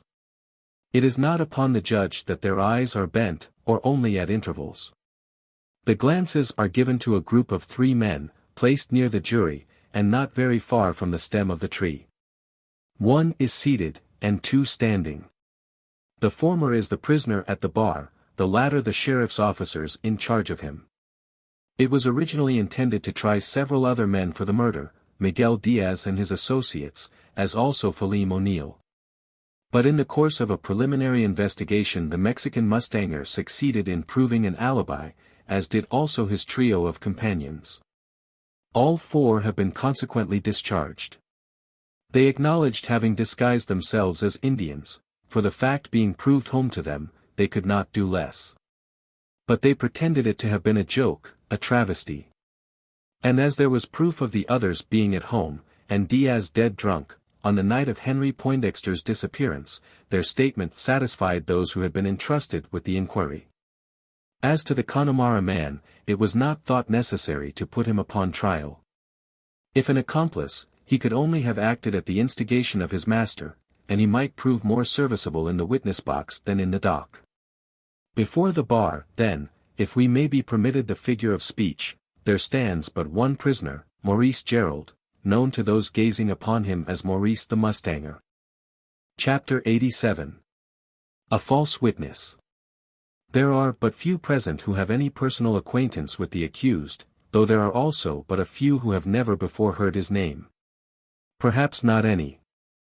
It is only of late that this has become generally known, for previous to the six-shot duel with Calhoun, he had no other reputation than that of an accomplished horse-catcher. All admitted him to be a fine young fellow, handsome, dashing, devoted to a fine horse, and deeming it no sin to look fondly on a fair woman, free of heart, as most Irishmen are, and also of speech, as will be more readily believed. But neither his good, nor evil, qualities were carried to excess. His daring rarely exhibited itself in reckless rashness, while as rarely did his speech degenerate into small talk. In his actions there was observable a certain just milieu. His words were alike well balanced, displaying, even over his cups, a reticence somewhat rare among his countrymen. No one seemed to know whence he came, for what reason he had settled in Texas, or why he had taken to such a queer trade as that of catching wild horses, a calling not deemed the most reputable. It seemed all the more strange to those who knew, that he was not only educated, but evidently a born gentleman, a phrase, however, of but slight significance upon the frontiers of Texas. There, too, was the thing itself regarded with no great wonder, where born noblemen, both of France and the Vaterland, may oft be encountered seeking an honest livelihood by the sweat of their brow. A fig for all patents of nobility, save those stamped by the true dye of nature. Such is the sentiment of this far free land. And this sort of impress the young Irishman carries about him, blazoned like the broad arrow. There is no one likely to mistake him for either fool or villain. And yet he stands in the presence of an assembly, called upon to regard him as an assassin, one who in the dead hour of night has spilled innocent blood, and taken away the life of a fellow creature. Can the charge be true? If so, may God have mercy on his soul. Some such reflection passes through the minds of the spectators, as they stand with eyes fixed upon him, waiting for his trial to begin. Some regard him with glances of simple curiosity. Others with interrogation, but most with a look that speaks of anger and revenge. There is one pair of eyes dwelling upon him with an expression altogether unlike the rest, a gaze soft, but steadfast, in which fear and fondness seem strangely commingled. There are many who notice that look of the lady spectator, whose pale face, half hid behind the curtains of a caleche, is too fair to escape observation. There are few who can interpret it. But among these, is the prisoner himself, who, observing both the lady and the look, feels a proud thrill passing through his soul, that almost compensates for the humiliation he is called upon to undergo. It is enough to make him, for the time, forget the fearful position in which he is placed. For the moment, it is one of pleasure. He has been told of much that transpired during those dark oblivious hours. He now knows that what he had fancied to be only a sweet, heavenly vision, was a far sweeter reality of earth. That woman's face, shining dreamlike over his couch, was the same now seen through the curtains of the caleche. And the expression upon it tells him, that among the frowning spectators he has one friend who will be true to the end, even though it be death. The trial begins. There is not much ceremony in its inception. The judge takes off his hat, strikes a lucifer match, and freshly ignites his cigar. After half a dozen draws, he takes the weed from between his teeth, lays it still smoking along the table, and says, "Gentlemen of the jury, we are here assembled to try a case, the particulars of which are, I believe, known to all of you. A man has been murdered, the son of one of our most respected citizens, and the prisoner at the bar is accused of having committed the crime. It is my duty to direct you as to the legal formalities of the trial. It is yours to decide, after hearing the evidence to be laid before you, whether or not the accusation be sustained. The prisoner is asked, according to the usual formality, guilty, or not guilty. Not guilty, is the reply, delivered in a firm, but modest tone. Cassius Calhoun, and some rowdies around him, affect an incredulous sneer. The judge resumes his cigar, and remains silent. The counsel for the state, after some introductory remarks, proceeds to introduce the witnesses for the prosecution. First called is Franz Oberdoffer. After a few unimportant interrogatories about his calling, and the like, he is requested to state what he knows of the affair. This is the common routine of a Texan trial. Oberdoffer's evidence coincides with the tale already told by him, how on the night that young Poindexter was missed, Maurice Gerald had left his house at a late hour, after midnight. He had settled his account before leaving, and appeared to have plenty of money. It was not often Oberdoffer had known him so well supplied with cash. He had started for his home on the Nueces, or wherever it was. He had not said where he was going. He was not on the most friendly terms with Witness. Witness only supposed he was going there, because his man had gone the day before, taking all his traps upon a pack mule, everything, except what the mustanger himself carried off on his horse. What had he carried off? Witness could not remember much in particular. He was not certain of his having a gun. He rather believed that he had one, strapped, Mexican fashion, along the side of his saddle. He could speak with certainty of having seen pistols in the holsters, with a bowie knife in the mustanger's belt. Gerald was dressed as he always went, in Mexican costume, and with a striped Mexican blanket. He had the last over his shoulders as he rode off. The witness thought it strange, his leaving at that late hour of the night. Still stranger, that he had told Witness of his intention to start the next morning. He had been out all the early part of the night, but without his horse, which he kept in the tavern stable. He had started off immediately after returning. He stayed only long enough to settle his account. He appeared excited, and in a hurry. It was not with drink. He filled his flask with Kirschenwasser, but did not drink of it before leaving the hotel. Witness could swear to his being sober. He knew that he was excited by his manner. While he was saddling his horse, which he did for himself, he was all the time talking, as if angry. Witness didn't think it was at the animal. He believed he had been crossed by somebody, and was angry at something that had happened to him, before coming back to the hotel. Had no idea where Gerald had been to.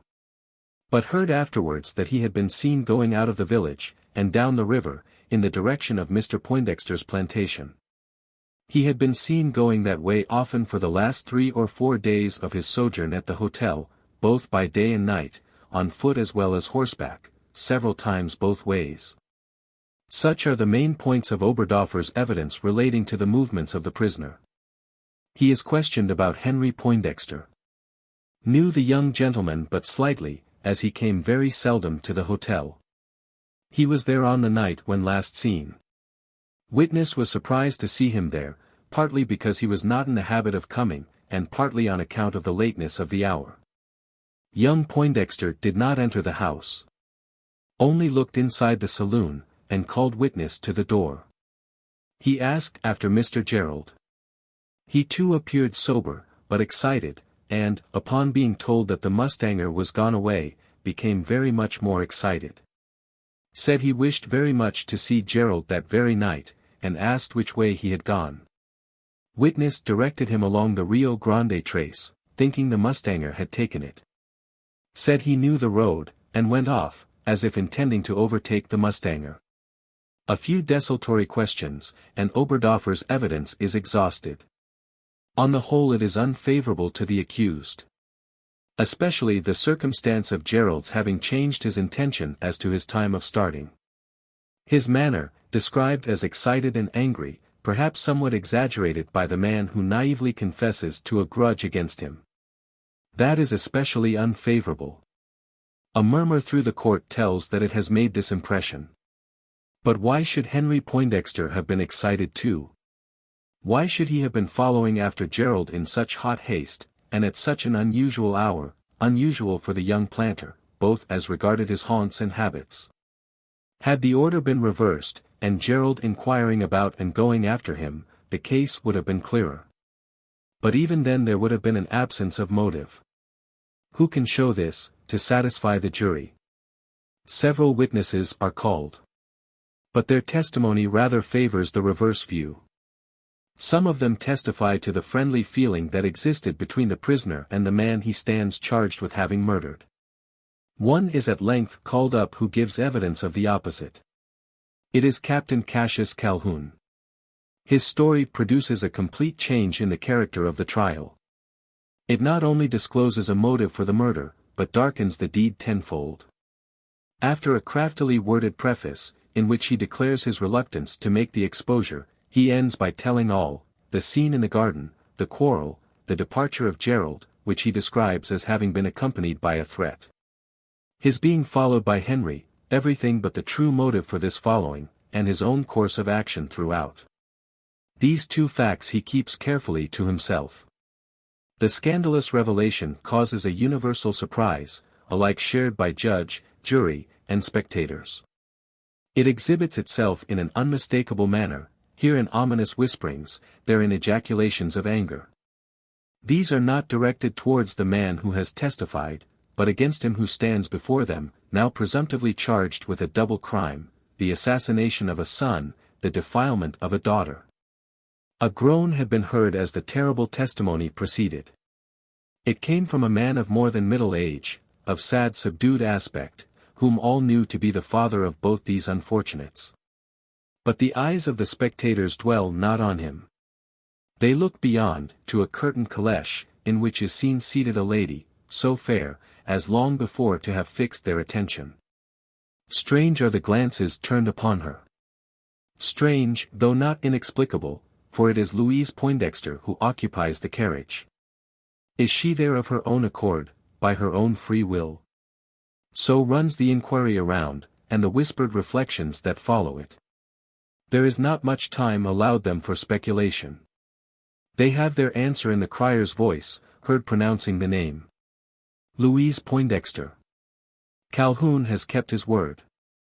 Chapter 88. An unwilling witness. Before the monotonous summons has been 3 times repeated, the lady is seen descending the steps of her carriage.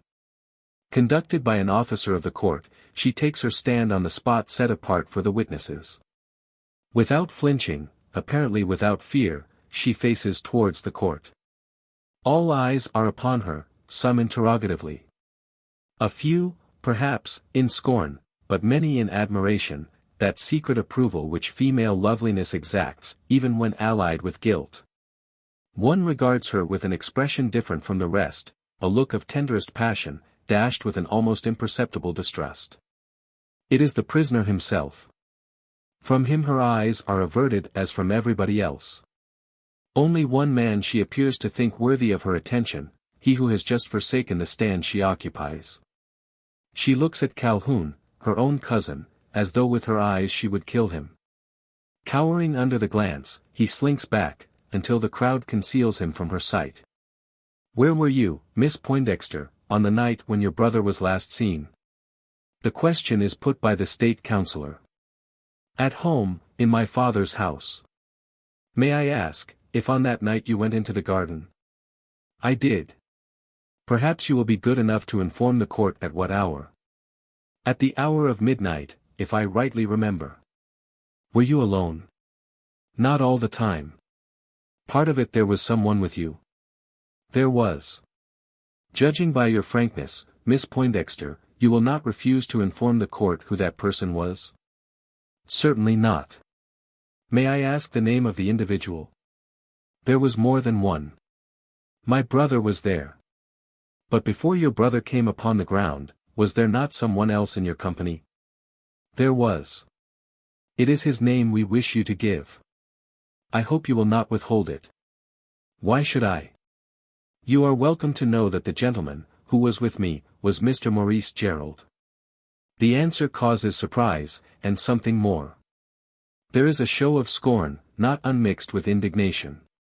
There is one on whom it produces a very different effect, the prisoner at the bar, who looks more triumphant than any of his accusers.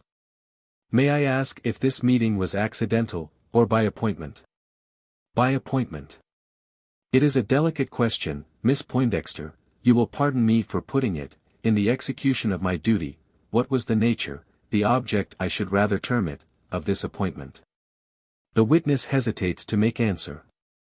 Only for an instant. Raising herself from the stooping attitude she has hitherto held, and casting a careless glance upon the faces around her, she replies. Motive, or object, it is all the same. I have no intention to conceal it.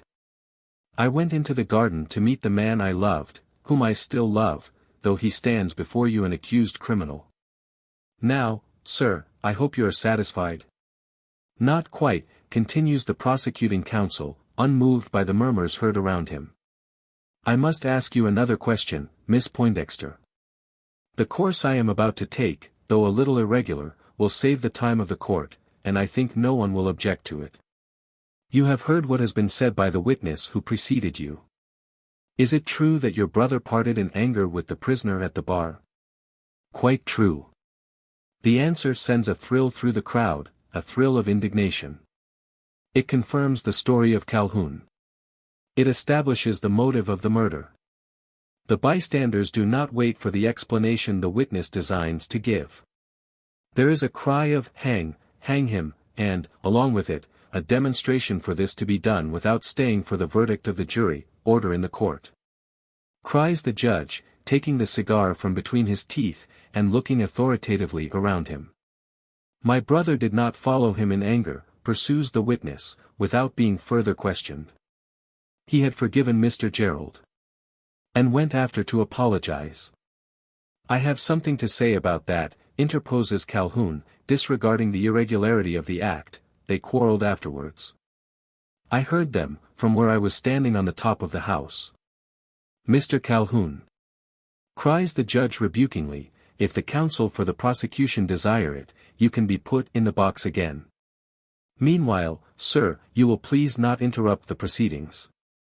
After a few more questions, eliciting answers explanatory of what she has last alleged, the lady is relieved from her embarrassing situation.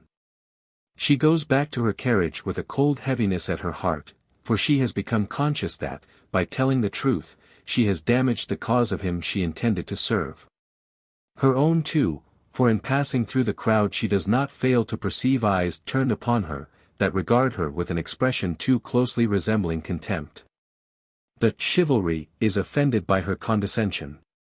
The morality shocked by her free confession of that midnight meeting, to say not of the envy felt for the bon fortune of him who has been so daringly endorsed. Calhoun is once more called to the stand. And by some additional perjury, strengthens the antipathy already felt for the accused. Every word is a lie, but his statements appear too plausible to be fabrications. Again breaks forth the clamor of the crowd. Again is heard the cry, hang. This time more vociferous, more earnest, than ever. This time, too, the action is more violent. Men strip off their coats, and fling their hats into the air. The women in the wagons, and even those of gentle strain in the carriages, seem, to share the frenzied spite against the prisoner, all save that one, who sits screened behind the curtain. She too shows indignation, but from a different cause. If she trembles at the commotion, it is not through fear, but from the bitter consciousness that she has herself assisted in stirring it up. In this dark hour she remembers the significant speech of Calhoun, that from her own lips were to come the words that would prove Maurice Gerald a murderer. The clamor continues, increasing in earnestness.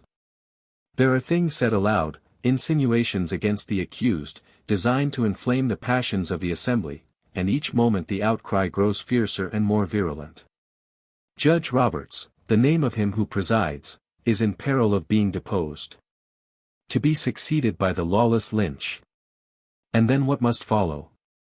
For Maurice Gerald no more trial, no condemnation, for that has been done already. No shrift neither. But a quick execution, occupying only the time it will take half a score of expert ropemen to throw a noose around his neck, and jerk him up to the limb of the live oak stretching horizontally over his head. This is the thought of almost everybody on the ground, as they stand waiting for someone to say the word, some bad, bold borderer daring enough to take the initiative.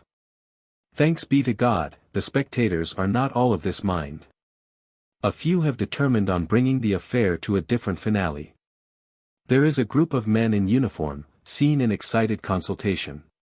They are the officers of the fort, with the commandant in their midst. Only for a score of seconds does their council continue. It ends with the braying of a bugle. It is a signal sounded by command of the major. Almost at the same instant a troop of 20 dragoons, with a like number of mounted riflemen, is seen filing out from the stockade enclosure that extends rearward from the fort.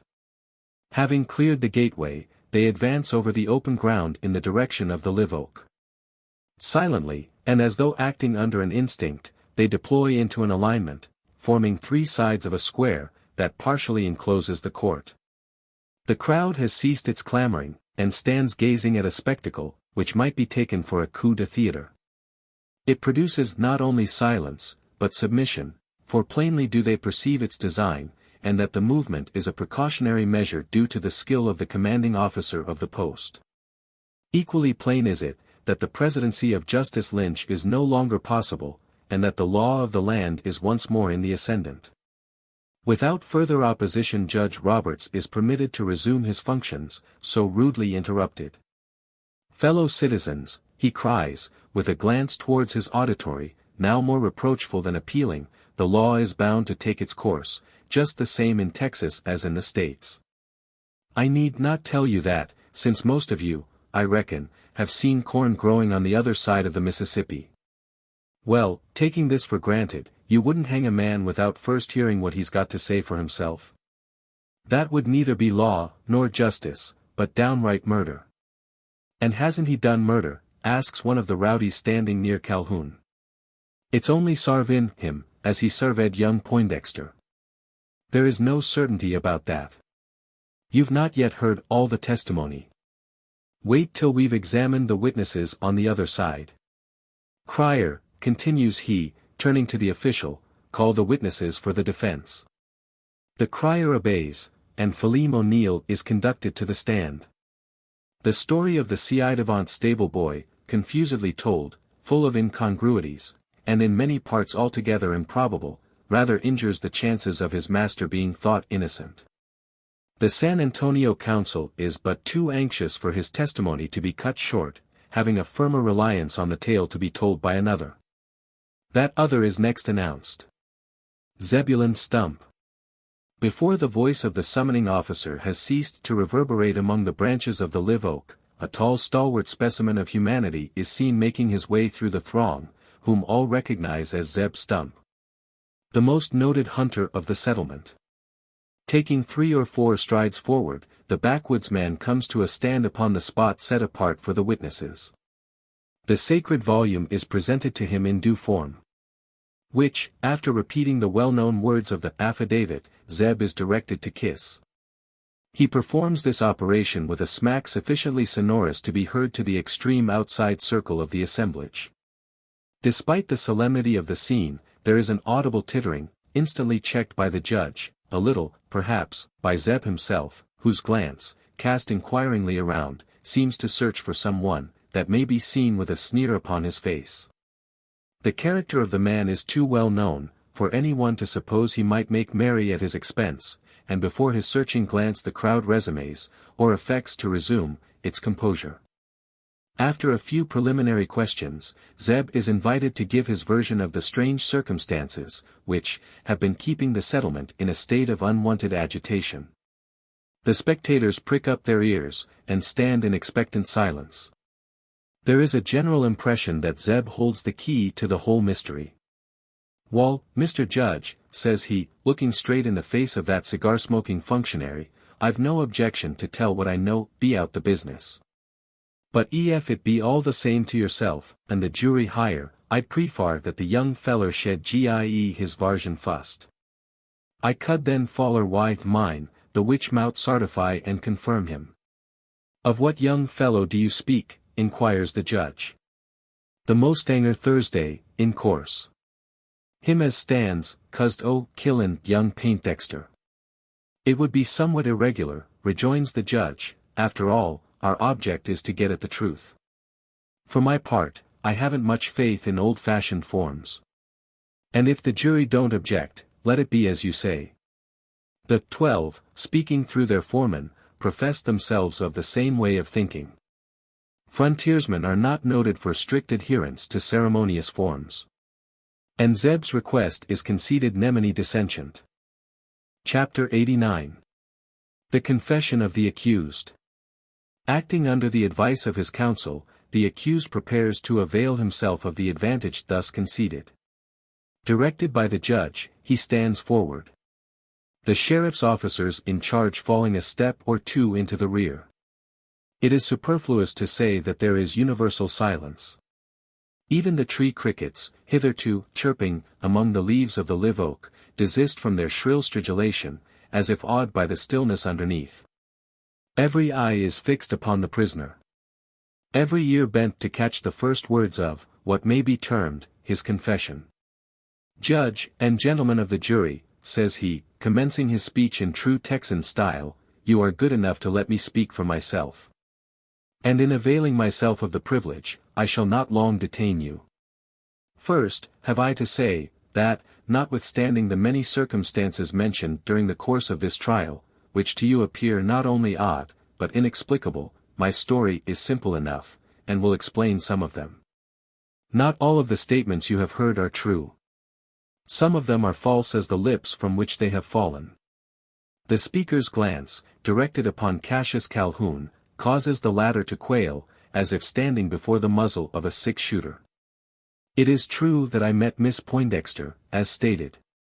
That noble lady, by her own generous confession, has saved me from the sin of perjuring myself, which otherwise I might have done. In all else I entreat you to believe me. It is also true that our interview was a stolen one. And that it was interrupted by him who is not here to speak to what occurred after. It is true that angry words passed between us, or rather from him to me, for they were all on his side. But it is not true that the quarrel was afterwards renewed, and the man who has so sworn dared not say it, were I free to contradict him as he deserves." Again are the eyes of the accused turned towards Calhoun, still cowering behind the crowd. "On the contrary," continues he, "the next meeting between Henry Poindexter and myself, was one of apology on his part, and friendship, I might say affection, on mine. Who could have helped liking him? As to forgiving him for the few words he had rashly spoken, I need hardly tell you how grateful I felt for that reconciliation." "There was a reconciliation, then?" asks the judge, taking advantage of a pause in the narration. "Where did it take place?" "About 400 yards from the spot where the murder was committed." The judge starts to his feet. The jury do the same. The spectators, already standing, show signs of a like exciting surprise. It is the first time anyone has spoken positively of the spot where the murder was committed, or even that a murder has been committed at all. "You mean the place where some blood was found?" doubtingly interrogates the judge. "I mean the place where Henry Poindexter was assassinated." There is a fresh exhibition of astonishment in the court, expressed in muttered speeches and low exclamations. One louder than the rest is a groan.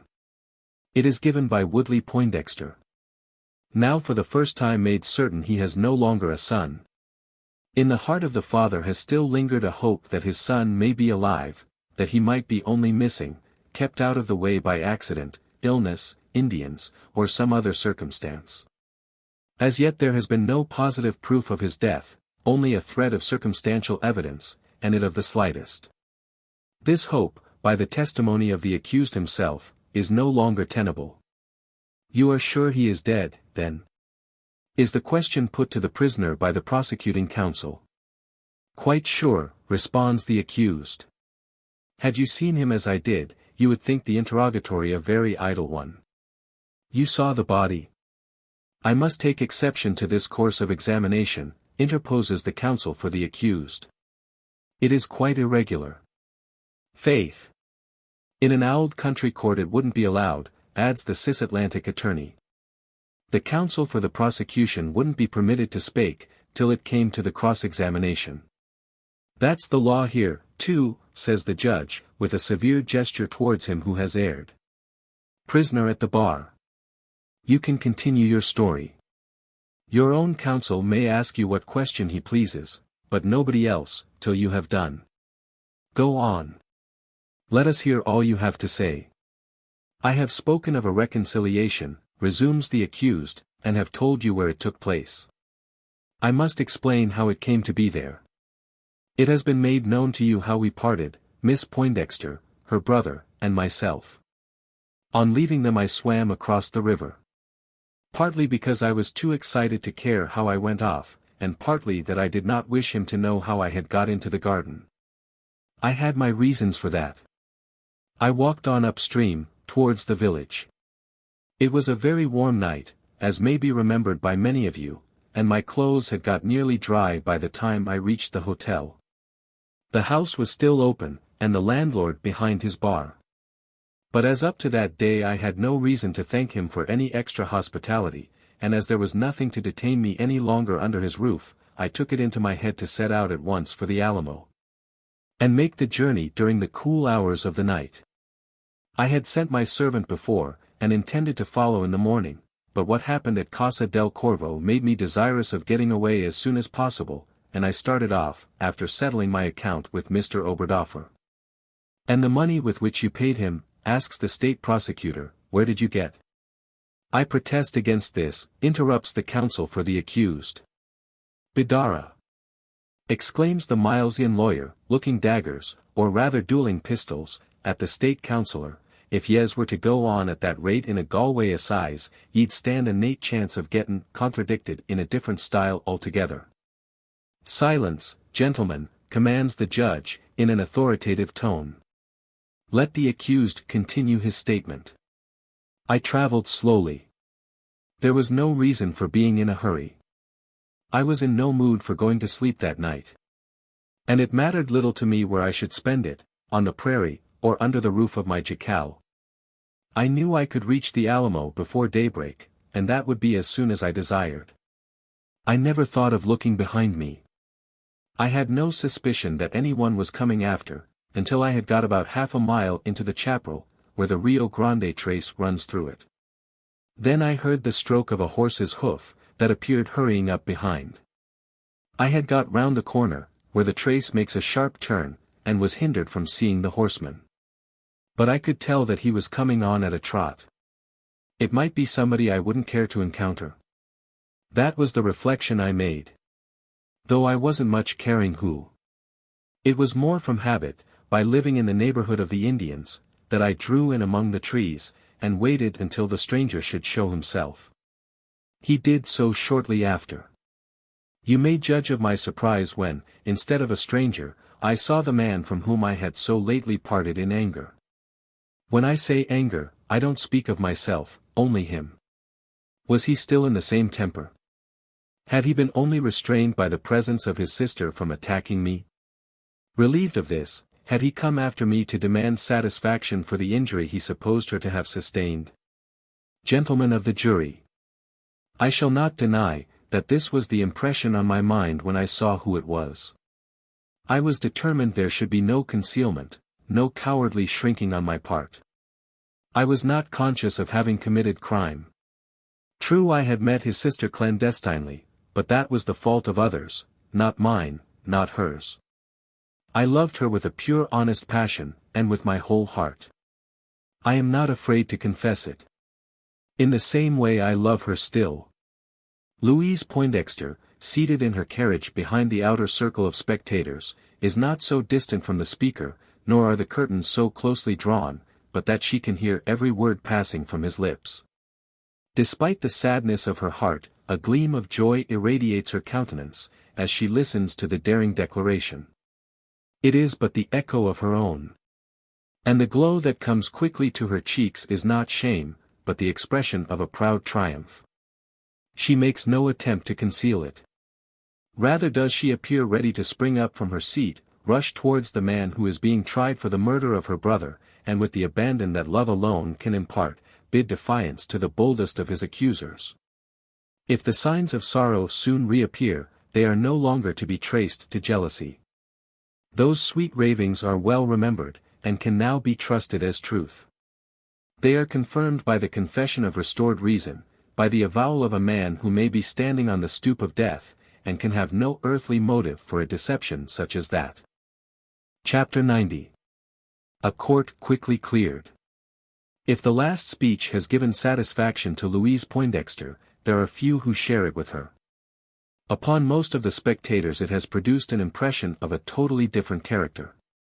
It is one of the saddest traits of our ignoble nature, to feel pain in contemplating a love we cannot share, more especially when exhibited in the shape of a grand absorbing passion. The thing is not so difficult of explanation. We know that he, or she, thus sweetly possessed, can feel no interest in ourselves. It is but the old story of self-esteem, stung by the thought of indifference. Even some of the spectators unaffected by the charms of the beautiful Creole, cannot restrain themselves from a certain feeling of envy. While others more deeply interested feel chagrin to the heart's core, by what they are pleased to designate an impudent avowal. If the story of the accused contains no better proofs of his innocence, it were better untold. So far, it has but helped his accusers by exciting the antipathy of those who would have been otherwise neutral. Once more there is a murmuring among the men, and a movement among the rowdies who stand near Calhoun. Again seems Maurice Gerald in danger of being seized by a lawless mob, and hanged without farther hearing. The danger exists only in seeming. Once more the major glances significantly towards his well-trained troop. The judge in an authoritative voice commands silence in the court, the clamoring is subdued, and the prisoner is permitted to proceed. He continues his recital.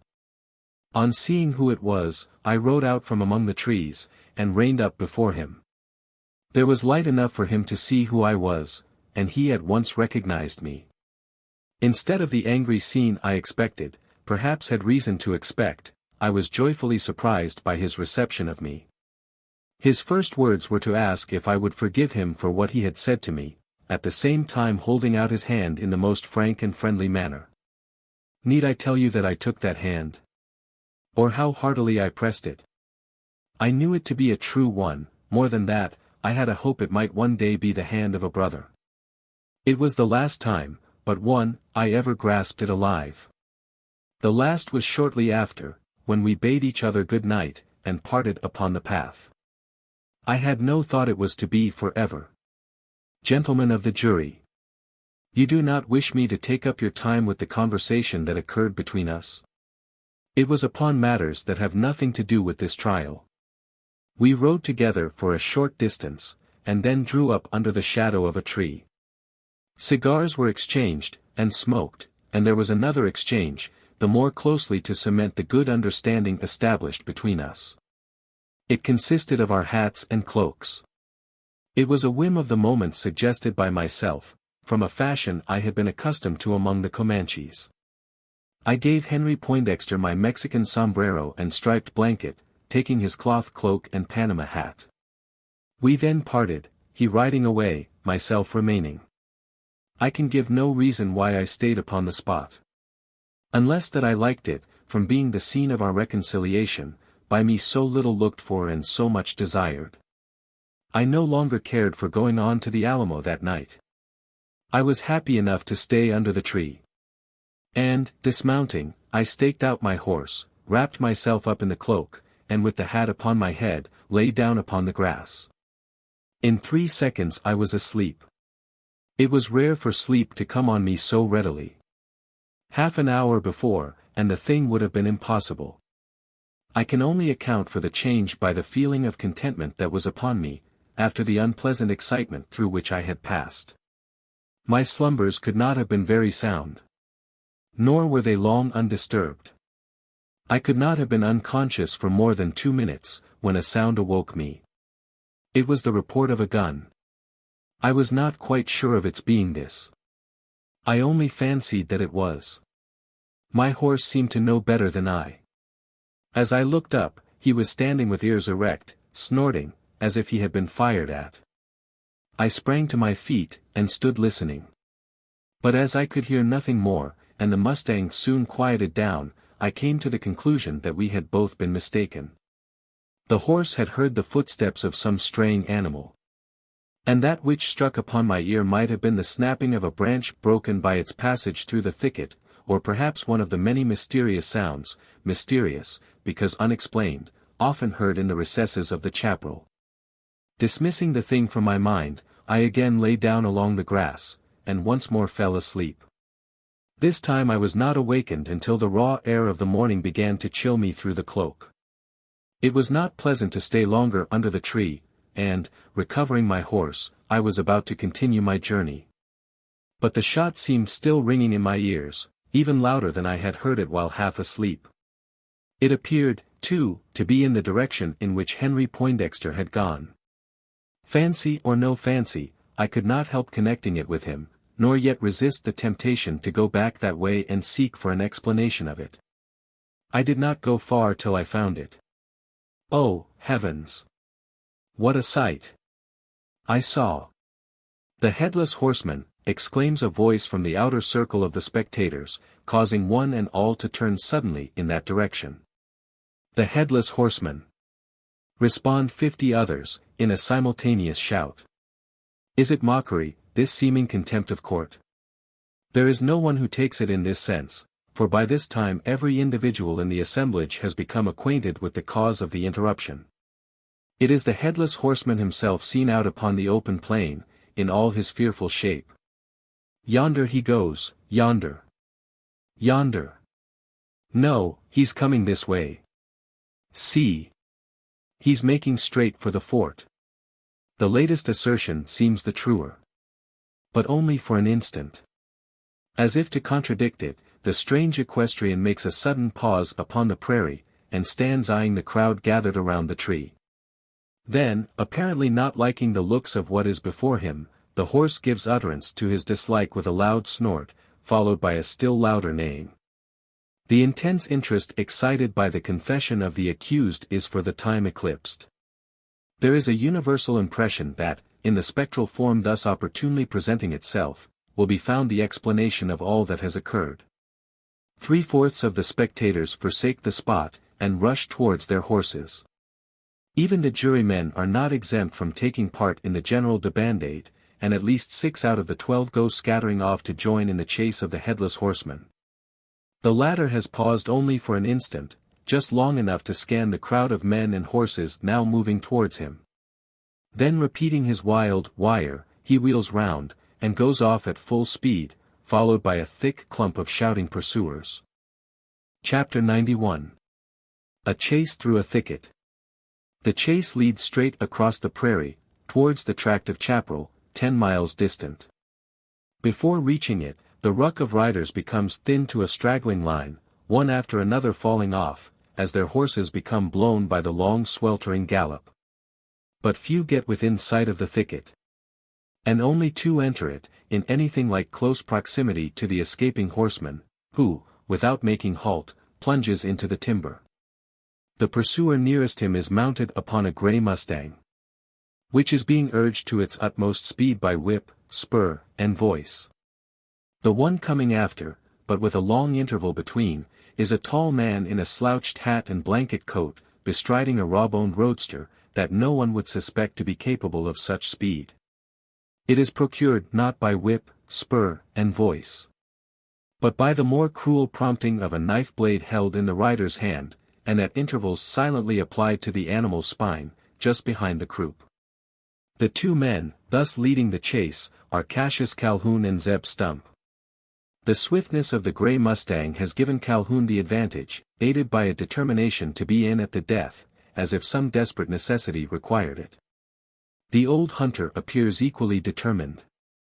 Instead of being contented to proceed at his usual gait, and trusting to his skill as a tracker, he seems aiming to keep the other in sight, as if a like stern necessity was prompting him to do so. In a short time both have entered the chaparral, and are lost to the eyes of those riding less resolutely behind. On through the thicket rushed the three horsemen. Not in a straight line, but along the lists and cattle tracks, now direct, now in sweeping curves, now sharply zigzagging to avoid the obstructions of the timber. On go they, regardless of bush or brake, fearlessly, buffeted by the sharp spines of the cactus, and the stinging thorns of the mesquites. The branches snap and crackle, as they cleave their way between. While the birds, scared by the rude intrusion, fly screaming to some safer roost. A brace of black vultures, who have risen with a croak from their perch upon a scathed branch, soar up into the air. Instinct tells them, that a pursuit so impetuous can end only in death. On broad shadowy wings they keep pace with it. It is now a chase in which the pursued has the advantage of the pursuers. He can choose his path, while they have no choice but to follow him. Less from having increased the distance, than by the interposition of the trees, he is soon out of sight of both, as each is of the other. No one of the three can see either of the other two, though all are under the eyes of the vultures. Out of sight of his pursuers, the advantage of the pursued is greater than ever. He is free to keep on at full speed, while they must submit to the delay of riding along a trail. He can still be followed by the sound of his hoof-strokes ahead, and the swishing of the branches as he breaks through between them, but for all that the foremost of his two pursuers begins to despair. At every turning of the track, he appears to have gained distance, until at length his footfall ceases to be heard. "Curse the damned thing," cries Calhoun, with a gesture of chagrin. "It's going to escape me again. Not so much matter, if there were nobody after it but myself. But there is this time. That old hellhound's coming on through the thicket. I saw him as I entered it, not 300 yards behind me. Is there no chance of shaking him off? No. He's too good a tracker for that. By God! But there is a chance." At the profane utterance, the speaker reins up, wrenches his horse half round, and scans the path over which he has just passed. He examines it with the look of one who has conceived a scheme, and is reconnoitering the terrain, to see if it will suit. At the same time, his fingers close nervously around his rifle, which he manipulates with a feverish impatience. Still is there irresolution in his looks, and he hesitates about throwing himself into a fixed attitude. On reflection the scheme is abandoned. "It won't do," he mutters. "There's too many of them fellows coming after, some that can track, too. They'd find his carcass, sure, maybe hear the shot. No, no. It won't do." He stays a while longer, listening. There is no sound heard either before or behind, only that overhead made by the soft waving of the vulturine wings. Strange, the birds should keep above him. Yes, he must be coming on. Damn the crooked luck, that the others should be so close after him. But for that, it would have been just the time to put an end to his spying on me. And so easy, too. Not so easy as you think, Cassius Calhoun, and the birds above, were they gifted with the power of speech, could tell you so. They see Zeb Stump coming on, but in a fashion to frustrate any scheme for his assassination. It is this that hinders him from being heard. "I'll be in luck, if he should lose the trail," reflects Calhoun, once more turning away. "In any case, I must keep on till it's lost to me, else some of those fools may be more fortunate. What a fool I've been in wasting so much time. If I don't look sharp, the old hound will be up with me, and then it would be no use if I did get the chance of a shot. Hell! That would be worse than all." Freshly spurring the gray Mustang, he rides forward, fast as the circuitous track will allow him. 200 paces further on, and he again comes to a halt, surprise and pleasure simultaneously lighting up his countenance. The Headless Horseman is in sight, at less than 20 paces distance. He is not advancing either, but standing among some low bushes that rise only to the flaps of the saddle. His horse's head is down. The animal appears to be browsing upon the bean pods of the mesquites. At first sight, so thinks Calhoun. His rifle is carried quickly to his shoulder, and as quickly brought down again. The horse he intends firing at is no longer at rest, nor is he browsing upon the beans. He has become engaged in a sort of spasmodic struggle, with his head half buried among the bushes. Calhoun sees that it is held there, and by the bridle rein, that, dragged over the pommel of the saddle, has become entangled around the stem of a mesquite. Caught at last. Thank God, thank God. He can scarce restrain himself from shout of triumph, as he spurs forward to the spot. He is only withheld by the fear of being heard from behind. In another instant, he is by the side of the Headless Horseman, that spectral shape he has so long vainly pursued. Chapter 92. A reluctant return. Calhoun clutches at the trailing bridle. The horse tries to avoid him, but cannot. His head is secured by the tangled rein, and he can only bound about in a circle, of which his nose is the center. The rider takes no heed, nor makes any attempt to elude the capture, but sits stiff and mute in the saddle, leaving the horse to continue his cavortings. After a brief struggle the animal is secured. The captor utters an exclamation of joy. It is suddenly checked, and by a thought. He has not yet fully accomplished his purpose. What is this purpose? It is a secret known only to himself, and the stealthy glance cast around tells that he has no wish to share it with another. After scanning the selvage of the thicket, and listening a second or two, he resumes action. A singular action it might appear, to one ignorant of its object. He draws his knife from its sheath, clutches a corner of the serape, raises it above the breast of the headless rider, and then bends towards him, as if intending to plunge the blade into his heart. The arm is uplifted. The blow is not likely to be warded off. For all that it is not struck. It is stayed by a shout sent forth from the chaparral, by the edge of which a man has just made his appearance. The man is Zeb Stump. "Stop that game," cries the hunter, riding out from the underwood and advancing rapidly through the low bushes. "Stop it, durn ye." "What game?" rejoins the ex-officer with a dismayed look, at the same time stealthily returning his knife to its sheath. "What the devil are you talking about? This brute's got caught by the bridle. I was afraid he might get away again. I was going to cut his damned throat, so as to make sure of him." "Ah, that's what ye re arter. Wall, I reckon Thursday's no need to cut the critter's throat. We kin skewer it, ithout that sort o' bloody business." "It air the hoss's throat ye mean, I suppose?" "Of course I mean the horse." "In course. As for the man, some ys did that for him already, if it be a man." "What do you make o' it, Mr. Cash Calhoun?" "Damned if I know what to make of it. I haven't had time to get a good look at it. I've just this minute come up. By heaven," he continues, feigning a grand surprise, "I believe it's the body of a man, and dead. That last air probable enough. 'Tain't likely he'd be alive, why, no head on his shoulders. Thar's none under the blanket, is thar?" "No, I think not." "There cannot be. Lift it a leetle, and see." "I don't like touching it. It's such a cursed queer-looking thing. Durn it, ye want so partic'lar a minute ago. What's kim over ye now?" "Ah," stammers Calhoun, "I was excited with chasing it. I'd got angry at the damn thing, and was determined to put an end to its capers."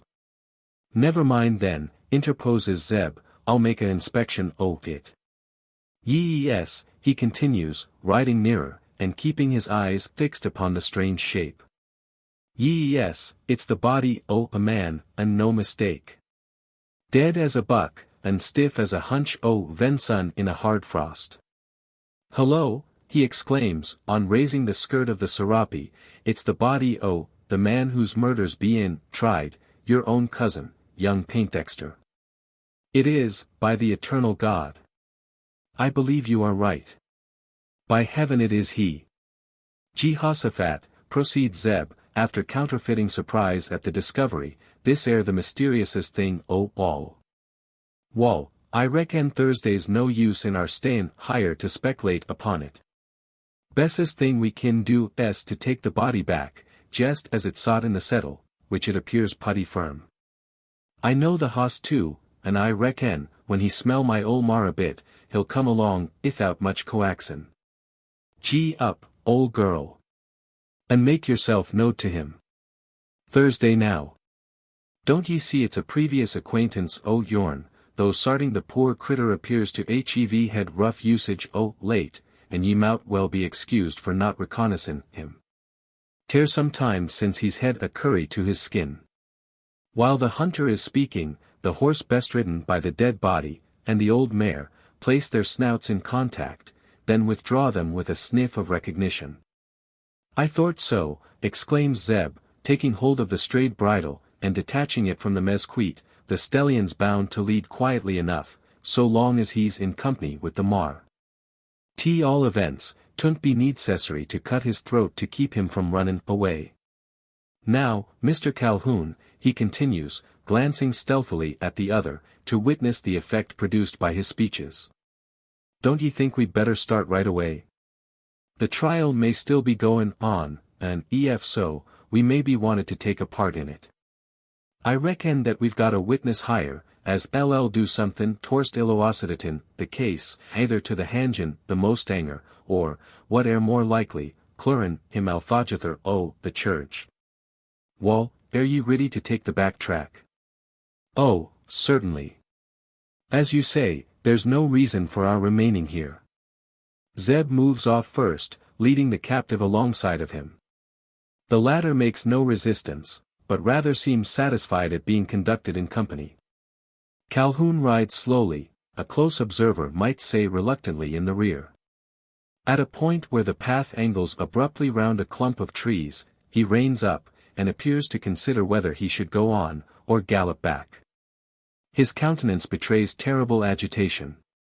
Zeb Stump, admonished by the interrupted footfall, becomes aware that his traveling companion has stopped. He pulls up his mare, and facing round, regards the loiterer with a look of interrogation. He observes the agitated air, and perfectly comprehends its cause. Without saying a word, he lowers his long rifle from its rest upon his left shoulder, lays it across the hollow of his arm, ready at an instant's notice to be carried to his cheek. In this attitude he sits eyeing the ex-captain of cavalry. There is no remark made. None is needed. Zeb's gesture is sufficient. It plainly says, "Go back if ye dare." The latter, without appearing to notice it, takes the hint. And moves silently on. But no longer is he permitted to ride in the rear.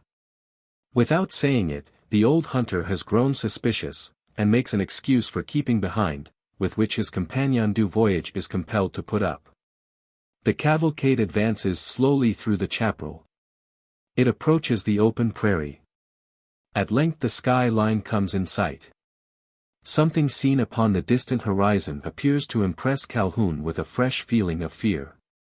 And, once more reining up, he sits considering. Dread is the alternative that occupies his mind. Shall he plunge back into the thicket, and hide himself from the eyes of men? Or go on and brave the dark storm that is fast gathering around him? He would give all he owns in the world, all that he ever hopes to own, even Louise Poindexter herself, to be relieved of the hated presence of Zeb Stump, to be left for 10 minutes alone with the Headless Horseman. It is not to be. The sleuth hound, that has followed him thus far, seems more than ever inexorable. Though loath to believe it, instinct tells him, that the old hunter regards him as the real captive, and any attempt on his part to steal away, will but end in his receiving a bullet in the back. After all, what can Zeb Stump say, or do? There is no certainty that the backwoodsman knows anything of the circumstance that is troubling him. And after all, there may be nothing to be known. It is evident that Zeb is suspicious. But what of that? Only the friendless need fear suspicion. And the ex-officer is not one of these. Unless that little telltale be discovered, he has nothing to fear, and what chance of its being discovered? 1 against 10. In all likelihood it stayed not where it was sent, but was lost in the secret recesses of the chapel. Influenced by this hope, Calhoun regains courage. And with an air of indifference, more assumed than real, he rides out into the open prairie, close followed by Zeb Stump on his critter, the dead body of Henry Poindexter bringing up the rear. Chapter 93. A body beheaded. Forsaken by 2/3 of its spectators, abandoned, by 1/2 of the jury, the trial taking place under the tree is of necessity interrupted. There is no adjournment of the court, only an interregnum, unavoidable, and therefore tacitly agreed to. The interlude occupies about an hour, during which the judge smokes a couple of cigars, takes about twice that number of drinks from the bottle of peach brandy, chats familiarly with the counsel, the fragment of a jury, and such spectators as, not having horses, or not caring to give them a gallop, have stayed by the tree. There is no difficulty in finding a subject of conversation. That is furnished by the incident that has just transpired, strange enough to be talked about not only for an hour, but an age. The spectators converse of it, while with excited feelings they await the return of those who have started on the chase. They are in hopes that the Headless Horseman will be captured. They believe that his capture will not only supply a clue to the mystery of his being, but will also throw light on that of the murder. There is one among them who could explain the first, though ignorant of the last. The accused could do this. And will, when called upon to continue his confession. Under the direction of the judge, and by the advice of his counsel, he is for the time preserving silence. After a while the pursuers return. Not all together, but in straggling squads, as they have despairingly abandoned the pursuit. All bring back the same story. None of them has been near enough to the headless rider to add one iota to what is already known of him. His entity remains mythical as ever. It is soon discovered that 2 who started in the chase have not reappeared. They are the old hunter and the ex-captain of volunteers. The latter has been last seen heading the field, the former following not far behind him. No one saw either of them afterward. Are they still continuing on? Perhaps they may have been successful. All eyes turn towards the prairie, and scan it with inquiring glances. There is an expectation that the missing men may be seen on their way back, with a hope that the Headless Horseman may be along with them. An hour elapses, and there is no sign of them, either with or without the wished-for captive.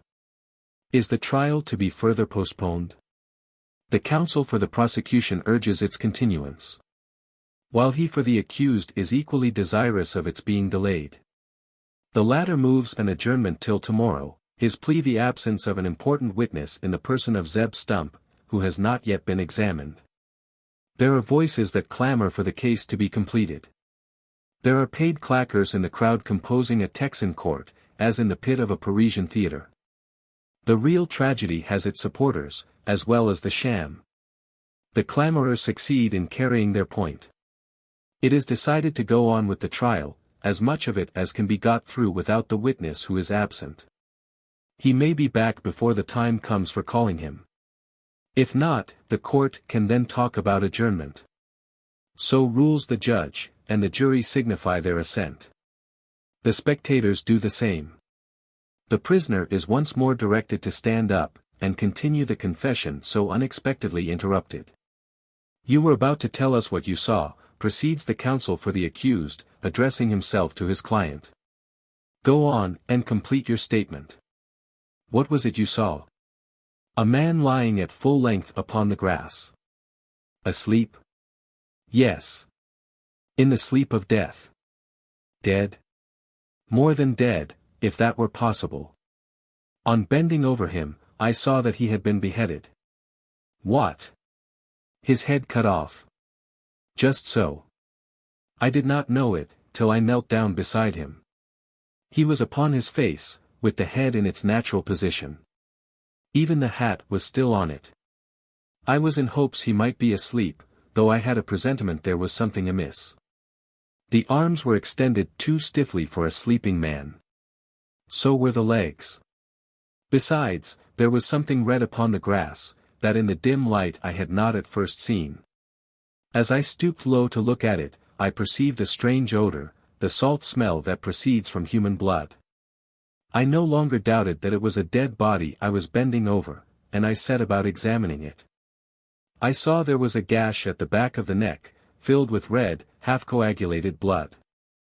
I saw that the head was severed from the shoulders.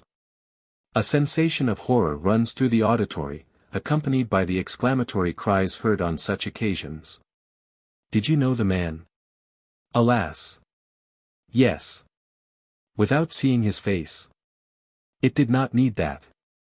The dress told who it was, too truly. What dress? The striped blanket covering his shoulders and the hat upon his head. They were my own. But for the exchange we had made, I might have fancied it was myself. It was Henry Poindexter. A groan is again heard, rising above the hum of the excited hearers. Proceed, sir, directs the examining counsel. State what other circumstances came under your observation. On touching the body, I found it cold and stiff. I could see that it had been dead for some length of time. The blood was frozen nearly dry, and had turned black. At least, so it appeared in the grey light, for the sun was not yet up. I might have mistaken the cause of death, and supposed it to have been by the beheading. But, remembering the shot I had heard in the night, it occurred to me that another wound would be found somewhere, in addition to that made by the knife. It proved that I was right. On turning the body breast upward, I perceived a hole in the serape, that all around the place was saturated with blood. On lifting it up, and looking underneath, I saw a livid spot just over the breastbone. I could tell that a bullet had entered there, and as there was no corresponding wound at the back, I knew it must be still inside the body. In your opinion, was the shot sufficient to have caused death, without the mutilation that, you think, must have been done afterwards? Most certainly it was. If not instantaneous, in a few minutes, perhaps seconds. The head was cut off, you say. Was it quite severed from the body? Quite, though it was lying close up, as if neither head nor body had moved after the dismemberment. Was it a clean out, as if done by a sharp-edged weapon? It was. What sort of weapon would you say? It looked like the cut of a broad axe, but it might have been done with a bowie knife, one heavily weighted at the back of the blade. Did you notice whether repeated strokes had been given? Or had the severance been effected by a single cut? There might have been more than one. But there was no appearance of chopping. The first cut was a clean slash, and must have gone nearly, if not quite, through. It was made from the back of the neck, and at right angles to the spine. From that I knew that the poor fellow must have been down on his face when the stroke was delivered. Had you any suspicion why, or by whom, the foul deed had been done? Not then, not the slightest. I was so horrified, I could not reflect. I could scarce think it real. When I became calmer, and saw for certain that a murder had been committed, I could only account for it by supposing that there had been Comanches upon the ground, and that, meeting young Poindexter, they had killed him out of sheer wantonness. But then there was his scalp untouched, even the hat still upon his head. You changed your mind about its being Indians? I did. Who did you then think it might be? At the time I did not think of any one. I had never heard of Henry Poindexter having an enemy, either here or elsewhere. I have since had my suspicions. I have them now. State them. I object to the line of examination, interposes the prosecuting counsel. We don't want to be made acquainted with the prisoner's suspicions. Surely it is sufficient if he be allowed to proceed with his very plausible tale. Let him proceed, then, directs the judge, igniting a fresh Havana. State how you yourself acted, pursues the examiner. What did you do, after making the observations you have described? For some time I scarce knew what to do, I was so perplexed by what I saw beside me. I felt convinced that there had been a murder, and equally so that it had been done by the shot, the same I had heard. But who could have fired it? Not Indians. Of that I felt sure. I thought of some prairie pirate, who might have intended plunder. But this was equally improbable. My Mexican blanket was worth $100. That would have been taken. It was not, nor anything else that Poindexter had carried about him. Nothing appeared to have been touched. Even the watch was still in his waistcoat pocket, with the chain around his neck glistening through the gore that had spurted over it. I came to the conclusion that the deed must have been done for the satisfaction of some spite or revenge, and I tried to remember whether I had ever heard of anyone having a quarrel with young Poindexter, or a grudge against him. I never had. Besides, why had the head been cut off? It was this that filled me with astonishment, with horror. Without attempting to explain it, I bethought me of what was best to be done. To stay by the dead body could serve no purpose. To bury it would have been equally idle. Then I thought of galloping back to the fort, and getting assistance to carry it to Casa del Corvo. But if I left it in the chaparral, the coyotes might discover it. And both they and the buzzards would be at it before we could get back. Already the vultures were above, taking their early flight. They appeared to have espied it. Mutilated as was the young man's form, I could not think of leaving it, to be made still more so. I thought of the tender eyes that must soon behold it, in tears. Chapter 94. The mystery made clear. The accused pauses in his recital. No one offers any observation, either to interrupt, or hurry him on. There is a reluctance to disturb the chain of a narrative, all know to be unfinished. And every link of which has been binding them to a closer and more earnest attention. Judge, jury, and spectators remain breathlessly silent, while their eyes, many with mouths agape, are attentively turned upon the prisoner. Amidst solemn stillness he is permitted to proceed. My next idea was to cover the body with the cloak, as well as the serape still around the shoulders.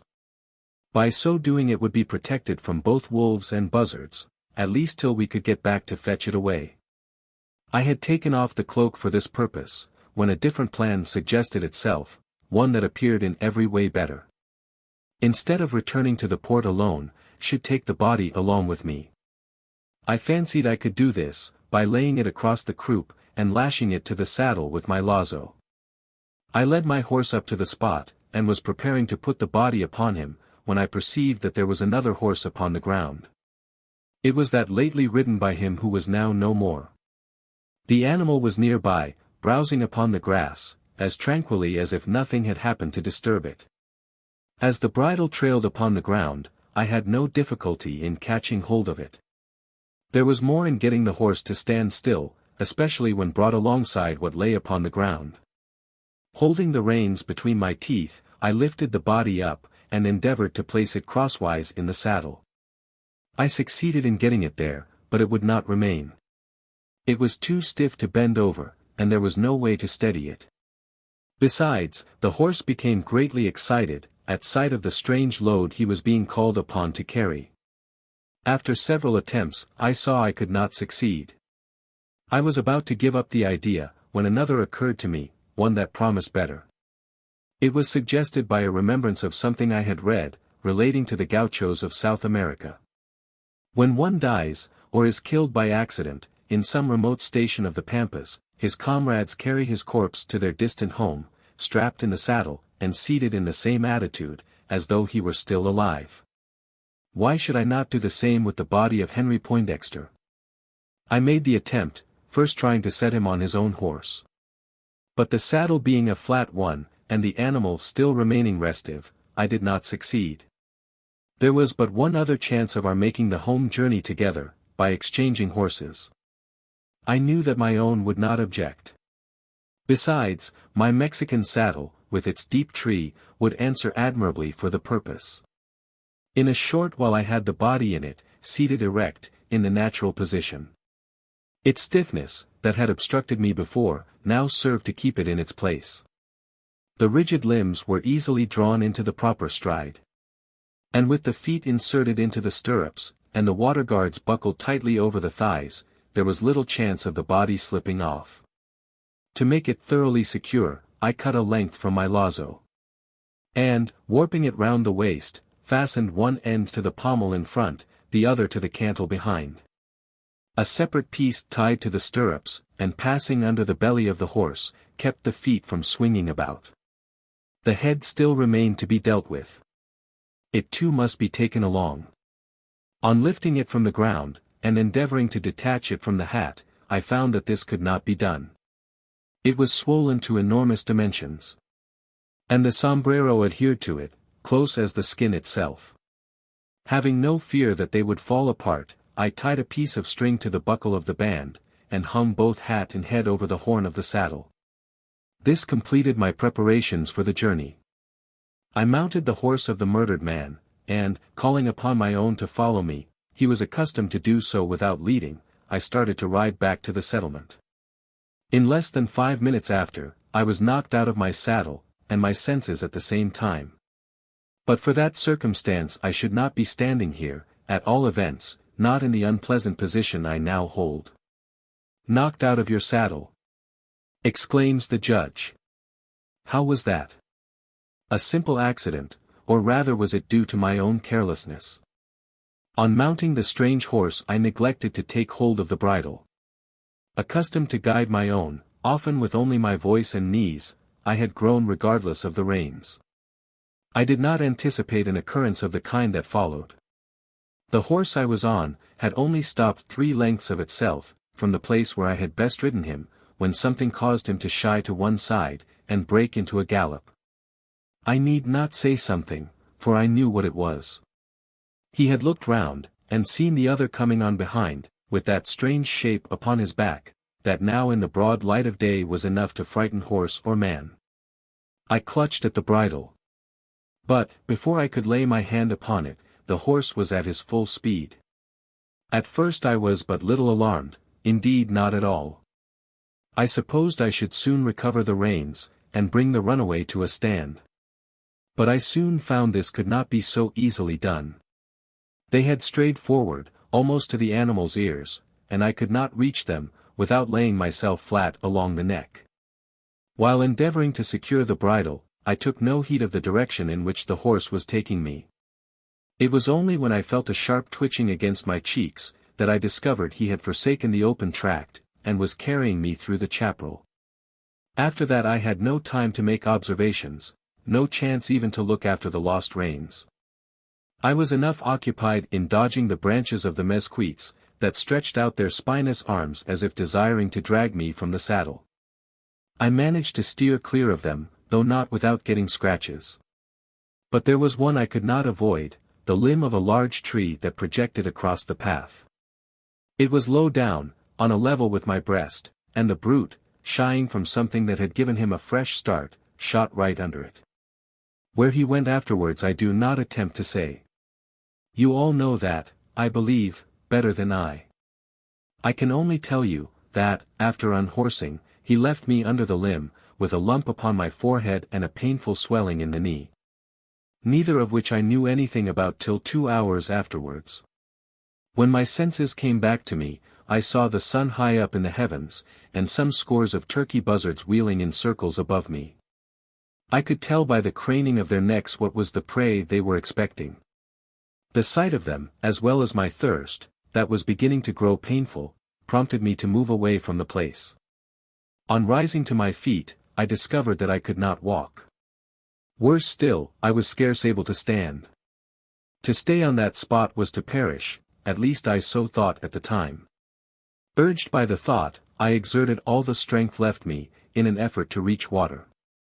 I knew there was a stream nearby, and partly by crawling, partly by the help of a rude crutch procured in the thicket, I succeeded in reaching it. Having satisfied my thirst, I felt refreshed, and soon after fell asleep. I awoke to find myself surrounded by coyotes. There were at least 20 of them. And although at first I had no fear, knowing their cowardly nature, I was soon brought to a different way of thinking. They saw that I was disabled, and for this reason had determined upon attacking me. After a time they did so, clustering around and springing upon me in a simultaneous onslaught.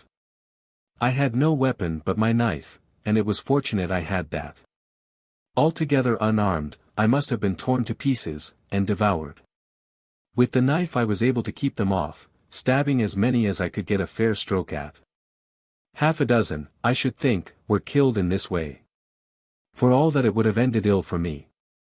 I was becoming enfeebled by the blood fast pouring from my veins, and must soon have succumbed, but for an unexpected chance that turned up in my favor. I can scarce call it chance. I am more satisfied, to think it was the hand of God. On pronouncing this speech the young Irishman turns his eyes towards heaven, and stands for a time as if reflecting reverentially. Solemn silence around tells that the attitude is respected. The hearts of all, even the rudest of his listeners, seemed touched with the confidence so expressed. It showed itself, he continues, in the shape of an old comrade, one ofttimes more faithful than man himself, my staghound, Tara. The dog had been straying, perhaps in search of me, though I've since heard a different explanation of it, with which I need not trouble you. At all events, he found me, and just in time to be my rescuer. The coyotes scattered at his approach. And I was saved from a fearful fate, I may say, out of the jaws of death. I had another spell of sleep, or unconsciousness, whichever it may have been. On awaking I was able to reflect. I knew that the dog must have come from my jacal, which I also knew to be several miles distant. He had been taken thither, the day before, by my servant, Phaleem. The man should still be there, and I bethought me of sending him a message, the staghound to be its bearer. I wrote some words on a card, which I chanced to have about me. I was aware that my servant could not read, but on seeing the card he would recognize it as mine, and seek someone who could decipher what I had written upon it. There would be the more likelihood of his doing so, seeing that the characters were traced in blood. Wrapping the card in a piece of buckskin, to secure it against being destroyed, I attached it to Tara's neck. With some difficulty I succeeded in getting the animal to leave me. But he did so at length, and, as I had hoped, to go home to the hut. It appears that my message was duly carried. Though it was only yesterday I was made acquainted with the result. Shortly after the dog took his departure, I once more fell asleep, again awaking to find myself in the presence of an enemy, one more terrible than I had yet encountered. It was a jaguar. A conflict came off between us, but how it ended, or after what time, I am unable to tell. I leave that to my brave rescuer, Zeb Stump, who, I hope, will soon return to give an account of it, with much besides that is yet mysterious to me, as to yourselves. All I can remember since then is a series of incongruous dreams, painful phantasmagoria, mingled with pleasant visions, some that were celestial, until the day before yesterday, when I awoke to find myself the inmate of a prison, with a charge of murder hanging over my head. Gentlemen of the jury, I have done. Si non vero e ben trovato, is the reflection of judge, jury, and spectators, as the prisoner completes his recital. They may not express it in such well-turned phrase, but they feel it, one and all of them. And not a few believe in the truth, and reject the thought of contrivance. The tale is too simple, too circumstantial, to have been contrived, and by a man whose brain is but just recovered from the confusion of fevered fancies. It is altogether improbable he should have concocted such a story. So think the majority of those to whom it has been told. His confession, irregular as it may have been, has done more for his defense than the most eloquent speech his counsel could have delivered. Still it is but his own tale, and other testimony will be required to clear him. Where is the witness upon whom so much is supposed to depend? Where is Zeb Stump? 500 pairs of eyes turn towards the prairie, and scan the horizon with inquiring gaze. 500 hearts throb with a mad impatience for the return of the old hunter, with or without Cassius Calhoun, with or without the Headless Horseman, now no longer either myth or mystery, but a natural phenomenon, explained and comprehended. It is not necessary to say to that assemblage, that the thing is an improbability, much less to pronounce it impossible. They are Texans of the Southwest, denizens of the high upland plateau, bordering upon the staked plain, from which springs the lovely Leona, and where the river of nuts heads in 100 crystal streams. They are dwellers in a land, where death can scarce be said to have its successor in decay. Where the stag struck down in its tracks, or the wild steed succumbing to some hapless chance, unless by wild beasts devoured, will, after a time, bid defiance both to the laws of corruption and the teeth of the coyote. Where the corpse of mortal man himself, left uncoffined and uncovered, will, in the short period of 48 hours, exhibit the signs, and partake of the qualities, of a mummy freshly exhumed from the catacombs of Egypt. But few upon the ground who are not acquainted with this peculiarity of the Texan climate, that section of it close to the Sierra Madre, and more especially among the spurs of the Llano Estacado. Should the Headless Horseman be led back under the live oak, there is not one who will be surprised to see the dead body of Henry Poindexter scarce showing the incipient signs of decomposition. If there be any incredulity about the story just told them, it is not on this account, and they stand in impatient expectation, not because they require it to be confirmed. Their impatience may be traced to a different cause, a suspicion, awakened at an early period of the trial, and which, during its progress, has been gradually growing stronger, until it has at length assumed almost the shape of a belief. It is to confirm, or dissipate this, that nearly every man upon the ground, every woman as well, chafes at the absence of that witness, whose testimony is expected to restore the accused to his liberty, or consign him to the gallows tree. Under such an impression, they stand interrogating the level line, where sky and savanna mingle the soft blue of the sapphire with the vivid green of the emerald. Chapter 95. The Last Witness. The watchful air is kept up for a period of full 10 minutes, and along with it the solemn silence. The latter is at intervals interrupted by a word or exclamation, when someone sees, or fancies, a spot upon the prairie. Then there is a buzz of excitement, and men stand on tiptoe to obtain a better view. Thrice is the crowd stirred by warnings that have proved false. Its patience is becoming exhausted, when a fourth salutes the ear, spoken in a louder voice and more confident tone. This time the tale is true. There are shadows upon the skyline, shadows fast assuming shape, substance, and motion. A wild shout, the old Saxon huzzah, swells up among the branches of the live oak, as the figures of 3 horsemen emerging from the film of the sun-parched prairie are seen coming in the direction of the tree. 2 of them are easily recognized, as Zeb Stump and Cassius Calhoun. The third still more easily, for far as I can see, that fantastic form cannot be mistaken. The first cry of the crowd, which but signaled the return of the 2 men, is followed by another, yet more significant, when it is seen that they are accompanied by a creature, so long the theme of weird thoughts, and strange conjecturings. Though its nature is now known, and its cause understood, still is it regarded with feelings akin to awe. The shout is succeeded by an interregnum of silence, unbroken, till the 3 horsemen have come close up. And then only by a hum of whisperings, as if the thoughts of the spectators are too solemn to be spoken aloud. Many go forward to meet the approaching cortege, and with wondering gaze accompany it back upon the ground. The trio of equestrians comes to a halt outside the circle of spectators, which soon changes center, closing excitedly around them. 2 of them dismount, the third remains seated in the saddle. Calhoun, leading his horse to one side, becomes commingled with the crowd. In the presence of such a companion, he is no longer thought of. All eyes, as well as thoughts, dwell upon the Headless Horseman. Zeb Stump, abandoning the old mare, takes hold of his bridle rein, and conducts him under the tree, into the presence of the court. Now, Judge, says he, speaking as one who has command of the situation, and U12O, the jury, hires a witness as ere likely to let a glimp o' daylight into your deliberations. What say ye to examining him? An exclamation is heard, followed by the words, O God, it is he. A tall man staggers forward, and stands by the side of the Headless Horseman. It is his father. A cry proceeds from a more distant point, a scream suddenly suppressed, as if uttered by a woman before swooning. It is his sister. After a time, Woodley Poindexter is led away, unresisting, apparently unconscious of what is going on around him. He is conducted to a carriage drawn up at a distance, and placed upon a seat beside its only occupant, his daughter. But the carriage keeps its place.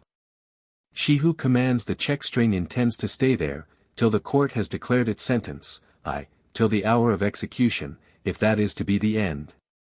Zeb Stump is officially directed to take his place in the witness box. By order of the judge, the examination proceeds, under direction of the counsel for the accused. Many formalities are dispensed with. The old hunter, who has been already sworn, is simply called to tell what he knows of the affair, and left to take his own way in the telling it. Which he does in curt phrases, as if under the belief that such is required by the technicalities of the law. After the following fashion does Zeb proceed. Fust heerd, this ugly business on the second day arter young paint war missin'. Heerd on it as I war returnin' from a huntin' spell down the river. Heerd thar were a suspicion be out the mustanger heaven, commit the murder. Knowed he want the man to do sec, but, to be satisfied, rud out to his shanty to see him. He want at home, though his man feel 'em war, so skiart, be out one thing and the tother he cad gie no clear account o' anythin'. Whiles we war palaverin', in kim the dog, why, somethin', tied roun' his neck, the which, on bein' 'zamined, proved to be the mustanger's curd. Thursday wore words on it, wrote in red ink, which I seed to be blood. Them words told to whosomedever shed red or the young feller war to be found. I went thar, tuckeen, the other two, that air Phelim and the hound, along wy me. We got to the ground, just in time to save the mustanger from heaven, his guts clawed out by one o' them air spotted painters, the Mexicans call tigers, though, I've hearn the young feller hisself giem the name o' Jugwars. I put a bullet through the brute, and that were the end o' it. We tuck the mustanger to his shanty. We had to tote him thar on a sort o' street share, seein' as he want able to make trades o' hisself. Beside, he were as much out o' his senses as a turkey gobber at treadin' time. We got him hum, and Thursday he stayed, till the sarchers kim to the shanty and found him. The witness makes pause, as if pondering within himself, whether he should relate the series of extraordinary incidents that took place during his stay at the jacal. Would it be for the benefit of the accused to leave them untold? He resolves to be reticent. This does not suit the counsel for the prosecution, who proceeds to cross-examine him. It results in his having to give a full and particular account of everything that occurred, up to the time of the prisoner being taken out of his hands, and incarcerated in the guardhouse. Now, says he, as soon as the cross-questioning comes to a close, since ye've made me tell all I know, be out that part o' the business, Thursday's somethin' ye hain't thought o' a skin, and the which this child's bound to make a clean breast o'. Proceed, Mr. Stump, says he of San Antonio, entrusted with the direct examination. What I'm goin' to say now hain't so much to do why, the prisoner at the bar, as why, a man that in my opinion oughter be standin' in his place. I won't say who that man air. I'll tell ye what I know, and hev found out, and then the jury may reckon it up for yourselves. The old hunter makes pause, drawing a long breath, as if to prepare himself for a full spell of confession. No one attempts either to interrupt or urge him on. There is an impression that he can unravel the mystery of the murder. That of the Headless Horseman no longer needs unraveling. Feller citizens. Continues Zeb, assuming a changed style of apostrophe, arter what I heerd, and more especially what I seed, I knowed that poor young paint were gone under, struck down in his tracks, wiped out o' the world. I knowed equally well that he who did the cowardly deed want, and can't be, the mustanger, Maurice Gerald. Who wore it, then? That wore the question that bamboozled me, as it's done the rest o' ye, them as hain't made up Thursday minds, ithout reflection. Thinkin' as I did that the Irish were innocent, I beckim detarmined to diskiver the truth. I ain't goin' to say that appearances want agin him. They were doggonedly agin him. For all that, I want goin' to rely on them, and so I tuck Purera to hev a squint at the sign. I knowed Thursday must be hoss tracks lead in to the place, and hoss tracks goin' from it, and damn him. Thursday were too many goin' everywhere, else the thing mout a been easy enough. But thar were one particular said I'd got a down upon. And them I detarmined to foller up to the end Cretan. They wore the footmarks an American hoss, havin' 3 shoes to the good, and a 4th a bit broken off the end it. This hires the identical piece iron. The witness draws his hand from the pocket of his blanket coat, in which it has been some time buried. In the fingers are seen the shoe of a horse, only 3/4 complete. He holds it on high, enough for judge, jury, and spectators to see what it is. Now, Mr. Judge, he continues, and you the jury, the hoss that carried this shoe went across the Purera the same night that the murder war committed. He went arter the man that murdered, as well as him that stands thar accused it. He went right upon the track both, and stopped short the place where the crime were committed. But the man that rud him didn't stop short. He kep on till he wore clost up to the bloody spot, and it wore through him at arterwards beck him bloody. It wore the 3rd hoss, him the broken shoe, that carried the murderer. Go on, Mr. Stump, directs the judge. Explain what you mean by this extraordinary statement. What I mean, Judge, just this. The man I'm speakin' tuck Stan, in the thicket, from which Stan, he fired the shet that killed poor young Paintexter. What man? Who was it? His name. Give his name, simultaneously interrogate 20 voices. I reckon you'll find it thar. Where? War. In that Thursday body as sits ithout a head, lookin' dumbly down on ye. Ye kin all see, continues the witness, pointing to the silent shape, ye kin all see a red patch on the breast the striped blanket. Thursday's a hole in the center it. A hint that hole I reckon Thursday'll be another, in the young feller's carcage. Thar don't appear any to match it at the back. Therefore I conclude, that the bullet as did his business still inside him. S'posen we strip off his duds, and see. There is a tacit consent to this proposition of the witness. 2 or 3 of the spectators, Sam Manley one of them, step forward, and with due solemnity proceed to remove the serape. As at the inauguration of a statue, whose once living original has won the right of such commemoration, the spectators stand in respectful silence at its uncovering, so stand they under the Texan tree. While the serape is being raised from the shoulders of the Headless Horseman. It is a silence solemn, profound, unbroken even by whispers. These are heard only after the unrobing is complete, and the dead body becomes revealed to the gaze of the assemblage. It is dressed in a blouse of sky blue cottonade, box-plaited at the breast, and close buttoned to the throat. The limbs are encased in a cloth of the like color, with a lighter stripe along the seams. But only the thighs can be seen, the lower extremities being concealed by the water guards of spotted skin tightly stretched over them. Around the waist, twice twined around it, is a piece of plaited rope, the strands of horse's hair. Before and behind, it is fastened to the projections of the high-peaked saddle. By it is the body retained in its upright attitude. It is further stayed by a section of the same rope, attached to the stirrups, and traversing, single fashion, under the belly of the horse. Everything as the accused has stated, all except the head. Where is this? The spectators do not stay to inquire. Guided by the speech of Zeb Stump, their eyes are directed towards the body, carefully scrutinizing it. 2 bullet holes are seen, one over the region of the heart. The other piercing the breastbone just above the abdomen. It is upon this last that the gaze becomes concentrated, since around its orifice appears a circle of blood with streams straying downward. These have saturated the soft cottonade, now seemingly desiccated. The other shot hole shows no similar signs. It is a clear round cut in the cloth, about big enough for a pea to have passed through, and scarce discernible at the distance. There is no blood stain around it. It, says Zeb Stump, pointing to the smaller, it signifies nothing. It's the bullet I fired myself out o' the gully, the same I've been tellin' ye o. Ye obsarve there's no blood about it, which prove that it were a dead body when it penetrated. The other air different.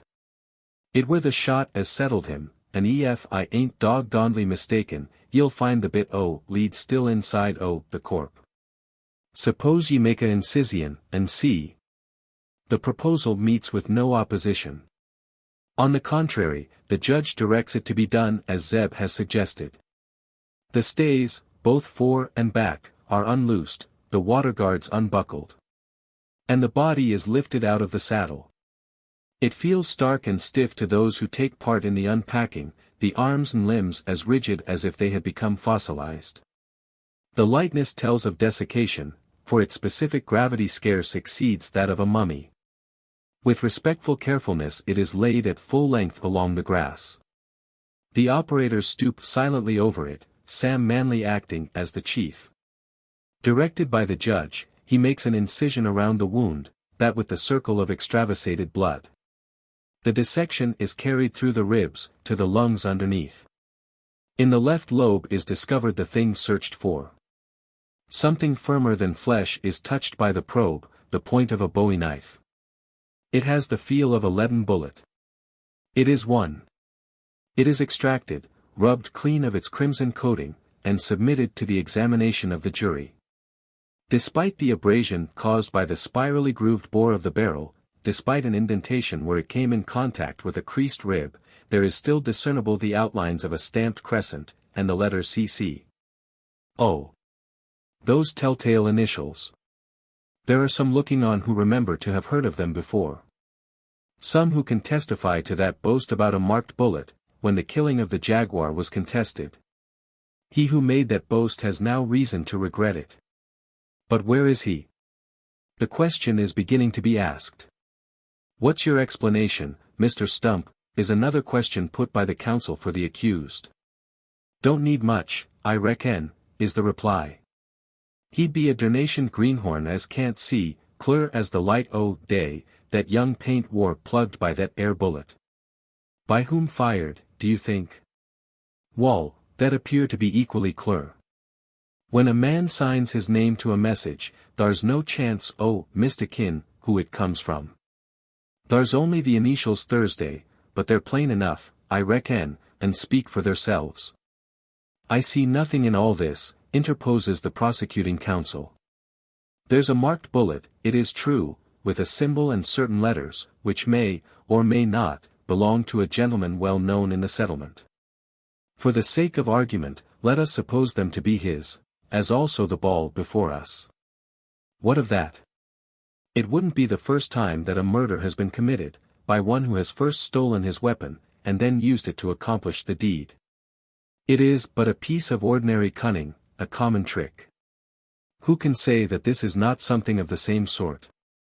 Besides, continues the specious pleader, where is the motive for a murder such as this would be, supposing it to have been committed by the man you are now called upon to suspect? Without mentioning names, we all know to whom these initials belong. I don't suppose the gentleman will deny that they are his. But that signifies nothing, since there is no other circumstance to connect him in any way with the committal of the crime. Ain't thar though? Asks Stump, who has been impatiently awaiting the wind-up of the lawyer's speech. What do ye call this? Zeb, on delivering himself, takes from his tinder pouch a piece of paper, crumpled, scorched along the edges, and blackened as with gunpowder.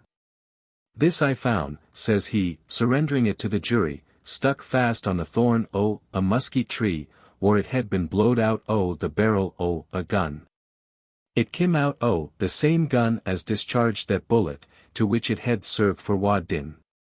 As this Chili takes it, it's been the backin' o' a letter. Thursday's a name on it, which hev a curious correspondings why, the initials on the bit o' lead. The jury kin read the name for tharselves. The foreman takes the scrap of paper. And, smoothing out the creases, reads aloud. Captain Cassius Calhoun. Chapter 96. Stole away. The announcement of the name produces a vivid impression upon the court. It is accompanied by a cry, sent up by the spectators, with a simultaneity that proclaims them animated by a common sentiment. It is not a cry of surprise, but one of far different augury. It has a double meaning, too, at once proclaiming the innocence of the accused, and the guilt of him who has been the most zealous amongst the accusers. Against the latter, the testimony of Zeb Stump has done more than direct suspicion. It confirms that already aroused, and which has been growing stronger, as fact after fact has been unfolded, until the belief becomes universal, that Maurice Gerald is not the man who should be on trial for the murder of Henry Poindexter.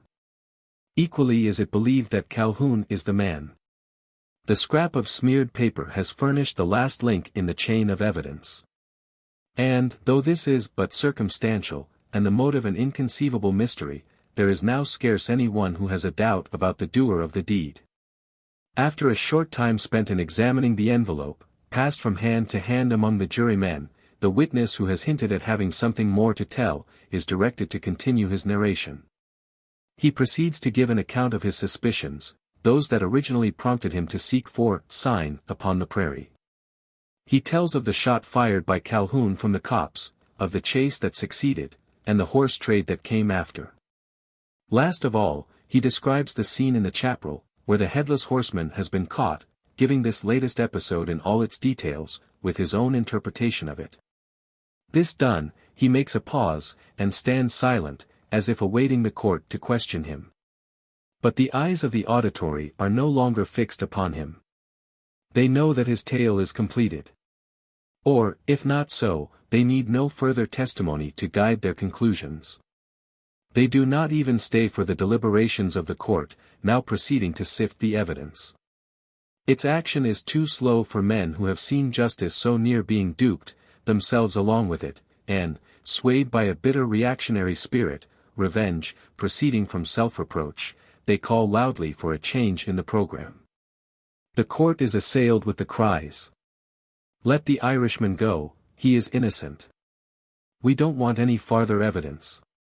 We're convinced of it. Let him go free." Such is the talk that proceeds from the excited spectators. It is followed by other speeches equally earnest. "Let Cassius Calhoun be arrested, and put upon his trial. It's he that's done the deed. That's why he's shown so bitter against the other. If he's innocent, he'll be able to prove it. He shall have a fair trial, but tried he shall be. Come, Judge, we're waiting upon you. Order Mr. Calhoun to be brought before the court. An innocent man's been there long enough. Let the guilty take his place." The demand, at first made by some half-dozen voices, soon becomes a clamor, universally endorsed by the assemblage. The judge dares not refuse compliance with a proposal so energetically urged, and, despite the informality, Cassius Calhoun is called upon to come before the court. The summons of the crier, thrice loudly pronounced, receives no response. And all eyes go in search of Calhoun. There is only one pair that looks in the right direction, those of Zeb Stump. The ci devant witness is seen suddenly to forsake the spot on which he has been giving his testimony, and glide towards his old mare, still alongside the horse late relieved of his ghastly rider. With an agility that surprises every one, the old hunter springs upon the mare's back, and spurs her from under the tree. At the same instant the spectators catch sight of a man, moving among the horses that stand picketed over the plain. Though proceeding stealthily, as if to avoid being observed, he moves at a rapid rate, making for a particular quarter of the cavallada. "'Tis he! 'Tis Calhoun!" cries the voice of one who has recognized him. "Trying to steal off," proclaims another. "Follow him," shouts the judge, in a tone of stern command. "Follow, and bring him back." There is no need for the order to be repeated. Ere the words are well out, it is in the act of being obeyed, by scores of men who rush simultaneously towards their horses. Before reaching them, Calhoun has reached his, a grey Mustang, standing on the outskirts of the cavallada. It is the same he has lately ridden in chase of the Headless Horseman.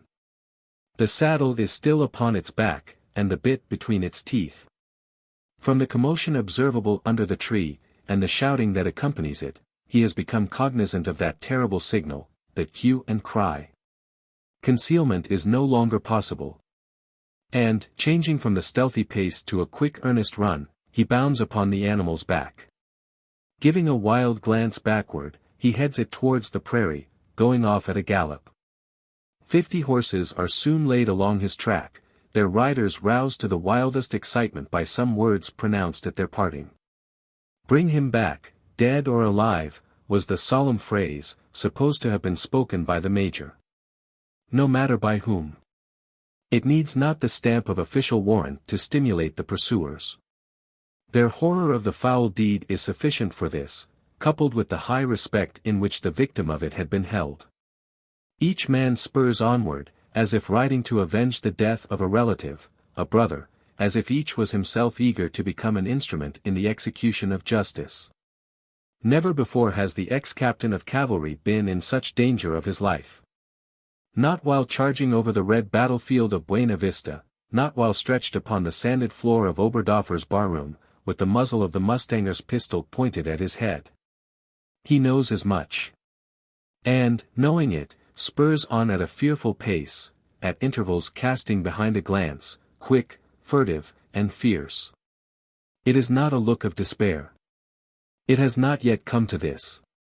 Though at sight of such a following, within hearing of their harsh vengeful cries, one might wonder he could entertain the shadow of a hope. He has. He knows that he is mounted on a fleet horse, and that there is a tract of timber before him. True, it is nearly 10 miles distant. But what signify 10 miles? He is riding at the rate of 20 to the hour, and in half an hour he may find shelter in the chaparral. Is this the thought that sustains him? It can scarce be. Concealment in the thicket, with half a score of skilled trackers in pursuit, Zeb Stump at their head.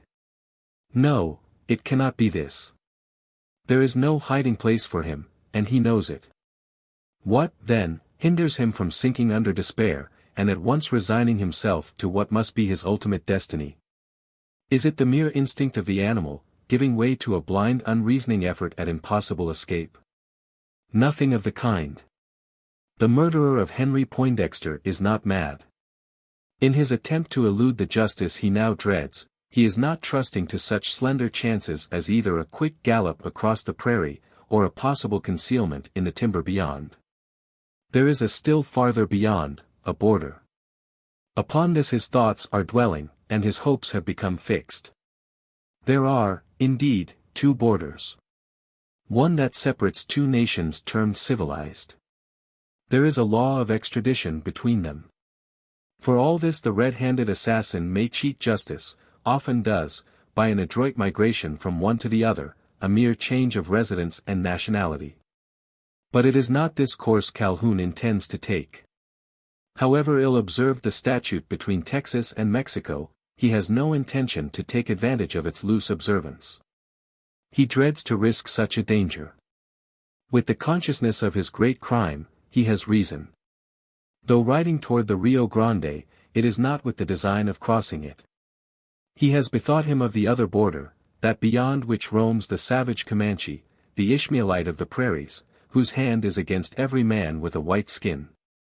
But will be lifted lightly against him, who has spilled the white man's blood. In his tent, the murderer may not only find a home, but hope for hospitality, perhaps promotion, in the red career of his adoption. It is from an understanding of these circumstances, that Calhoun sees a chance of escape, that support him against despair. And, though he has started in a direct line for the Rio Grande, he intends, under cover of the chaparral, to flee towards the Llano Estacado. He does not dread the dangers of this frightful desert, nor any others that may lie before him.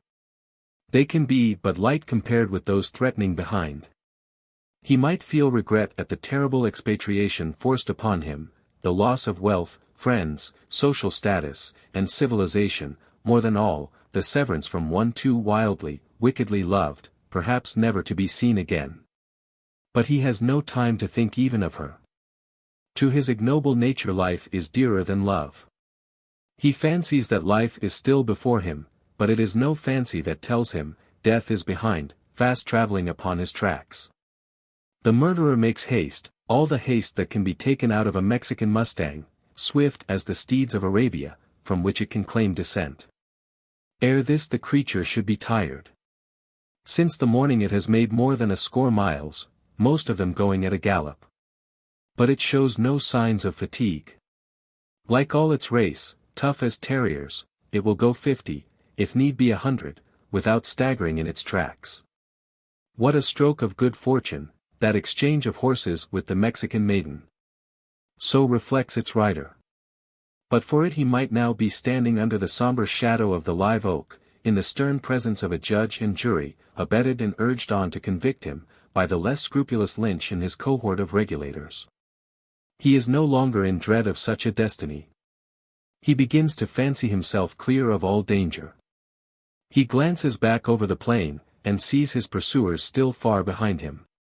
He looks forward, and, in the dark line looming above the bright green of the savannah, descries the chaparral. He has no doubt of being able to reach it, and then his chance of escape will be almost certain.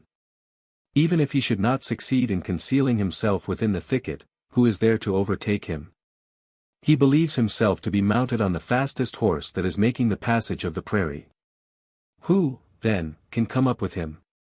He congratulates himself on the chance that has given him such a steed. He may ascribe it to the devil. He cannot attribute it to God.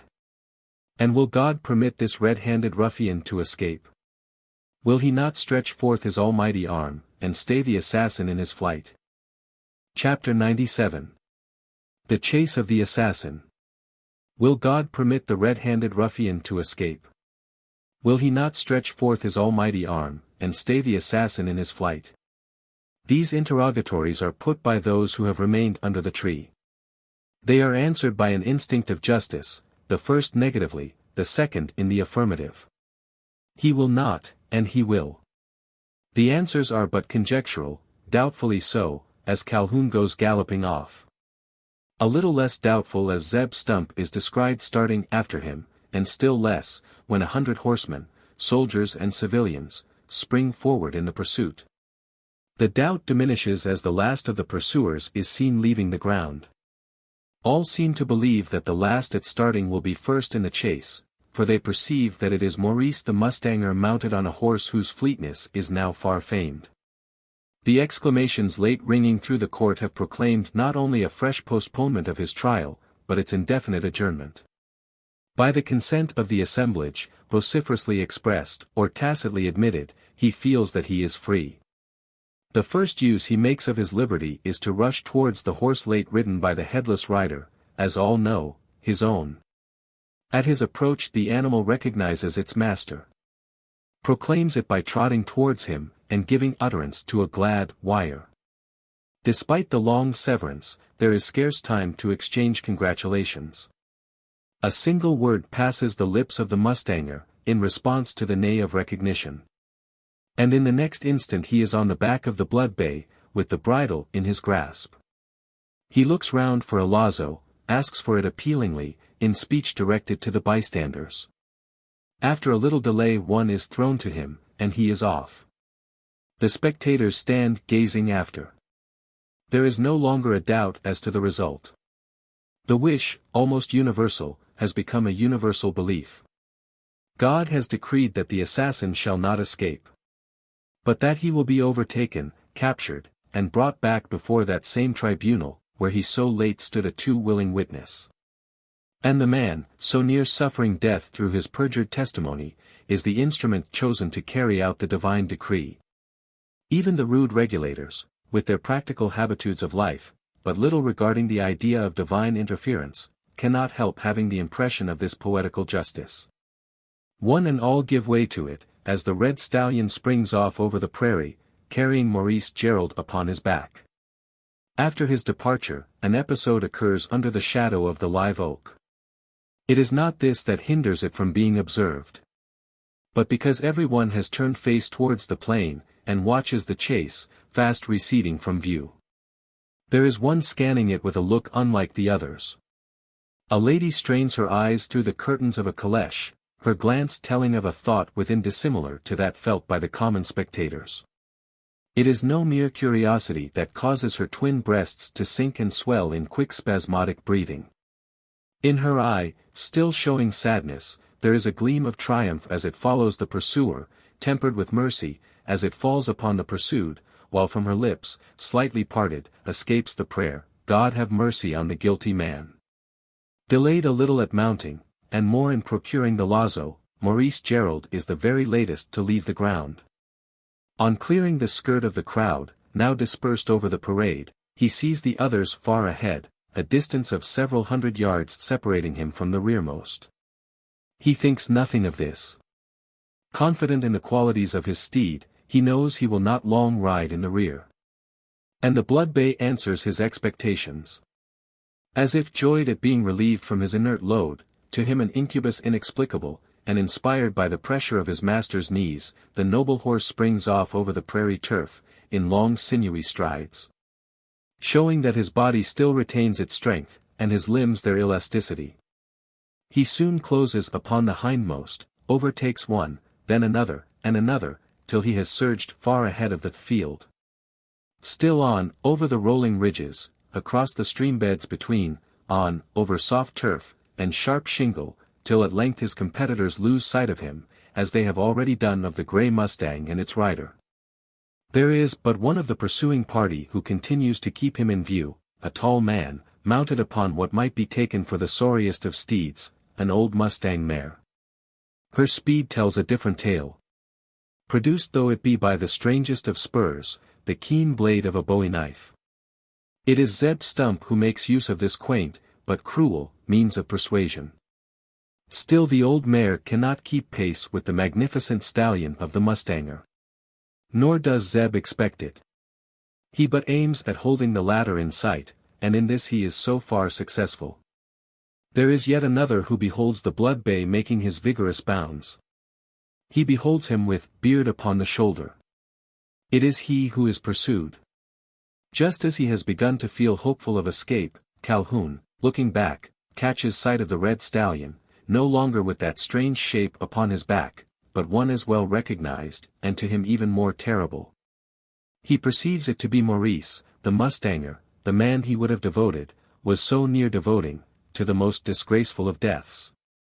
He sees this man coming after, his own conscience tells him, as an avenger. Is it the hand of God that directs this enemy on his track? He trembles as he asks himself the question. From any other pursuer there might have been a chance of escaping. There is none from Maurice Gerald. A cold shiver runs through the frame of the fugitive. He feels as if he were fighting against fate, and that it is idle to continue the contest. He sits despairingly in his saddle, scarce caring to ply the spur. No longer believing that speed can avail him. His flight is now merely mechanical, his mind taking no part in the performance. His soul is absorbed with the horror of a dread death, not less dread, from his knowing that he deserves it. The sight of the chaparral, close at hand, inspires him with a fresh hope, and, forcing the fatigued horse into a last feeble effort, he struggles on towards it. An opening presents itself. He enters it. And continues his gallop for a half-mile further. He arrives at a point, where the path turns sharply round some heavy timber. Beyond that, he might enter the underwood, and get out of sight of his pursuer. He knows the place, but too well. It has been fatal to him before. Is it to prove so again? It is. He feels that it is, and rides irresolutely. He hears the hoofstroke of the red horse close upon the heels of his own. And along with it the voice of the avenging rider, summoning him to stop. He is too late for turning the corner, too late to seek concealment in the thicket, and with a cry he reins up. It is a cry partly of despair, partly of fierce defiance, like the scream of a chased jaguar under bay of the bloodhounds. It is accompanied by a gesture. Quick followed by a flash, a puff of white smoke, and a sharp detonation, that tell of the discharge of a revolver. But the bullet whistles harmlessly through the air. While in the opposite direction is heard a hissing sound, as from the winding of a sling, and a long serpent seems to uncoil itself in the air. Calhoun sees it through the thinning smoke.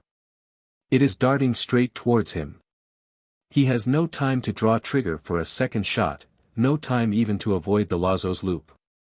Before he can do either, he feels it settling over his shoulders, he hears the dread summons, "Surrender, you assassin." He sees the red stallion turn tail towards him, and, in the next instant, experiences the sensation of one who has been kicked from a scaffold. Beyond this he feels, hears, and sees nothing more. He has been jerked out of his saddle. And the shock received in his collision with the hard turf has knocked the breath out of his body, as well as the sense out of his soul. Chapter 98. Not dead yet. The assassin lies stretched along the earth, his arms embraced by the rawhide rope, to all appearance dead. But his captor does not trust to this. He believes it to be only a feint, it may be a feint, and to make sure it is not the latter, he remains in his saddle, keeping his lazo upon the strain. The blood bay, obedient to his will, stands firm as the trunk of a tree, ready to rear back, or bound forward, on receiving the slightest sign. It is a terrible tableau. Though far from being strange in that region of red-handed strife, that lies along the far-stretching frontier of Tamaulipas and Texas. Oft, too oft, has the soaring vulture looked down upon such a scene, with joy beholding it, as promising a banquet for its filthy beak. Even now half a score of these ravenous birds, attracted by the report of the pistol, are hovering in the air, their naked necks elongated in eager anticipation of a feast. One touch of the spur, on the part of him seated in the saddle, would give them what they want. It would serve the scoundrel right, mutters the mustanger to himself. Great God, to think of the crime he has committed. Killed his own cousin, and then cut off his head. There can be no doubt that he has done both, though from what motive, God only can tell, or himself, if he be still alive. I have my own thoughts about it. I know that he loves her. And it may be that the brother stood in his way. But how, and why? That is the question that requires an answer. Perhaps it can only be answered by God and himself. You're mistaken be out that, young feller, interposes a voice breaking in on the soliloquy. Thursday's one who kin tell the how and the why, just as well as aether o them ye've made mention o, and that individual air ol Zeb Stump, at your sarvice. But, 'tain't the time to talk o sec things now, not higher ain't the place neither. We must take him back under the live oak, where he'll get treated accordin' to his desarvins. Dern his ugly picter. It would serve him right to make it uglier by draggin' him a spell at the end o' your trail rope.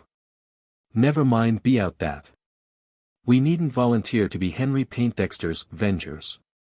From what they know now, I reckon that kin be trusted to the regulators. How are we to get him back? His horse has galloped away. No difficulty be out that, Mr. Gerald. He's only fainted a bit, or maybe, playin' possum. In aether case, I'll soon roust him. If he ain't able to make tracks on the hoof he kin go a hossback, and hires the critter as LL carry him. I'm sick o' the settle myself, and I reckon the old gal's a leetle bit sick o' me, lostwise o' the spur I've been a prickin' into her. I've made up my mind to go back on Shanks's mar, and as for Mr. Cash Calhoun, he's welcome to hev my seat for the return your knee. Ef he don't stop shammin' and sit upright, we kin pack him across the crupper, like a side o' dead buck meat. Yo-ho! He begins to show sign. He'll soon recover his senses, all 7 o.m., I reckon, and then he kin mount the mar o' hisself. Ye up, ol' hoss, continues Zeb, grasping Calhoun by the collar of his coat, and giving him a vigorous shake. Ye up, I say, and come along why us. Ye're wanted. Thar's somebody desirin' to have a talk why you. Who? Where? Inquires the captive, slowly recovering consciousness, and staring unsteadily around him. Who wants me? Wall, I do for one. Ah. You it is, Zeb Stump. And that air's Mr. Maurice Gerald the Mustanger. You've seed him afore, I reckon. He wants ye for two. Beside, thar's a good grist o' others as you'd like to see ye again, back thar by the port. So ye'd best get upon your legs, and go along wi' us. The wretched man rises to his feet. In so doing, he discovers that his arms are encircled by a lazo. My horse, he exclaims, looking inquiringly around. Where is my horse? Ol' Nick only knows where he air by this time. Like enough gone back to the Grand, where he kim from. Arter the gallopin' ye've gien him, I reckon he air sick o' the swap, and's goed off to take a spell o' rest on his native pastures. Calhoun gazes on the old hunter with something more than astonishment. The swap. Even this, too, is known to him. Now, then, pursues Zeb, with a gesture of impatience. "'Tunt do to keep the court waitin'. Are ye ready?" "Ready for what?" "Fust and foremost, to go back along wi' me and Mr. Gerald. Second and second most, to stand your trial." "Trial? I stand trial. You, Mr. Cash Calhoun. On what charge?" "The charge o' killin' Henry Paintdexter, your own cousin." "It's a lie. A damned slanderous lie, and whoever says it." "Shut up your head," cries Zeb, with an authoritative gesture. "Ye're only wastin' breath. Ef this chilly ain't mistook about it, ye'll need all ye've got afore long. Come, now. Make ready to return wi' us. The judge air a-waitin', the jury air a-waitin', and justice air waitin', too, in the shape o' 60 regulators." "I'm not going back," doggedly responds Calhoun. "By what authority do you command me?"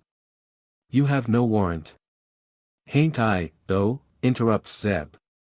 "What d'ye call this?" he adds, pointing to his rifle. "Thursday's my warrant, by the grace o' God, and by that same, this chilly air a-goin' to execute it. So no more o' your derned palaver, for I ain't the sort to stand it. Take your choice, Mr. Cash Calhoun. Mount that old mar o' mine, and come along quickly. Or try the toother dodge, and get tote like a package o' merchandise, for back you're bound to go, I swore it by the Eternal." Calhoun makes no reply. He glances at Stump, at Gerald, despairingly around him. Then stealthily towards a six-shooter, protruding from the breast pocket of his coat, the counterpart of that shaken out of his hand, as the rope settled around him. He makes an effort to reach the pistol, feeble, because only half resolved. He is restrained by the lazo, perhaps more by a movement on the part of Zeb, who, with a significant gesture, brings his long gun to the level. "Quick!" exclaims the hunter. "Mount, Mr. Calhoun. Thursday's the morrow waitin' for ye. Enter the settle, I say." Like a puppet worked by the wires of the showman, the ex-captain of cavalry yields compliance with the commands of the backwoodsman. He does so, from a consciousness that there is death, certain death, in disobeying them. Mechanically he mounts the mare, and, without resistance, suffers her to be led away from the spot. Zeb, afoot, strides on in advance. The mare, at bridle length, follows upon his tracks. The mustanger rides reflectingly behind. Thinking less of him held at the end of his lazo, than of her, who by a generous self-sacrifice, has that day riveted around his heart a golden chain, only by death to be undone. Chapter 99. Attempted Murder and Suicide.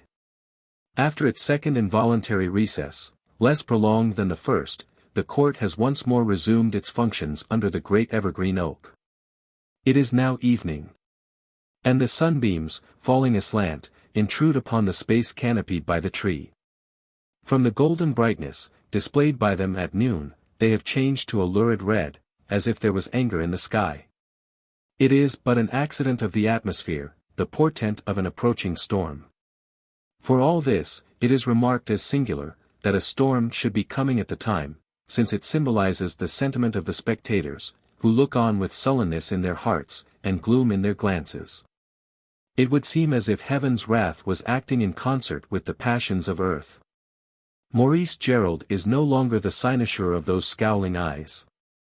He has been clamorously acquitted, and is henceforth only one of the witnesses. In the place late occupied by him another stands. Cassius Calhoun is now the prisoner at the bar. This is the only change observable. The judge is the same, the jury the same, and the spectators as before. Though with very different feelings in regard to the criminality of the accused. His guilt is no longer the question that is being considered. It has been established beyond the shadow of a doubt. The evidence is already before them. And though entirely circumstantial, as in most cases of murder, the circumstances form a chain irresistibly conclusive and complete. There is but one missing link, if link it may be called, the motive. The motive both for the murder and the mutilation, for the testimony of Gerald has been confirmed by a subsequent examination of the dead body. The surgeon of the cantonment has pronounced the two distinct, and that Henry Poindexter's death must have ensued, almost instantaneously after his receiving the shot. Why should Cassius Calhoun have killed his own cousin? Why cut off his head? No one can answer these questions, save the murderer himself. No one expects him to do so, save to his Maker. Before him he must soon stand, for a knowledge of the motive is not deemed essential to his condemnation, and he has been condemned. The trial has come to a close, the verdict guilty has been given, and the judge, laying aside his Panama hat, is about to put on the black cap, that dread emblem of death, preparatory to pronouncing the sentence. In the usual solemn manner the condemned man is invited to make his final speech, to avail himself, as it were, of the last forlorn hope for sentence. He starts at the invitation, falling, as it does, like a death knell upon his ear. He looks wildly around. Despairingly, when on the faces that encircle him he sees not one wearing an expression of sympathy. There is not even pity. All appear to frown upon him. His confederates, those paid ruffians who have hitherto supported him, are of no use now, and their sympathy of no consequence. They have shrunk out of sight, before the majesty of the law, and the damning evidence of his guilt. Despite his social standing, and the wealth to sustain it, he sees himself alone, without friend or sympathizer, for so stands the assassin in Texas. His demeanor is completely changed. In place of that high haughty air, oft exhibited in bold brutal bullyism, he looks cowed and craven. And not strange that he should. He feels that there is no chance of escape. That he is standing by the side of his coffin, on the edge of an eternity too terrible to contemplate. To a conscience like his, it cannot be otherwise than appalling. All at once a light is seen to flash into his eyes, sunken as they are in the midst of two livid circles. He has the air of one on the eve of making confession. Is it to be an acknowledgment of guilt? Is he about to unburden his conscience of the weight that must be on it? The spectators, guessing his intention, stand breathlessly observing him. There is silence even among the cicadas. It is broken by the formalized interrogatory of the judge. Have you anything to say why sentence of death should not be pronounced upon you? No, he replies, I have not. The jury has given a just verdict. I acknowledge that I have forfeited my life, and deserve to lose it. Not during all the day, despite its many strange incidents and startling surprises, have the spectators been so astonished. They are confounded beyond the power of speech. And in silence permit the condemned man to proceed, with what they now perceive to be his confession. It is quite true, continues he, that I killed Henry Poindexter, shot him dead in the chapel. The declaration is answered by a cry from the crowd. It is altogether involuntary, and expresses horror rather than indignation. Alike involuntary is the groan that goes with it, proceeding from a single individual, whom all know to be the father of the murdered man, once more in their midst. Beyond these sounds, soon ceasing, there is nothing to hinder the confession from being continued. I know that I've got to die, proceeds the prisoner, with an air of seeming recklessness. You have decreed it. And I can tell by your looks you have no intention to change your minds. After what I've confessed, it would be folly in me to expect pardon, and I don't. I've been a bad fellow, and no doubt have done enough to deserve my fate. But, bad as I may have been, I'm not vile enough to be sent out of the world, and leave behind me the horrid imputation of having murdered my own cousin. I did take his life, as I've told you. You are all asking why, and conjecturing about the motive. There was none. A new sensation makes itself manifest among the spectators. It partakes of surprise, curiosity, and incredulity. No one speaks, or in any way attempts interruption. You wonder at that. It's easily explained. I killed him by mistake. The surprise culminates in a shout, suppressed as the speaker proceeds. Yes, by mistake, and God knows I was sorry enough, on discovering that I had made it. I didn't know myself till long after. The condemned man looks up, as if in hopes that he has touched a chord of mercy. There is no sign of it, on the faces that surround him, still solemnly austere. I don't deny, continues he. I needn't, that I intended to kill someone. I did. Nor am I going to deny who it was. It was the cur I see standing before me. In a glance of concentrated hatred, the speaker rests his eye upon Gerald, who only answers with a look so calm as almost to betray indifference. Yes. I intended to kill him. I had my reasons.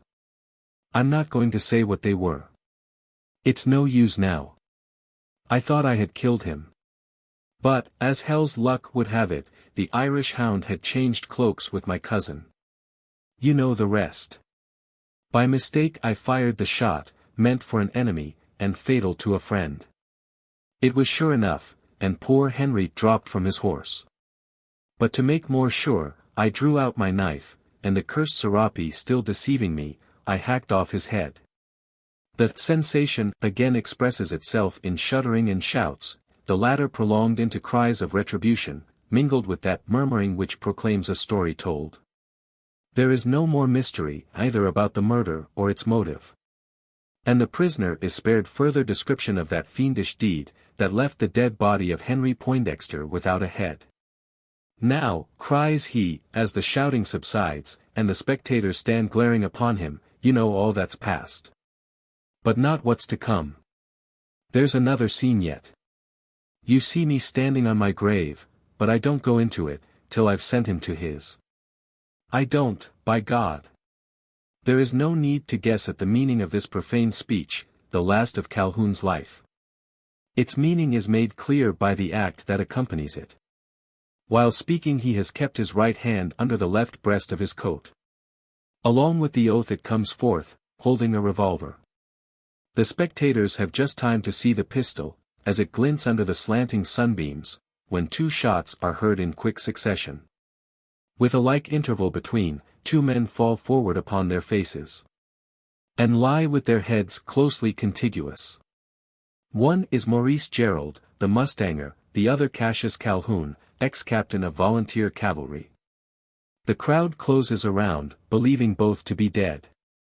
While through the stillness that succeeds is heard a female voice, in those wild plaintive tones that tell of a heart nigh parting in twain. Chapter 100. Joy. Joy. There was this under the evergreen oak, when it was discovered that only the suicide was a success, and the attempt at assassination a failure. There was this in the heart of Louise Poindexter, on learning that her lover still lived. Though saddened by the series of tragedies so quickly transpiring, she was but human. And, being woman, who can blame her for giving way to the subdued happiness that succeeded? Not I. Not you, if you speak truly. The passion that controlled her may not be popular under a strictly Puritan standard. Still is it according to the dictates of nature, universal and irresistible, telling us that father, mother, sister, and brother, are all to be forsaken for that love illimitable, on earth only exceeded, sometimes scarce equaled, by the love of self. Do not reproach the young Creole, because this passion was paramount in her soul. Do not blame her for feeling pleasure amidst moments that should otherwise have been devoted to sadness. Nor, that her happiness was heightened, on learning from the astonished spectators, how her lover's life had been preserved, as it might seem miraculously. The aim of the assassin had been true enough. He must have felt sure of it, before turning the muzzle towards his own temples, and firing the bullet that had lodged in his brain. Right over the heart he had hit his intended victim, and through the heart would the leaden missile have made its way, but that agaged amour, the gift of her who alone could have secured it such a place, turned aside the shot, causing it to ricochet. Not harmlessly, however, since it struck one of the spectators standing too close to the spot. Not quite harmless, either, was it to him for whom it had been intended. The stunning shock, with the mental and corporeal excitement, long sustained, did not fail to produce its effect, and the mind of Maurice Gerald once more returned to its delirious dreaming. But no longer lay his body in danger, in the chapel, surrounded by wolves, and shadowed by soaring vultures, in a hut, where he was but ill attended, in a jail, where he was scarce cared for at all. When again restored to consciousness, it was to discover that the fair vision of his dreams was no vision at all, but a lovely woman, the loveliest on the Leona, or in all Texas if you like, by name Louise Poindexter. There was now no one to object to her nursing him, not even her own father. The spirit of the aristocratic planter, steeped in sorrow, and humiliated by misfortune, had become purged of its false pride. Though it needed not this to make him willingly acquiesce in an alliance, which, instead of a nobody, gave him a nobleman for his son. Such, in reality, was Sir Maurice Gerald, erst known as Maurice the Mustanger. In Texas the title would have counted for little, nor did its owner care to carry it. But, by a bit of good fortune, not always attendant on an Irish baronetcy, it carried along with it an endowment, ample enough to clear Casa del Corvo of the mortgage held by the late Cassius Calhoun, and claimed by his nearest of kin. This was not Woodley Poindexter, for after Calhoun's death, it was discovered that the ex-captain had once been a Benedict, and there was a young scion of his stock, living in New Orleans, who had the legal right to say he was his son. It mattered not to Maurice Gerald, who, now clear of every entanglement, became the husband of the fair Creole. After a visit to his native land, including the European tour, which was also that of his honeymoon, Sir Maurice, swayed by his inclinations, once more returned to Texas, and made Casa del Corvo his permanent home. The blue-eyed Colleen of Castle Bala must have been a myth, having existence only in the erratic fancy of Philemon. Or it may have been the bud of a young love, blighted ere it reached blooming, by absence, oft fatal to such tender plants of passion. Whether or no, Louise Poindexter, Lady Gerald she must now be called, during her sojourn in the Emerald Isle saw nothing to excite her to jealousy. Only once again did this fell passion take possession of her spirit. And then only in the shape of a shadow soon to pass away. It was one day when her husband came home to the hacienda, bearing in his arms the body of a beautiful woman. Not yet dead. Though the blood streaming from a wound in her bared bosom showed she had not long to live. To the question, "Who has done this?" she was only able to answer, "Diaz, Diaz." It was the last utterance of Isidora Covarubio de los Llanos. As the spirit of the unhappy señorita passed into eternity, along with it went all rancor from that of her more fortunate rival. There can be no jealousy of the dead. That of Lady Gerald was at rest, and forever. It was succeeded by a strong sympathy for the ill-fated Isidora, whose story she now better comprehended. She even assisted her lord in the saddling of his red bay steed, and encouraged him in the pursuit of the assassin. She joyed to see the latter led back at the end of a lazo, held in the hand of her husband, and refused to interfere, when a band of regulators, called hastily together, dealt out summary chastisement, by hanging him to a tree. It was not cruelty, only a crude kind of justice, an eye for an eye, and a tooth for a tooth. And what a poor compensation it seemed, to those who had taken part in exacting it. As they stood gazing upon the remains of the villain, and his victim, the swarth ruffian dangling from the branch above, and the fair form lying underneath, the hearts of the Texans were touched, as perhaps they had never been before. There was a strange thought passing through their minds, a sadness independent of that caused by the spectacle of a murder. It was regret at having so hastily dispatched the assassin. Beautiful, even in death, was Isidora. Such features as she possessed, owe not everything to the light of life. That voluptuous shape, the true form divine, may be admired in the cold statue. Men stood gazing upon her dead body, long gazing, loath to go away, at length going with thoughts not altogether sacred. In the physical world time is accounted the destroyer, though in the moral, it is oft the restorer. Nowhere has it effected greater changes than in Texas, during the last decade, and especially in the settlements of the Nueces and Leona. Plantations have sprung up, where late the chaparral thickly covered the earth. And cities stand, where the wild steed once roamed over a pathless prairie. There are new names for men, places, and things. For all this, there are those who could conduct you to an ancient hacienda, still known as Casa del Corvo. Once there, you would become the recipient of a hospitality, unequaled in European lands. You would have for your host one of the handsomest men in Texas, for your hostess one of its most beautiful women, both still this side of middle life. Residing under their roof you would find an old gentleman, of aristocratic air and venerable aspect, withal chatty and cheerful, who would conduct you around the corrales, show you the stock. And never tire of talking about the hundreds, thousands, of horses and horned cattle, seen roaming over the pastures of the plantation. You would find this old gentleman very proud upon many points, but more especially of his beautiful daughter, the mistress of the mansion, and the half-dozen pretty prattlers who cling to his skirts, and call him their dear grandpa. Leaving him for a time, you would come in contact with two other individuals attached to the establishment. One is the groom of the stole, by name Philem O'Neill, who has full charge of the horses. The other a coachman of sable skin, yclept Pluto Poindexter, who would scorn to look at a horse except when perched upon the box, and after having the ribbons deftly delivered into his hands. Since we last saw him, the gay Pluto has become tamed down to a staid and sober Benedict, black though he be. Florinda, now the better half of his life, has effected the transformation. There is one other name known at Casa del Corvo, with which you cannot fail to become acquainted. You will hear it mentioned, almost every time you sit down to dinner, for you will be told that the turkey at the head of the table, or the venison at its opposite end, is the produce of a rifle that rarely misses its aim. During the course of the meal, but much more over the wine, you will hear talk of Zeb Stump the hunter. You may not often see him. He will be gone from the hacienda, before you are out of your bed, and back only after you have retired. But the huge gobbler seen in the smoke-house, and the haunch of venison hanging by its side, are evidence he has been there.